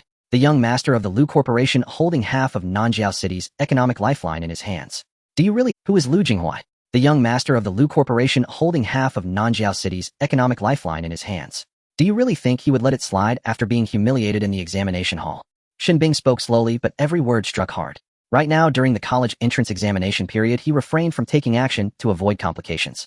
Do you really think he can't touch you? She pointed at the surrounding abandoned construction site. You do realize, don't you? This construction site you're currently residing in is property of the Lu Corporation. Tung Haoyu's expression changed. This was the first time he confirmed that Lin Yang's former teammates had indeed completely fallen under the Lu Corporation's umbrella. We are here today out of respect for our past camaraderie to advise you one last time. Xin Bing continued as if portraying herself as the epitome of benevolence. Don't continue to mislead yourself. After the college entrance exams, behave yourself, it will do you no harm. Camaraderie.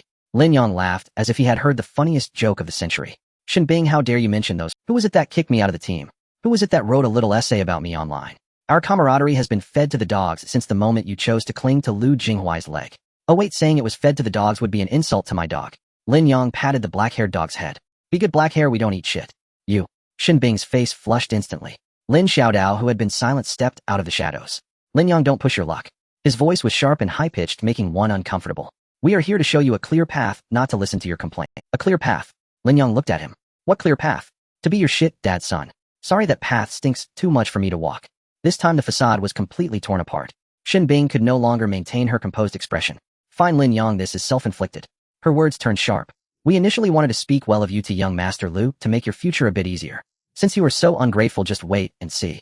We climbed up the big tree of the Lu Corporation through our own abilities. If you lack that ability, then don't block our path. This was their true intention. It wasn't a warning, nor was it about old feelings. It was about clearing obstacles. They feared that Lin Yang, this uncertain factor, would affect their attempts to curry favor with Lu Jinghuai and hinder their future. I am blocking your path. Lin Yang laughed in anger. You think too highly of yourselves. You walk your own path, and I'll walk my own narrow bridge, but we are not on the same road. It's best that way. Lin Xiaodao spoke ominously. However, before caring for others, you should consider yourself first. He paused, seeming to relish the words he was about to say. We all know about your personal loan of 100 million from Qiyu. Think carefully about how you plan to repay this money. 100 million. This figure exploded like a thunderclap beside the campfire. Tung Haoyu and Chao Xing's expressions froze instantly as they looked at Lin Yang in disbelief. The three girls recording were visibly shaken. What does 100 million even mean? That was a figure so astronomical they could barely conceive. Lin Yang actually carrying such a massive debt. In that instant, their perception of Lin Yang shifted from that of a powerful avenger to that of a tragic gambler. Chu Xinro also paused in her actions. Qiyuan Group. 100 million. Now it made sense. She finally understood that Lin Yang's training resources and his terrifying attributes far exceeding those of ordinary candidates stemmed from here. Was it all built on money? Their beast-taming lineage wasn't short on funds. So why couldn't they amass the same? This was absurd. Lin Yang himself, however, remained eerily calm despite everyone's shocked reactions. Just as he drifted into a muddled half-sleep, a mechanical beeping suddenly exploded by his ear. Cold and clear, the first batch of waste is about to arrive. Employee Chen Chen, please proceed to your workstation immediately. She had thought that by throwing out this heavyweight bombshell, she would see Lin Yang panic, witnessing the people around him scatter like frightened birds. But nothing happened. Lin Yang was still the same Lin Yang, calm to the point of causing unease. The people around him, though shocked, did not choose to leave. Even the beautiful girl who had been silent all along picked up a skewer of grilled meat and began to eat leisurely, as if watching a play unrelated to herself. Xin Bing felt as though she had punched a cotton ball. We're leaving. She didn't want to stay any longer. Lei Ming and Lin Xiaodao glared fiercely at Lin Yang before turning with Xin Bing and quickly disappearing into the darkness. Su Nuanyuan didn't follow the group. Perhaps they were genuinely considering taking action, but upon seeing that Lin Yang had plenty of people with him and someone recording, they decided against it. Xin Bing and the others vanished into the darkness as if they had never existed. Yet the words they left behind felt like a bucket of ice water dousing the fervent atmosphere of the bonfire. A debt of 100 million. The assets of the Lu Corporation. Each of these terms weighed heavily like a mountain, suffocating those who heard them. Especially for those ordinary people. The bonfire continued to crackle, but laughter was no longer heard. Tung Haoyu and Chao Xing wore stiff expressions. They still held skewers of meat, but had lost their appetite to eat. The three girls huddled together, not daring to breathe. Just moments ago, they felt Lin Yang's insults were satisfying, but now they felt a chilling fear. At this point, this was no longer a matter of rivalry between students. It was a clash between ordinary people and a behemoth. And Lin Yang was the one who charged alone at the iceberg. An awkwardness, a deathly silence spread. The air was filled with the aroma of grilled meat, which had now turned green. After a long while, Tung Haoyu seemed to have made a decision. He put down what he was holding, stood up, and walked over to Lin Yang. He wanted to pat Lin Yang on the shoulder, but his hand froze halfway up, ultimately turning into a long sigh. Tung Haoyu's voice was hoarse, tinged with a hint of apology. We have something to do tomorrow, and need to head back early. So we'll leave first. This was a clumsy excuse. Anyone could see that. Chao Xing stood up as well, scratching his head, not daring to look at Lin Yang, mumbling vaguely. Yeah, we should head back. The three girls hurriedly got up, heads bowed, quietly saying, goodbye Xiao Yang, and goodbye Xinro, before hastily following Tung Haoyu and Chao Xing, eager to leave this place of strife. They didn't even dare to glance at Lin Yang again. The one they had just idolized, who had the courage to humiliate Lu Jinghuai in public instantly became a hot potato, a huge whirlpool of trouble in the face of the words 100 million and Lu Corporation. It should be so. Lin Yang felt very calm. He did not raise his head to look at their departing figures. He could not hope, nor should he expect that these fleeting acquaintances would choose to stand with him against the Lu Corporation simply because of a meal. Human nature is inherently like this, seeking profit and avoiding harm. When Xin Bing and her group appeared, Teng Haoyu and the others did not immediately distance themselves, they even instinctively shielded themselves. Upon hearing that astronomical figure of debt, they did not turn hostile or use harsh words. They simply chose to leave silently. That was already quite good. They were decent people. Lin Yang silently added a log to the fire sparks flying, illuminating his calm face. If he encountered them again in the exam room tomorrow, he wouldn't mind lending them a hand. It would count as a repayment for tonight's meal. The footsteps faded away, soon disappearing. The once lively construction site instantly became empty and silent, leaving only the sound of the bonfire crackling and the occasional low growl of the 4 dogs. The black, yellow, gray, and white dogs seemed to sense the change in atmosphere. They stopped their playful antics and quietly surrounded Lin Yang, using their bodies to build a warm and loyal defense around him. Lin Yang reached out, petting each of their heads. Having them around was enough. He was about to pack up and find a place to rest when he suddenly noticed that there seemed to be another presence at the scene. He turned his head. On the other side of the bonfire, the girl named Chu Xinro was still sitting there. She hadn't left. She didn't show even a hint of surprise or fear, maintaining her previous posture, holding a skewer of uneaten grilled mushrooms, taking small bites, her demeanor elegant, as if the earlier incident that could change the fate of ordinary people was merely a boring farce. Lin Yang looked at her. She sensed his gaze and looked up, smiling at him. "What are you looking at? They all left, why aren't you going?" Lin Yang asked directly. "Leave?" Chu Xinro finished the last mushroom, wiped her mouth with a napkin, her movements unhurried. "Why should I leave?" This question stunned Lin Yang for a moment. Why? Did she not hear the thing Xin Bing just said? The debt of 100 million, the threat of the Lu Corporation. Was that not enough reason to leave? "The grilled meat isn't finished yet." Chu Xinro pointed at the remaining ingredients on the fire, her tone matter-of-fact. Leaving now would be such a waste. Lin Yang was taken aback by this reasoning. "Aren't you afraid of being implicated by me?" He rephrased his question. "The Lu Corporation, what kind of existence are they in Nanxiao City? You should know better than I do." "Afraid?" Chu Xinro nodded, responding with unusual honesty. "Of course I am. The Lu family is deeply rooted in Nanxiao City with industries everywhere. Who wouldn't give them some face? As a powerless young girl, how could I not be afraid?" She spoke of fear, yet there was no trace of it on her face. Instead, she looked at Lin Yang with keen interest. "But I'm more curious." "Curious about what?" "Curious about you." Chu Xinro leaned slightly forward, her bright eyes glimmering in the firelight. "Chiyuan Group, Sun Hanyu. I've heard of this person notorious for being ruthless. He can lend you 100 million under the name of the group, just for you to take the college entrance examination. This deal seems like a losing one from any angle. So you must have a value exceeding 100 million in his eyes." Chu Xinri's logic was terrifyingly clear.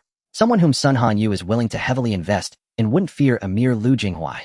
Moreover, your teammates are far superior to Lu Jinghuai's motley crew. Her gaze fell on the 4 dogs beside Lin Yang. It was not a look reserved for pets, but rather an equal, admiring, and respectful gaze directed at a strong individual. Lin Yang fell silent. This woman was not simple. With just a few sentences, she peeled away all his facades, directly addressing the core of the issue. "What exactly do you want?" Lin Yang asked. Chu Xinro did not hide her intentions. She stood up and brushed off the dust from her skirt. "I don't want much, just think that perhaps we could collaborate." "Collaborate?" "Yes." Chu Xinro took a couple of steps forward, stopping in front of Lin Yang. "My family also has a small business encountering some trouble lately, and we need some special items, and you might just meet our requirements." Chu Xinro's words were deliberately vague, yet Lin Yang understood instantly. She was extending an offer of recruit. "Why should I trust you?" Lin Yang countered. "I don't even know who you are." "You will trust me." A profound, unshakable confidence flickered across Chu Xinro's face as she extended her hand, spreading 5 slender porcelain white fingers. Lin Yang wondered if he'd misheard. "I said," Chu Xinro enunciated each word with crystalline precision, "one empowerment." Lin Yang wondered if he'd misheard. "I said," Chu Xinro enunciated each word with crystalline precision, "one empowerment link to a target I designate. Your reward is 1 million yuan. Cash or direct bank transfer, you choose." 1 million. A debt of 100 million. 1 million per session. So, just 100 sessions. Empowerment and deactivation posed no difficulty for Lin Yang. 100 sessions would take less than half a day. In mere hours, he could erase the astronomical debt owed to Chiyuan Group. It was a windfall beyond imagination. Not merely a falling pie, but a mountain of gold thrust directly into. Yet after the surge of euphoria came swift, icy vigilance. There was no such thing as a free meal in this world, let alone one that paid him exorbitantly. Beneath every extraordinary opportunity lurked an even more staggering price. Lin Yang forced himself to calm. He fixed his gaze on Chu Xinro. "What do you intend?" "I know precisely what an empowerment link can achieve. Attribute enhancement isn't instantaneous. It cannot be quantified by mere repetitions. That requires a longer explanation. Chu Shinro withdrew her hand and glanced around the desolate surroundings. This is not the place to speak of it. She extended an invitation. If you have no objection, you may stay at my residence tonight. The space is modest, but more than sufficient to accommodate you and your companions. Stay at her place. His suspicion deepened further. Tomorrow at dawn, she promised, I will tell you everything, exactly as it is. My identity, my purpose, and the precise terms of our collaboration. Her expression radiated sincerity. Only then will you decide whether to accept my offer. I give you my word. I shall exert no pressure. She placed the choice entirely in Lin Yang's hands. He fell silent, weighing his options. One path led back to the derelict construction site, a precarious refuge where Lu Jinghuai's men might appear at any moment, leaving him exposed to wind and rain. The other offered a seemingly benevolent yet deeply enigmatic invitation, and a life-altering proposal so astonishing it defied belief. Agreed. Lin Yang rose to his feet. He glanced at the 4 dogs beside him. They stood motionless, watching him intently, as though awaiting his verdict. It would be impolite to refuse. The vehicle Chu Shinro summoned hung suspended midair, a sleek obsidian-black luxury craft, its aerodynamic contours nearly invisible against the night sky. Lin Yang entered with the 4 dogs. Inside, the space proved far more capacious than its exterior suggested. Plush adaptive seating conformed seamlessly to each occupant's physique. Even specially designed niches accommodated the quartet perfectly. Fascinating. This craft likely surpassed Sun Hanyu's personal vehicle in value. Silent and weightless, it ascended, leaving the barren wasteland of the construction site swiftly behind. Lin Yang watched the city's nocturnal skyline blur past the window, his mind calculating 1 million per session, an utterly staggering sum. What does she truly seek? The vehicle descended at last upon a sprawling estate, not merely a villa, but Stepping out, Lin Yang gazed upon a vast, brilliantly lit manor and immaculately manicured lawns stretching into the darkness. For a moment, no word seemed adequate to describe it. It dwarfed even his most extravagant expectations. This way, please. Chu Shinro led ahead. They passed through a courtyard blooming with rare exotic flora before she pushed open a heavy wooden door. Your room is down this corridor. I hope it meets with your approval. She gestured toward a chamber at the far end. Lin Yang entered.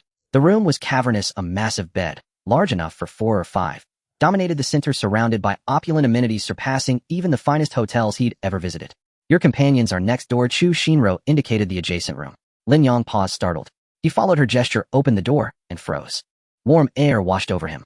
Before him lay not a guest room, but a state-of-the-art rest suite engineered exclusively for bonded beasts and phantasmal creatures. A climate-controlled air circulation system maintained perfect temperature and humidity. The floor was layered with soft, non-slip specialty carpeting. In one corner stood a fully automated cleansing and bathing station flanked by professional grooming tools. Opposite stood several independent ultra-plush resting pods, each exquisitely contoured for comfort, alongside automated feeders dispensing premium nourishment and purified water. Black Fur and the others bounded and instantly enthralled. Yellow Fur curiously approached the water dispenser, extended his tongue to taste the stream, and wagged his tail in contentment. White Fur leapt into the high-end bathing zone, fascinated by the adjustable nozzles. Gray Fur and Black Fur each claimed their favorite pods, settling in with luxurious sighs and lazy rolls. Chu Shinro, a beast tamer. The thought flashed through Lin Yang's mind, instantly connecting every fragment. Suddenly, cooperation seemed genuinely plausible. After all, his prior empowerment links, performed at Sun Hanyu's, had demonstrably amplified the latent potential of phantasmal creatures. Well, is it satisfactory? Chu Shinro leaned against the doorway, a gentle smile playing on her lips. Acceptable, Lin Yang replied, regaining composure and masking his awe with practiced nonchalance. Excellent. She made no remark on his feigned indifference. Whether or not we reach an agreement, you may reside here rent-free until the National College entrance examination concludes. It's safer than the construction site. Rest well tonight. We'll discuss matters in depth tomorrow. With that, she turned and departed. Lin Yang closed the door. From the adjacent room, faint cheerful rustling drifted through the wall. His final reservation dissolved. Enough. Whatever their agenda, he'd secured a safe haven, and as an added boon, VIP level care for his Splendid. He stepped into the bathroom, turned on the shower, and let the warm cascade wash away days of exhaustion. Sinking into the impossibly soft bed, he drifted swiftly into deep, dreamless sleep. Meanwhile, in the estate's private study, Chu Shinro's demeanor transformed the moment her conversation with Lin Yang ended. The affable warmth vanished, replaced by an aura of commanding authority far exceeding her years. She activated a secure communications channel. A holographic interface shimmered to life, revealing the image of a middle-aged man dressed in formal steward's attire. His bearing reverent, his posture impeccable. Young mistress. Master Fu, retrieve something for me, Chu Shinro commanded without preamble. Of course, young mistress. The finest available occupational reclassification manual, preferably golden epic tier. I recall our family vault holds 3 such copies. Master Fu's expression shifted almost imperceptibly. Young mistress, such strategic assets are exceedingly scarce. Only 3 remain in inventory, and each requires authorization from both the Patriarch and a majority of the Elder Council. Moreover, golden tier reclassification manuals have been absent from the market for years. Our 3 copies are randomized, carrying significant unpredictability. Randomized is acceptable. Chu Shinro cut him off decisively. I will personally justify this requisition to father and the elders. Tell me only this: when can it be delivered to me? Earliest possible time. Fu Bo fell silent for a few seconds, seemingly calculating quickly. Bypassing all conventional procedures, it will take approximately 3 hours. All right, I'll wait for your news. Chu Shinro closed the communication. The study fell silent once more. She walked to the large floor-to-ceiling window, gazing at the dark night outside, while her heart surged with an excitement and anticipation far exceeding that of ordinary people. An empowerer. Someone who could grant canines a formal combat profession. Could he possibly allow magical beasts to change professions? If this succeeds, it would fundamentally alter the future of the entire Beastmaster community. At the top of Chiyuan Group in the president's office, Sun Hanyu stood before the enormous floor-to-ceiling window overlooking the dazzling night view of Nanxiao City. At the top of Chiyuan Group in the president's office, Sun Hanyu stood before the enormous floor-to-ceiling window overlooking the dazzling night view of At the top of Chiyuan Group in the president's office, Sun Hanyu stood before the enormous floor-to-ceiling window overlooking the dazzling night view of Nanxiao City. He held a glass of red wine in his hand, yet lacked the interest to savor it. The office was eerily quiet, with even the flow of air carrying a sense of oppression. Secretary Qin stood 3 steps behind him, head bowed, breathing lightly. Was she taken away by the Chu family? Sun Hanyu finally spoke, breaking the silence. His voice was flat, devoid of emotion, yet Secretary Qin felt the temperature in the office drop several degrees. Yes, President Sun, Secretary Qin replied cautiously. According to our informants, it was the eldest daughter of the Chu family, Chu Shinro, who went personally. Chu Shinro. Sun Hanyu murmured the name, swirling the liquid in his glass. The Chu family. A unique presence in Nanxiao City. This family's enterprises were nearly devoid of involvement in any conventional fields. They only dealt with one matter: magical beasts. From the cultivation and trading of magical beasts to related equipment, potions, and training grounds, the Chu family monopolized over 70% of the market share in Nanxiao City and its surrounding area, making them the undisputed Beastmaster clan. Originally Chiyuan Group and the Chu family had little to do with each other. But now the situation had changed.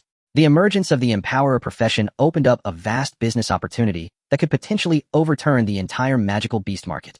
Now the pawn he had set his sights on had been taken away by the opposing side's commander. This left Sun Hanyu feeling quite displeased. However, it was merely displeasure.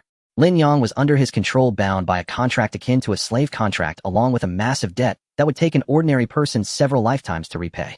The Chu family wants to pick the fruit. It's not that simple. Moreover, Lin Yang is not his only trump card. With this thought, Sun Hanyu set down his wine glass and sat back in his large executive chair. How is our own testing progressing?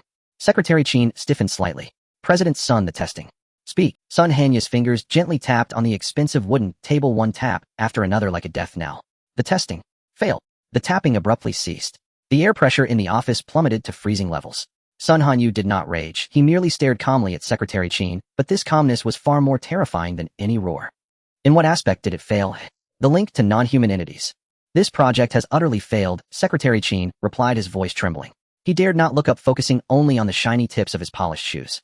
Neither of the two empowerers, no matter how many attempts they made, could establish an effective empowerment link with any non-human entity. Whether it be canines, felines, or low-level magical beasts bought at high prices from the Chu family, the results were the same.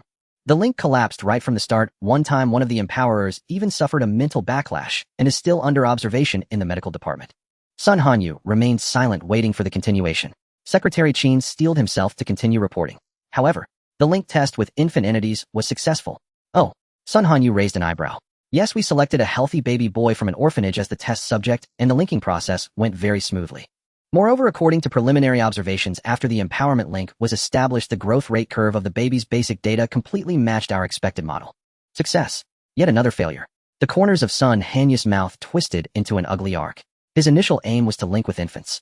This could help noble families produce batches of super attribute individuals with exceptional qualities from an early age, which was projected to be the core competitive edge of Chiyuan Group in the future. However, the emergence of Lin Yang opened up another path. A path paved with gold leading to the magical beast market. Without courage and diligence, how could one earn money? He couldn't let the juicy meat that was so close slip away, watching others snatch it from him. If the project of linking to useless entities failed, the market for magical beast empowerment would not be monopolized by him, Sun Hanyu. It would be monopolized by Lin Yang alone. This realization caused a violent shift in the balance within Sun Hanyu's heart. This matter could not solely be done by Lin Yang. There must be a solution to this problem. Perhaps this solution lies within Lin Yang.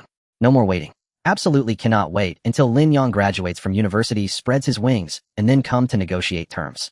Lin Yang was no pushover, he was prickly. It must be done now immediately to firmly grasp this gold-niggling chicken in his hands. Has Lin Yang's college entrance examination score come out? Sun Hanyu asked. The results of the second round of trials have been released. His team achieved first place in the 7th examination site of Nanxiao City with a score of 30 level difficulty in just 10 seconds. As for the national ranking, it cannot be found, but it won't be low. When Secretary Qin reported this data, he felt it was absurd himself. So he will definitely enter tomorrow's third round of practical assessments. The third round. Sun Hanyu's fingers began tapping on the table again. I remember this year's policy states that social examinees and graduates will be assessed in the same secret realm. Yes, President Sun. Officially, it is stated that this is to increase variability and entertainment value, a joint order from the Ministry of Education and the military. Very good. Sun Hanyu finally revealed a hint of a smile. Secretary Qin. Yes, President Sun. Go contact that group of social examinees and give them a task. In tomorrow's practical assessment, create a bit of trouble for our student Lin Yang. No need to endanger his life. Oh, I just need a result. Make his final assessment score so low that he feels attending university is a disgrace, and that it would be better to come work for me at Chiyuan Group to repay his debt. Secretary Qin's heart skipped a beat as she immediately understood Sun Hanyu's intentions. A layer of cold sweat had already formed on her back. This was going to be a ruthless scheme against Lin Yang. After a moment of hesitation, she decided to remind him. President Sun, there is a supplementary clause in the contract we signed with Lin Yang. We previously promised not to harm him in any way to put his mind at ease otherwise. Sun Hanyu laughed loudly as if he had heard the greatest joke. His laughter echoed in the empty office, strikingly. Secretary Qin, after all these years by my side, how can you still be so naive? He stopped laughing, leaning forward again, and speaking word by word. The contract is meant to restrain Lin Yang, not to restrain us from Chiyuan. Do you think I can sit here today by following? Sun Hanyu stood up and walked in front of Secretary Qin, patting her shoulder. Remember, only by breaching the contract, or even breaking the law, can we make money. Go ahead and handle it. Don't stop the Empower experiments. Don't wait for the injuries to heal. Let them continue as soon as they can move. Time is of the essence. Secretary Qin bowed and exited the office. Yes, I'll take care of it right away. Wait a moment, Sun Hanyu called out to her, seeming to have a better plan. Don't rush. First, help me look up the chairman's information of the Lu Group. I remember that Lu Jinghuai is also taking the exam tomorrow. Sun Hanyu raised his glass and drank it all at once, the spicy liquid sliding down his throat, bringing a wave of heat. He picked up the encrypted phone on the table and dialed a number. After a few rings, the call was answered by a young man's lazy, yet somewhat alert voice. Who is this? Is this Lu Xianji? I am Sun Hanyu. Sun Hanyu leaned back in his large office chair, adjusting to a comfortable position. On the other end of the line, Lu Jinghuai was lounging on the sofa in his villa, listening to Shen Bing and Su Nuanyuan discuss strategies for the practical assessment the next day. He felt extremely restless. Second place. That number felt like 1,000 needles piercing through him. Upon receiving this unfamiliar encrypted communication, he initially wanted to hang up directly, but the name Sun Hanyu made him sit up straight. The president of Chiyuan Group. What could he want with me? President Sun. Lu Jinghuai's voice carried a hint of surprise. What can I do for you? Nothing major. Sun Hanyu chuckled lightly. I just heard that you performed excellently in this college entrance examination and wanted to congratulate you in advance. Lu Jinghuai raised an eyebrow. Congratulations. A big shot who controls 100 billion group would personally call to congratulate a student over such a trivial matter. This was hard to believe. President Sun, you flatter me. Lu Jinghuai replied indifferently. It's just luck, it doesn't deserve your congratulations. He did not mention his ranking to avoid humiliation. You're too humble, Xianji. Sun Hanyu shifted his tone. However, I have heard an interesting piece of news. There seems to be some conflict between you and a candidate named Lin Yang. Lin Yang. Lu Jinghuai sneered inwardly. As expected, he was here for him. He had suspected Chiyuan's connection with Lin Yang from Yin Dekhang. President Sun's information is quite accurate. Lu Jinghuai leaned back, completely relaxing. There was a bit of a minor clash. I remember he's one of your Chiyuan Group, right? So is President Sun personally calling to back him up? This statement already carried a hint of questioning. What does it mean that your people offended me, and now you're calling? Xianji, you're joking. Sun Hanyu's laughter came through the receiver, carrying a condescending tone. Our Chiyuan Group and your Lu Group are equal partners. To put it bluntly, we are from the same tier. What is Lin Yang? To put it bluntly, he's just a dog raised outside by Chiyuan. Lu Jinghuai was stunned. A dog? Sun Hanyu actually used such a term to describe Lin Yang. This was completely different from what he had imagined. Sometimes when a dog is raised for too long, it becomes wild and hard to tame, always thinking it's a wolf growling at anyone it sees. Sun Hanyu continued leisurely. During such times, a weighty friend is needed to help hit it with a stick, grinding down its sharpness, making it understand who the master is. That way it can be controlled better in the future. Lu Jinghuai finally understood. So it wasn't to back him up, but to use him as a blade to kill the dog. No, it was to use him to train the dog. Sun Hanyu was unhappy with Lin Yang's disobedience and wanted to use his hand to suppress him. This was becoming more interesting. What do you mean, President Sun? Lu Jinghuai pretended to be confused. The third round of practical assessments tomorrow is a good opportunity. Sun Hanyu revealed his intentions. We at Chiyuan have contacted a group of capable social candidates. If Xinji does not mind, these people will be under your command in the secret realm tomorrow.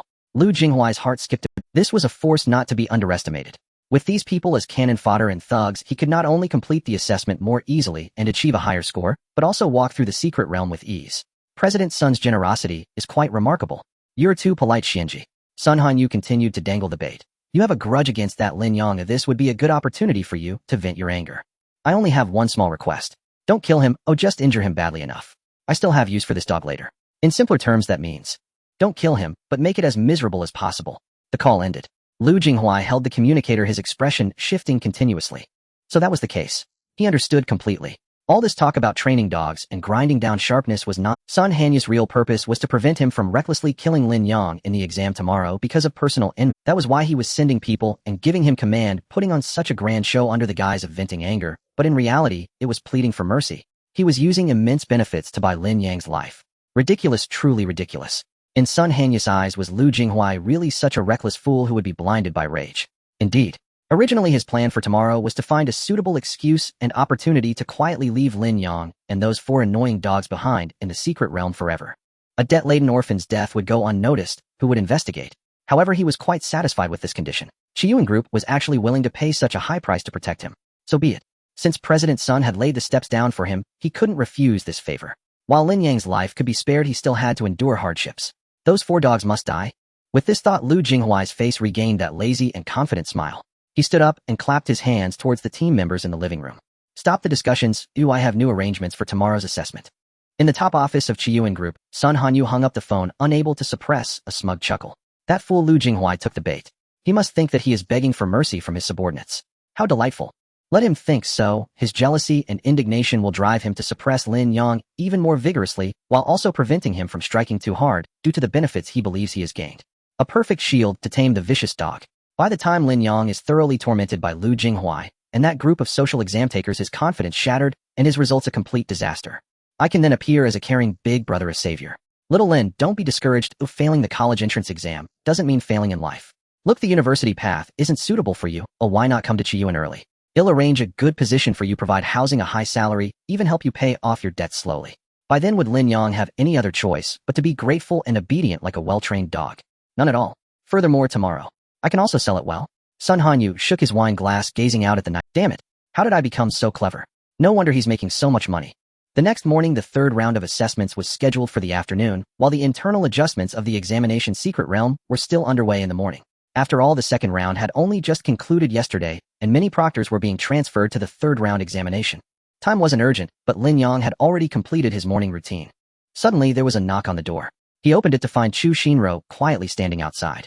She had changed out of the white dress from last night and donned a fitted black tactical outfit, her long hair tied back in a neat ponytail, exuding a sharp aura. Beside her was a massive silver giant wolf. Its fur shimmered like flowing metal under the moonlight, muscles smoothly defined and bursting with explosive power. Its cold vertical pupils scanned the surroundings, exuding an invisible pressure that made the air in the corridor feel heavier. This was her destined phantom beast bailing. In the room behind Lin Yang, his 4 black-haired companions also sensed the powerful aura and emerged, standing beside Lin Yang. The 4 little ones made no sound, but standing together, the pressure they exuded from countless battles and attribute enhancements was not in the slightest inferior to the silver giant wolf across from them. In fact, there was even a faint trend of overpowering it. The 4 distinctly different, yet equally terrifying auras intertwined, confronting Bailing's lofty presence. Lin Yang looked at her, then at the giant wolf beside her. The main event had arrived. Sure enough, Chu Shinro wasted no time and opened her palm. An ancient book appeared in her hand. The cover was a pure dark gold devoid of any text, only intricate profound patterns swirling slowly, as if containing the essence of heaven and earth. A grand and overwhelming aura emanated from the book. Merely gazing at it provoked a desire to worship. A golden epic grade item. This is a golden epic grade random job transfer book. Chu Shinro presented the book to Lin Yang. I hope you can use it to transfer Bailing's job. Lin Yang instantly grasped everything.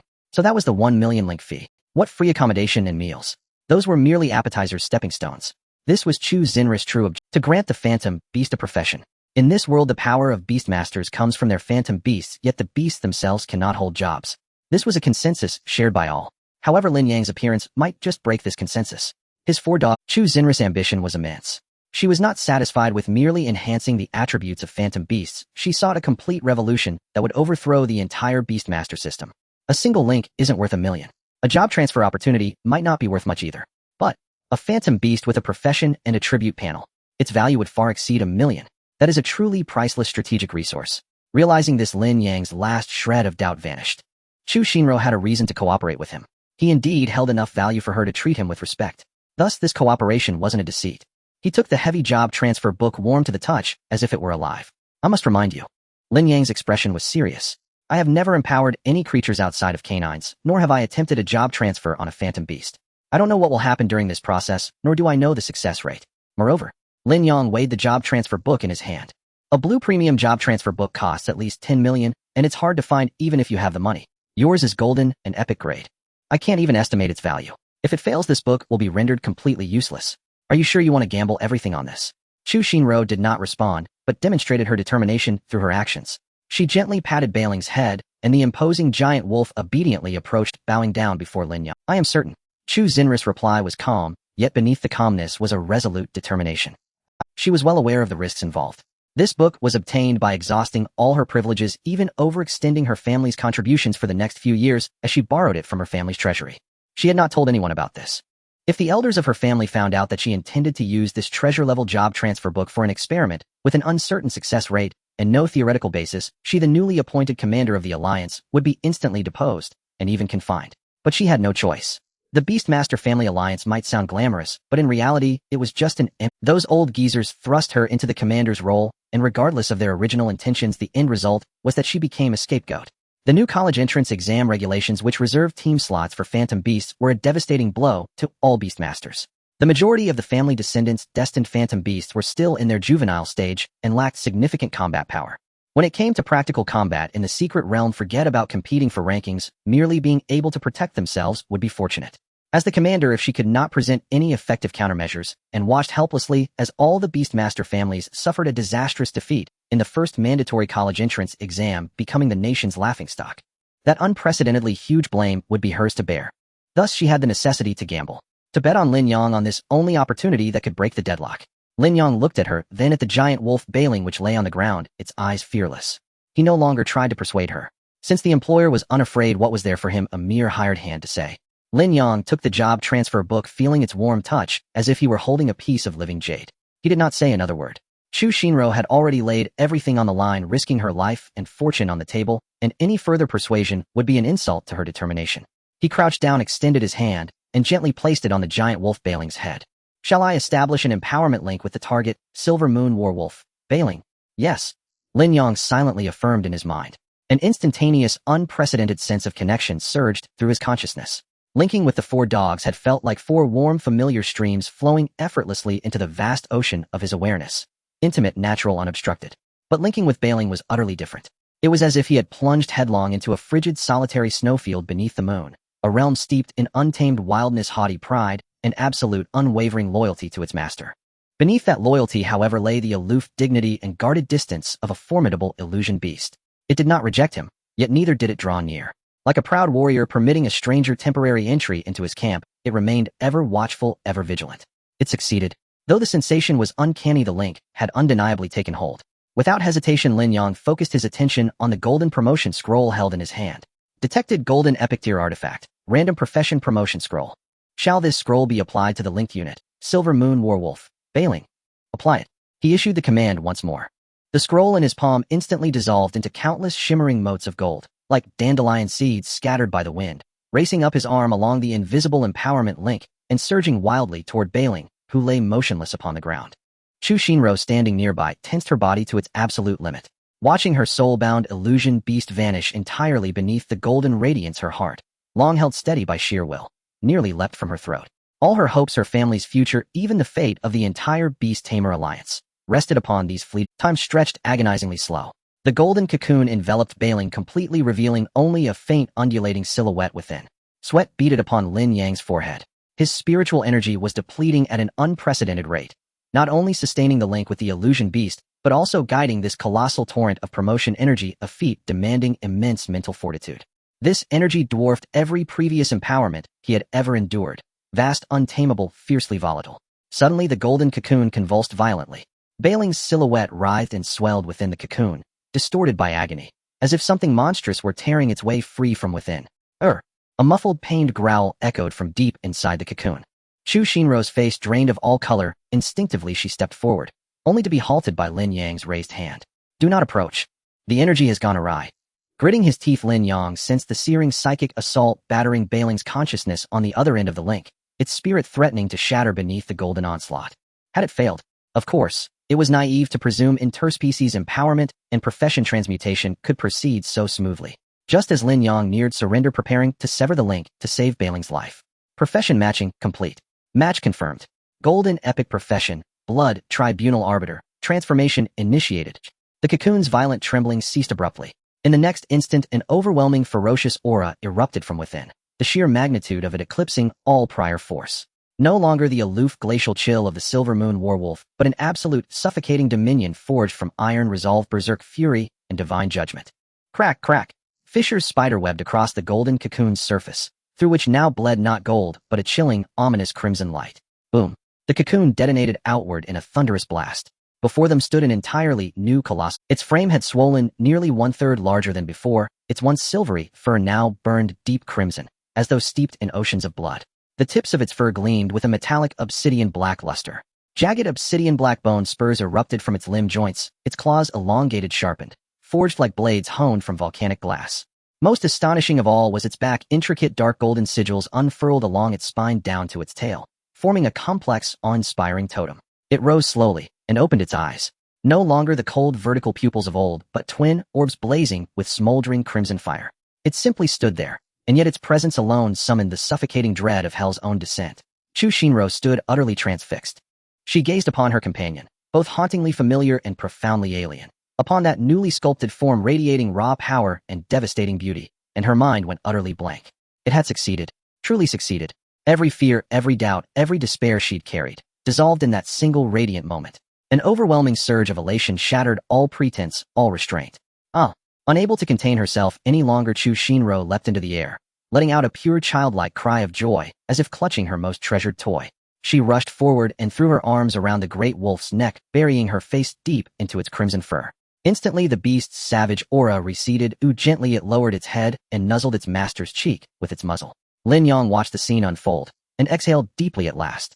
At least he hadn't ruined the very instrument of her livelihood. Weary beyond measure, he chose to sever the link. The moment the link severed, a torrential flood of information crashed into his mind like a breached dam. Empowerment link terminated. Executing empowerment feedback. Congratulations. You have acquired a new skill, Blood Arbitration Blade. Blood Arbitration Blade Golden Epic consumes spiritual energy to summon a blood arbitration weapon for yourself or a designated ally. Attacks inflict bonus true damage equal to 30 of the target's missing health and apply the mortal wound effect. Holy! Lin Yang's heart hammered wildly in his chest. And this was merely the beginning. Congratulations. You have acquired a new talent, Fury's Blood. Fury's Blood Golden Epic. Unyielding wrath flows within your veins. Each time you lose health or deal damage to an enemy, all your attributes increase, and all healing effects received are amplified. The more damage you take, the more damage you deal. The fiercer the battle, the stronger you become. Even recovery grows more potent. This was the perfect archetype of a berserker, flawless, peerless. Lin Yang nearly joined Chu Shinro in her ecstatic leap. This shearing of the sheep had yielded unparalleled value. A golden epic skill and a golden epic talent, both in one stroke. Such treasures would be priceless on the open market, beyond currency, beyond barter. Yet surprise still awaited. A wholly unfamiliar notification window materialized before him. Detected talent, Fury's Blood compatible for empowerment. Shall this talent be synchronously empowered to all currently linked empowerable units, black fur, yellow fur, gray fur, white fur? Lin Yang's breath caught, froze mid-inhalation. Could it truly be done? One talent, shared across the entire squad. This was empower. Without pause, without doubt, he made his choice. In that instant, the invisible bonds connecting him to the four small beasts flared brilliantly. An arcane force surged along those links. Black fur, yellow fur, gray fur, and white fur, standing beside him. Each gave the faintest tremor, their appearances unchanged. Yet Lin Yang felt it unmistakably, their auras deepened, sharpened, growing infinitely more perilous. On each of their stat panels beneath talents, a new line of golden script appeared. Talent, Fury's Blood Golden Epic. Lin Yang forcibly suppressed the tempestuous euphoria churning within him, keeping his expression calm, composed. He glanced at Chu Shinro, still embracing Bailing, laughing and crying at once, and knew beyond doubt that his maneuver had been nothing short of extraordinary. And yet, There was still 1 million waiting for him. Chu Xinra's scream echoed in the empty corridor filled with a wild joy that had been repressed for too long. She completely disregarded the demeanor of a young lady from a prominent family tightly clinging to Bai Ling's dark red neck, laughing and jumping like a 3-year-old child. The hellish aura of ferocity emanating from Bai Ling had long since dissipated. It obediently allowed its master to frolic on its back, even extending its tongue to lick Chu Xinra's cheek. After a while, Chu Xinro finally calmed down from her overwhelming joy. She tidied her somewhat disheveled clothes and hair, regaining her composed and cool demeanor, but her flushed cheeks and sparkling eyes betrayed her inner excitement. The little rich woman did not waste a single word. She directly raised her wrist and operated a few times on the communicator. Ding! Lin Yang's phone received a notification of a bank transfer. Your savings card account ending in XXXX completed a transfer on XX month XX day at 0915 amount 10000 yuan. 1 million. Immediate payment. Sister Ro is so generous. It's not like the debts that require life and death to repay. It's real money that can be spent freely. Finally, the pile of online loans that had been pieced together could be cleared. Damn, now that I have money, I'm thinking of paying off debts first. I can't become a capitalist in this lifetime. Lin Yang secretly scolded himself. Pleasure in cooperation. Chu Xinro said with a sincere smile. This is the agreed reward. Indeed pleasant. Lin Yang put away his phone feeling very good. Then, Chu Xinro looked at him. We can also discuss the next step of cooperation. Let's talk. We must talk. Given Lin Yang's current favorability towards Chu Xinro, not to mention cooperating, if she wanted to be sworn brothers, Lin Yang would buy 3 pounds of yellow paper on the spot. My request is very simple. Chu Xinro stated directly without any roundabout talk. I need you to empower and promote the other members of our Beast Tamer Alliance. We will provide the promotion documents ourselves. The price is the same as this time, 1 million per instance.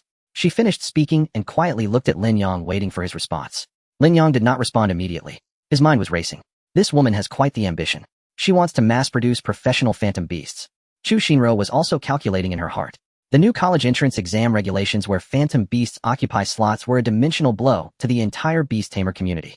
But what if those phantom beasts that could only serve as accessories all obtained formal professions? Then the situation would be completely reversed.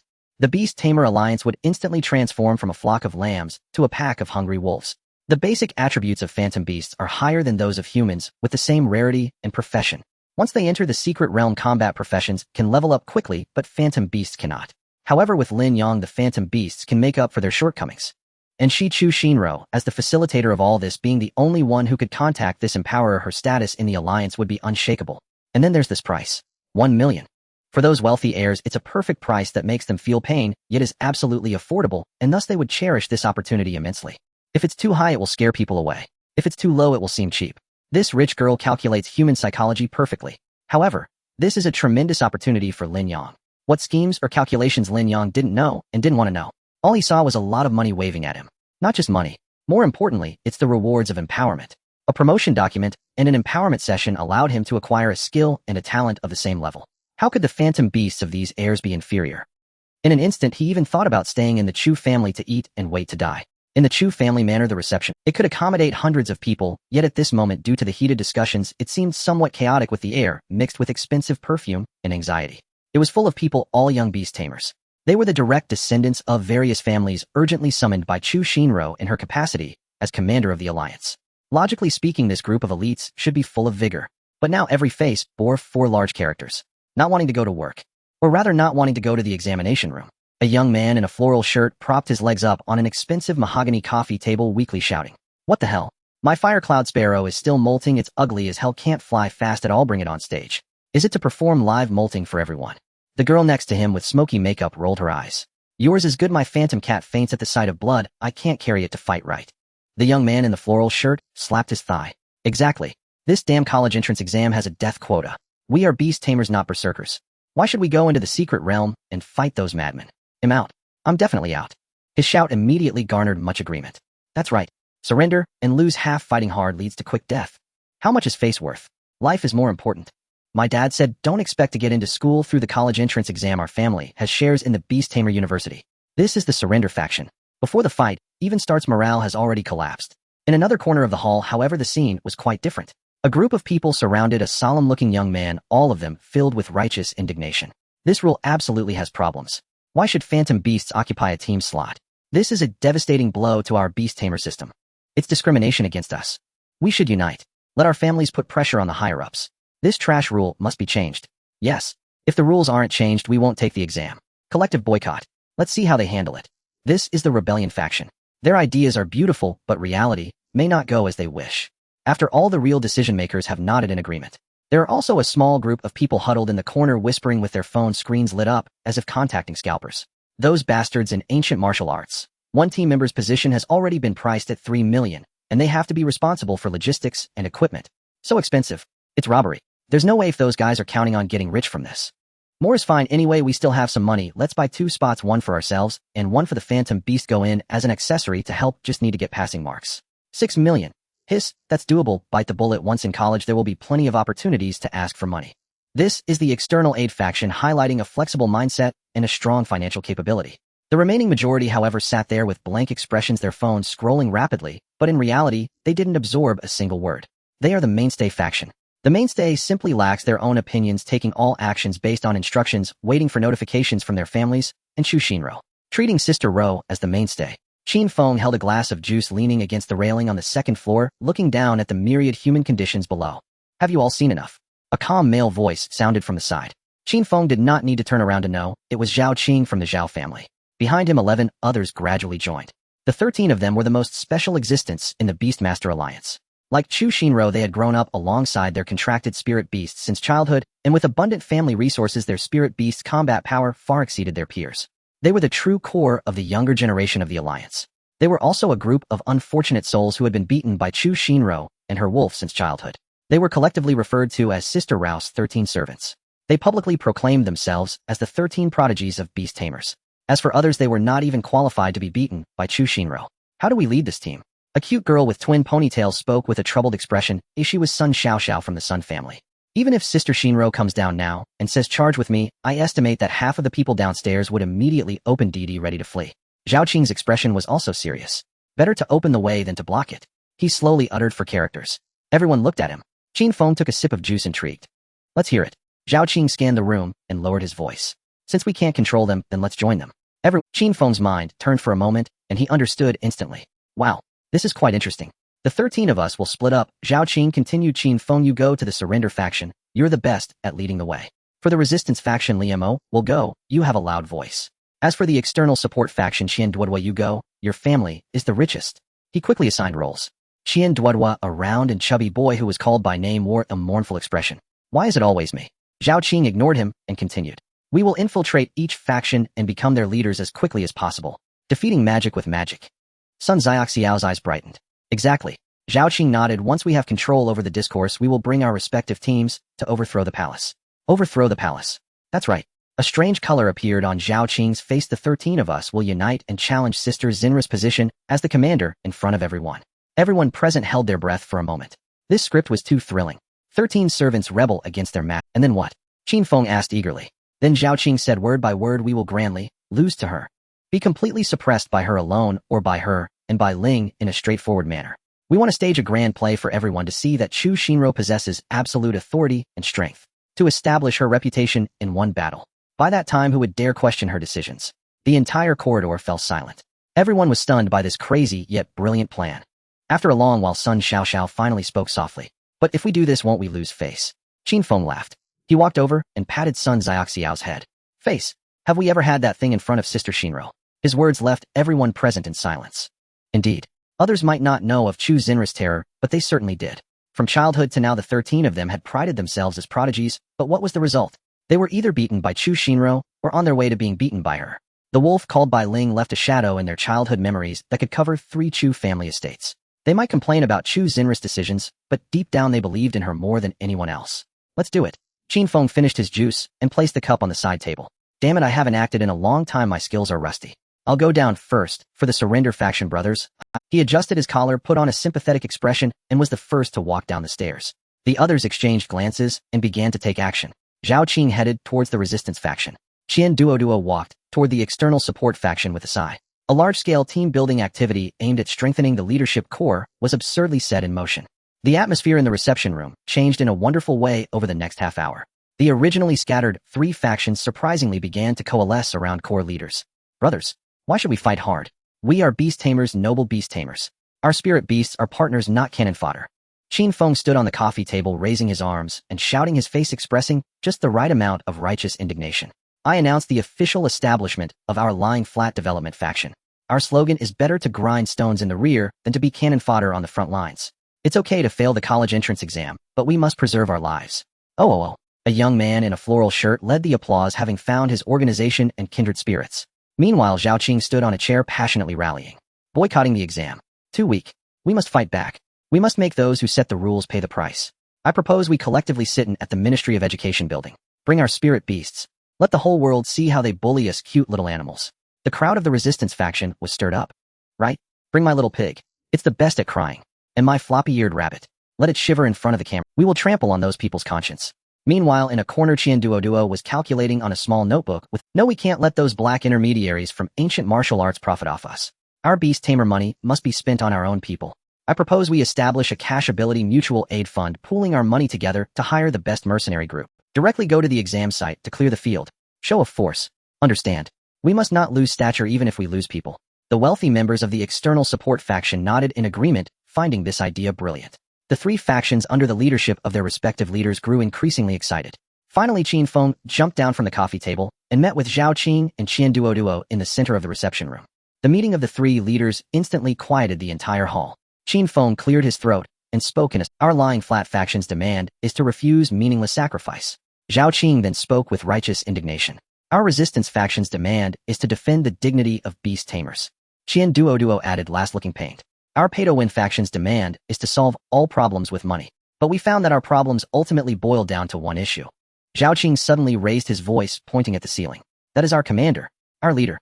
Where is Chu Xin? She called us here and then disappeared. Does she even have a solution? Has she already given up on us? The three consecutive questions exploded like thunder among the crowd. Even the main faction began to stir restlessly. All the anxiety, dissatisfaction, and fear found an outlet at that moment. Yeah, where is Chu Xinro? Let her come out and explain to us. If she is incapable, then she should not hold this position. Step down. Step down. The crowd was fervent with waves of shouts rising higher than the last. The other members of the 13 heroes hidden among the crowd shouted slogans, while secretly giving thumbs up to Zhao Qing and Qin Feng. What an incredible performance. Such brilliant lines. These are the words they have longed to say, but dared not utter. Today they shouted them out loud while acting. How exhilarating. As they shouted, an unusual thought suddenly arose in the hearts of the 13 servants. Seeing the unity among the masses, witnessing the collective determination, perceiving the direction of people's hearts. Zhao Qing and Qin Feng exchanged a glance and saw sparks in each other's eyes. That was the fire of revolution. Chu Xinro, how could she have any reservations? Now that they held great power, how could they not truly engage in a fierce battle? Even if the uprising failed. Later they could reveal their true intentions to demonstrate loyalty, claiming they acted solely for Sister Rao Sake, wholeheartedly devoted. They were forced into this situation by the geniuses of other beast-taming families, driven to desperation, suffering greatly.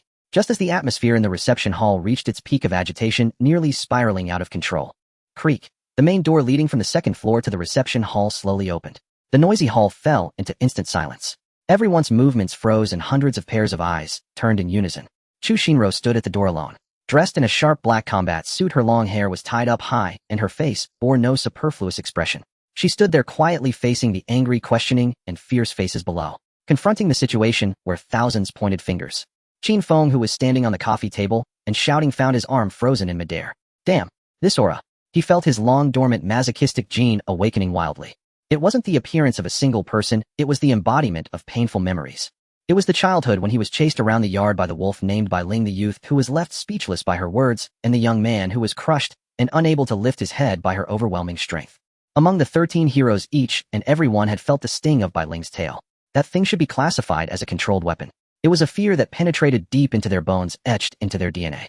The other members of the 13 heroes mixed in the crowd also stiffened.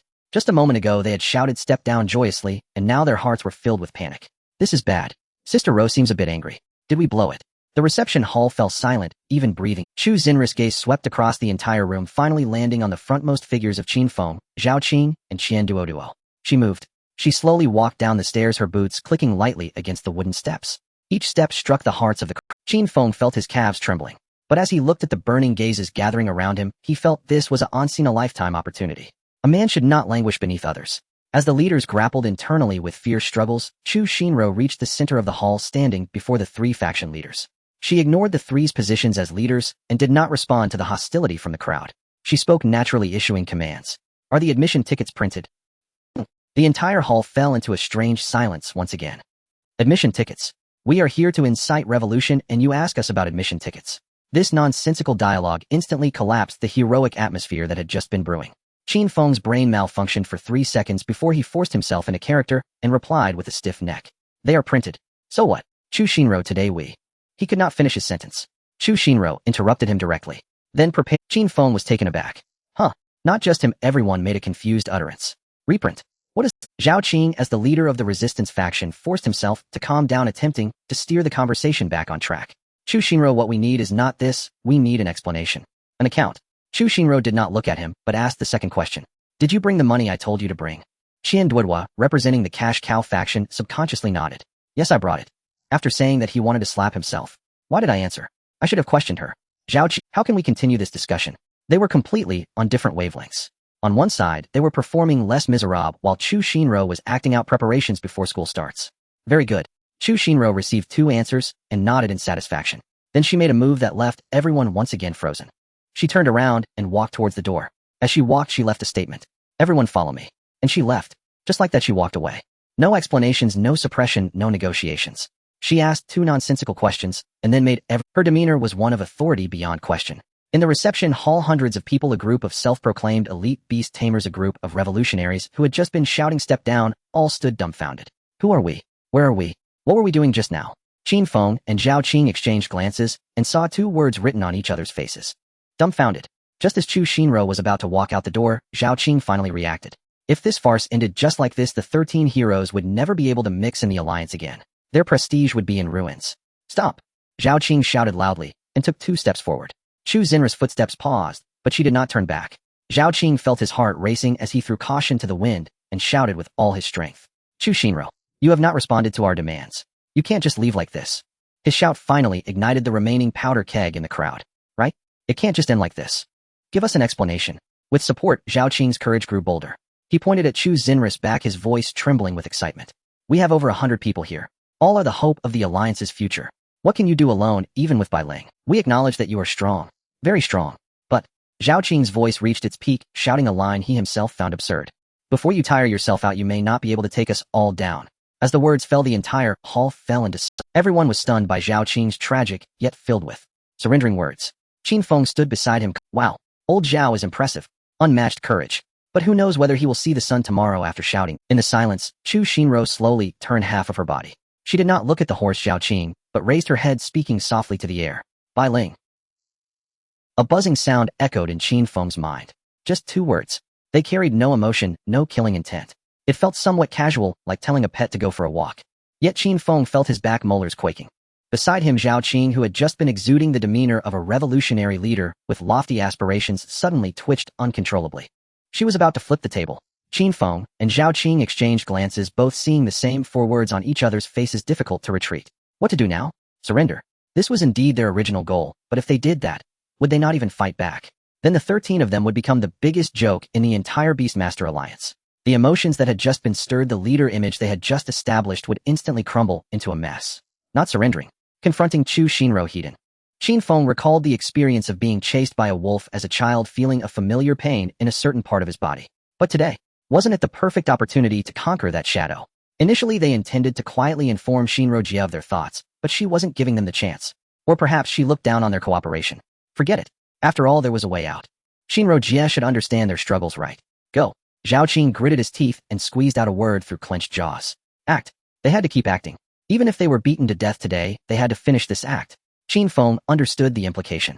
He took a deep breath. Damn it, he was going all out. Brothers. She looks down on us. Show her our determination. Qin Feng was the first to respond, waving his hand vigorously as a complex array unfolded beneath his feet. Roar. A lion over 5 meters long, engulfed in golden flames, appeared out of thin air, crushing the pitiful Zeton wood tea table to pieces. The fierce flame golden-maned lion. The signature phantom beast of the Qin family. That's right. For the alliance. Zhao Qing roared in response, clapping his hands on the ground. Boom. The ground cracked, and a 3-meter-tall giant made of black rock rose from the earth, its fists larger than grinding wheels. The obsidian golem. Money. Nothing can buy dignity. Qian Duodua, with a sorrowful face, threw out an ancient copper coin. The copper coin hit the ground and transformed into a giant lizard covered in golden scales with wings sprouting from its back. the golden-footed flying dragon, Sun Xiao Xiao Liemo. The remaining 13 Heroes members could only grit their teeth and follow suit. In an instant, the entire reception room was illuminated and roars echoed throughout. In the blink of an eye, 13 phantoms of various forms, all exuding a powerful aura, surrounded Chu Shinro, sealing her in the center. There were giant eagles soaring through the skies, panthers lurking in the shadows, and tree spirits controlling plants. Each one was the dream phantom beast of any ordinary beastmaster. Each beast was impressively large, exuding an overwhelming presence. The young beastmasters, stirred by excitement, erupted into cheers at the sight. Woo! Well done, Brother Qin. Brother Zhao, go. Show them that we beastmasters are not to be trifled. No wonder he is our leader. He truly dares to step up. Even if afraid, facing the commanding presence, we press forward without hesitation. So handsome. Cheers and whistles filled the air. Everyone felt they were witnessing history. This was the first time the young generation of beastmasters roared their anger at the higher-ups. This was also the first time the 13 oppressed servants challenged their master. However, Qin Feng, who was being hailed as a hero, only wanted to cry. He looked at his imposing fierce flame golden-maned lion and shouted internally. Bro, it's just an act. Just please don't actually pounce. You can't afford to get bitten. Zhao Qing's obsidian golem merely adopted a defensive stance, encircling Chu Shinro, without taking a single step forward. Qian Duo's golden-footed flying dragon even turned its massive head aside, pretending to admire the scenery. The phantoms of the 13 leaders were perfectly synchronized, surrounding, but not attacking. To outsiders, this scene appeared as a confrontation before a storm. To themselves, it felt like a passive resistance in a workplace bullying scenario. But in the next moment, a bizarre scene unfolded. The golden flames on Qin Feng's fierce flame golden-maned lion suddenly began to flicker erratically. It pawed the ground anxiously, emitting a low, mournful growl. It wasn't just it. Zhao Qing's obsidian golem started to tremble slightly despite its hardened rock body. Qian Duo's golden-footed flying dragon buried its head beneath its wings, curling its massive body into a... Qin Feng was left dumbfounded. What was going on? I didn't give you any commands, bro. This acting is too much. I told you to act fierce, not scared. Then something that nearly made his eyes pop out happened. His fierce flame golden-maned lion suddenly let out a shrill cry, abruptly turned around, and bolted out of the crowd, fleeing frantically toward the estate's exit. That speed was faster than a sprinter in a 100-meter dash, as if some arch-nemesis was chasing it. The lion's escape became a signal. Owl. Hiss. Goo. The remaining 12 phantoms, as if seeing a ghost, instantly erupted into chaos. The other phantoms became a complete mess, scattering and fleeing, turning the entire reception room into a scene of... The golden-footed flying dragon flapped its wings, trying to take flight, but in its panic it crashed into the crystal chandelier on the ceiling, showering the ground with shards. The other phantoms became a complete mess, scattering and fleeing, turning the entire reception room into a scene of chaos akin to a zoo riot. Tables and chairs were overturned, the crowd was dispersed, and screams mingled with the wails of the phantoms. The crowd that had just been cheering for the 13 heroes was now stunned. Qin Feng, Zhao Qing, Qian Duo, all 13 leaders stood frozen in place. They watched their companions, who refused to heed commands and only cared about fleeing, their minds blank. What was going on? Even if Chu Shinro was indeed frightening, these phantoms were not ordinary beings. There was no way they would surrender without a fight. What was happening? It couldn't just be Bai Ling scaring these phantoms. Could it be? Had Chu Shinro undergone some sort of evolution? All plans, all scripts, all lines at this moment turned to dust. Only endless embarrassment and a sense of foreboding remained. In the chaotic reception room, a strange vacuum zone appeared. Chu Shinro stood there, and from behind her a giant wolf stepped forward slowly. It was even larger than Qin Feng's fierce flame golden-maned lion, its dark red fur gleaming under the residual light of the crystal lamp, emanating an ominous sheen. Sinister black bone spikes grew from its joints, resembling an armored deity. Its elongated claws glimmered with a black light. What was most unsettling were the dark golden totems on its back, and its eyes burning with dark red flames. It neither roared nor threatened. It merely stepped leisurely, pacing around Chu Shinro. Yet with each step the air grew heavier. An aura mingled with iron, blood, fury, and judgment silently enveloped the entire hall. Qin Feng stared blankly at the giant wolf that was both familiar and strange. Damn, is this Bai Ling? Did it just rip off one of the heads of the hellish, three-headed dog? Where did his own blazing golden-maned lion go? Oh, he remembered it had run off after crashing through half a wall. Not just his lion, the entire reception room, apart from the people, no beast was left standing. Either it burrowed underground or crashed through the wall, and a few unfortunate ones were directly crushed to the ground by this overwhelming aura, foaming at the mouth and trembling. The entire reception room, once a scene of passionate revolution, instantly transformed into a prelude to a large slaughterhouse. How could it be this strong? It shouldn't be right. Moreover, Bai Ling was familiar with them. How did it end up like this? The dark red giant wolf, Bai Ling, merely walked out from behind Chu Shinro and circled around her. It did nothing at all. No roar, no display of claws, not even a glance at them. Yet its leisurely walking posture froze the air in the entire space. Qin Feng felt as though he was not breathing air, but inhaling cement. Each breath was heavy, viscous, carrying a taste of rust and sulfur that choked his lungs. Beside him, Zhao Qing, the self-proclaimed protest faction leader, who had just vehemently defended the dignity of beast tamers, now looked as pale as if he had just been pulled out of a flour barrel. His lips trembled, seemingly wanting to say something to salvage the situation. But he could not make a sound. It felt as if his throat was stuffed with a ball of red-hot coal. Opening his mouth only brought searing pain. 13 servants were still just 13 servants. Challenging the mistress was foolish. Finally, Chu Xinro made a move. She raised her hand and gently stroked the dark red fur at Bai Ling's neck. Bai Ling obediently lowered its head, rubbing its forehead against her palm, and in its fiery eyes there was a hint of submission. This moment should have been a warm interaction between a master and her companion. Yet everyone present, including Qin Feng, felt their hearts skip a beat. The Dark Lord was petting her world-destroying dragon. She was very pleased. Next, she was going to order the dragon to burn us all to ashes. This was the only thought in everyone's mind. Now, Chu Xinro finally spoke. Her voice was not loud, but it clearly echoed through the silent hall. Who else wants to step down? No one answered. Those who had shouted the loudest before now wished they could bury their heads in the carpet. Who wants to say, who thinks that I alone can't take you all down? The 13 servants suddenly realized. Chu Xinro didn't need, she could indeed take them all on by herself. They thought it was better to let it out. But that was because their defenses weren't tight enough. Look at Chu Xinro, her defenses were as solid as porcelain. Or else would she be the designated commander? Chu Xinro surveyed the entire room. Everyone she looked at instinctively lowered their heads, not daring to meet her gaze. This was not the appearance of a single person. It was the arrival of absolute power. It was an authority that could not be questioned. Eventually her gaze fell back on Qin Feng, Zhao Qing, and Qian Duodua, the 3 faction leaders.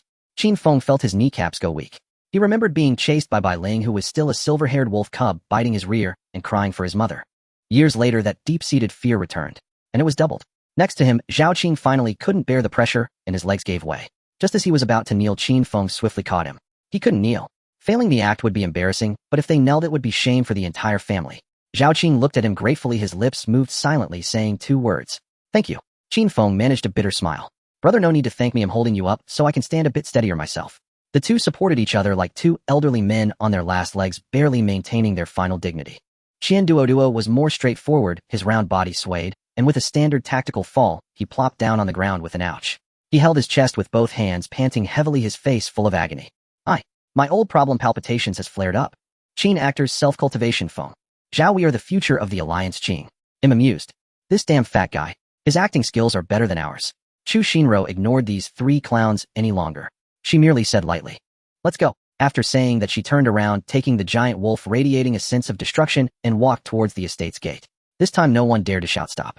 The crowd automatically parted to form a path, everyone holding their breath respectfully, seeing off the Dark Lord and her Dark Wolf. Until Chu Xinro and Bai Ling's figures completely disappeared at the door. Only then did the heavy aura pressing down on everyone slowly dissipate. Huff, huff. The hall echoed with the sounds of gasping for breath. Many people sat down abruptly, their backs soaked in cold sweat. Qin Feng and Zhao Qing also released each other, taking a step back, breathing in the fresh air. They had survived. The feeling of relief after a disaster lasted only 3 seconds. Immediately, a great and boundless sense of humiliation surged in the hearts of all the 13 Talents members. They lowered their heads, which had just been raised. In the face of absolute power, all their schemes and instigations became... But at this moment, what lingered in Qin Feng's mind was not humiliation, but a huge question. Bai Ling, what on earth is going on? Even with psychological shadows affecting them and their combat power not fully unleashed, the 13 of them with 13 elite beasts shouldn't be scared into submission by just a glance. This was not even a battle of the same level. Could it have evolved? Impossible. Qin Feng immediately dismissed. The evolution of beasts is strictly staged. Bai Ling, like their beasts, had long reached maturity, its potential was basically fixed, and theoretically, there should be no possibility of further evolution. Unless it had encountered a tremendous fortune. But what kind of fortune could cause a mature beast to undergo such a transformation, even a change of species? Qin Feng couldn't figure it out. What should we do now? Sun Xiaoxiao asked with a sobbing tone. Her cute shadow cat had been so scared it went invisible, and now it didn't even know where it was hiding, trembling. Zhao Qing's face was ashen, and he said nothing. Qin Feng glanced at the chaotic reception room, and then at the group of disheartened, proud children of heaven beside him. He sighed and took out his phone from his pocket. What else can we do? Follow the steps of the commander. Qin Feng felt his face burning. He wanted to find a crack in the ground to hide himself, but unfortunately the floor of the Chu family manor was laid with whole pieces of white jade, leaving no gap at all. It was all messed up. Completely messed up. They, the 13 heroes, had meticulously planned for a full 30 minutes, even memorizing their lines for the grand play of military remonstrance. But within 5 minutes of the opening, it fell apart, because the only goal and leading actress did not follow the script and flipped the table, leading to the immediate disbandment of the entire crew. Even their leading star, the imposing flame Goldman Lion, was now hiding in the garden's bushes, sending out waves of aggrieved whimpers through their mental link. Coward. Qin Feng cursed, inwardly unsure if he was scolding his own familiar or himself. He stiffly turned around to see his fellow revolutionary comrades looking equally lost. Zhao Qing's face was still pale, Qian Duoduo was lying on the ground, heart palpitating, while Sun Xiaoxiao searched everywhere for her cat, which had been so frightened it still hadn't returned to visibility. The place was a mess. Let's go, let's go. After recalling their familiars, Qin Feng uttered 2 words, his voice hoarse. The others silently followed, each downcast, resembling a group of defeated quails. They trudged out of the reception room, crossed the hallway strewn with chaos, and arrived at the manor's lawn. Then they stopped and everyone came to a halt, because they witnessed a scene that caused their brains to glitch. Not far away, the recently feared demon lord Chu Shinro, who had single-handedly suppressed them all, was now standing before a man. A man who appeared rather unremarkable, even somewhat lazy. Chu Shinro was conversing with him, her face devoid of the usual oppressive demeanor, and though her expression remained neutral, her posture was equal. This was already absurd enough for the 13 heroes. Chu Shinro was actually having an equal conversation with a man. Wasn't she supposed to look down on all male creatures? However, the absurdity did not end there. The world-destroying demon wolf that had just terrified their 13 elite familiars, a dark red creature, covered in bone spikes, its eyes blazing with hellfire, was now lying obediently on the grass. A small black dog was eagerly gnawing on one of its fearsome claws, while a small yellow dog circled around, trying to bite its tail adorned with dark golden totems. A small white dog jumped up and licked its chin. There was also a small gray dog squatting beside it, tilting its head with a solemn expression. And the world-destroying demon wolf Bai Ling not only did not get angry, but allowed those little dogs to frolic on it, even extending its tongue to lick the top of the small black dog's head. After all, although the 4 little ones were powerful, they were essentially still under a year old. Bai Ling was already nearly 20, a grand elder. This small size was only relative to Bai Ling. Qin Feng's CPU was overheating. Zhao Qing beside him had his mouth hanging open in an O shape, unable to close it for a long time. Qian Duoduo also forgot her heart palpitations, getting up from the ground and rubbing her eyes. What was going on? The hellhound descended part-time kindergarten nanny. The scene was too bizarre, even more so than when all 13 of them had been scared into submission by a single glance. All done? Lin Yang casually asked as he looked at the slowly approaching Chu Shinro. He genuinely praised her. Professional. So professional. He thought Chu Shinro would need to spend a lot of effort handling this group of obvious troublemakers, going through several rounds of persuasion and employing both grace and power in a complete process. Unexpectedly, within less than half an hour, this group came out like frostbitten eggplants. Such high efficiency. Chu Shinro nodded, walking up to Lin Yang. Still need to thank you. If it weren't for Bai Ling's job change, the effect might not have been so good. What you saw earlier was actually a domain skill of its new profession called blood judgment. All targets within the area would be subjected to mental suppression. The greater the level difference, the stronger the effect. Chu Shinro spoke calmly, but Qin Feng and the others were left shaken. Lin Yang, on the other hand, did not care about their expressions, finding it amusing. Great saves a lot of trouble. Chu Shinro did not continue on this topic. She turned around, facing the 13 young talents, each with different expressions, but all filled with who am I, where am I? Her loyal servants had finally gathered. Qin Feng, Zhao Qing. She pointed at 2 names. The 2 individuals pointed out trembled, instinctively standing straighter. Yes, Sister Shinro. Qin Feng's address had changed from calling her by her name to respectfully referring to her as. Before the assembly, I had given an order for everyone to bring the highest grade class transfer books available from their families. Did you bring them? Chu Xinra's question was very direct. Qin Feng and Zhao Qing exchanged glances, seeing the bitterness on each other's faces. They had brought them. Of course they had brought them. This was Chu Xinra's first command as the overall commander, and no matter how much they wanted to cause trouble, they wouldn't dare to defy such a mandatory directive. Brought them. Zhao Qing answered with a stiff neck. Very good. Chu Xinra's face still showed little emotion. You 13 go and tally them up now. Gather the names, professions, and the grades of the transfer books for all who brought them and compile it into a table. Submit it to me within 5 minutes. The order was given brusquely. Qin Feng and Zhao Qing were stunned. They were to compile a table. Who were the inheritors of the Qin and Zhao families?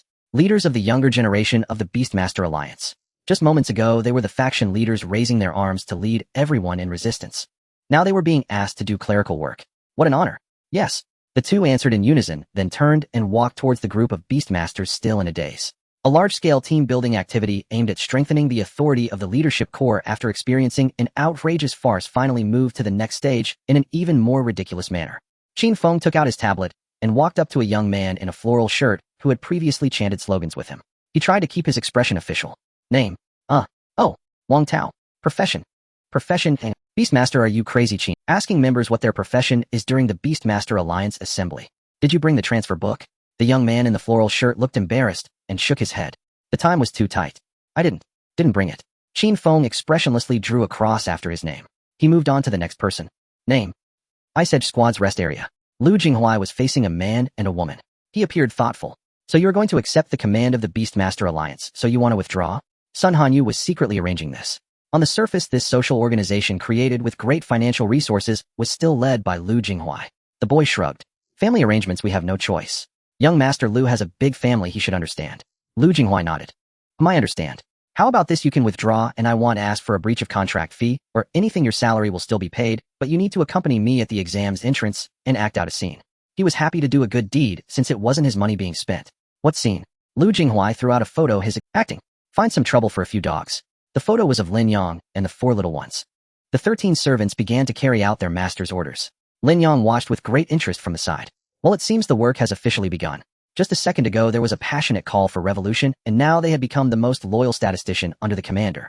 It appears that Chu Shinro has a strong grip over the beast control lineage. Is it because of their powerful background? As he observed the orderly statistics being gathered, Lin Yang leaned closer to Chu Shinro and lowered his voice. Where are we going? Chu Shinro turned and led him deeper into the estate. To a place that saves time. Saves time. Lin Yang felt a sense of doubt rising within him. As he pondered, he followed Chu Shinro forward.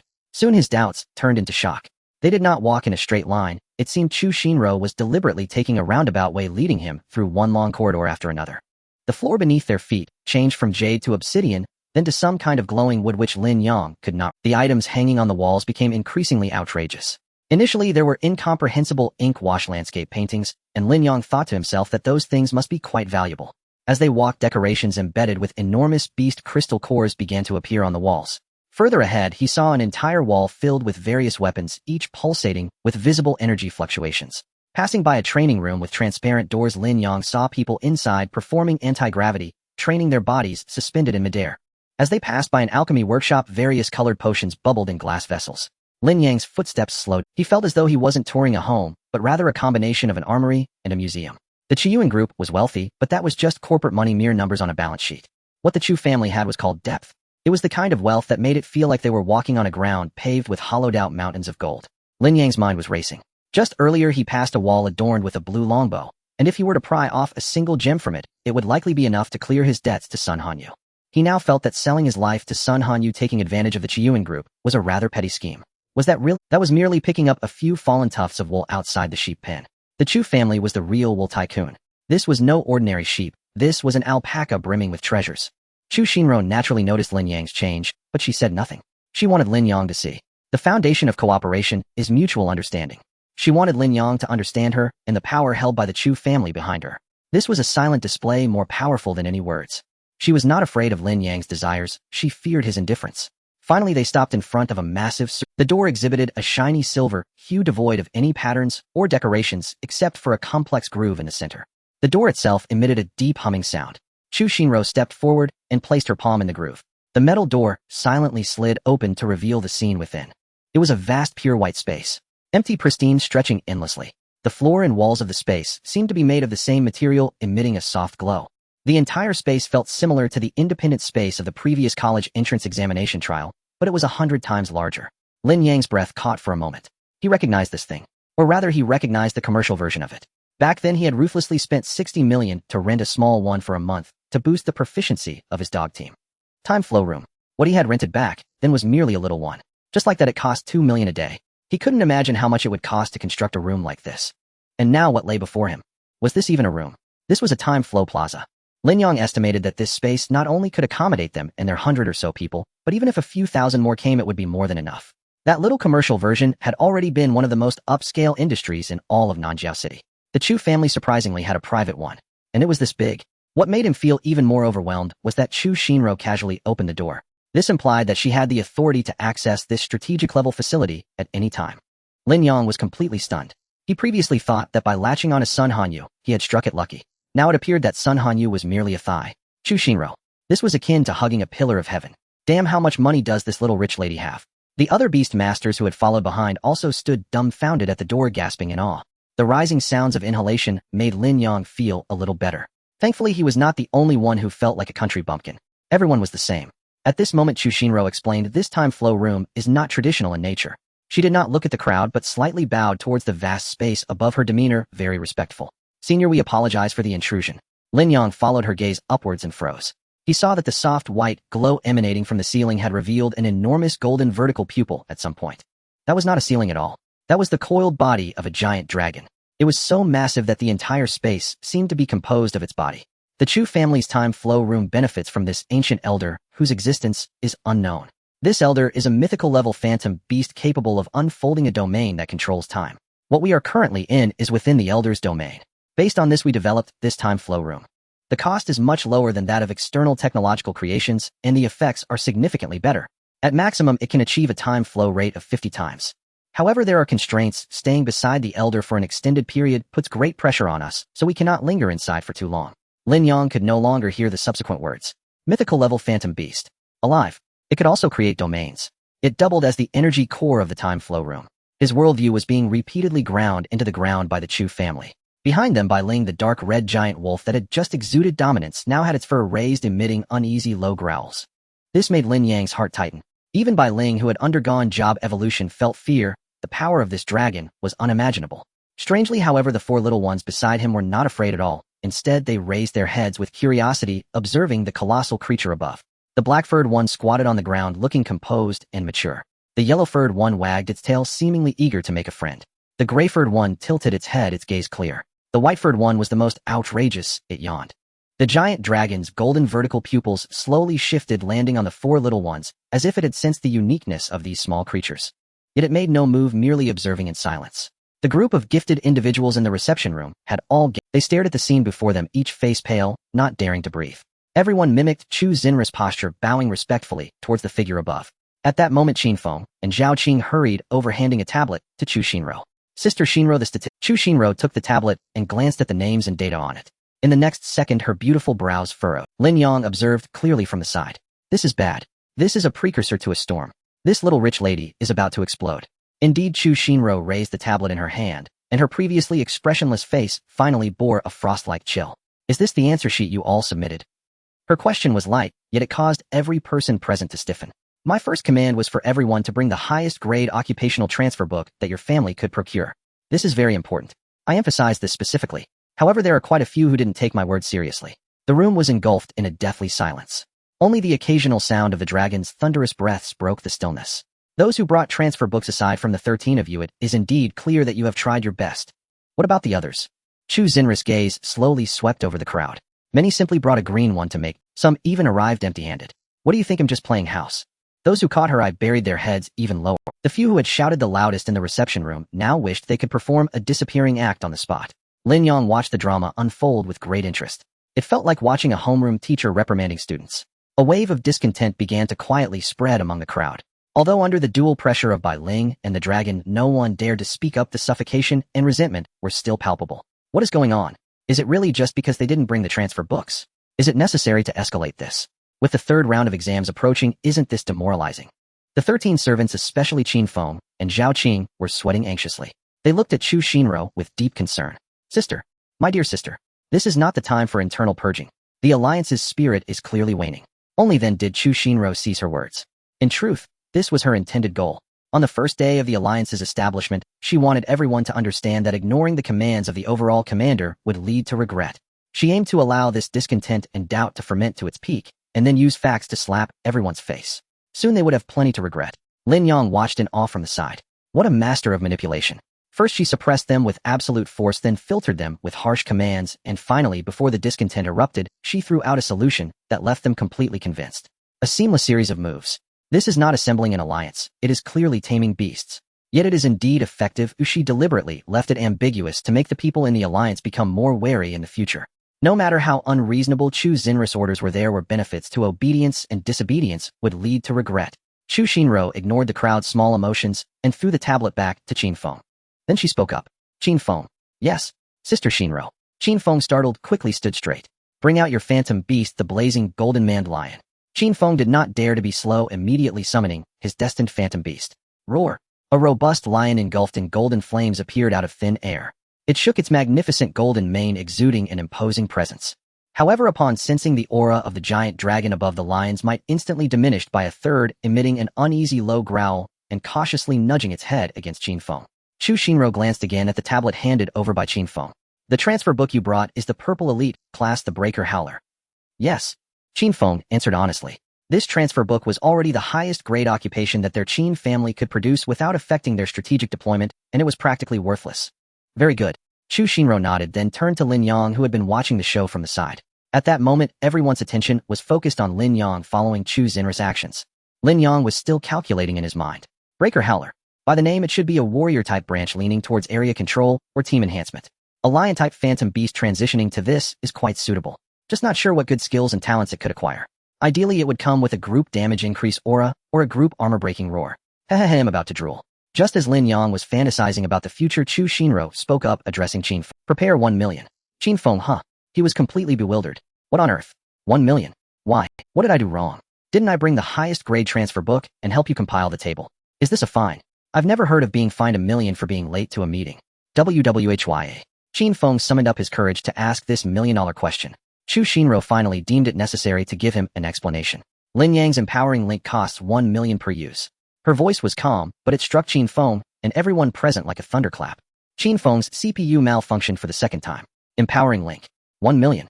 Though he did not know what an empowering link was, any auxiliary-type profession charging by the use could not possibly have such an outrageous price. Why don't you go rob a bank?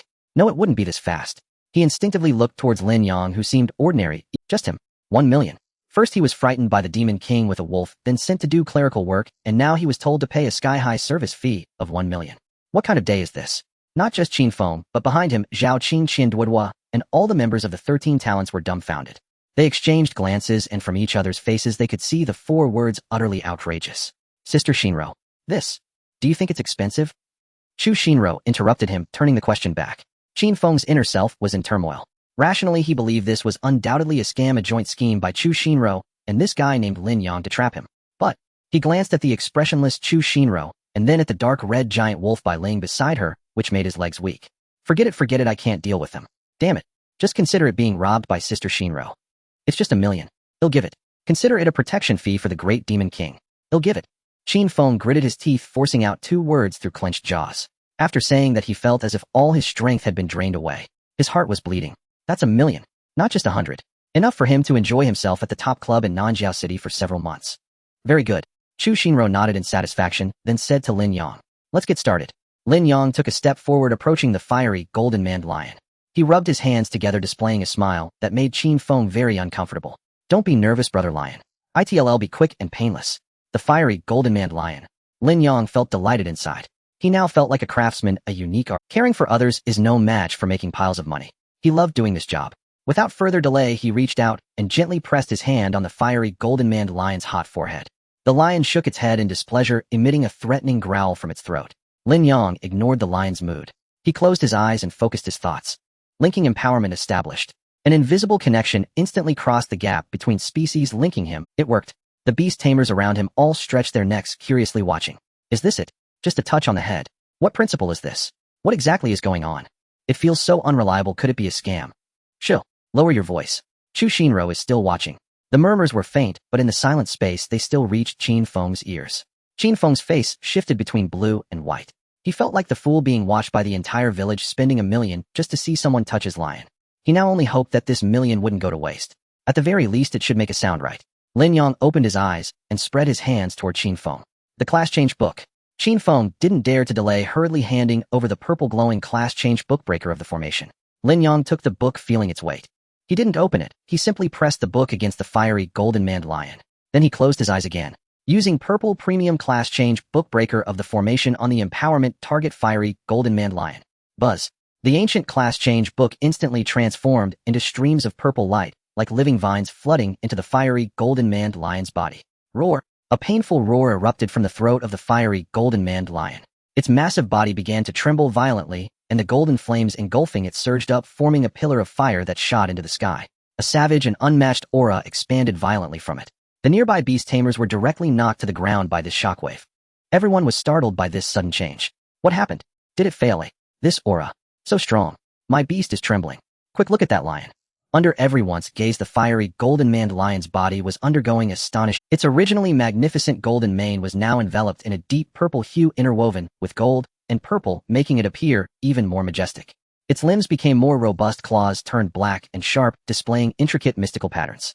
Most astonishingly, its size was visibly expanding, growing larger by a circle within just a few breaths. The entire process was filled with fury and pain. The fiery golden-maned lion rolled on the ground roaring, and each struggle left deep claw marks on the earth. Qin Feng watched with a tight heart. He could feel the pain and frenzy coming from the contract. He wanted to step forward to comfort it, but was forced back repeatedly by the violent flames. Lin Yang. What on earth is going on? He couldn't help but shout at Lin Yang. Lin Yang did not answer. He simply stood quietly in place, feeling the torrent of energy surging from the other end of the link. This energy was even purer than when he had transformed by Ling. It seemed that the compatibility with the class-changing beast was excellent. Just then the anomaly came to an end. The fiery golden-maned lion stopped its roaring and rolling. It slowly stood up. A completely different pressure emanated from it. If it had been a majestic king of beasts before now, it was a colossal war beast that had experienced countless battles and shattered numerous enemy formations. It stood quietly, its purple-golden mane swaying without wind. Then it lifted its head, gazing at the ceiling that radiated soft light. The next second, roar! A thunderous roar suddenly erupted. This roar was completely different from the previous painful howl. It contained an indomitable, terrifying will that could shatter all laws. The entire time flow room began to shake violently in response to this roar. The oppressive aura of a mythical dragon that filled the space was forcefully torn open by this roar. Above, a pair of enormous golden vertical pupils slowly turned. This time it was no longer a calm gaze. For the first time, a hint of surprise appeared in those vertical pupils. It turned. Just a single roar had drawn the attention of a mythical-level dragon that had survived for who knows how many years. The entire place fell into silence. All the beast tamers, including the 13 outstanding youths who had previously held themselves in high regard, stood frozen, their minds blank. What on earth is this? After the roar, the aura of the fiery golden-maned lion gradually retracted, and it turned around, walking steadily towards Qin Feng. It lowered its proud head, gently rubbing its purple-golden mane against its master's chest. Qin Feng was completely... He ignored the lion's affection. He just stood there in a daze. Because just at that moment when his beast roared, something he had never dared to dream of, something that overturned his understanding from more than 20 years, appeared in his mind. It was a light blue virtual panel that only he could see. Beast Breaker of the fiery golden-maned lion, rank Purple Premium, level 0, class Breaker of the formation Purple Premium, strength 6, 12 agility, 455 constitution, 850 spirit, 391 talent, 1 heart of the Breaker Purple. All your roar-related skills carry armor breaking and intimidation effects. Talent 2, Body of Flames Blue, significantly increased fire resistance attacks, inflict burn damage. Skill 1, War Roar Purple, release a roar that reduces the physical and magical defenses of all enemy units within range by 15, with a chance to induce a fear state. Skill 2. Skill 3. A long string of attributes talent skills. Qin Feng's breath halted. He rubbed his eyes vigorously. He pinched his thigh hard. A sharp pain surged. It wasn't a dream. This was all real. His phantom beast, his flame goldman lion, had not only advanced to a breaking formation flame goldman lion, but also had found employment. He possessed a complete career panel rivaling that of top-tier job changers. I am going to... Qin Feng let out an incomprehensible groan, his body going limp, nearly collapsing to the ground from the exhilaration. On the other side, Lin Yang quietly disconnected the empowerment link. Almost simultaneously, a delightful notification sound echoed in his mind. Oh, so pleasant. Empowerment feedback settlement in progress.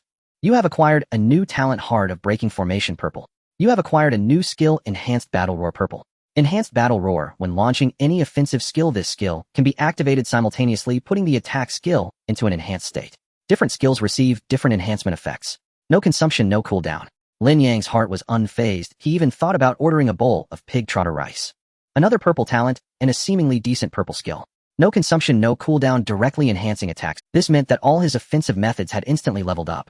The only small regret was that this time the empowerment feedback did not offer an option to sync with the 4 little ones. It seemed that both talent and skill synchronization had an unknown prerequisite. However, no need to panic. Lin Yang raised his head and surveyed the scene. In front of him were over 100 walking experience bags, eager little lambs, and sparkling. Over 100 million. That lion from earlier was just the appetizer. The real feast was about to begin. He cleared his throat, took a step forward, and successfully captured everyone's attention. Those proud children of heaven who had just been immersed in the shock of the flame goldman lion's transformation all turned in unison to look at him. Their faces were filled with shock, confusion, desire, and a hint of fear. Lin Yang displayed a standard smile revealing 8 teeth, professional yet aloof. He mimicked the demeanor of those successful masters on television, elegantly extending his arms and performing an exaggerated bow to the crowd. As you can see, I am not particularly talented, but I have mastered a small skill. I can assist your destined phantom beasts in completing their job transitions. As for the effects, I believe Qin Feng's breaking formation flame goldman lion serves as the best proof. He paused, giving the crowd enough time to digest this. Then he dropped the bombshell. Clearly priced, honest dealings. Regardless of rank, the empowerment link costs no results, full refund. Please bring your own job transition book. In an instant, the entire time flow. What? 1 million each. Is that for real? He can really help Phantom Beasts change jobs. That lion from earlier. Its aura has completely changed. My heavens. Can Phantom Beasts also have career panels? This is unscientific. Forget about science. Hurry. Where's my job transition book? Damn. Why did I only bring a green one? I didn't dare to take that blue one from the family treasury. The crowd was in an uproar. The venue that had previously been dull under Chu Xinra's pressure had now transformed into a frenzied marketplace. Everyone looked at Lin Yang with a fervor that was almost predatory. They were not looking at a person. They were gazing at a walking god of wealth, a living bodhisattva capable of changing destinies. 1 million. Is it expensive? For ordinary people it is quite costly. But for this group of wealthy heirs, it's merely a few meals or a few luxury items. Using this amount of money to exchange for a destined phantom beast with a career panel and soaring power. That's not expensive. That's charity. That's free. Lin Yang was very satisfied with the scene before him. He loved this job. Not only was there money to be made, but also talents to gain and goodwill to collect. How could there be such a good job in this world? Just as everyone was frantically searching for their job transition books, a plump figure squeezed out from the crowd.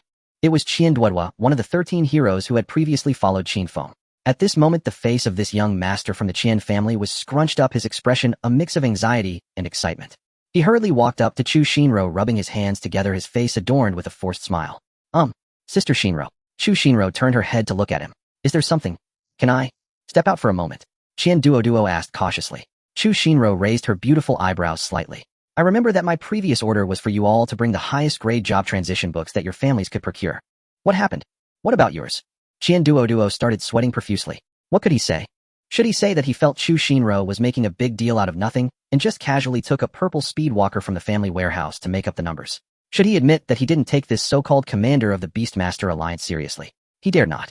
In a moment of desperation, the chubby Qian pulled out an exquisite brocade box from his pocket and offered it with both hands. Sister Xinro, this is a small token of appreciation from me. Please see if you can. Lin Yang watched from the side, utterly astonished. What a bold attempt at bribery. This little fatty was quite the talent. Chu Xinro glanced at the brocade box, but did not reach for it. She calmly spoke. So what do you want me to do? Qian Duo's smile froze on his face, sweat pouring down even more. Sister, please. Cut me some slack. At the very least. Can you take a look at what it is? Chu Xinro finally extended her hand, took the brocade box, and casually opened it. A soft glow radiated, revealing a jade green pearl the size of a longan lying quietly inside. Baishui Dragon Pearl. Chu Xinro paused. Hee, just a little trinket, a token of respect for Sister Xinro. Qian Duoduo quickly nodded and bowed. Lin Yang's eyelids twitched at the side. The Baishui Dragon Pearl, which he learned about in class, was the core condensed from the essence of water-type sub-dragon phantom beasts after their death, worth at least 3 million, and extremely rare. Did he just give that as a gift? Chu Xinro closed the brocade box and nodded at Qian Duoduo. I accept the gift. Qian Duoduo was overjoyed. Thank you, Sister Xinro. Don't worry, I'll give you some leeway. Chu Xinro interrupted him. I acknowledge your filial piety, and I permit you to cut in line. Your family's phantom beast will be the second to be transitioned. Qian Duoduo, He was utterly dumbfounded, his plump face trembling. Cut in line. That wasn't what he meant. I spent 3 million just to buy a cut in line privilege. To transition with that worthless purple job transition book. Sister Xinro. Qian Duoduo was about to cry. The crowd below was also in an uproar, each reacting differently. But without exception, they all felt a twinge of regret. Chu Xinro felt incredibly satisfied inside. Serves you right for not listening. You see Qin Feng enjoying himself with that lion. Those who brought their treasured job change books were all relieved, looking at Qian Duoduo with expressions full of sympathy. Meanwhile, those who, like Qian Duoduo, casually grabbed something just to make up the numbers had ashen faces, feeling the weight of the situation. It was a complete disaster. They had suffered a huge loss. At that moment, Qin Feng, who had completed his transformation into a phantom beast, stepped forward. He first bowed respectfully to Chu Xinro before speaking. Sister Xinro, please allow me to say a word. His current status was different. He was the only one present who had personally experienced the miracle, and his words carried significant weight. Qian Duoduo and the others are indeed short-sighted and have failed to grasp your deeper intentions. This is their mistake. However, we have formed an alliance to achieve good results in the college entrance examination. Now that you and this gentleman, Lin Yang, possess such divine skills, it is a tremendous opportunity for our entire alliance.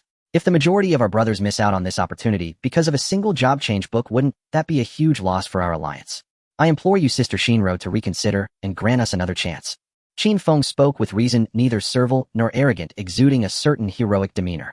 However, Lin Yang observed closely, in reality, it was just a glance from Chu Xiaofup, and Qin Feng, who had just been cherishing his little lion, suddenly stiffened and stood up to speak. It was a well-coordinated act. After hearing Qin Feng's words, Chu Shinro merely snorted coldly. You change your orders like the wind. It's very difficult for me as the commander-in-chief. There's hope. A suppressed cheer erupted from the crowd. Please, Sister Shinro, give us another chance. We know we were wrong. We plead for the commander's mercy. The crowd quickly and sincerely requested, each lowering their postures significantly. Chu Shinro seemed to be swayed, pondering for a moment before reluctantly speaking. Opportunities can be granted. However, my rules cannot be broken. Since you have failed to comply with orders, you must pay the price. Those who wish to exchange for job change books now will have their empowering link prices doubled. 2 million each. Hiss. A collective gasp echoed throughout the venue. 2 million. However, after hesitating for less than 3 seconds, someone exclaimed, I'll exchange. 2 million is fine. I'll have my dad send that capital gold over immediately. I'll exchange too. 2 million. I didn't bring enough. Compared to a binding phantom beast with a career panel and soaring strength, what was 2 million? Observing the excited crowd, Qian Duduo's eyes flickered. Oh, a business opportunity had arisen. He squeezed to the front again, waving his hand with great momentum. Brothers, no need to panic if you don't have enough money. If you're running out of time, don't worry. I, Qian Duduo, can offer everyone unsecured loans. The interest is reasonable. 9 out of 13. The crowd was stunned and then elated. Brother Qian is righteous. Thank you, Brother Qian. Lin Yang listened nearby, dumbfounded. 9 out of 13.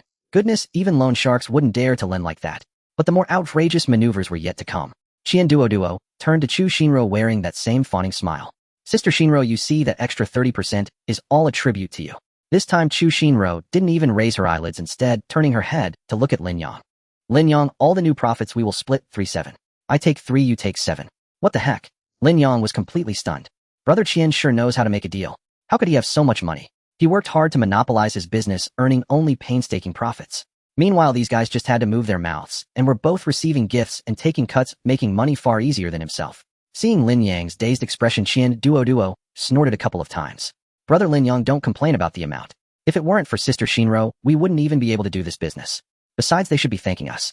Lin Yang turned to look. Sure enough, those wealthy young masters who had just been ripped off were now gazing at the three of them with grateful expressions. Thank you, Sister Shinro. Thank you, Brother Qian. Thank you, Master Lin Yang. Lin Yang. So it turns out being sold out and still counting money really exists. I learned. Chu Shinro turned her head, looking at his dazed appearance, and spoke first. What's wrong? Do you think I'm heartless? Lin Yang regained his senses, instinctively shook his head, then nodded again. He couldn't quite say whether this operation, but he had truly never seen anything like it. I was just thinking you earn that 30% more easily than I do. Lin Yang sincerely lamented. After all, he was still a technical worker, having to sell his labor link, empowering, and bear risks. What about Chu Shinro? Just a few words, setting a rule, and money falls from the sky. Is this what power feels like? I'm in love. You don't need to worry about the subsequent troubles. Chu Shinro seemed to see through his concerns and continued. The Beastmaster lineage is not quite what you imagine. Our group, due to slow initial development and a special career path, has formed tight-knit bonds quite early. She pointed to the young people below who were frantically making phone calls or surrounding Qian Duo to sign indenture. These people have families behind them that have intricate webs of mutual benefits and ties.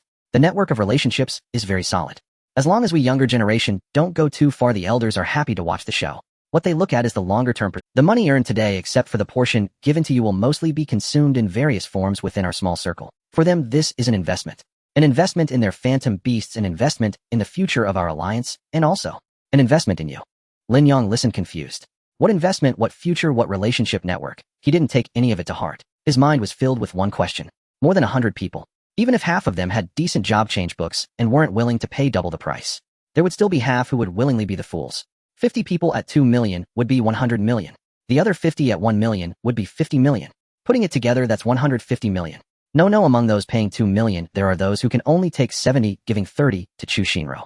Those borrowing loans, who knows how many there are, and that 30% is also split 3-7 with Chu Shinro.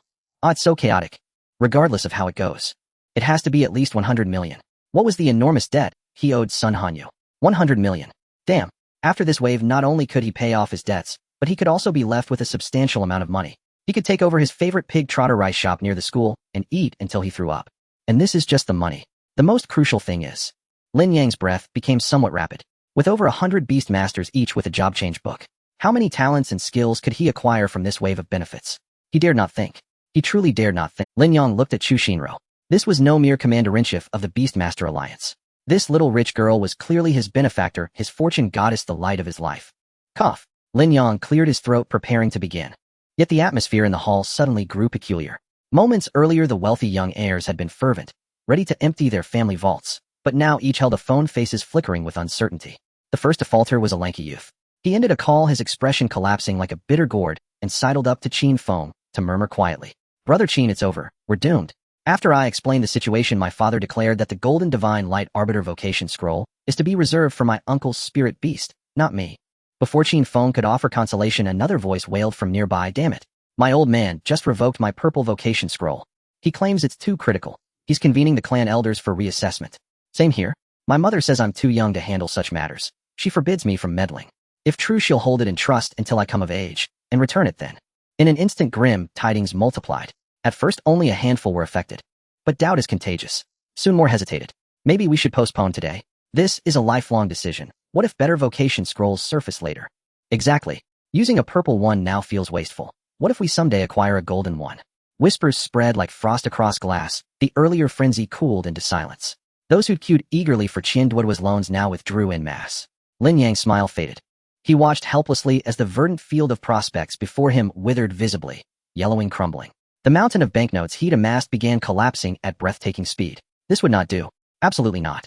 A duck already in his mouth must not fly away. Lin Yang's mind raced furiously. Where had things gone wrong? The vocation scrolls. Either they couldn't obtain superior ones, or they clung to their current scrolls waiting for something. At its core, this was scarcity and paralyzing indecision. How to resolve it? A notion so audacious it bordered on madness surfaced in Lin Yang's mind. He whirled abruptly toward Chu Shinro. Director Chu. Chu Shinro, already frowning at the unraveling scene, turned her head upon hearing her name. What is it? May I ask something? Lin Yang leaned in, lowering his voice. Does your Chu clan possess vocation awakening stones? Chu Shinro blinked, then her mind ignited. She instantly grasped the staggering implication behind Lin Yang's vocation awakening stones were designed solely for unaffiliated humans, granting a chance to awaken a random vocation. No one had ever considered applying them to spirit beasts, for spirit beasts possessed no vocation system whatsoever. Yet now they did. Lin Yang's empowerment link had shattered that fundamental law.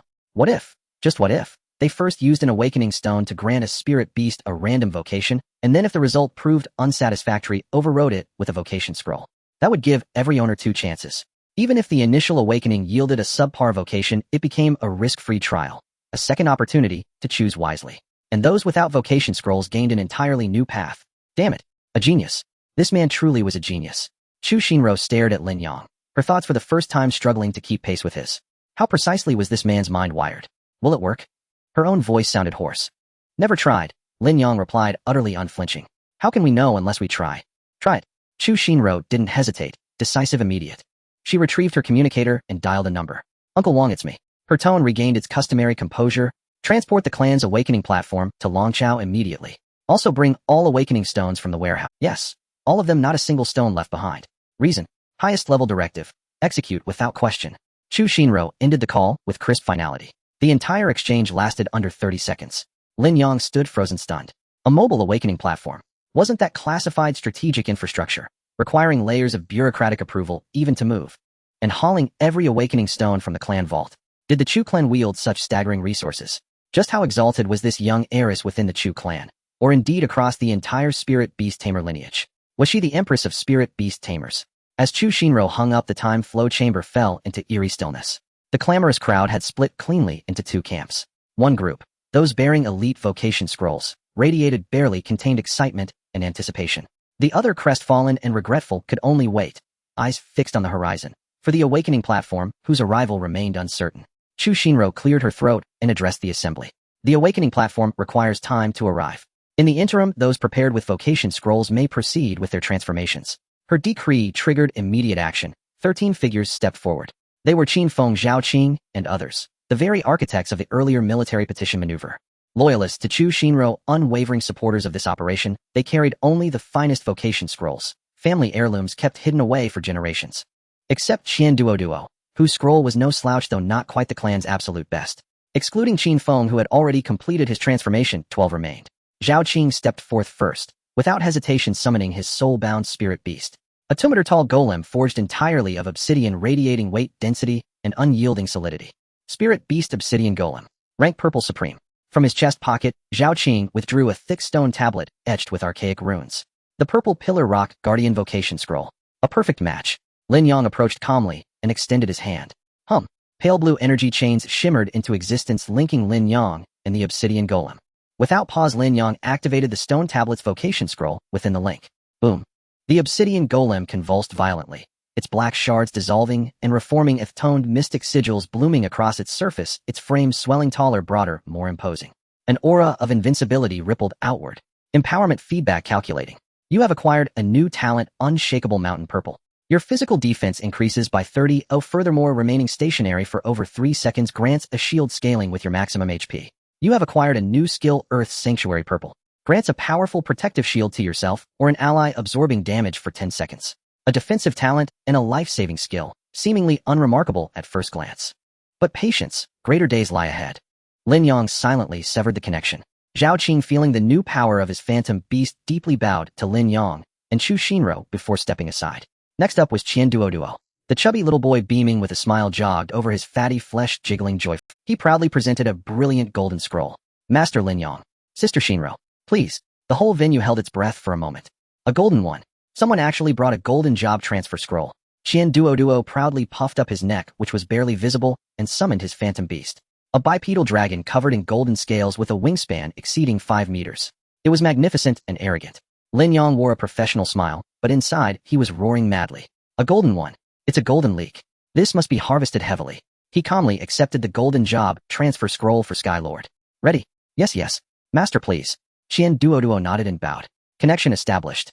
The golden scroll transformed into a myriad of light particles flooding into the body of the golden bipedal dragon. Roar. A high-pitched dragon roar reverberated throughout the space. The bipedal dragon's size surged, its scales became even more radiant, and a small golden horn sprouted from its head. A pressure emanating from deep within its bloodlines swept across the venue. Empowerment feedback settling. You have gained a new talent, Sky Overlord's Body Golden. While airborne, all attributes increase by 20, and you are immune to all displacement control effects. You will never fall. You have gained a new skill, Dragon Breath Golden. Breathes out a devastating dragon breath in a fan-shaped area ahead, causing massive damage and adding armor break and burn effects. Lin Yang nearly lost his composure. He felt his heart pounding wildly. Golden talent. Golden skill. Immunity to control. Area damage. This fat kid is truly a good person. He forcibly suppressed his overwhelming joy, maintaining an enigmatic demeanor, and slowly severed the connection. Next, what followed would be a feast of indulgence for Lin Yang. 13 core members of Chu Xinris group lined up one after another. Sun Xiaoxiao's invisible phantom cat used a purple phantom assassin job transfer scroll. After severing the connection, Lin Yang gained the talent Shadow Leap and the skill Deadly Backstab. Limo's soaring giant eagle used a purple Windrunner archer job transfer scroll. Lin Yang gained the talent Eagle Eye Vision and the skill Cloud Piercing Arrow. There was also a tree spirit that controlled plants, which had transformed into the Thorn Queen. A panther lurking in the shadows transformed into the Night Hunter. Among the 13, except for the wealthy Qian Duo with his golden scroll, the other 12 all had purple premium job transfer scrolls. Moreover, each one perfectly matched their phantom beasts. These scions valued not the crushing of ranks but the path that suited them best. Lin Yang, on the other hand, was wildly reaping rewards in this assembly line operation. Empowerment feedback settling. You have gained a new talent. Empowerment feedback settling. You have gained a new skill. Empowerment feedback settling. The notification sound in his mind had barely stopped. When the last core member among the 13, a quiet girl named Su Jing, had her water element spirit transform into the Tidebringer, Lin Yang's assembly line operation came to an abrupt halt. He stood in place waiting for the next person. 1 second. 5 seconds. 10 seconds. No one moved. The previously bustling scene now fell into an eerie silence. Aside from the 13 who had completed their job transfers huddled together, quietly exchanging their joy, the remaining 100 or so stood still staring at each other. Everyone was waiting for the Chu family's young lady to mention the mobile awakening platform. They all wanted to take a gamble. Even if it resulted in a trash job, it could pave the way for better job transfer scrolls in the future. Those damned gamblers. Even though he said the cooldown period was a year, they still chose to take a gamble. Even though he mentioned that 2 connections would incur 2 fees, they still chose to take a gamble. Damn it. But that's fine, these leaks will continue to grow in batches. In the future, with the same phantom beast, he could still profit again. Just as Lin Yang was grumbling, the enormous metal door to the time flow chamber slowly opened. Staff from the Chu family wheeled in an extremely exaggerated large device. It was a circular platform made up of countless intricate gears and crystal tubes, with a core pillar inscribed with complex runes standing in the center, exuding a unique beauty that was both retro and sci-fi. The mobile awakening platform has arrived. The atmosphere in the venue ignited instantly. It's coming. Wow, it looks much more imposing in reality than in the pictures. The risks involved are unknown, and the success rate is uncertain. Now we need a volunteer to come up and make the first attempt. With her command, the scene once the awakening platform is set up and the job awakening stone is ready. She paused, scanning the crowd. However, using the awakening stone for phantom beasts to awaken jobs is unprecedented. The risks involved are unknown, and the success rate is uncertain. Now we need a volunteer to come up and make the first attempt. With her command, the scene once again fell into an eerie silence. The crowd, which had been so excited just moments ago, now glanced at one another, unwilling to be the first to take the plunge. What if it failed? What if the phantom beast was directly overwhelmed by the energy? At a critical moment, it relied on their conspicuous package. Sure enough, Qian Duoduo once again squeezed through the crowd, patting his hefty chest with a righteous look. Sister Shinro, how can brothers take such a dangerous risk? I'll do it. I, Qian Duoduo, am willing to blaze a trail for the alliance. His words were forceful and righteous, making one think he was about to go to battle. Qin Feng and the others cast him. Qian Duoduo, loyal and brave. Chu Shinro nodded. Are you sure? But your golden bipedal dragon has already changed jobs. Hehe. I still have another phantom beast. He raised his hand with a wave, and another summoning array lit up on the ground. The light faded, revealing a remarkably majestic creature before everyone. It had the body of a lion, the head and claws of a hawk, and a pair of massive wings covered in brilliant golden feathers. A golden epic-level phantom beast, the Glimmer Griffin. Holy crap! The venue erupted. Holy crap! Another golden one. Is Qian Fatty's family running a mine? No, his family is indeed running a mine. 2 golden epic-level phantom beasts. Is this still going to let people live? Lin Yang was also stunned. This little chubby boy seemed to possess a foundation not inferior to that of the Chu family. Qian Duoduo reveled in the astonishment of the crowd, proudly leading the Huiguang Griffin to the awakening platform. Master Lin Yang, it's all up to you. Lin Yang regained his composure and approached the awakening platform. To be honest, he was a bit nervous. Using the job transfer book was a technical task, but this awakening stone felt more mystical. Place the awakening stone into that slot. Chu Shinro instructed from the side. Qian Duoduo quickly took out a fist-sized stone, brilliant and colorful within, and carefully placed it inside. Buzz. The entire awakening platform was instantly activated, and the energy core pillar emitted dazzling light as countless energies surged through the pipes toward the central Huiguang Griffin. Lin Yang immediately stepped forward and extended his hand. Link. A pale blue energy chain connected him to the Huiguang Griffin. He could clearly feel a vast, violent, and chaotic energy surging into the Griffin's body, attempting to reconstruct its life form. Steady. Lin Yang murmured, concentrating all his mental energy on maintaining the stability of the empowerment link. This was much more exhausting than using the job transfer book. At least the job transfer book had a manual. This awakening stone was purely a blind box. Boom. The Huiguang Griffin emitted a painful screech from the awakening platform, enveloped in blinding golden light, forming a massive cocoon of light. Everyone held their breath.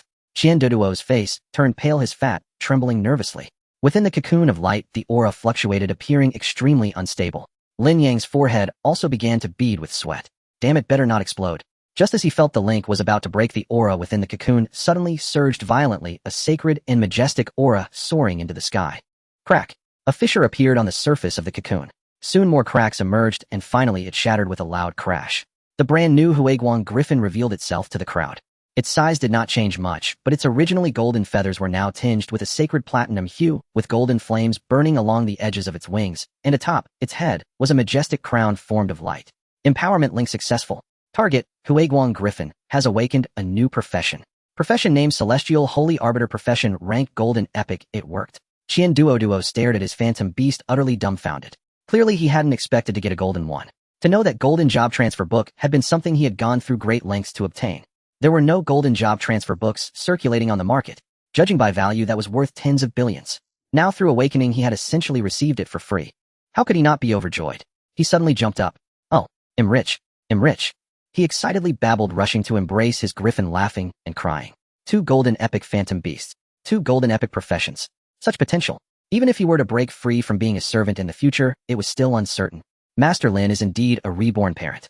Lin Yang let out a long breath, feeling nearly exhausted. However, in the next moment, all his fatigue was swept away by the notification sound in his mind. Calculating empowerment feedback. Congratulations. You have received epic-level feedback. You have gained a new talent, Sacred Light Affinity Golden. You have a 50 increase in resistance to all light attribute skills, and a 30 increase in the effects of using light attribute skills. You have gained a new skill, Judgment Sword Golden. Summon a gigantic sword of light descending from the heavens, dealing devastating damage to the target area and inflicting triple damage to undead and demon units. Lin Yang's breath halted. He stood there dazed. Again, more golden talents and skills. He's rich. He had also struck it rich. The atmosphere in the venue after a brief silence exploded completely. We did it. It really worked. Celestial Holy Arbiter. Hearing the name is so awesome. Don't hold me back. I want to awaken. I want to be the second person to eat the crab. Get lost. I was here first. Qian Fatty is cutting the line. Let me go first. I will pay more to Master Lin Yang. The scene completely spiraled out of control as a group of people filled with adrenaline rushed to the awakening platform. Chu Shinro watched the chaotic scene, and then glanced at Lin Yang, who was standing beside her trying to maintain his composure, yet his body was slightly trembling. She felt a little blocked in her heart. Wasn't it a bit of a loss for her to exert great effort to mobilize the job transfer book? Qian Duoduo's shout of "I struck it rich" completely ignited the crowd. The rich second-generation heirs who had been so reserved just moments ago were now all readied, abandoning all pretense and dignity. Next is my turn. No one can steal it from me. Get lost. I'm in front. Qian Fatty cut in line. Everyone clear the way. Let me go first. I will pay Master Lin Yang more. The scene was completely chaotic as a group of people clamored and rushed to the awakening platform. Chu Xinra's entourage couldn't stop this group of hipped-up young masters and ladies. Lin Yang stood by the platform watching this group of crazed individuals eager to become stronger, feeling extremely pleased. This was all his skill, his talent, and his money. Everyone get in line. One at a time. Chu Shinro had to raise her voice to try to maintain order. Anyone who pushes forward will be disqualified. As soon as she said that, the scene calmed down a bit. The first to rush onto the platform was a tall and skinny young man who summoned his phantom beast, a porcupine covered in sharp spikes. Master Lin Yang, please. Lin Yang nodded, stepping forward, skillfully establishing the link and guiding the energy of the awakening stone. Another cocoon of light. Minutes later, the cocoon shattered. Empowerment link successful. Target Steel Quill Porcupine has awakened a new profession. Profession name Spiked Barrier. Profession rank Purple Premium. Purple. It's purple. The young man flushed. Although it wasn't golden, Purple Premium was already top tier. Golden professions were hard to come by. Purple is so. He thanked Lin Yang profusely and stepped back. Lin Yang hadn't even had a chance to catch his breath before the next person eagerly stepped up. Establish the link, guide the energy, disconnect the link, settle the feedback. Repeat. Next. Quick, put the awakening stone in. Okay, go down now. His expression grew increasingly calm, but the notification sounds in his mind resonated like a joyful ocean. Calculating empowerment feedback. You have gained a new talent, Hardened Skin Blue. You have gained a new skill, Charge White. Calculating empowerment feedback. You have gained a new talent, Venomous Fangs Purple. You have gained a new skill, Venom Spray Purple. Calculating empowerment feedback. You have gained a new talent, Elemental Affinity Fire Blue. You have gained a new skill, Fireball White. Lin Yang was numb. Truly numb. He felt like he was on a wild ride, crazily adjusting talents and skills for himself. Good ones, bad ones, strong ones, weak ones, all sorts of talents and skills poured into his mind like dumplings. The only regret was that the best he got was purple. He never saw that kind of luck for golden again. Even so, the beast tamers below were all thoroughly satisfied. After all, this was a qualitative change from nothing to something. As Lin Yang awakened, yet another small black obsidian golem, a familiar prompt popped up again. Empowerment feedback is being processed. You have gained a new talent, Unmoving as a Mountain Purple. Detected that you already possess this talent. Would you like to fuse it? Lin Yang paused for a moment. Fusion. Can it be played this way? Fusion. He confirmed in his heart. Talent Unmoving as a Mountain Purple x2, fusing. Fusion failed, insufficient talent quantity. Note: for talents of the same level 3 are required for a single upgrade synthesis. Lin Yang. Alright, a 3-0. It really is simple and easy to understand. After working for another, while Lin Yang felt a huge drain on his mental energy and raised his hand to signal for a pause. I'm going to the restroom. Chu Shinro nodded and had Qin Feng and the others organize a break for everyone. Lin Yang dashed into the luxurious restroom of the manor, locked the door, and instead of addressing his physiological needs first, he pulled out his phone. He opened the campus forum and searched for keywords. Talent repeat upgrade. Soon a highlighted pinned post jumped out. Must see for college freshmen about the acquisition and advancement of talents, compiled tearfully by a senior. There are mainly 4 ways to acquire talents. 1. Use extremely rare talent books. 2. Max out the proficiency level of certain skills for a chance to comprehend and unlock specifics, depend on the textbook. 3. When advancing professions or awakening, it's up to luck. 4. Some powerful sets of equipment come with talents. Therefore, every talent is incredibly precious. Regarding talent upgrades, this is the core knowledge taught in college. Remember this formula: 3 talents of the same name and level can be synthesized into a higher level talent. For example, 3 level 1 strength amplification can be synthesized into 1 level 2 strength enhancement. The same applies for higher levels. Generally speaking, there will be teachers to help plan your talent route when you enroll. If not, please report them. Lin Yang looked at the phone screen, feeling as if he had opened the door to a new world. He now held over 100 talent sources waiting to be utilized, and in the future, he would continue to collaborate with the Beast Tamer lineage, having more sources of talent than others. But this post was still too brief, or further research would be difficult. He still had to get into a good school. That is the real place to elevate limits. The crystallization of human wisdom. He splashed some water on his face to calm down, then straightened his expression and walked out again. Lin Yang emerged from the restroom, feeling as if he had just finished a battle, mentally speaking. He looked at the group of rich second-generation individuals still lining up outside, all with eager expressions, feeling not like an empowerer, but rather like a worker tightening screws on an assembly line. However, every screw he tightened could explode coins. Thinking this way, perhaps class wasn't so bad after all. Master Lin Yang has returned. Master, you've worked hard. Have some water. Master, please take a break, no rush. The crowd was overly enthusiastic, asking about his well-being, almost massaging his shoulders and legs. Lin Yang waved his hand, wearing a slight professional fatigue on his face. It's fine, continue, don't waste everyone's time. Yet in his heart, he was thinking, hurry up, the sooner we finish, the sooner I get paid. Thus a new round of assembly line work commenced again. The efficiency was quick, and in the next hour or so the entire time flow room was filled with the roars and shrieks of various phantom beasts awakening. Lin Yang had already become numb. Empowerment feedback is being processed. You have gained a new talent, regenerative. You have gained a new skill, foam ray white. Next. Empowerment feedback is being processed. You have gained a new talent, flight advantage blue. You have gained a new skill, featherblade white. Next. When the last beast tamer left with his phantom beast that had awakened into a lava giant profusely thanking him, the entire awakening platform finally quieted down. All 100 people had completed their phantom beast's professional awakening or job change. The entire time flow room was now as bustling as a market.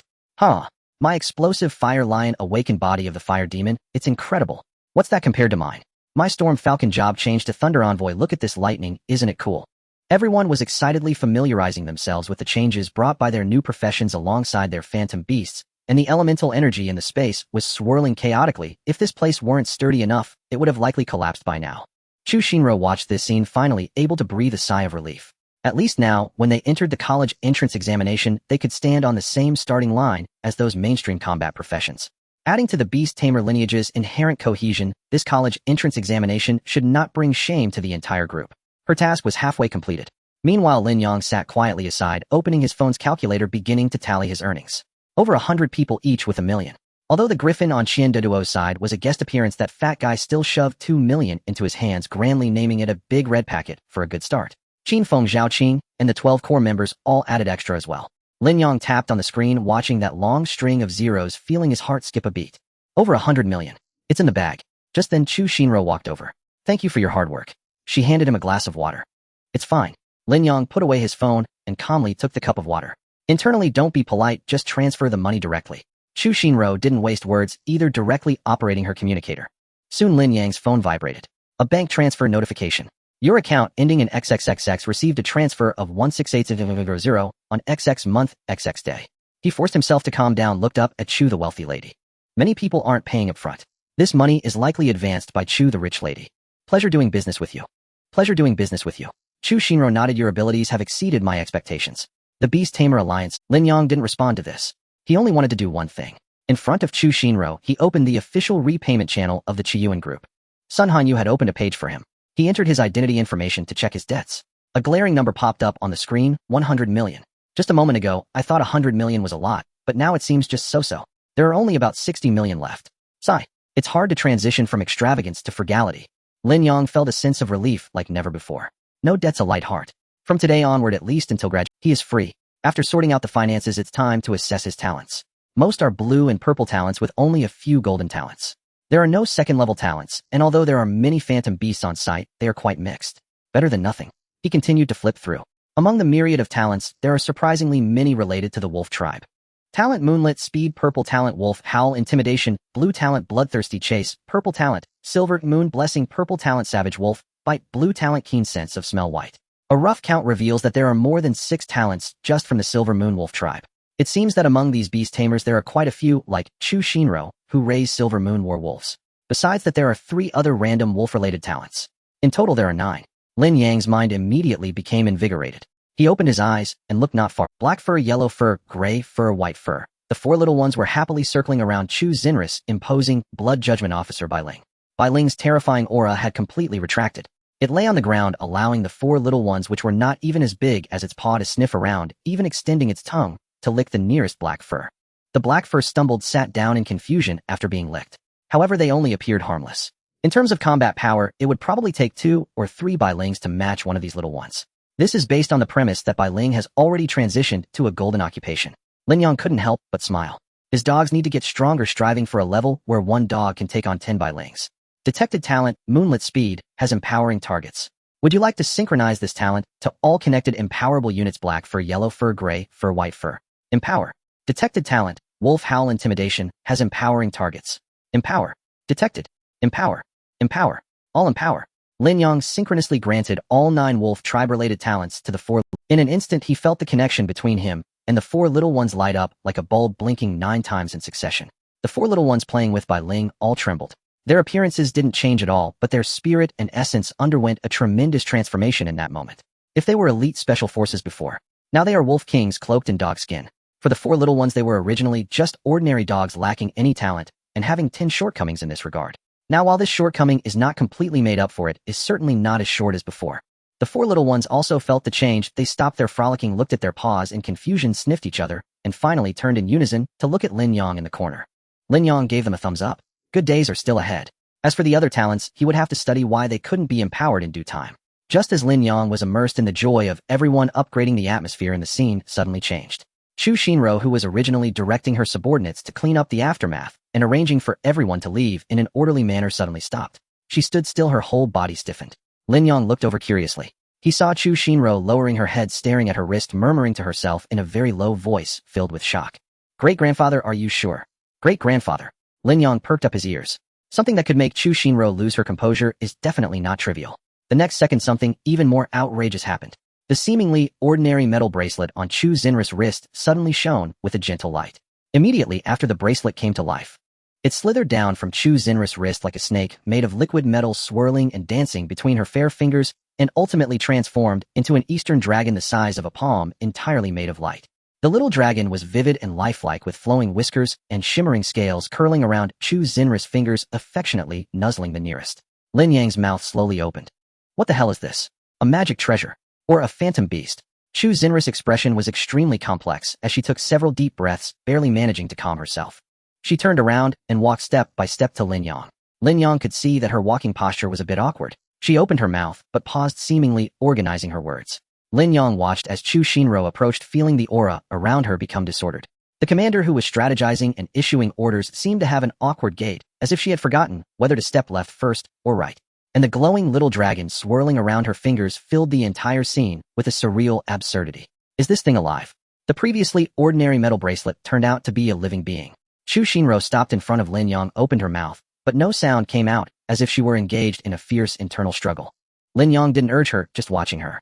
He could feel that the beast tamers, who had just completed their transition and were excitedly interacting, had also noticed the anomaly here, casting curious glances. Finally, Chu Shinro seemed to have made up her mind. Lin Yang. She called his name again, then paused, a suspicious blush appearing on her usually calm face. I. Her words were fragmented, completely lacking the decisiveness from before. My great-grandfather also wants to awaken. She spoke in one breath, then, as if she had exhausted all her strength, her whole body relaxed. Lin Yang was complete. Great-grandfather. Who? His gaze uncontrollably shifted to the glowing little dragon still swirling on Chu Xinra's hand. No way. This little thing. You great-grandfather. Lin Yang's confirmation was filled with uncertainty. Chu Xinra's face turned even redder as she nodded like a child who had done something wrong. To add to her persuasiveness, she took the initiative to share a piece of information with Lin Yang. A piece of information from that little dragon. In front of Lin Yang, a panel he had never seen before with a faint chaotic hue popped up. Phantom beast, primordial, silent, chi tier, mythical. The information on the panel was very sparse, with just 2, but those 2 lines felt like 2 thunderclaps bursting in Lin Yang's mind. Mythical. Watching Lin Yang's shocked expression, Chu Shinro became somewhat composed. Chu Xinra's expression became peculiar, as if recalling something that made her feel both amused and bewildered. On my first birthday during the Zhuazhou ceremony, I did not grab gold, silver, or treasures, nor did I seize weapons or texts. She paused. Instead, I pulled out a small white worm from the cracks in the ancestral hall's floor. Lin Yang. He already had a foreboding feeling. And then, then I stuffed it into my mouth, Chu Shinro said with an expression of calmness. At that time, everyone was terrified, thinking I was going to eat something filthy. My grandfather rushed over to try and knock it out of my hands, but in the end, Chu Shinro raised her hand, letting the small dragon, named Taichu Jichi, fly before her, gently tapping its head with her fingertip. As a result, the highest-ranking elders of the family, who had been in seclusion for over 100 years, all broke their meditative state and knelt down in awe. They said it was not a worm, but our beast-taming lineage's ancestor. Lin Yang's brain completely short-circuited. This little dragon existed long before the Chu family was established. It witnessed the entire process of our beast tamers rising from nothing to greatness, and one could say that without it, our beast-taming lineage would not exist today. Later, it fell into slumber, and no one knew where it was. To my surprise, it was sleeping beneath the foundation of the Chu family's ancestral hall, and I, as an infant, pulled it out. Chu Xinra's face was filled with helplessness. My great-grandfather said this was fate, so he signed a contract with me, staying by my side ever since. In reality, it was because at that time Chu Xinris' late great-grandfather's heart was not at peace, constantly thinking about how to secretly devour his great-granddaughter. Thus, he signed the contract with her. Now that she was older and more sensible, she felt a chill at the thought. She almost chewed on her ancestor. This is the true reason why all the elders of the beast-taming lineage valued and supported me. After hearing this legendary secret, Lin Yang was left speechless for a long time. He finally understood why the proud scions of noble families like Qin Feng and Zhao Qing held Chu Xinro in such high regard. Why a single command from Chu Xinro could mobilize the strategic resources of the entire Chu family. After all this, she was not the chosen one, she was someone who had embraced heaven itself to ascend. And she was a fierce person who almost devoured heaven. Just as Lin Yang was still digesting this vast amount of information, the mythical little dragon, Taichu Jiqi, suddenly left Chu Xinris' fingertip. It transformed into a streak of light and flew before Lin Yang. It hovered in midair, its eyes made of light points, curiously observing Lin Yang. There was no pressure, no malice, only pure curiosity. Lin Yang could sense a subtle intention being conveyed to it. The message was simple, just 2 words. Give it a try. These words made Lin Yang's heart race, uncontrollable. Mythical grade. This was mythical grade. Turning Bailing's golden epic wolf into a new class yielded a golden epic skill and a golden epic talent. What would awakening a living mythical grade ancestor yield? Lin Yang dared not imagine. Risks. The risks were indeed enormous. If it went wrong, it might not just be a matter of losing money. The Chu family would probably crush him to dust. However, the rewards were equally vast and unfathomable. Moreover, in reality, he had never failed before. He decided to gamble. Chu Xinris' whole being was tense as she looked at Lin Yang, then at her great-grandfather. Her lips moved, but in the end she said nothing. At this point, she could only choose to believe. Lin Yang approached the awakening platform, taking a deep breath to calm his racing heart. Do I need an awakening stone? He asked. The most ordinary one will suffice. Chu Xinro replied, immediately handing over a plain white awakening stone. Lin Yang took it and placed it into the slot. Buzz. The awakening platform powered up again, but this time the energy core's light seemed somewhat distracted. The little dragon, named Taichu Jiqi, transformed into a streak of light and actively flew into the center of the awakening platform, hovering there. Lin Yang extended his hand. Link. Establish an empowerment link with the target Taichu Jiqi. Yes. Boom. A sensation that defied description surged through Lin Yang's spiritual world in an instant. Linking with 4 dogs felt like a warm stream. Linking with Bailing was like a lofty snowfield. Yet linking with this mythical little dragon made Lin Yang feel as if he had been thrown directly into an endless, chaotic, primordial sea of stars. There was no time, no space, no up or down. Only eternal silence and an ancient sense of existence that transcended understanding. It simply existed there, utterly motionless. Lin Yang felt as small as a speck of dust in this sea of stars. He was unable to guide anything. He could only passively maintain this faint connection, like an ant resting on the back. The energy from the awakening platform surged into the little dragon's body, but vanished without a trace, causing not a single ripple. No painful shrieks, no violent energy cocoon. Everything was eerily calm. Minutes later, the light of the awakening platform slowly dimmed. Was it over? Was this really the end? Lin Yang felt a bit dazed.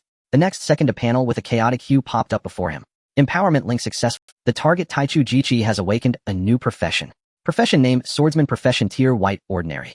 The entire time flow room was so quiet that a pin drop could be heard. Lin Yang stared blankly at those 2 lines of text, doubting whether his spiritual power had been overexerted, causing him to hallucinate. Swordsman. White, ordinary. One of the 3 fundamental professions. He turned to look at Chu Xinro and found her expression even more extraordinary than his. Her pretty face turned pale, then flushed, finally becoming a blend of confusion, absurdity, and disbelief. Just as the situation was about to spiral out of control, the little dragon moved. It leisurely flew before Lin Yang, circling around him. A sense of tranquility directly conveyed to Lin Yang and Chu Xinris' minds. Not bad, very satisfactory. Lin Yang and Chu Xinro were both stunned. What was there to be satisfied about? It seemed as if, sensing their confusion, that tranquil intention came again, carrying a hint of ancient indifference that saw through everything. There's no need to mind. My existence is eternal. This body is indestructible, this soul immortal. All laws cannot invade, and all calamities cannot grind me down. All my attributes and qualities are occupied by a talent called eternity. In a certain sense, I cannot be altered. No power can leave a mark on me. To awaken a profession and possess a new possibility is already an unprecedented joy for me in billions of years. This is wonderful. After speaking, the little dragon affectionately rubbed its cheek against Chu Xinris, then transformed into a streak of light, reverting to an ordinary metal bracelet, which slid back onto her wrist. Lin Yang stood in place, processing the information that could be deemed a world secret. An unchangeable eternal talent. A world anchor point that is alive. No wonder he only awakened a single white profession. Its talent itself had already filled all the slots. He let out a breath, feeling as if he had just taken a roller coaster ride. Thankfully, it hadn't gone awry. Exhausted, he chose. The empowerment link has been disconnected. Empowerment feedback in progress. You have obtained a new job skill stab. Stab White Ordinary consumes a small amount of mental energy to perform a quick thrust attack on a target ahead. Lin Yang's heart sank. Would it all be for nothing? Yet just as he prepared to turn and leave the stage, another brand new prompt filled with mythological brilliance unexpectedly popped up. You have obtained a new talent, Universal Knowledge Mythical Level. Lin Yang's breath halted. His heart stopped beating for that brief moment. Mythical Level Talent. Universal Knowledge Mythical Level. The Taichu Jiqi, after endless years of learning and accumulation, knows almost all knowledge that does not involve the core secrets of higher-level mythical existence. It understands the history of ancient and modern times, the characteristics of all things, the origins of races, languages, and scripts, lost skills, principles of techniques, mysteries of formations, geography, and celestial phenomena, and countless tales from various worlds. Chu Shinro still stood not far away, her usually composed face now filled with an expression of shock that she could not digest. She clearly had not yet recovered from the absurdity of her great-grandfather awakening the swordsman profession. Meanwhile, Lin Yang had already entered the eye of a storm in another dimension. He attempted to read this new talent. At the moment the thought arose, an indescribably vast torrent of information surged into his mind. Boom. Lin Yang's body jolted violently, nearly collapsing to the ground. It was not knowledge, it was the entirety of moments, from the birth to destruction of countless universes, the rise and fall of innumerable races and civilizations, an endless sea of stars woven from endless laws and truths. Before this sea of stars, his mental energy was nothing more than a speck of dust. Forcefully reading, it would explode. It would be torn to shreds by this endless torrent of information, leaving not a single fragment behind. Lin Yang abruptly severed the connection with the talent, gasping for breath, his forehead slick with cold sweat. It seemed he couldn't read it all at once. Perhaps he should take it bit by bit. Lin Yang pondered, locating a chapter titled Talent Chapter, slowly unveiling a corner of this vast repository of knowledge. The first chapter, the Talent Chapter. He saw no words nor heard any sounds. But at that moment he just knew. About the mysteries of talent, how they combine, how they transcend, even how they form stronger sets. Countless pieces of knowledge were directly imprinted in his cognition. At the same time, on his character panel, the talent section abruptly flickered. A brand new golden entry composed of several combined talents materialized out of thin air. Talent set Glory of the Wolf King Jr., 66. It worked. Simply acquiring knowledge could trigger. Lin Yang's heart raced, and he immediately checked the detailed description of this set talent. Glory of the Wolf King Jr. Unlock condition: possess 6 Silver Moon Wolf Series talents. Set effect: your existence is the glory of the Wolf Pack. For every Silver Moon Wolf Series talent present in yourself, and all friendly units within a certain range, all attributes are enhanced by 10. When running certain wolf-related skills, proficiency level growth speed increases by 10. All attributes increased by 10. Moreover, it stacks based on the number of talents. Lin Yang's mind raced. He had just acquired 9 wolf-related talents, of which 6 were Silver Moon Wolf talents. Moonlit, Wolf, Howl, Intimidation, Bloodthirsty, Chase, Silver Moon, Blessing, Evil Wolf, Bite, Precise. These 6 accounted for a 60 increase in all attributes. No, wait. He suddenly realized that this effect was shared among friendly units and stacked within a range. He had 4 dogs. He had previously synchronized these 6 talents plus 3 other wolf-related talents to that means Black Fur, Yellow Fur, Gray Fur, and White Fur each possessed 6 Silver Moon Wolf talents. He himself had 6. Adding the 4 dogs together, it was 6 multiplied by 5, totaling 30 Silver Moon Wolf Series talents. 30 means 300 increase in all attributes. Holy crap! Lin Yang's breathing became heavy. And this was not all. His gaze shifted to Chu Xinra's side, where the already transformed Blood Judgment Officer Bai Ling was. Bai Ling herself was evolved from the Silver Moon Wolf. How many wolf-related talents did she possess? Lin Yang immediately opened his attribute panel. Sure enough, behind his already exaggerated attribute numbers, a long green bracket appeared. Glory of the Wolf King is active, all attributes 380. From this perspective, Bai Ling had 8. Meanwhile, Lin Yang's original total attribute of 5,584 skyrocketed to 21,220. Over 20,000. This is just a junior set. Lin Yang forcibly suppressed the overwhelming joy within him. Detected that the talent set Glory of the Wolf King has assignable targets. Would you like to synchronize this talent set to all connected assignable units: Black Fur, Yellow Fur, Gray Fur, White Fur? Synchronize! Lin Yang shouted in his heart. In an instant, the connection between him and the 4 little ones lit up fiercely. A golden light, far more dazzling than any previous moment, surged through the link. The 4 little ones who were cuddling with Bai Ling trembled violently. Done. From now on, he and the 4 dogs would be a moving Wolf King territory. As long as the 5 of them gathered together, they could all maintain a 300 increase in all attributes. This was merely the tip of the iceberg revealed by the mythical level talent Universal Knowledge. Lin Yang felt like he was about to burst out laughing. Just then, Chu Shinro finally regained her composure from a series of shocks. She walked step by step to Lin Yang, her expression complex to the utmost. Lin Yang. Her voice was somewhat dry. They'll supply you with the same price, 1 million each time. Just as she finished speaking, another mythical-level phantom beast on sight suddenly leaned over. Naturally, it was another ancestor from the Chu family who composed this temporal flow speed room. Before Chu Shinro could finish her words, she was interrupted. The interruption did not come from a person, but from the ceiling of this vast white space. The golden vertical pupils larger than a basketball court slowly rotated and finally focused on Lin Yang. A grand, ancient, and emotionless thought resonated directly in everyone's minds. Me. Just a single word, but it conveyed its meaning perfectly. Next it was my turn. Chu Shinro froze complete. She instinctively took half a step back, her face, which had been filled with absurdity due to the awakening of the great-grandfather into a swordsman profession, was instantly replaced by a deeper terror. Senior. Don't make a fuss. Moi. The grand thought echoed again, this time with a hint of emotion. It sounded dissatisfied. Lin Yang stood by, utterly stunned. Chu Xinra's face had turned pale as she quickly moved next to Lin Yang, shielding him from those enormous vertical pupils, her whole body trembling. Lin Yang, can you hold on? This senior, its form of existence, is completely different from great-grandfather. Its power is immense, I'm afraid you. Lin Yang truly could not hold on any longer. After over 100 high-intensity empowering links, especially the second link with the mythical primordial silent chi, his mental strength was already on the verge of exhaustion. Right now his head felt like it was stuffed with a lump of mush buzzing incessantly. Another round. Or should he give such a colossal being another try? Would he collapse on the spot? It does feel a bit. Lin Yang was about to say, I can't hold on next time for sure, when the grand thought resonated for the third time. Oh. Accompanied by this monosyllabic thought, the giant dragon moved. It merely lowered its head slightly. The entire pure white space shook violently. Then it let out a gentle breath towards Lin Yang. Whoosh. An invisible airflow descended from above, enveloping Lin Yang. The airflow was transparent, yet Lin Yang could see countless tiny golden lights like fireflies on a summer night wrapping around him. In the next moment, Lin Yang's senses were completely disoriented. He felt his body in that instant being stretched, and then compressed, split into countless particles, and then reassembled in a flash. The concept of time vanished. It felt as though he had experienced a century of prolonged recovery, yet it seemed like only a blink of an eye had passed. When he regained his senses, he found himself still standing in place. However, the exhaustion from his depleted mental strength was completely swept away. Not only that, he felt his mental state was better than ever. Exuberant. He was so full of energy that he could perform a handstand and wash his hair right there. Lin Yang was left dumbfounded. What was this? Chu Shinro stared in astonishment beside him. She only saw that mysterious senior exhale towards Lin Yang, and then Lin Yang's whole being became blurred for a moment. This blur was not physical, but a kind of existential blur. It was as if Lin Yang, in that very second, simultaneously appeared at countless time points in the past, present, and future. When he became clear again, his entire state was refreshed. Chu Shinro was at a loss for words. She quietly took out her phone and rapidly tapped a few times on the screen. Ding.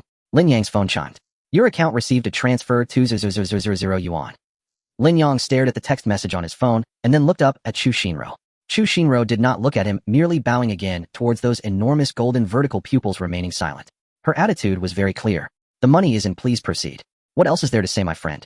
Asking how one has been is no match for a hefty sum. The client has settled the service fee and tip in advance, even providing a full set of buffs to the server. If he did not provide good service, he would feel he was betraying his professional ethics. Let's get to work. Lin Yang strode back to the awakening platform. Do you still need an awakening stone? He turned back to ask.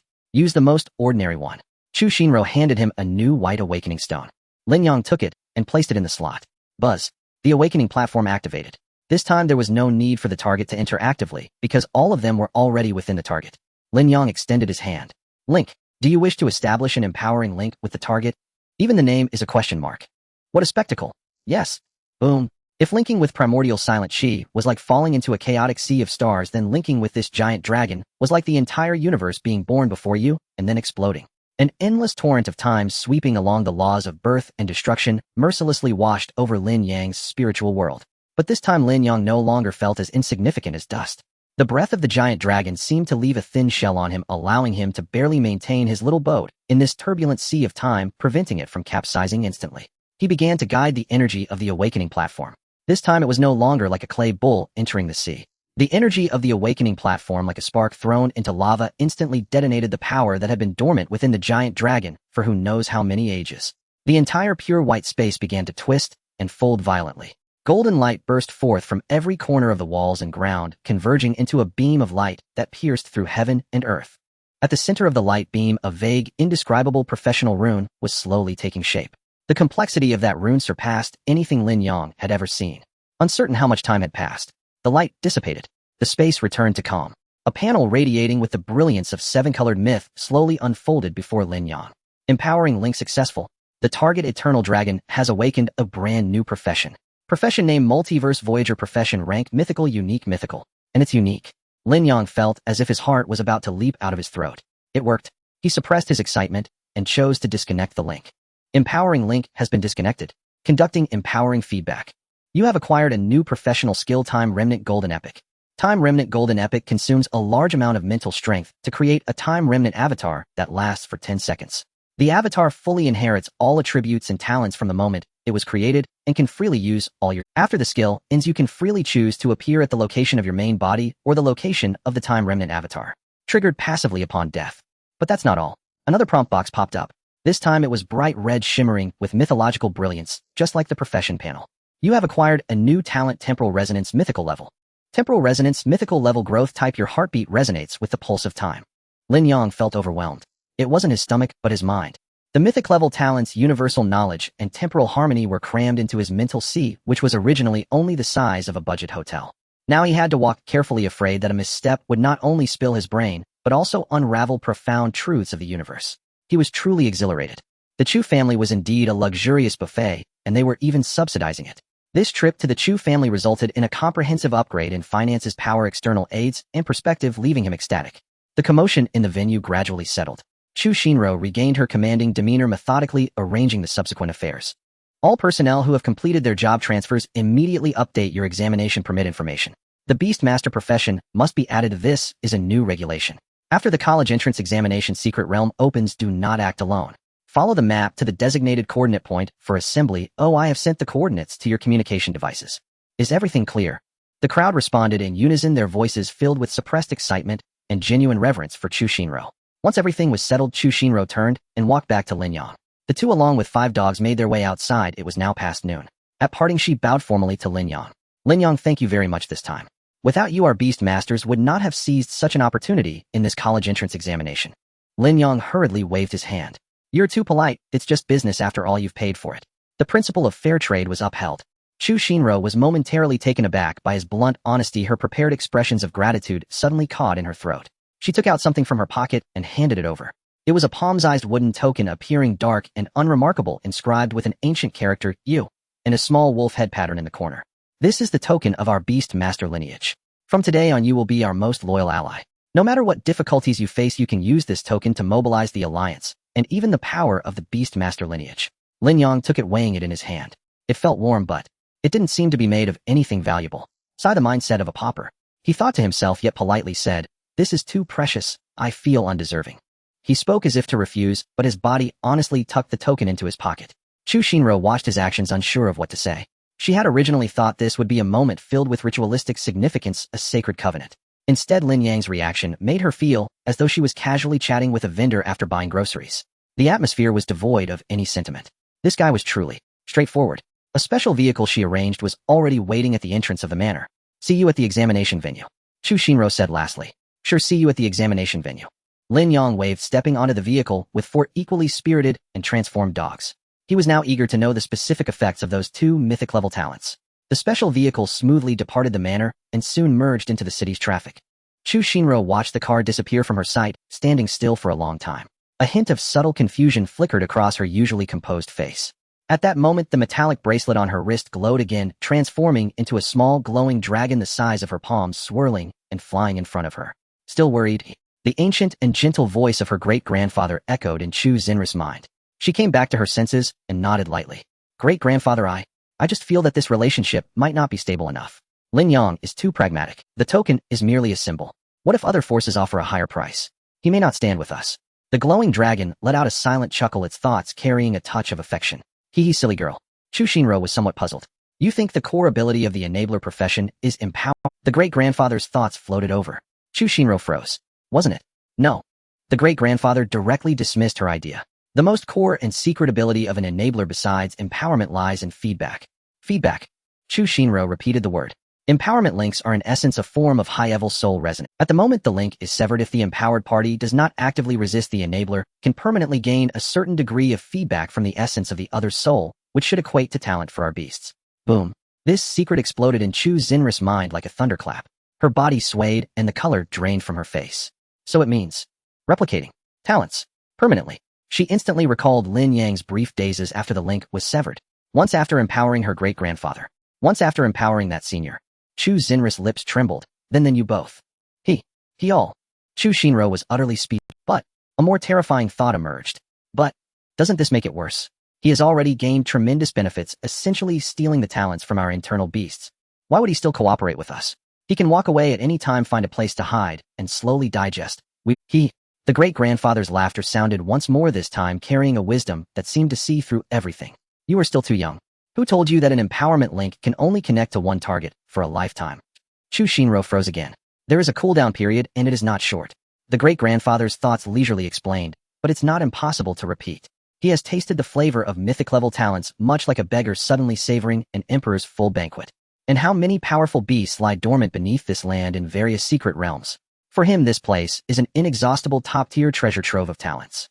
The glowing little dragon circled around Chu Xinro before finally landing on her shoulder. Do you think he would willingly leave? Before he fully develops, he would be eager to stay with us. However, taking such risks is too great. What if he breaks free from our control and even turns against us? The bigger picture. The great-grandfather's thoughts took on a hint of seriousness for the first time. Your perspective is still too limited. This is fatal for someone destined to lead the Beastmaster lineage. If you do not trust him, he will not trust you. This is how relationships work. I have lived for so long, and I believe I can. If he truly develops beyond the point of being unimpressed by mythic-level talents, then at that time he could turn out to be our ally in the Beastmaster lineage. Do not be stingy. The great-grandfather's thoughts softened, filled with encouragement. Whatever he needs, as long as we have, treat him as the most significant investment our Beastmaster lineage has ever made. He is worth it. Money, resources, information, and even the talents of us old fellows. All can be offered. We will not lose. A win-win situation is a blessing for both of us. The dedicated vehicle cruised steadily along the main road to the examination hall. Lin Yang leaned back in the rear seat, feeling utterly stuffed. He opened the panel. The more than 100 young fantasy beasts from the Chu family, along with 2 legendary elders, had given him an unprecedented super gift package. He opened his attribute panel, ready to begin a delightful inventory. After all, when he first started working, he had been operating mechanically for efficiency, leaving no time to examine the details. First, he checked the skill section. New skills 161. Lin Yang's fingertips swiped across the virtual screen several times before he barely scrolled to the bottom. He had expected to find a pile of random whiteboard skills, but when he focused his gaze, the list was filled with vibrant blue, occasionally interspersed with dazzling purple. Precision throw blue quality, rock skin blue quality, vine entanglement blue quality, blade of wind blue quality.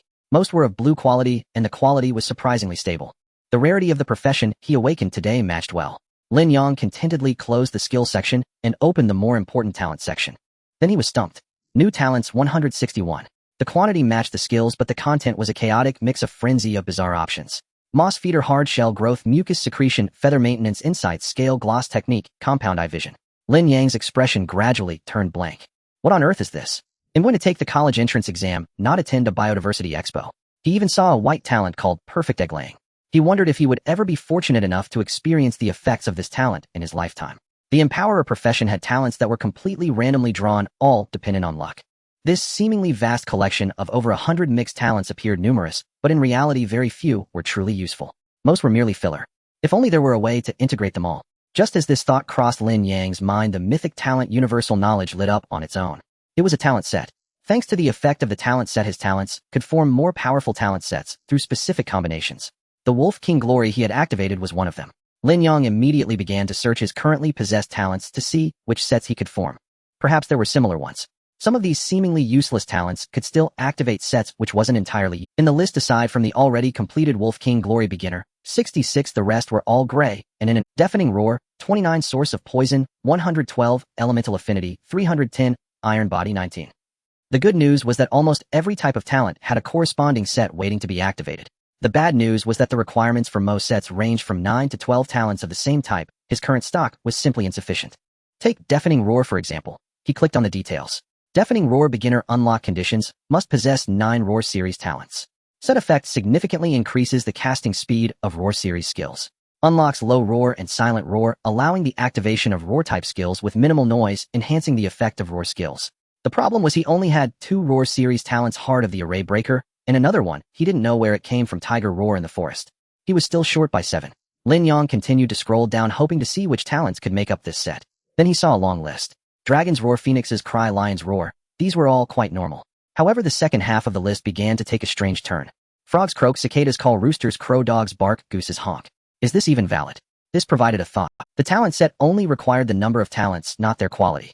This meant he could completely use a large number of white talents to meet the prerequisites for those powerful sets.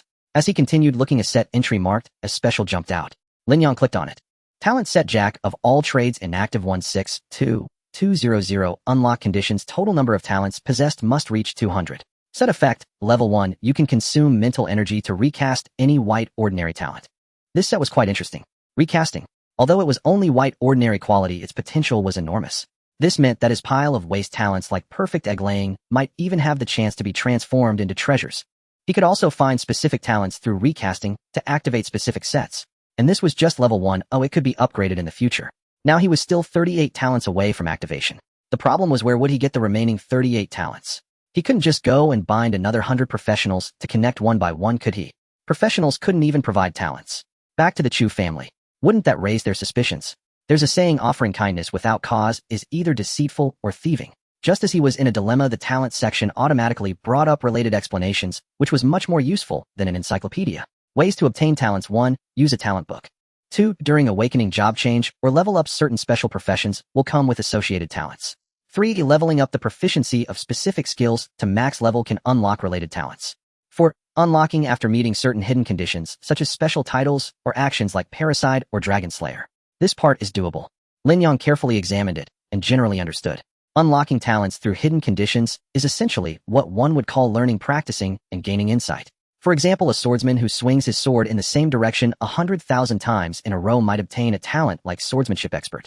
If he swung the sword at a specific time, like during sunrise, every day, the unlocked talent would differ. Just like during the second round of assessments, the young lady from the Tang family, Tang Jiao, kicked the device with a phoenix fragment. That was both their family's secret martial arts and a condition for obtaining a talent. Universal Knowledge even kindly provided an analysis. Tang Jiao trained long-term through her family's secret methods. Every time she met the training standards, she would obtain a talent of Phoenix Fragment, level 1.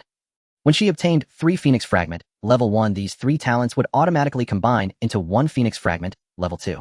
Following this pattern, once she had 3 level 2 talents, she could ascend to level 3. These things are also core courses in university. Depending on the different career choices and development directions, universities offer a variety of courses to help students obtain corresponding talents. And the better the university, the more resources it has in this area, and the more patterns it masters. They possess a wealth of experimental data, having deciphered the conditions for acquiring numerous talents, making the process for students to gain these talents more concrete and efficient. Initially, Lin Yang thought he had yet another reason to attend university, even vowing to study diligently and perform well in exams. He suddenly discovered that the universal knowledge could directly query the conditions for acquiring different talents. What the hell? Does this not mean that he is now the scholar who understands talents the most in the world?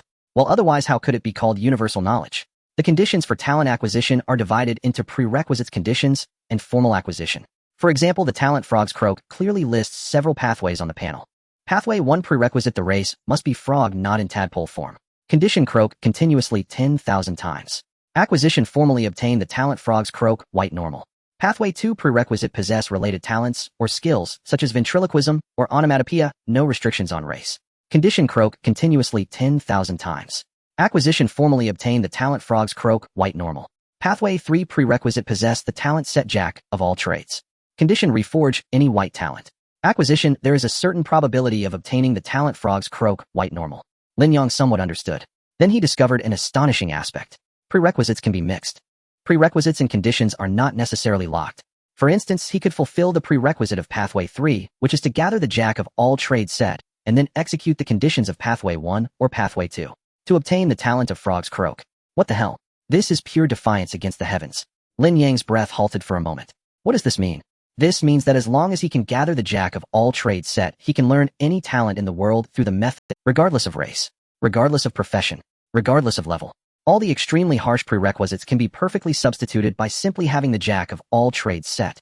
He no longer needs to worry about whether he is of the dragon race, and whether he can learn Dragon's Roar.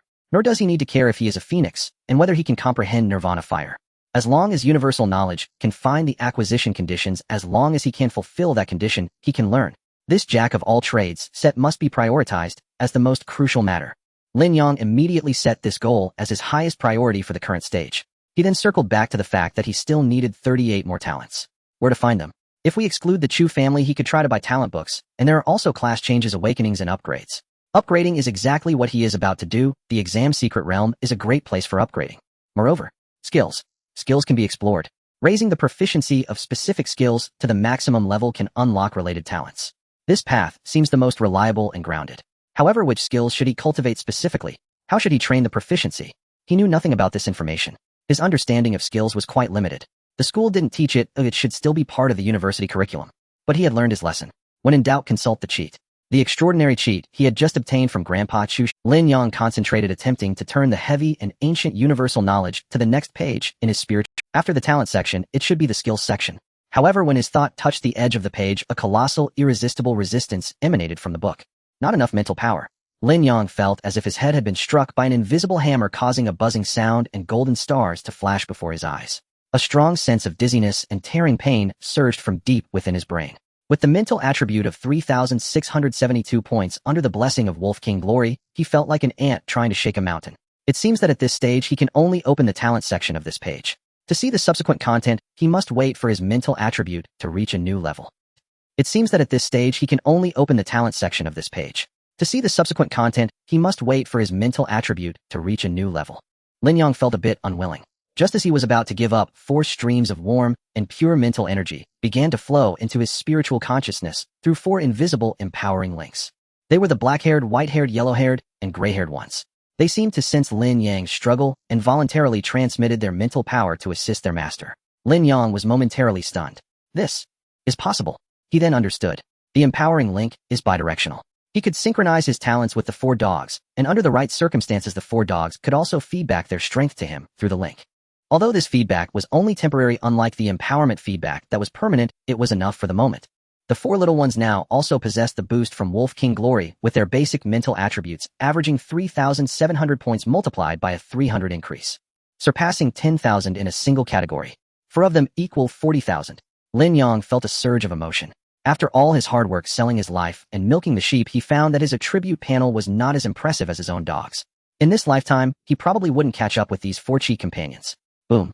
4 streams of mental power exceeding 10,000 merged into him, and Lin Yang felt his nearly dry spiritual consciousness transform into an ocean. The previously heavy pages like mountains became light in his eyes. He flipped again. With a whoosh, the ancient pages began to turn under an invisible force. A brand new, equally vast and intricate knowledge interface akin to the talent section unfolded in Lin Yang's mind. Universal knowledge skill section. It worked. He saw the essence of skill proficiency. No longer was it the vague term proficiency in the panel, but clearly divided into 3 elements. 3 key elements to upgrade skill proficiency, 1 number of releases. Repetition is the mother of memory. 2 understanding level. Knowing the how is just as important as knowing the why. Understanding the energy composition and operational principles of skills is the ladder to higher realms. 3 breakthrough conditions. Every skill from mastery to perfection requires a special opportunity to break through the bottleneck. Note this breakthrough condition is also the requirement for obtaining talents at full proficiency. Lin Yang's brain was racing. The number of releases was easy to understand. Just grind. The breakthrough conditions were also clear and would be explicitly stated. The understanding level was a bit metaphysical. However, it should not be more difficult than the breakthrough conditions. But this was not the most outrageous part. Just when Lin Yang thought he had touched the ceiling of the cheat, a brand new piece of information regarding his own profession as an empowerer unexpectedly popped up. This information did not come from universal knowledge, but rather a hidden description unlocked by his own profession panel resonating with the information flow of universal knowledge. Profession characteristic unlocked skill empowerment. As an empowerer, you can directly empower the skills that have reached perfection to the linked units through the empowerment link. The linked units will directly acquire the skill, and their proficiency will remain consistent with yours also being perfection. Lin Yang slowly leaned back in his chair, looking up at the ceiling with a complex expression. Damn. Why do I feel like I am just a tool for these 4 little ones working like a horse for them? Oh no, could it be that they are the protagonists and I am just their sidekick? Lin Yang rubbed the heads of the 4 dogs, silently pondering countermeasures. Lin Yang grew increasingly furious. He was tirelessly toiling outside, risking his life, while honing his skills to the point of exhaustion. Meanwhile, these 4 little creatures only needed to lie at home, take a nap, and once connected they could directly copy and paste his hard-earned results. Is there any justice in this world? Is there any law? He looked down at the 4 little ones who seemed to sense the shift in his emotions, and all raised their heads.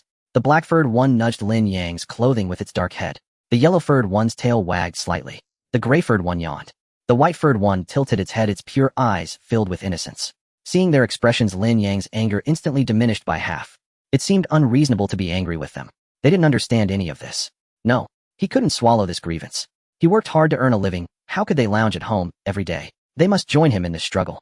Lin Yang once again focused his mind, continuing his search for solutions in the vast ocean of knowledge supported by the 4 streams of spiritual force, specifically in the Universal Skills Edition. But the attitude must be correct. Fortunately, hard work pays off. Lin Yang indeed found another entirely different way to empower skills in an inconspicuous corner. But the attitude must be correct. Fortunately, hard work pays off. Lin Yang indeed found another entirely different way to empower skills in an inconspicuous corner. Unlocking career trait training empowerment. As an empowerer, you can designate a skill you have mastered, but not yet perfected as a training task for the connected unit. Once the linked unit accepts the task, all subsequent release counts and understanding levels related to that skill will directly count towards your skill proficiency panel. Lin Yang's eyes lit up instantly. Now this is right. This is the correct way of teamwork and mutual progress. He would provide theoretical guidance and learning materials while the dogs would handle practical operations, acting as diligent substitutes. He only needed to be the general contractor managing everything. Perfect. The little imbalance in Lin Yang's heart vanished in an instant. He reached out, rubbing the heads of the 4 dogs one by one, and his expression relaxed considerably. Good kids, let's work hard together in the future.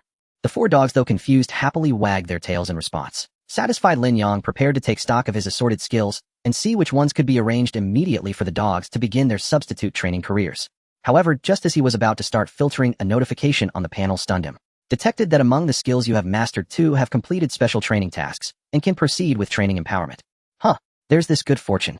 He thought he wouldn't have any at all after all the skills he possessed were either plundered from mythical beasts or feedback from the 4 little ones themselves. None were self-taught. He immediately clicked in. The icons of the 2 skills clearly appeared before him. The first skill, represented by an icon of a roaring mouth, was named Enhanced Battle Roar. Skill: Enhanced Battle Roar, blue quality. Effect: when launching any offensive skill, this skill can be activated simultaneously, placing the offensive skill into an enhanced state. The enhancement effects vary depending on the skill. No consumption, no cooldown. This skill was obtained from the lion belonging to Qin Feng.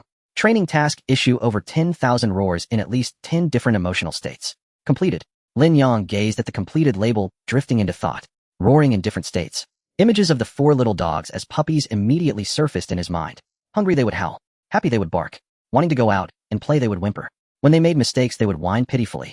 They indeed had been quite battle. No wonder back when the 4 little ones were still young, their favorite thing to do was bark. It turned out they unknowingly helped him complete a skill training task. He had also consciously trained them to bark. The attributes gained from barking were substantial. This was indeed an unexpected delight. This skill seemed to be just blue quality, but the features of no cooldown and skill enhancement instantly maximized its practicality. Whether paired with the yellow-furred one's spells or the black-furred one's sword techniques, it would yield remarkable results. Lin Yang suppressed his joy and looked at the second skill. Upon seeing the second skill, his breath momentarily stilled. Skill: Time Residual Golden Epic. Effect: consumes a large amount of spiritual energy to create a time residual clone that lasts for 10 seconds at the spot. The clone will completely inherit all attributes, talents, and skills from the moment you create it, and can be freely controlled. After the duration ends, you may freely choose to appear either at your original location or at the location of the time residual clone.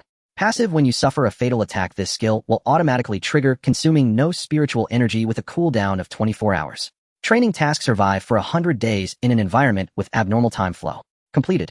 Good. That 6 million time room still has after sales. Lin Yang no longer hesitated. Empowerment link: activate. Target: black fur, white fur, yellow fur, gray fur. Skill: empowerment. Enhanced Battle Roar Time Residual. With a thought, 2 streams of entirely different skill information surged into the minds of the 4 dogs along the 4 invisible links. Almost simultaneously, new notifications popped up. Detected that the empowered units have mastered roar-type skills meeting the prerequisite conditions. Talent: Heart of Breaking Formation, blue quality, can synchronize empowerment. Talent: Tiger's Roar in the Forest, white quality, can synchronize empowerment. Would you like to synchronize? What a deal. Buy 1 get 2 free. The dogs learned the roar skills, so the roar talents could also be shared. This logical chain is coherent. Perfect. Synchronize. All synchronize. Lin Yang did not hesitate. Empowerment synchronization completed. Lin Yang breathed a sigh of relief, leaning back in his chair. It felt as though he hadn't done anything earth-shattering along the way, yet somehow his strength had inexplicably skyrocketed. This feeling of upgrading, like sitting on a rocket, is wonderful. The current task is very clear. Focus the strength of 1 person and 4 dogs to max out the proficiency of the Enhanced Battle Roar skill. Reap the talents that come from maxing out skills. Lin Yang opened the skill panel to check the proficiency upgrade requirements for Enhanced Battle Cry. Understanding: level full. Breakthrough condition: use Battle Cry to enhance attack type skills and successfully hit the target 100 times. Releasing 1,000 times is easy. Understanding is already full. Lin Yang speculated that this must be due to the innate deep understanding of battle cry and barking held by the four little ones. After all, it's their specialty. The only troublesome aspect is the breakthrough condition. The difficulty doesn't lie in hitting 100 times, but rather in the fact that the enhanced attack skills will surely pack quite a punch. Better to find a low-level monster for practice that might get killed in one hit, making it hard to accumulate the count. What if I pick a high-level one and things go wrong? But it's not a big deal. First, let's max out the simplest requirement of release count. After all, this skill has no consumption or cooldown. In plain terms, isn't it just barking? I can do this. Lin Yang cleared his throat, prepared his emotions, and was ready to demonstrate for the dogs. Then he suddenly remembered that he was currently sitting in a luxury car arranged by the Chu family. There was also a driver in front. How could he learn to bark in front of others in the car? An indescribable feeling of shame surged from his feet to the top of his head. Lin Yang, you are at least someone with a reputation. How can you do something so degrading? As soon as this thought emerged, he slapped it back down. No, absolutely not. Lin Yang, get a grip. Have you forgotten that night in the dilapidated tent at the construction site? For a mere loan of around 100,000 you even sent naked photos. Think back to that time, how valiant and fearless you were. To become stronger, you could even sacrifice your underwear. You could clench your buttocks tight. That was the mark of a true powerhouse. Now, just for the sake of face, you are going to give up the opportunity to grow stronger. Absolutely not.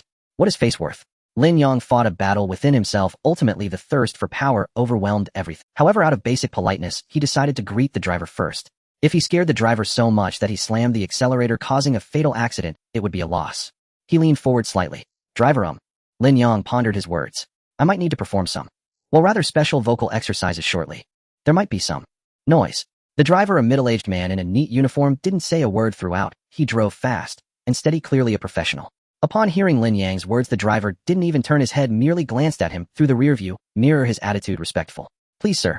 Miss Shinro has instructed that you are the most esteemed guest of the Chu family, and you are free to practice in any form while in the car.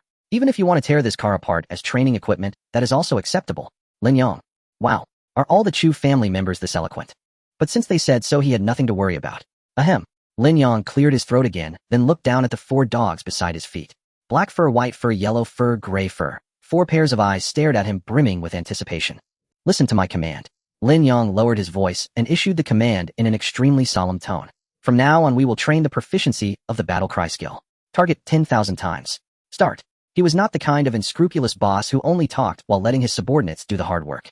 As the leader of the Dawn Squad, he must lead by example and set a standard. He took a deep breath, casting aside all shame, and then produced a short, yet powerful woof. Skill-enhanced battle cry successfully released. Release count 1. Done. The 4 dogs perked up the moment they saw their master take the lead. Woof woof. A woo. Woo woof. In an instant, the spacious and comfortable back seat of the hover car was filled with all sorts of barking sounds.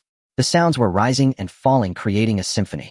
Luckily, this enhanced battle cry didn't create much noise by itself without synchronizing with other skills, and its penetration was not strong. It resembled a low-frequency resonance rather than actual barking. Otherwise, at this moment, probably all the cars on the road would have been stopped by their barking. Yet, even so, the scene before him was sufficiently surreal. Even the driver, coming from a beast-taming family and having witnessed countless professionals training in bizarre ways, had never seen this. 1 person and 4 dogs sitting neatly side by side, rhythmically barking woof together. It was truly the first time he witnessed such a scene. The driver's hands twitched slightly on the steering wheel, but his strong professional demeanor kept him calm, his face maintaining an unperturbed tranquility. However, the occasional glance he cast in the rearview mirror revealed the turmoil within him. Who exactly is this Mr. Lin Yang? Communicating with the mysterious forces of the universe through barking. The more the driver thought about it, the more plausible it seemed. After all, someone as esteemed as Miss Shinro could not be an ordinary person. Meanwhile, Lin Yang was completely immersed in the joy of honing his proficiency. Yet he wasn't sure if it was the barking itself that brought pleasure. Release count 1. Release count 1. Release count 1. He barked once, and the 4 dogs followed suit. He himself gained a bit of proficiency, and the 4 dogs each gained a little as well. This efficiency multiplied directly by 5. The more Lin Yang barked, the more spirited he became, and the louder he got. He even began to experiment with adding different emotions into his barks. A joyful woof. An angry woof. A wronged woof. At first he held back a bit, but as he continued barking, he completely let himself go. Woof. Woof woof. A woo woof. Lin Yang even began to improvise, going freestyle. He felt he had fully grasped the essence of this art. He was a natural master of barking. What dragon's roar or phoenix's cry could hold a candle to his authentic dog barking? In this moment, he was not fighting alone. He inherited the glorious tradition of countless dogs. Behind him, it felt as if the spirits of huskies, golden retrievers, labradors, corgis, and poodles stood in support. He was the king among dogs. Woof! Lin Yang howled to the heavens, letting out the most resonant and emotionally charged roar to date. Then, The driver silently watched the young man in the back seat who had completely fallen into a state of frenzy through the rearview mirror. He quietly turned up the volume of the car's sound system and played a very explosive DJ track. In the top-level president's office of Chiyuan Group, Sun Hanyu's expression was grim. A notification from the bank popped up on the computer on the desk. 100 million. Not a penny more, exactly the debt owed by Lin Yang. It's paid off. This realization made the air in the office tense. Sun Hanyu did not care about the money. What mattered to him was the significance behind it, especially after repeated experiments had proved Lin Yang's irreplaceability. This meant that the thickest chain he used to bind Lin Yang had snapped. It meant that the golden goose he valued was now more likely to slip from his control. Sun Hanyu remained still, gazing quietly out the window, but the atmospheric pressure in the office had dropped to a terror. When Secretary Qin entered, she instinctively lightened her footsteps. She walked to the desk, lowered her head, and awaited her boss' instructions. He repaid the money. Sun Hanyu spoke, his voice flat and devoid of emotion. Yes, Mr. Sun. Secretary Qin replied cautiously. 5 minutes ago, a sum of 100 million was transferred from the Chu family's IP address into Lin Yang's personal account, and he immediately repaid our loan in full. It was indeed from the Chu family. Sun Hanyu sneered inwardly. Their actions were swift. They had picked him up yesterday and had already paid the money today. What should be done next? Should he recruit him as a son-in-law? It was clear they were trying to dig under his feet. Unfortunately, did she think a mere debt was the entirety of the shackles? Too naive. Sun Hanyu now felt a bit fortunate that he had secured a 15-year contract with Lin Yang in exchange for 0 interest. Otherwise, how would he profit? How is the laboratory doing? Sun Hanyu changed the subject. Secretary Qin's body stiffened for a moment. Mr. Sun, the project linking to non-human entities still has no progress. We have increased the testing pressure both mentally and physically, and even employed some special methods to stimulate. The results were still failures. The linking process collapsed the moment it was established. Both empowerers had unstable mental states, and one even exhibited self-harming behavior. Sun Hanyu's fingers gently tapped on the expensive wooden table. Once then again, his voice remained calm, but Secretary Qin felt a chill rising from her feet. Accelerate. Sun Hanyu uttered just 2 words. Yes, Mr. Sun. Secretary Qin responded, beads of sweat forming on her forehead. I will relay this immediately. She paused, then added, additionally, we have contacted 3 new empowerers. One is domestic, while the other 2 are preliminary contacts have already been made. This was a silver lining amid bad news. Yet Sun Hanyu's expression showed no change. More empowerers, if they cannot resolve the fundamental issues, are merely additional burdens. What he needs are empowerers who can replicate Lin Yang's abilities. Not a bunch of defective products that can't even connect to a dog. His tapping fingers stopped. Sun Hanyu looked at Go contact the recycler. The moment the name was spoken, Secretary Qin's entire being trembled. Her body tightened instantly, and her breath halted for half a second. Mr. Sun, are you saying? Recycler is not a person's name, but a code name. A code name for a practitioner who operates in the gray area, engaging in the most forbidden trades. That guy's profession is so unique, it's almost eerie. He can extract the professions of others that are not higher than his own level and grade from their bodies, and refine them into usable job change books. Of course, this process is fraught with immense risk. If it fails, the cost is the death of the one being extracted. Secretary Qin felt a shiver in her heart. Sun Hanyu's decision meant giving up on the empowerers currently possessed by the group, or rather they were about to be abandoned. Secretary Qin bowed and exited, and the office door closed silently. Sun Hanyu walked to the massive floor-to-ceiling window, gazing down at the steel jungle below. The light cut across him, casting dark and light contours enveloping him in shadow. A trip to the exam venue. This thought lingered in his mind, and then solidified. Yes, he must go personally. He had perfectly delegated the role of the villain to that fool Lu Jinghuai. A fool blinded by hatred and jealousy was most suited for such dirty work. As for himself, he would naturally play the role of the savior. When a person falls from the clouds into the abyss, shattering into pieces, utterly crushed in spirit, the one who extends their hand will become their only god. What Sun Hanyu needed was precisely this effect. He desired not a collaborator, nor an ally. He sought an absolutely loyal slave who would serve him, devote everything to him. Lin Yang's ability was too special. So special it could overturn the existing professional system, empowering non-human entities. The most astonishing part was, this hypothesis had been repeatedly confirmed as impossible in the top laboratory of Chiyuan Group. Yet Lin Yang had achieved it. Who knows what other special traits he might possess? Lost in thought, Sun Hanyu walked out of the office. Inside the examination venue's monitoring room, Wang Zhun paced back and forth in the room, occasionally glancing at the encrypted communication terminal, waiting for a response from the military. A whole night had passed. He had sent that 10-second transcript along with the complete combat video directly to the old leader via S-level. He believed that any commander with strategic foresight upon seeing that footage would understand what it meant. Old Wang, stop pacing, you're making me dizzy. Zhao, the chief examiner, rubbed his temples, still reeling from the impact of that transcript. What kind of reaction will A young teacher could not help but ask. Reaction. Special recruitment. It must be special recruitment. Another recorder asserted firmly, such talent should be enlisted into the military's top blade sequence, it would be a waste otherwise. There has never been such a record. Never before. That's because no one has ever mistakenly adjusted the exam items before. Don't worry about that. Just say it's unprecedented. Isn't it? The crowd was abuzz with excitement and anticipation. In their view, Lin Yang's exceptional recruitment by the military was a foregone conclusion. Wang Zhen thought so too. He was even contemplating what kind of wording to use to persuade Lin Yang to join the military. After all, this kid seemed to be quite opinionated. Ding ding. Just then the encrypted communication terminal emitted a series of urgent beeping sounds. It was here. The monitoring room fell silent, all eyes focused on Wang Zhen. Wang Zhen approached the terminal, inserted his black metal card into the slot, and entered a long string of complex. On the screen, streams of data flashed by, and finally an encrypted file was decrypted. The file was brief, containing only a few lines of text and an attachment. Wang Zhen read it word for word. His expression shifted from expectation to astonishment, then to disbelief, and finally settled into a dead silence, his face turning a shade of ashen gray. What's wrong, old Wang? Zhao, the chief examiner, noticed something was off and leaned in closer. Wang Zhen remained silent, merely turning sideways to expose the content on the screen to everyone. Comprehensive evaluation report and preliminary conclusions of candidate Lin Yang project ID N73301 from Examination Center No. 7 in Nanjiao City. Evaluation result, be insufficient. Potential detailed evaluation criteria are as follows. 1. Individual and team attribute assessment. This candidate and their contracting units currently possess attribute values far exceeding their peers, exhibiting strong performance. However, this advantage primarily stems from external resource accumulation and their growth curve lacks long-term sustainability. 2. Skill and talent assessment. The team's core skill tactical leap holds certain tactical value, but is not irreplaceable. All 4 contracting units are of blue boutique level, acquired through market channels, showing no particularity. Neither the candidate nor the contracting units have demonstrated any rare or unique talents valuable to us. 3. Resource input-output ratio assessment. According to intelligence, this candidate has invested over 100 million in cultivating 4 contracting units. To obtain the current values at such a high cost results in a very low input-output ratio, which does not align with the military's efficient cultivation principles. 4. Social relationship assessment highlighted in red. This candidate has deep connections with the Sun family of Qiyuan group and the Beast Masters of the Chu family. Their social relationships are complex and unclear, violating the military's principle of purity and absorption. Preliminary conclusion, no special recruitment process according to the normal college entrance examination procedures, and based on their final scores and personal preferences, they may be considered for the local reserve force observation list. Everyone gasped and sighed. To put it bluntly, the political review had failed. Wang Zhen felt regret, but could only. The military's reasoning was solid. Even without the political factors, Lin Yang's only highlight was his attribute values.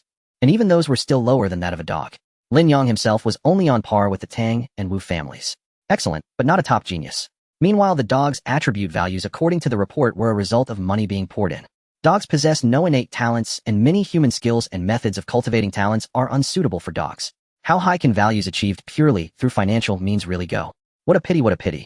Wang Zhen understood that the military was planning something big recently, and he genuinely wanted to help gather strength for the higher-ups. But their decision was also reasonable. Indeed, it was increasingly important to maintain internal cleanliness at such times. Yet he felt conflicted, as he didn't know whether losing this opportunity was a loss for the military or for Lin Yang. Was it a loss for the military? How could he have such thoughts? Forget it. Regardless, this matter has come to a close. At the third-round examination site in Nanjiao City, the car came to a smooth stop in front of the entrance to the secret realm. Lin Yang pushed open the car door and stepped out with 4 dogs. Outside the examination site, a massive crowd had already gathered, with candidates from all over Nanjiao City converging here, the air thick with a mix of tension and excitement. Although the doors to the secret examination site had not yet opened, this did not hinder the candidates from arriving early, gathering in groups to exchange information or seize the last moments to adjust their states. Lin Yang's arrival was like a stone thrown into a still lake, instantly creating ripples. Almost everyone's gaze turned in unison toward him. Look, it's Lin Yang. Isn't he the one who topped the first round of attribute tests with an average over 1,000, the formidable Dog King? He actually hasn't been disqualified. So his attributes are real. My goodness, that's too exaggerated. The top candidate from our school, counting various skill and talent bonuses, just barely exceeds 800. Discussions erupted in a flurry, the crowd buzzing with excitement. The shock from the first round of tests had not fully dissipated, and now seeing the real person only intensified the pressure felt by these proud candidates. The college entrance examination is not only a competition, but also a social gathering. Those who reach the third round are no fools. Having multiple friends means more paths, especially if one could befriend a powerful figure with unfathomable strength. They might be able to latch onto a significant force once they enter the secret realm. Immediately, several quick-witted candidates tidied their attire, put on their friendliest smiles, and headed toward Lin Yang. However, just a few steps and they collectively froze in place. All those who intended to approach halted their movements. The surrounding discussions abruptly ceased. The entire entrance to the examination site fell into an eerie silence. Everyone's eyes widened as they gazed at the surreal scene before them. They saw Lin Yang, whom they had imagined to be aloof, powerful, and mysterious, squatting down at this moment aligned in a row with his 4 dogs. His expression was focused and his posture serious, as if he were conducting some sacred ritual. Then under the watchful eyes of the crowd, he let out a short and powerful bark. Woof! Skill-enhanced battle roar successfully released. Release count 1. The 4 dogs beside Lin Yang, black, white, yellow, and gray, immediately responded in unison, as if receiving a supreme command. Woof woof, awo, wong woof. 1 person and 4 dogs called out in a harmonious chorus, their rhythm distinct and coordinated. The smiles on the faces of the candidates who had planned to approach froze entirely. They exchanged glances, seeing the same bewilderment reflected in each other's expressions.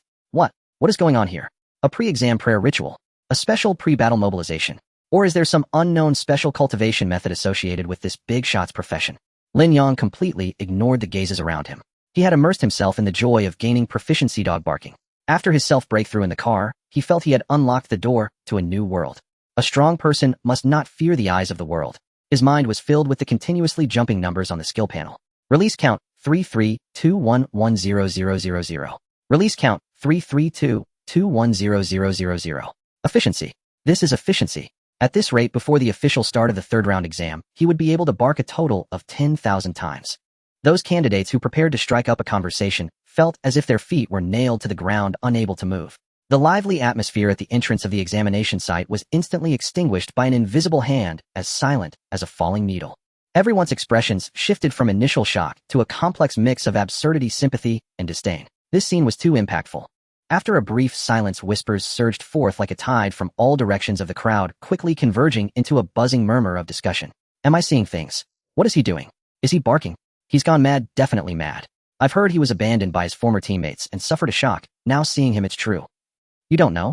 His previous teammates were Shunbing, Lei Meng, and their team, the Star Students of Nanxiao City, who wouldn't go mad after being kicked aside. So he found 4 dogs as teammates. Because he thinks he's a dog too. A sarcastic guess immediately gained the approval of most people. Yes, it must be. This explanation perfectly connected Lin Yang's bizarrely strong abilities with his equally bizarre behavior at that moment. A genius driven mad by betrayal and humiliation. This story sounds much more reasonable. What a pity such strong attributes and he ends up being a fool. Yes, such talent wasted. What good is strength if his mind is not right? Stay away from him, everyone stay away. This guy is mentally unstable, barking like a dog who knows he might even bite. No, I think it's not that simple. Do you think he awakened something, a system where barking 100 times adds some attributes? Exactly. No wonder he found 4 dogs as teammates. Is it possible that the teammates barking can also add attributes? I understand now, he must have forced his former teammates to bark, but failed, which is why he was abandoned. Lin Yang was completely oblivious to everything around him. In his world there remained only a single sound. Woof, woof woof, woof woof woof. This was not meaningless barking. Each sound, each throat vibration followed a peculiar rhythm.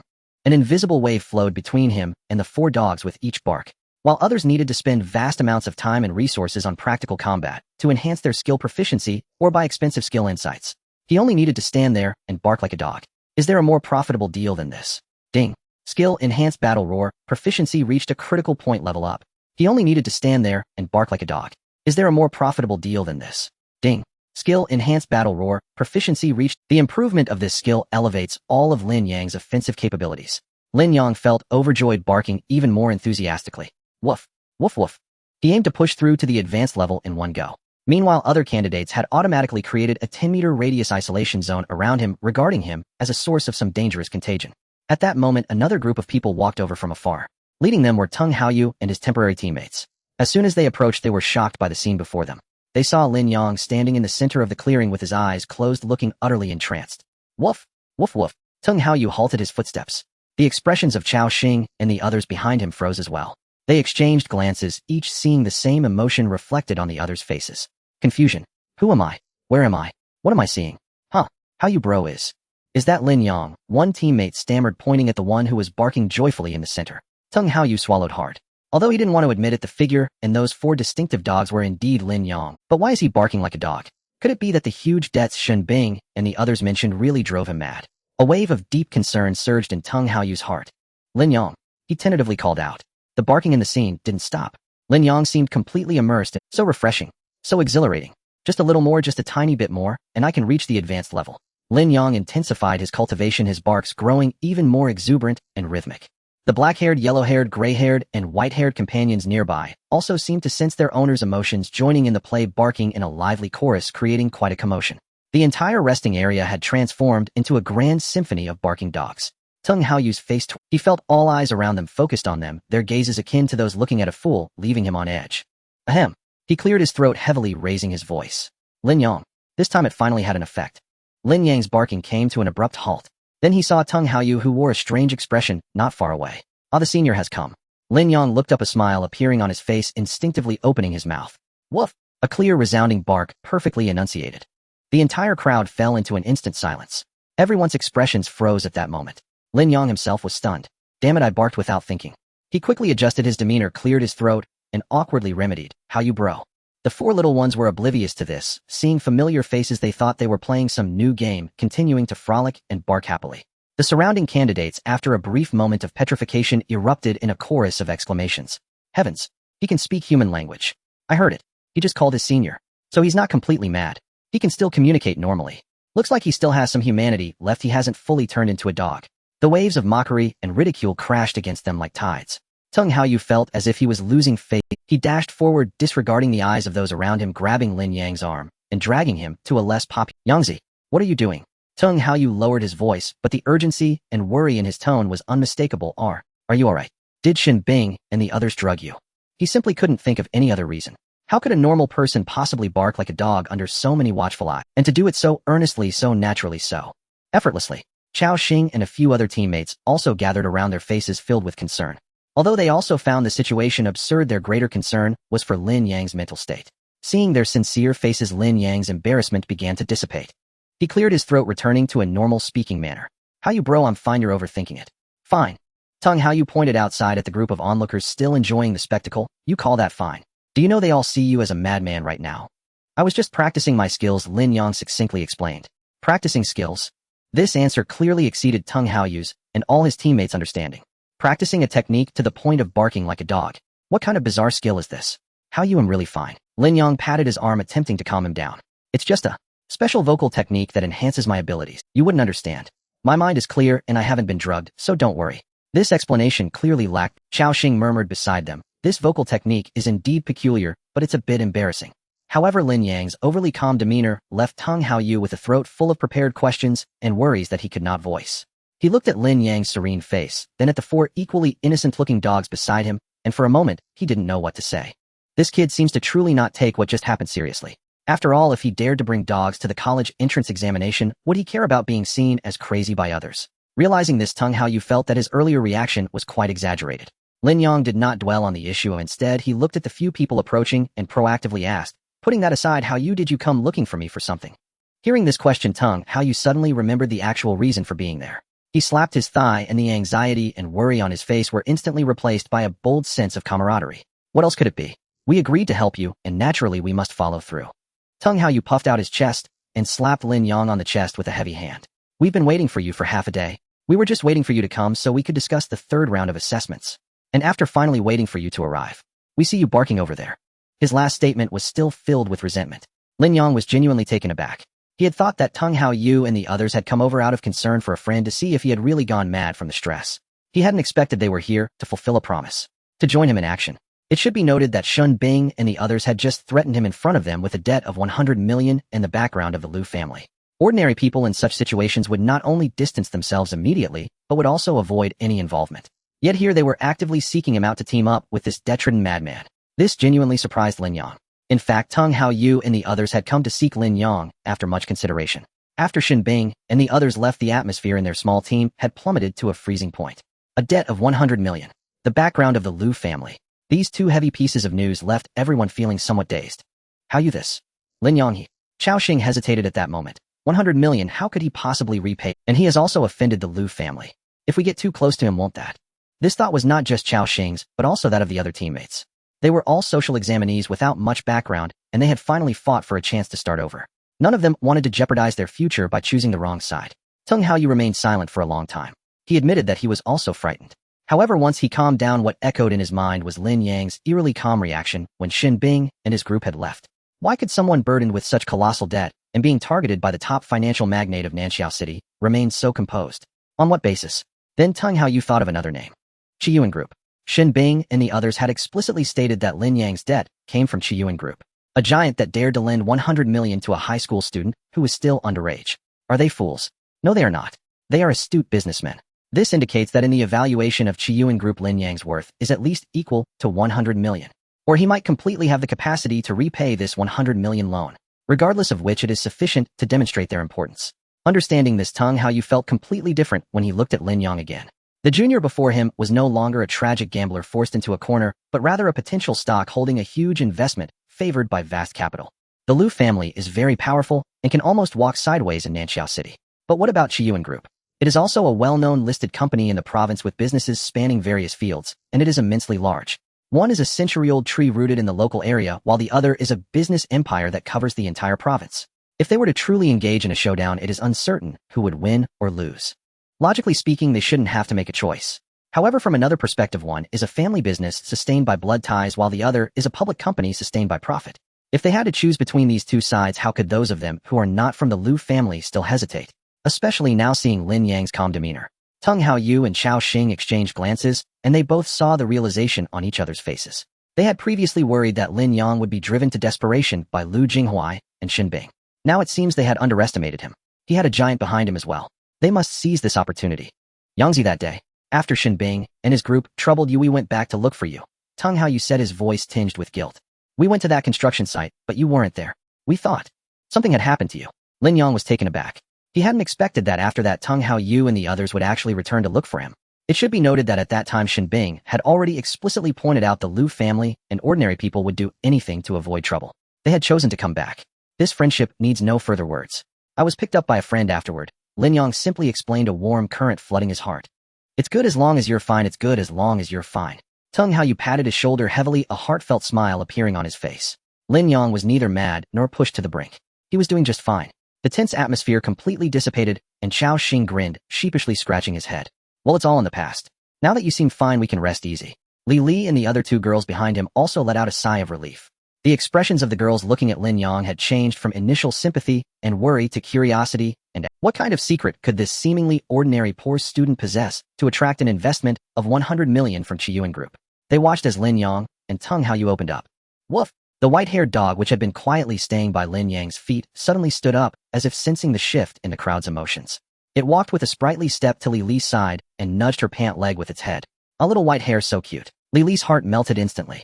She crouched down and cautiously reached out to pat the white dog's head.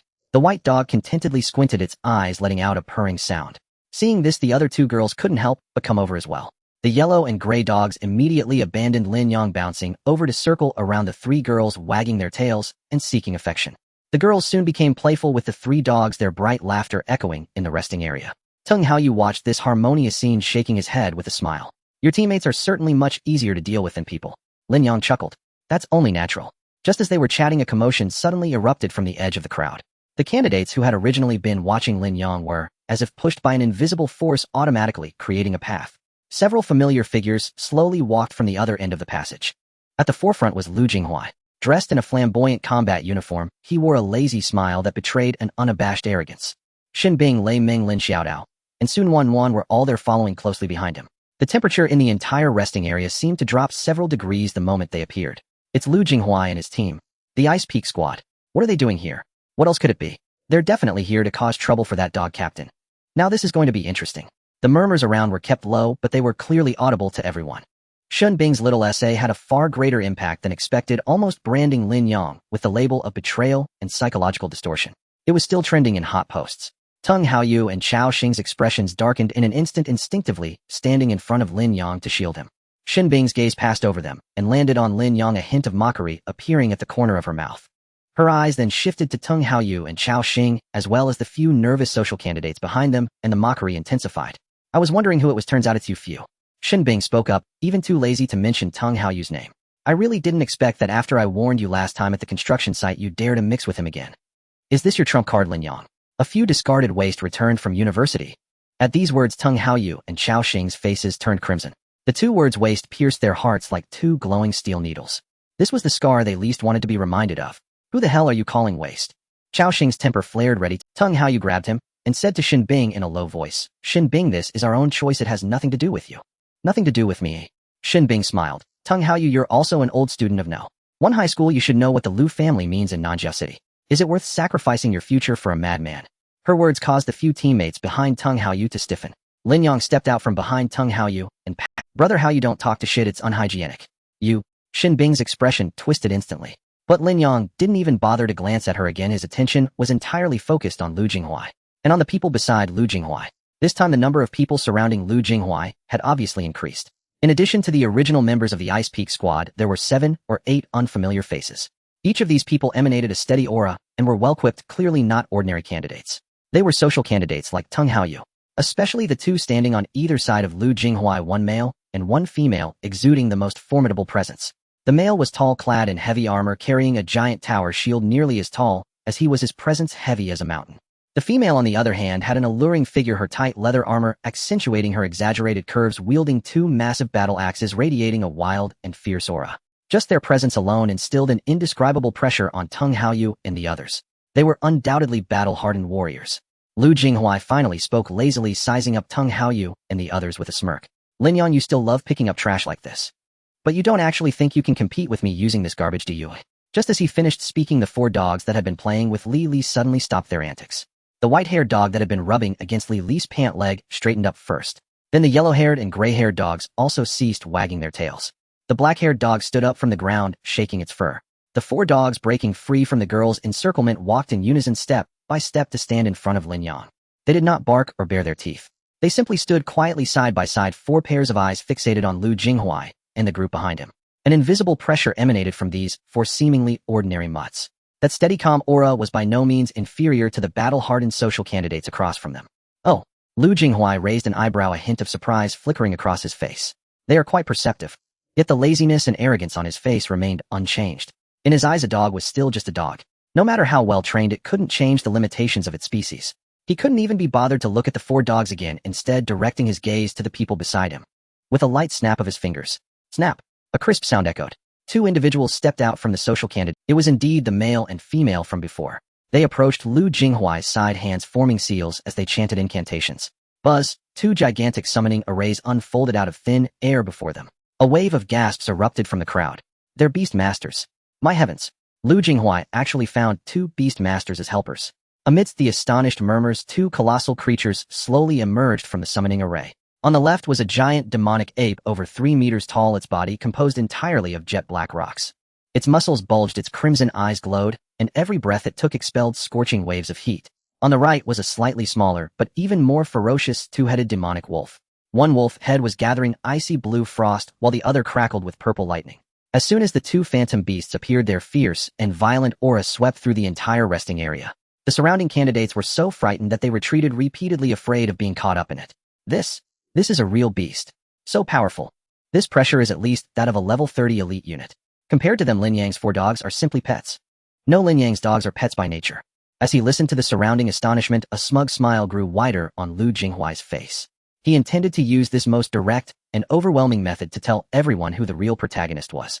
In his view, Lin Yang's 4 playful dogs might just be scared into a panic and run away with their tails between their legs at the sight of the aura from these 2 fully grown phantom beasts. 2 ferocious phantom beasts descended with a violent aura thickening the air in the entire resting area. "Lu Jinghuai, what do you want to do?" His voice trembled with barely contained fury. "This is a resting area for the exam, and private fights between candidates are strictly prohibited. Once you take action, all of your qualifications for the exam will be immediately revoked."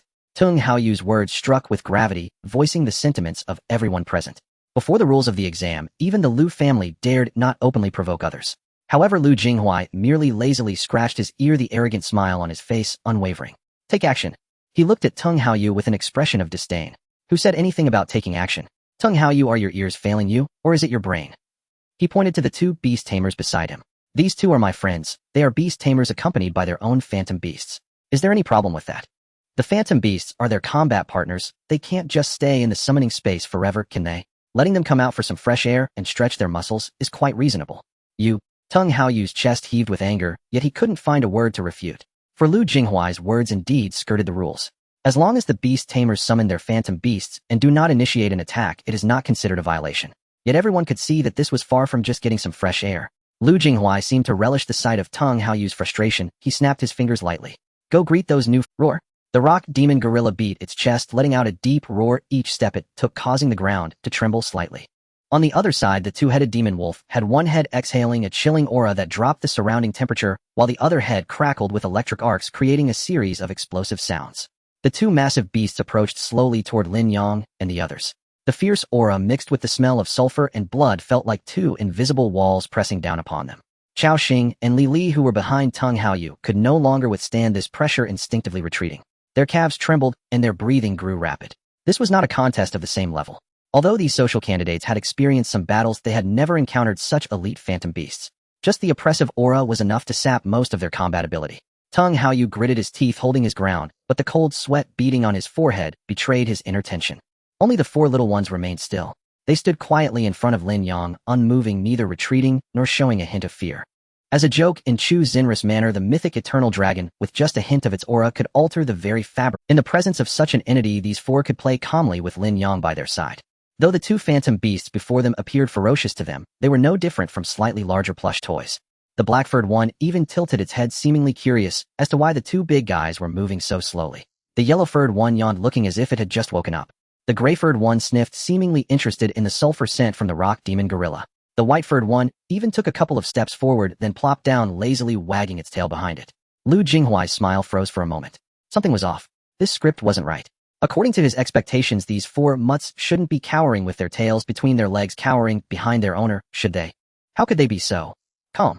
Calm as if the two approaching weren't 30-level elite phantom beasts that could easily tear them apart, but rather two neighbors bringing snacks. Pretentious. Xin Bing snorted from the side, utterly unconvinced that a few mutts could possess such courage. They must be scared silly, unable to move at all. Lu Jinghuai found this explanation quite reasonable. He decided to apply a bit more pressure.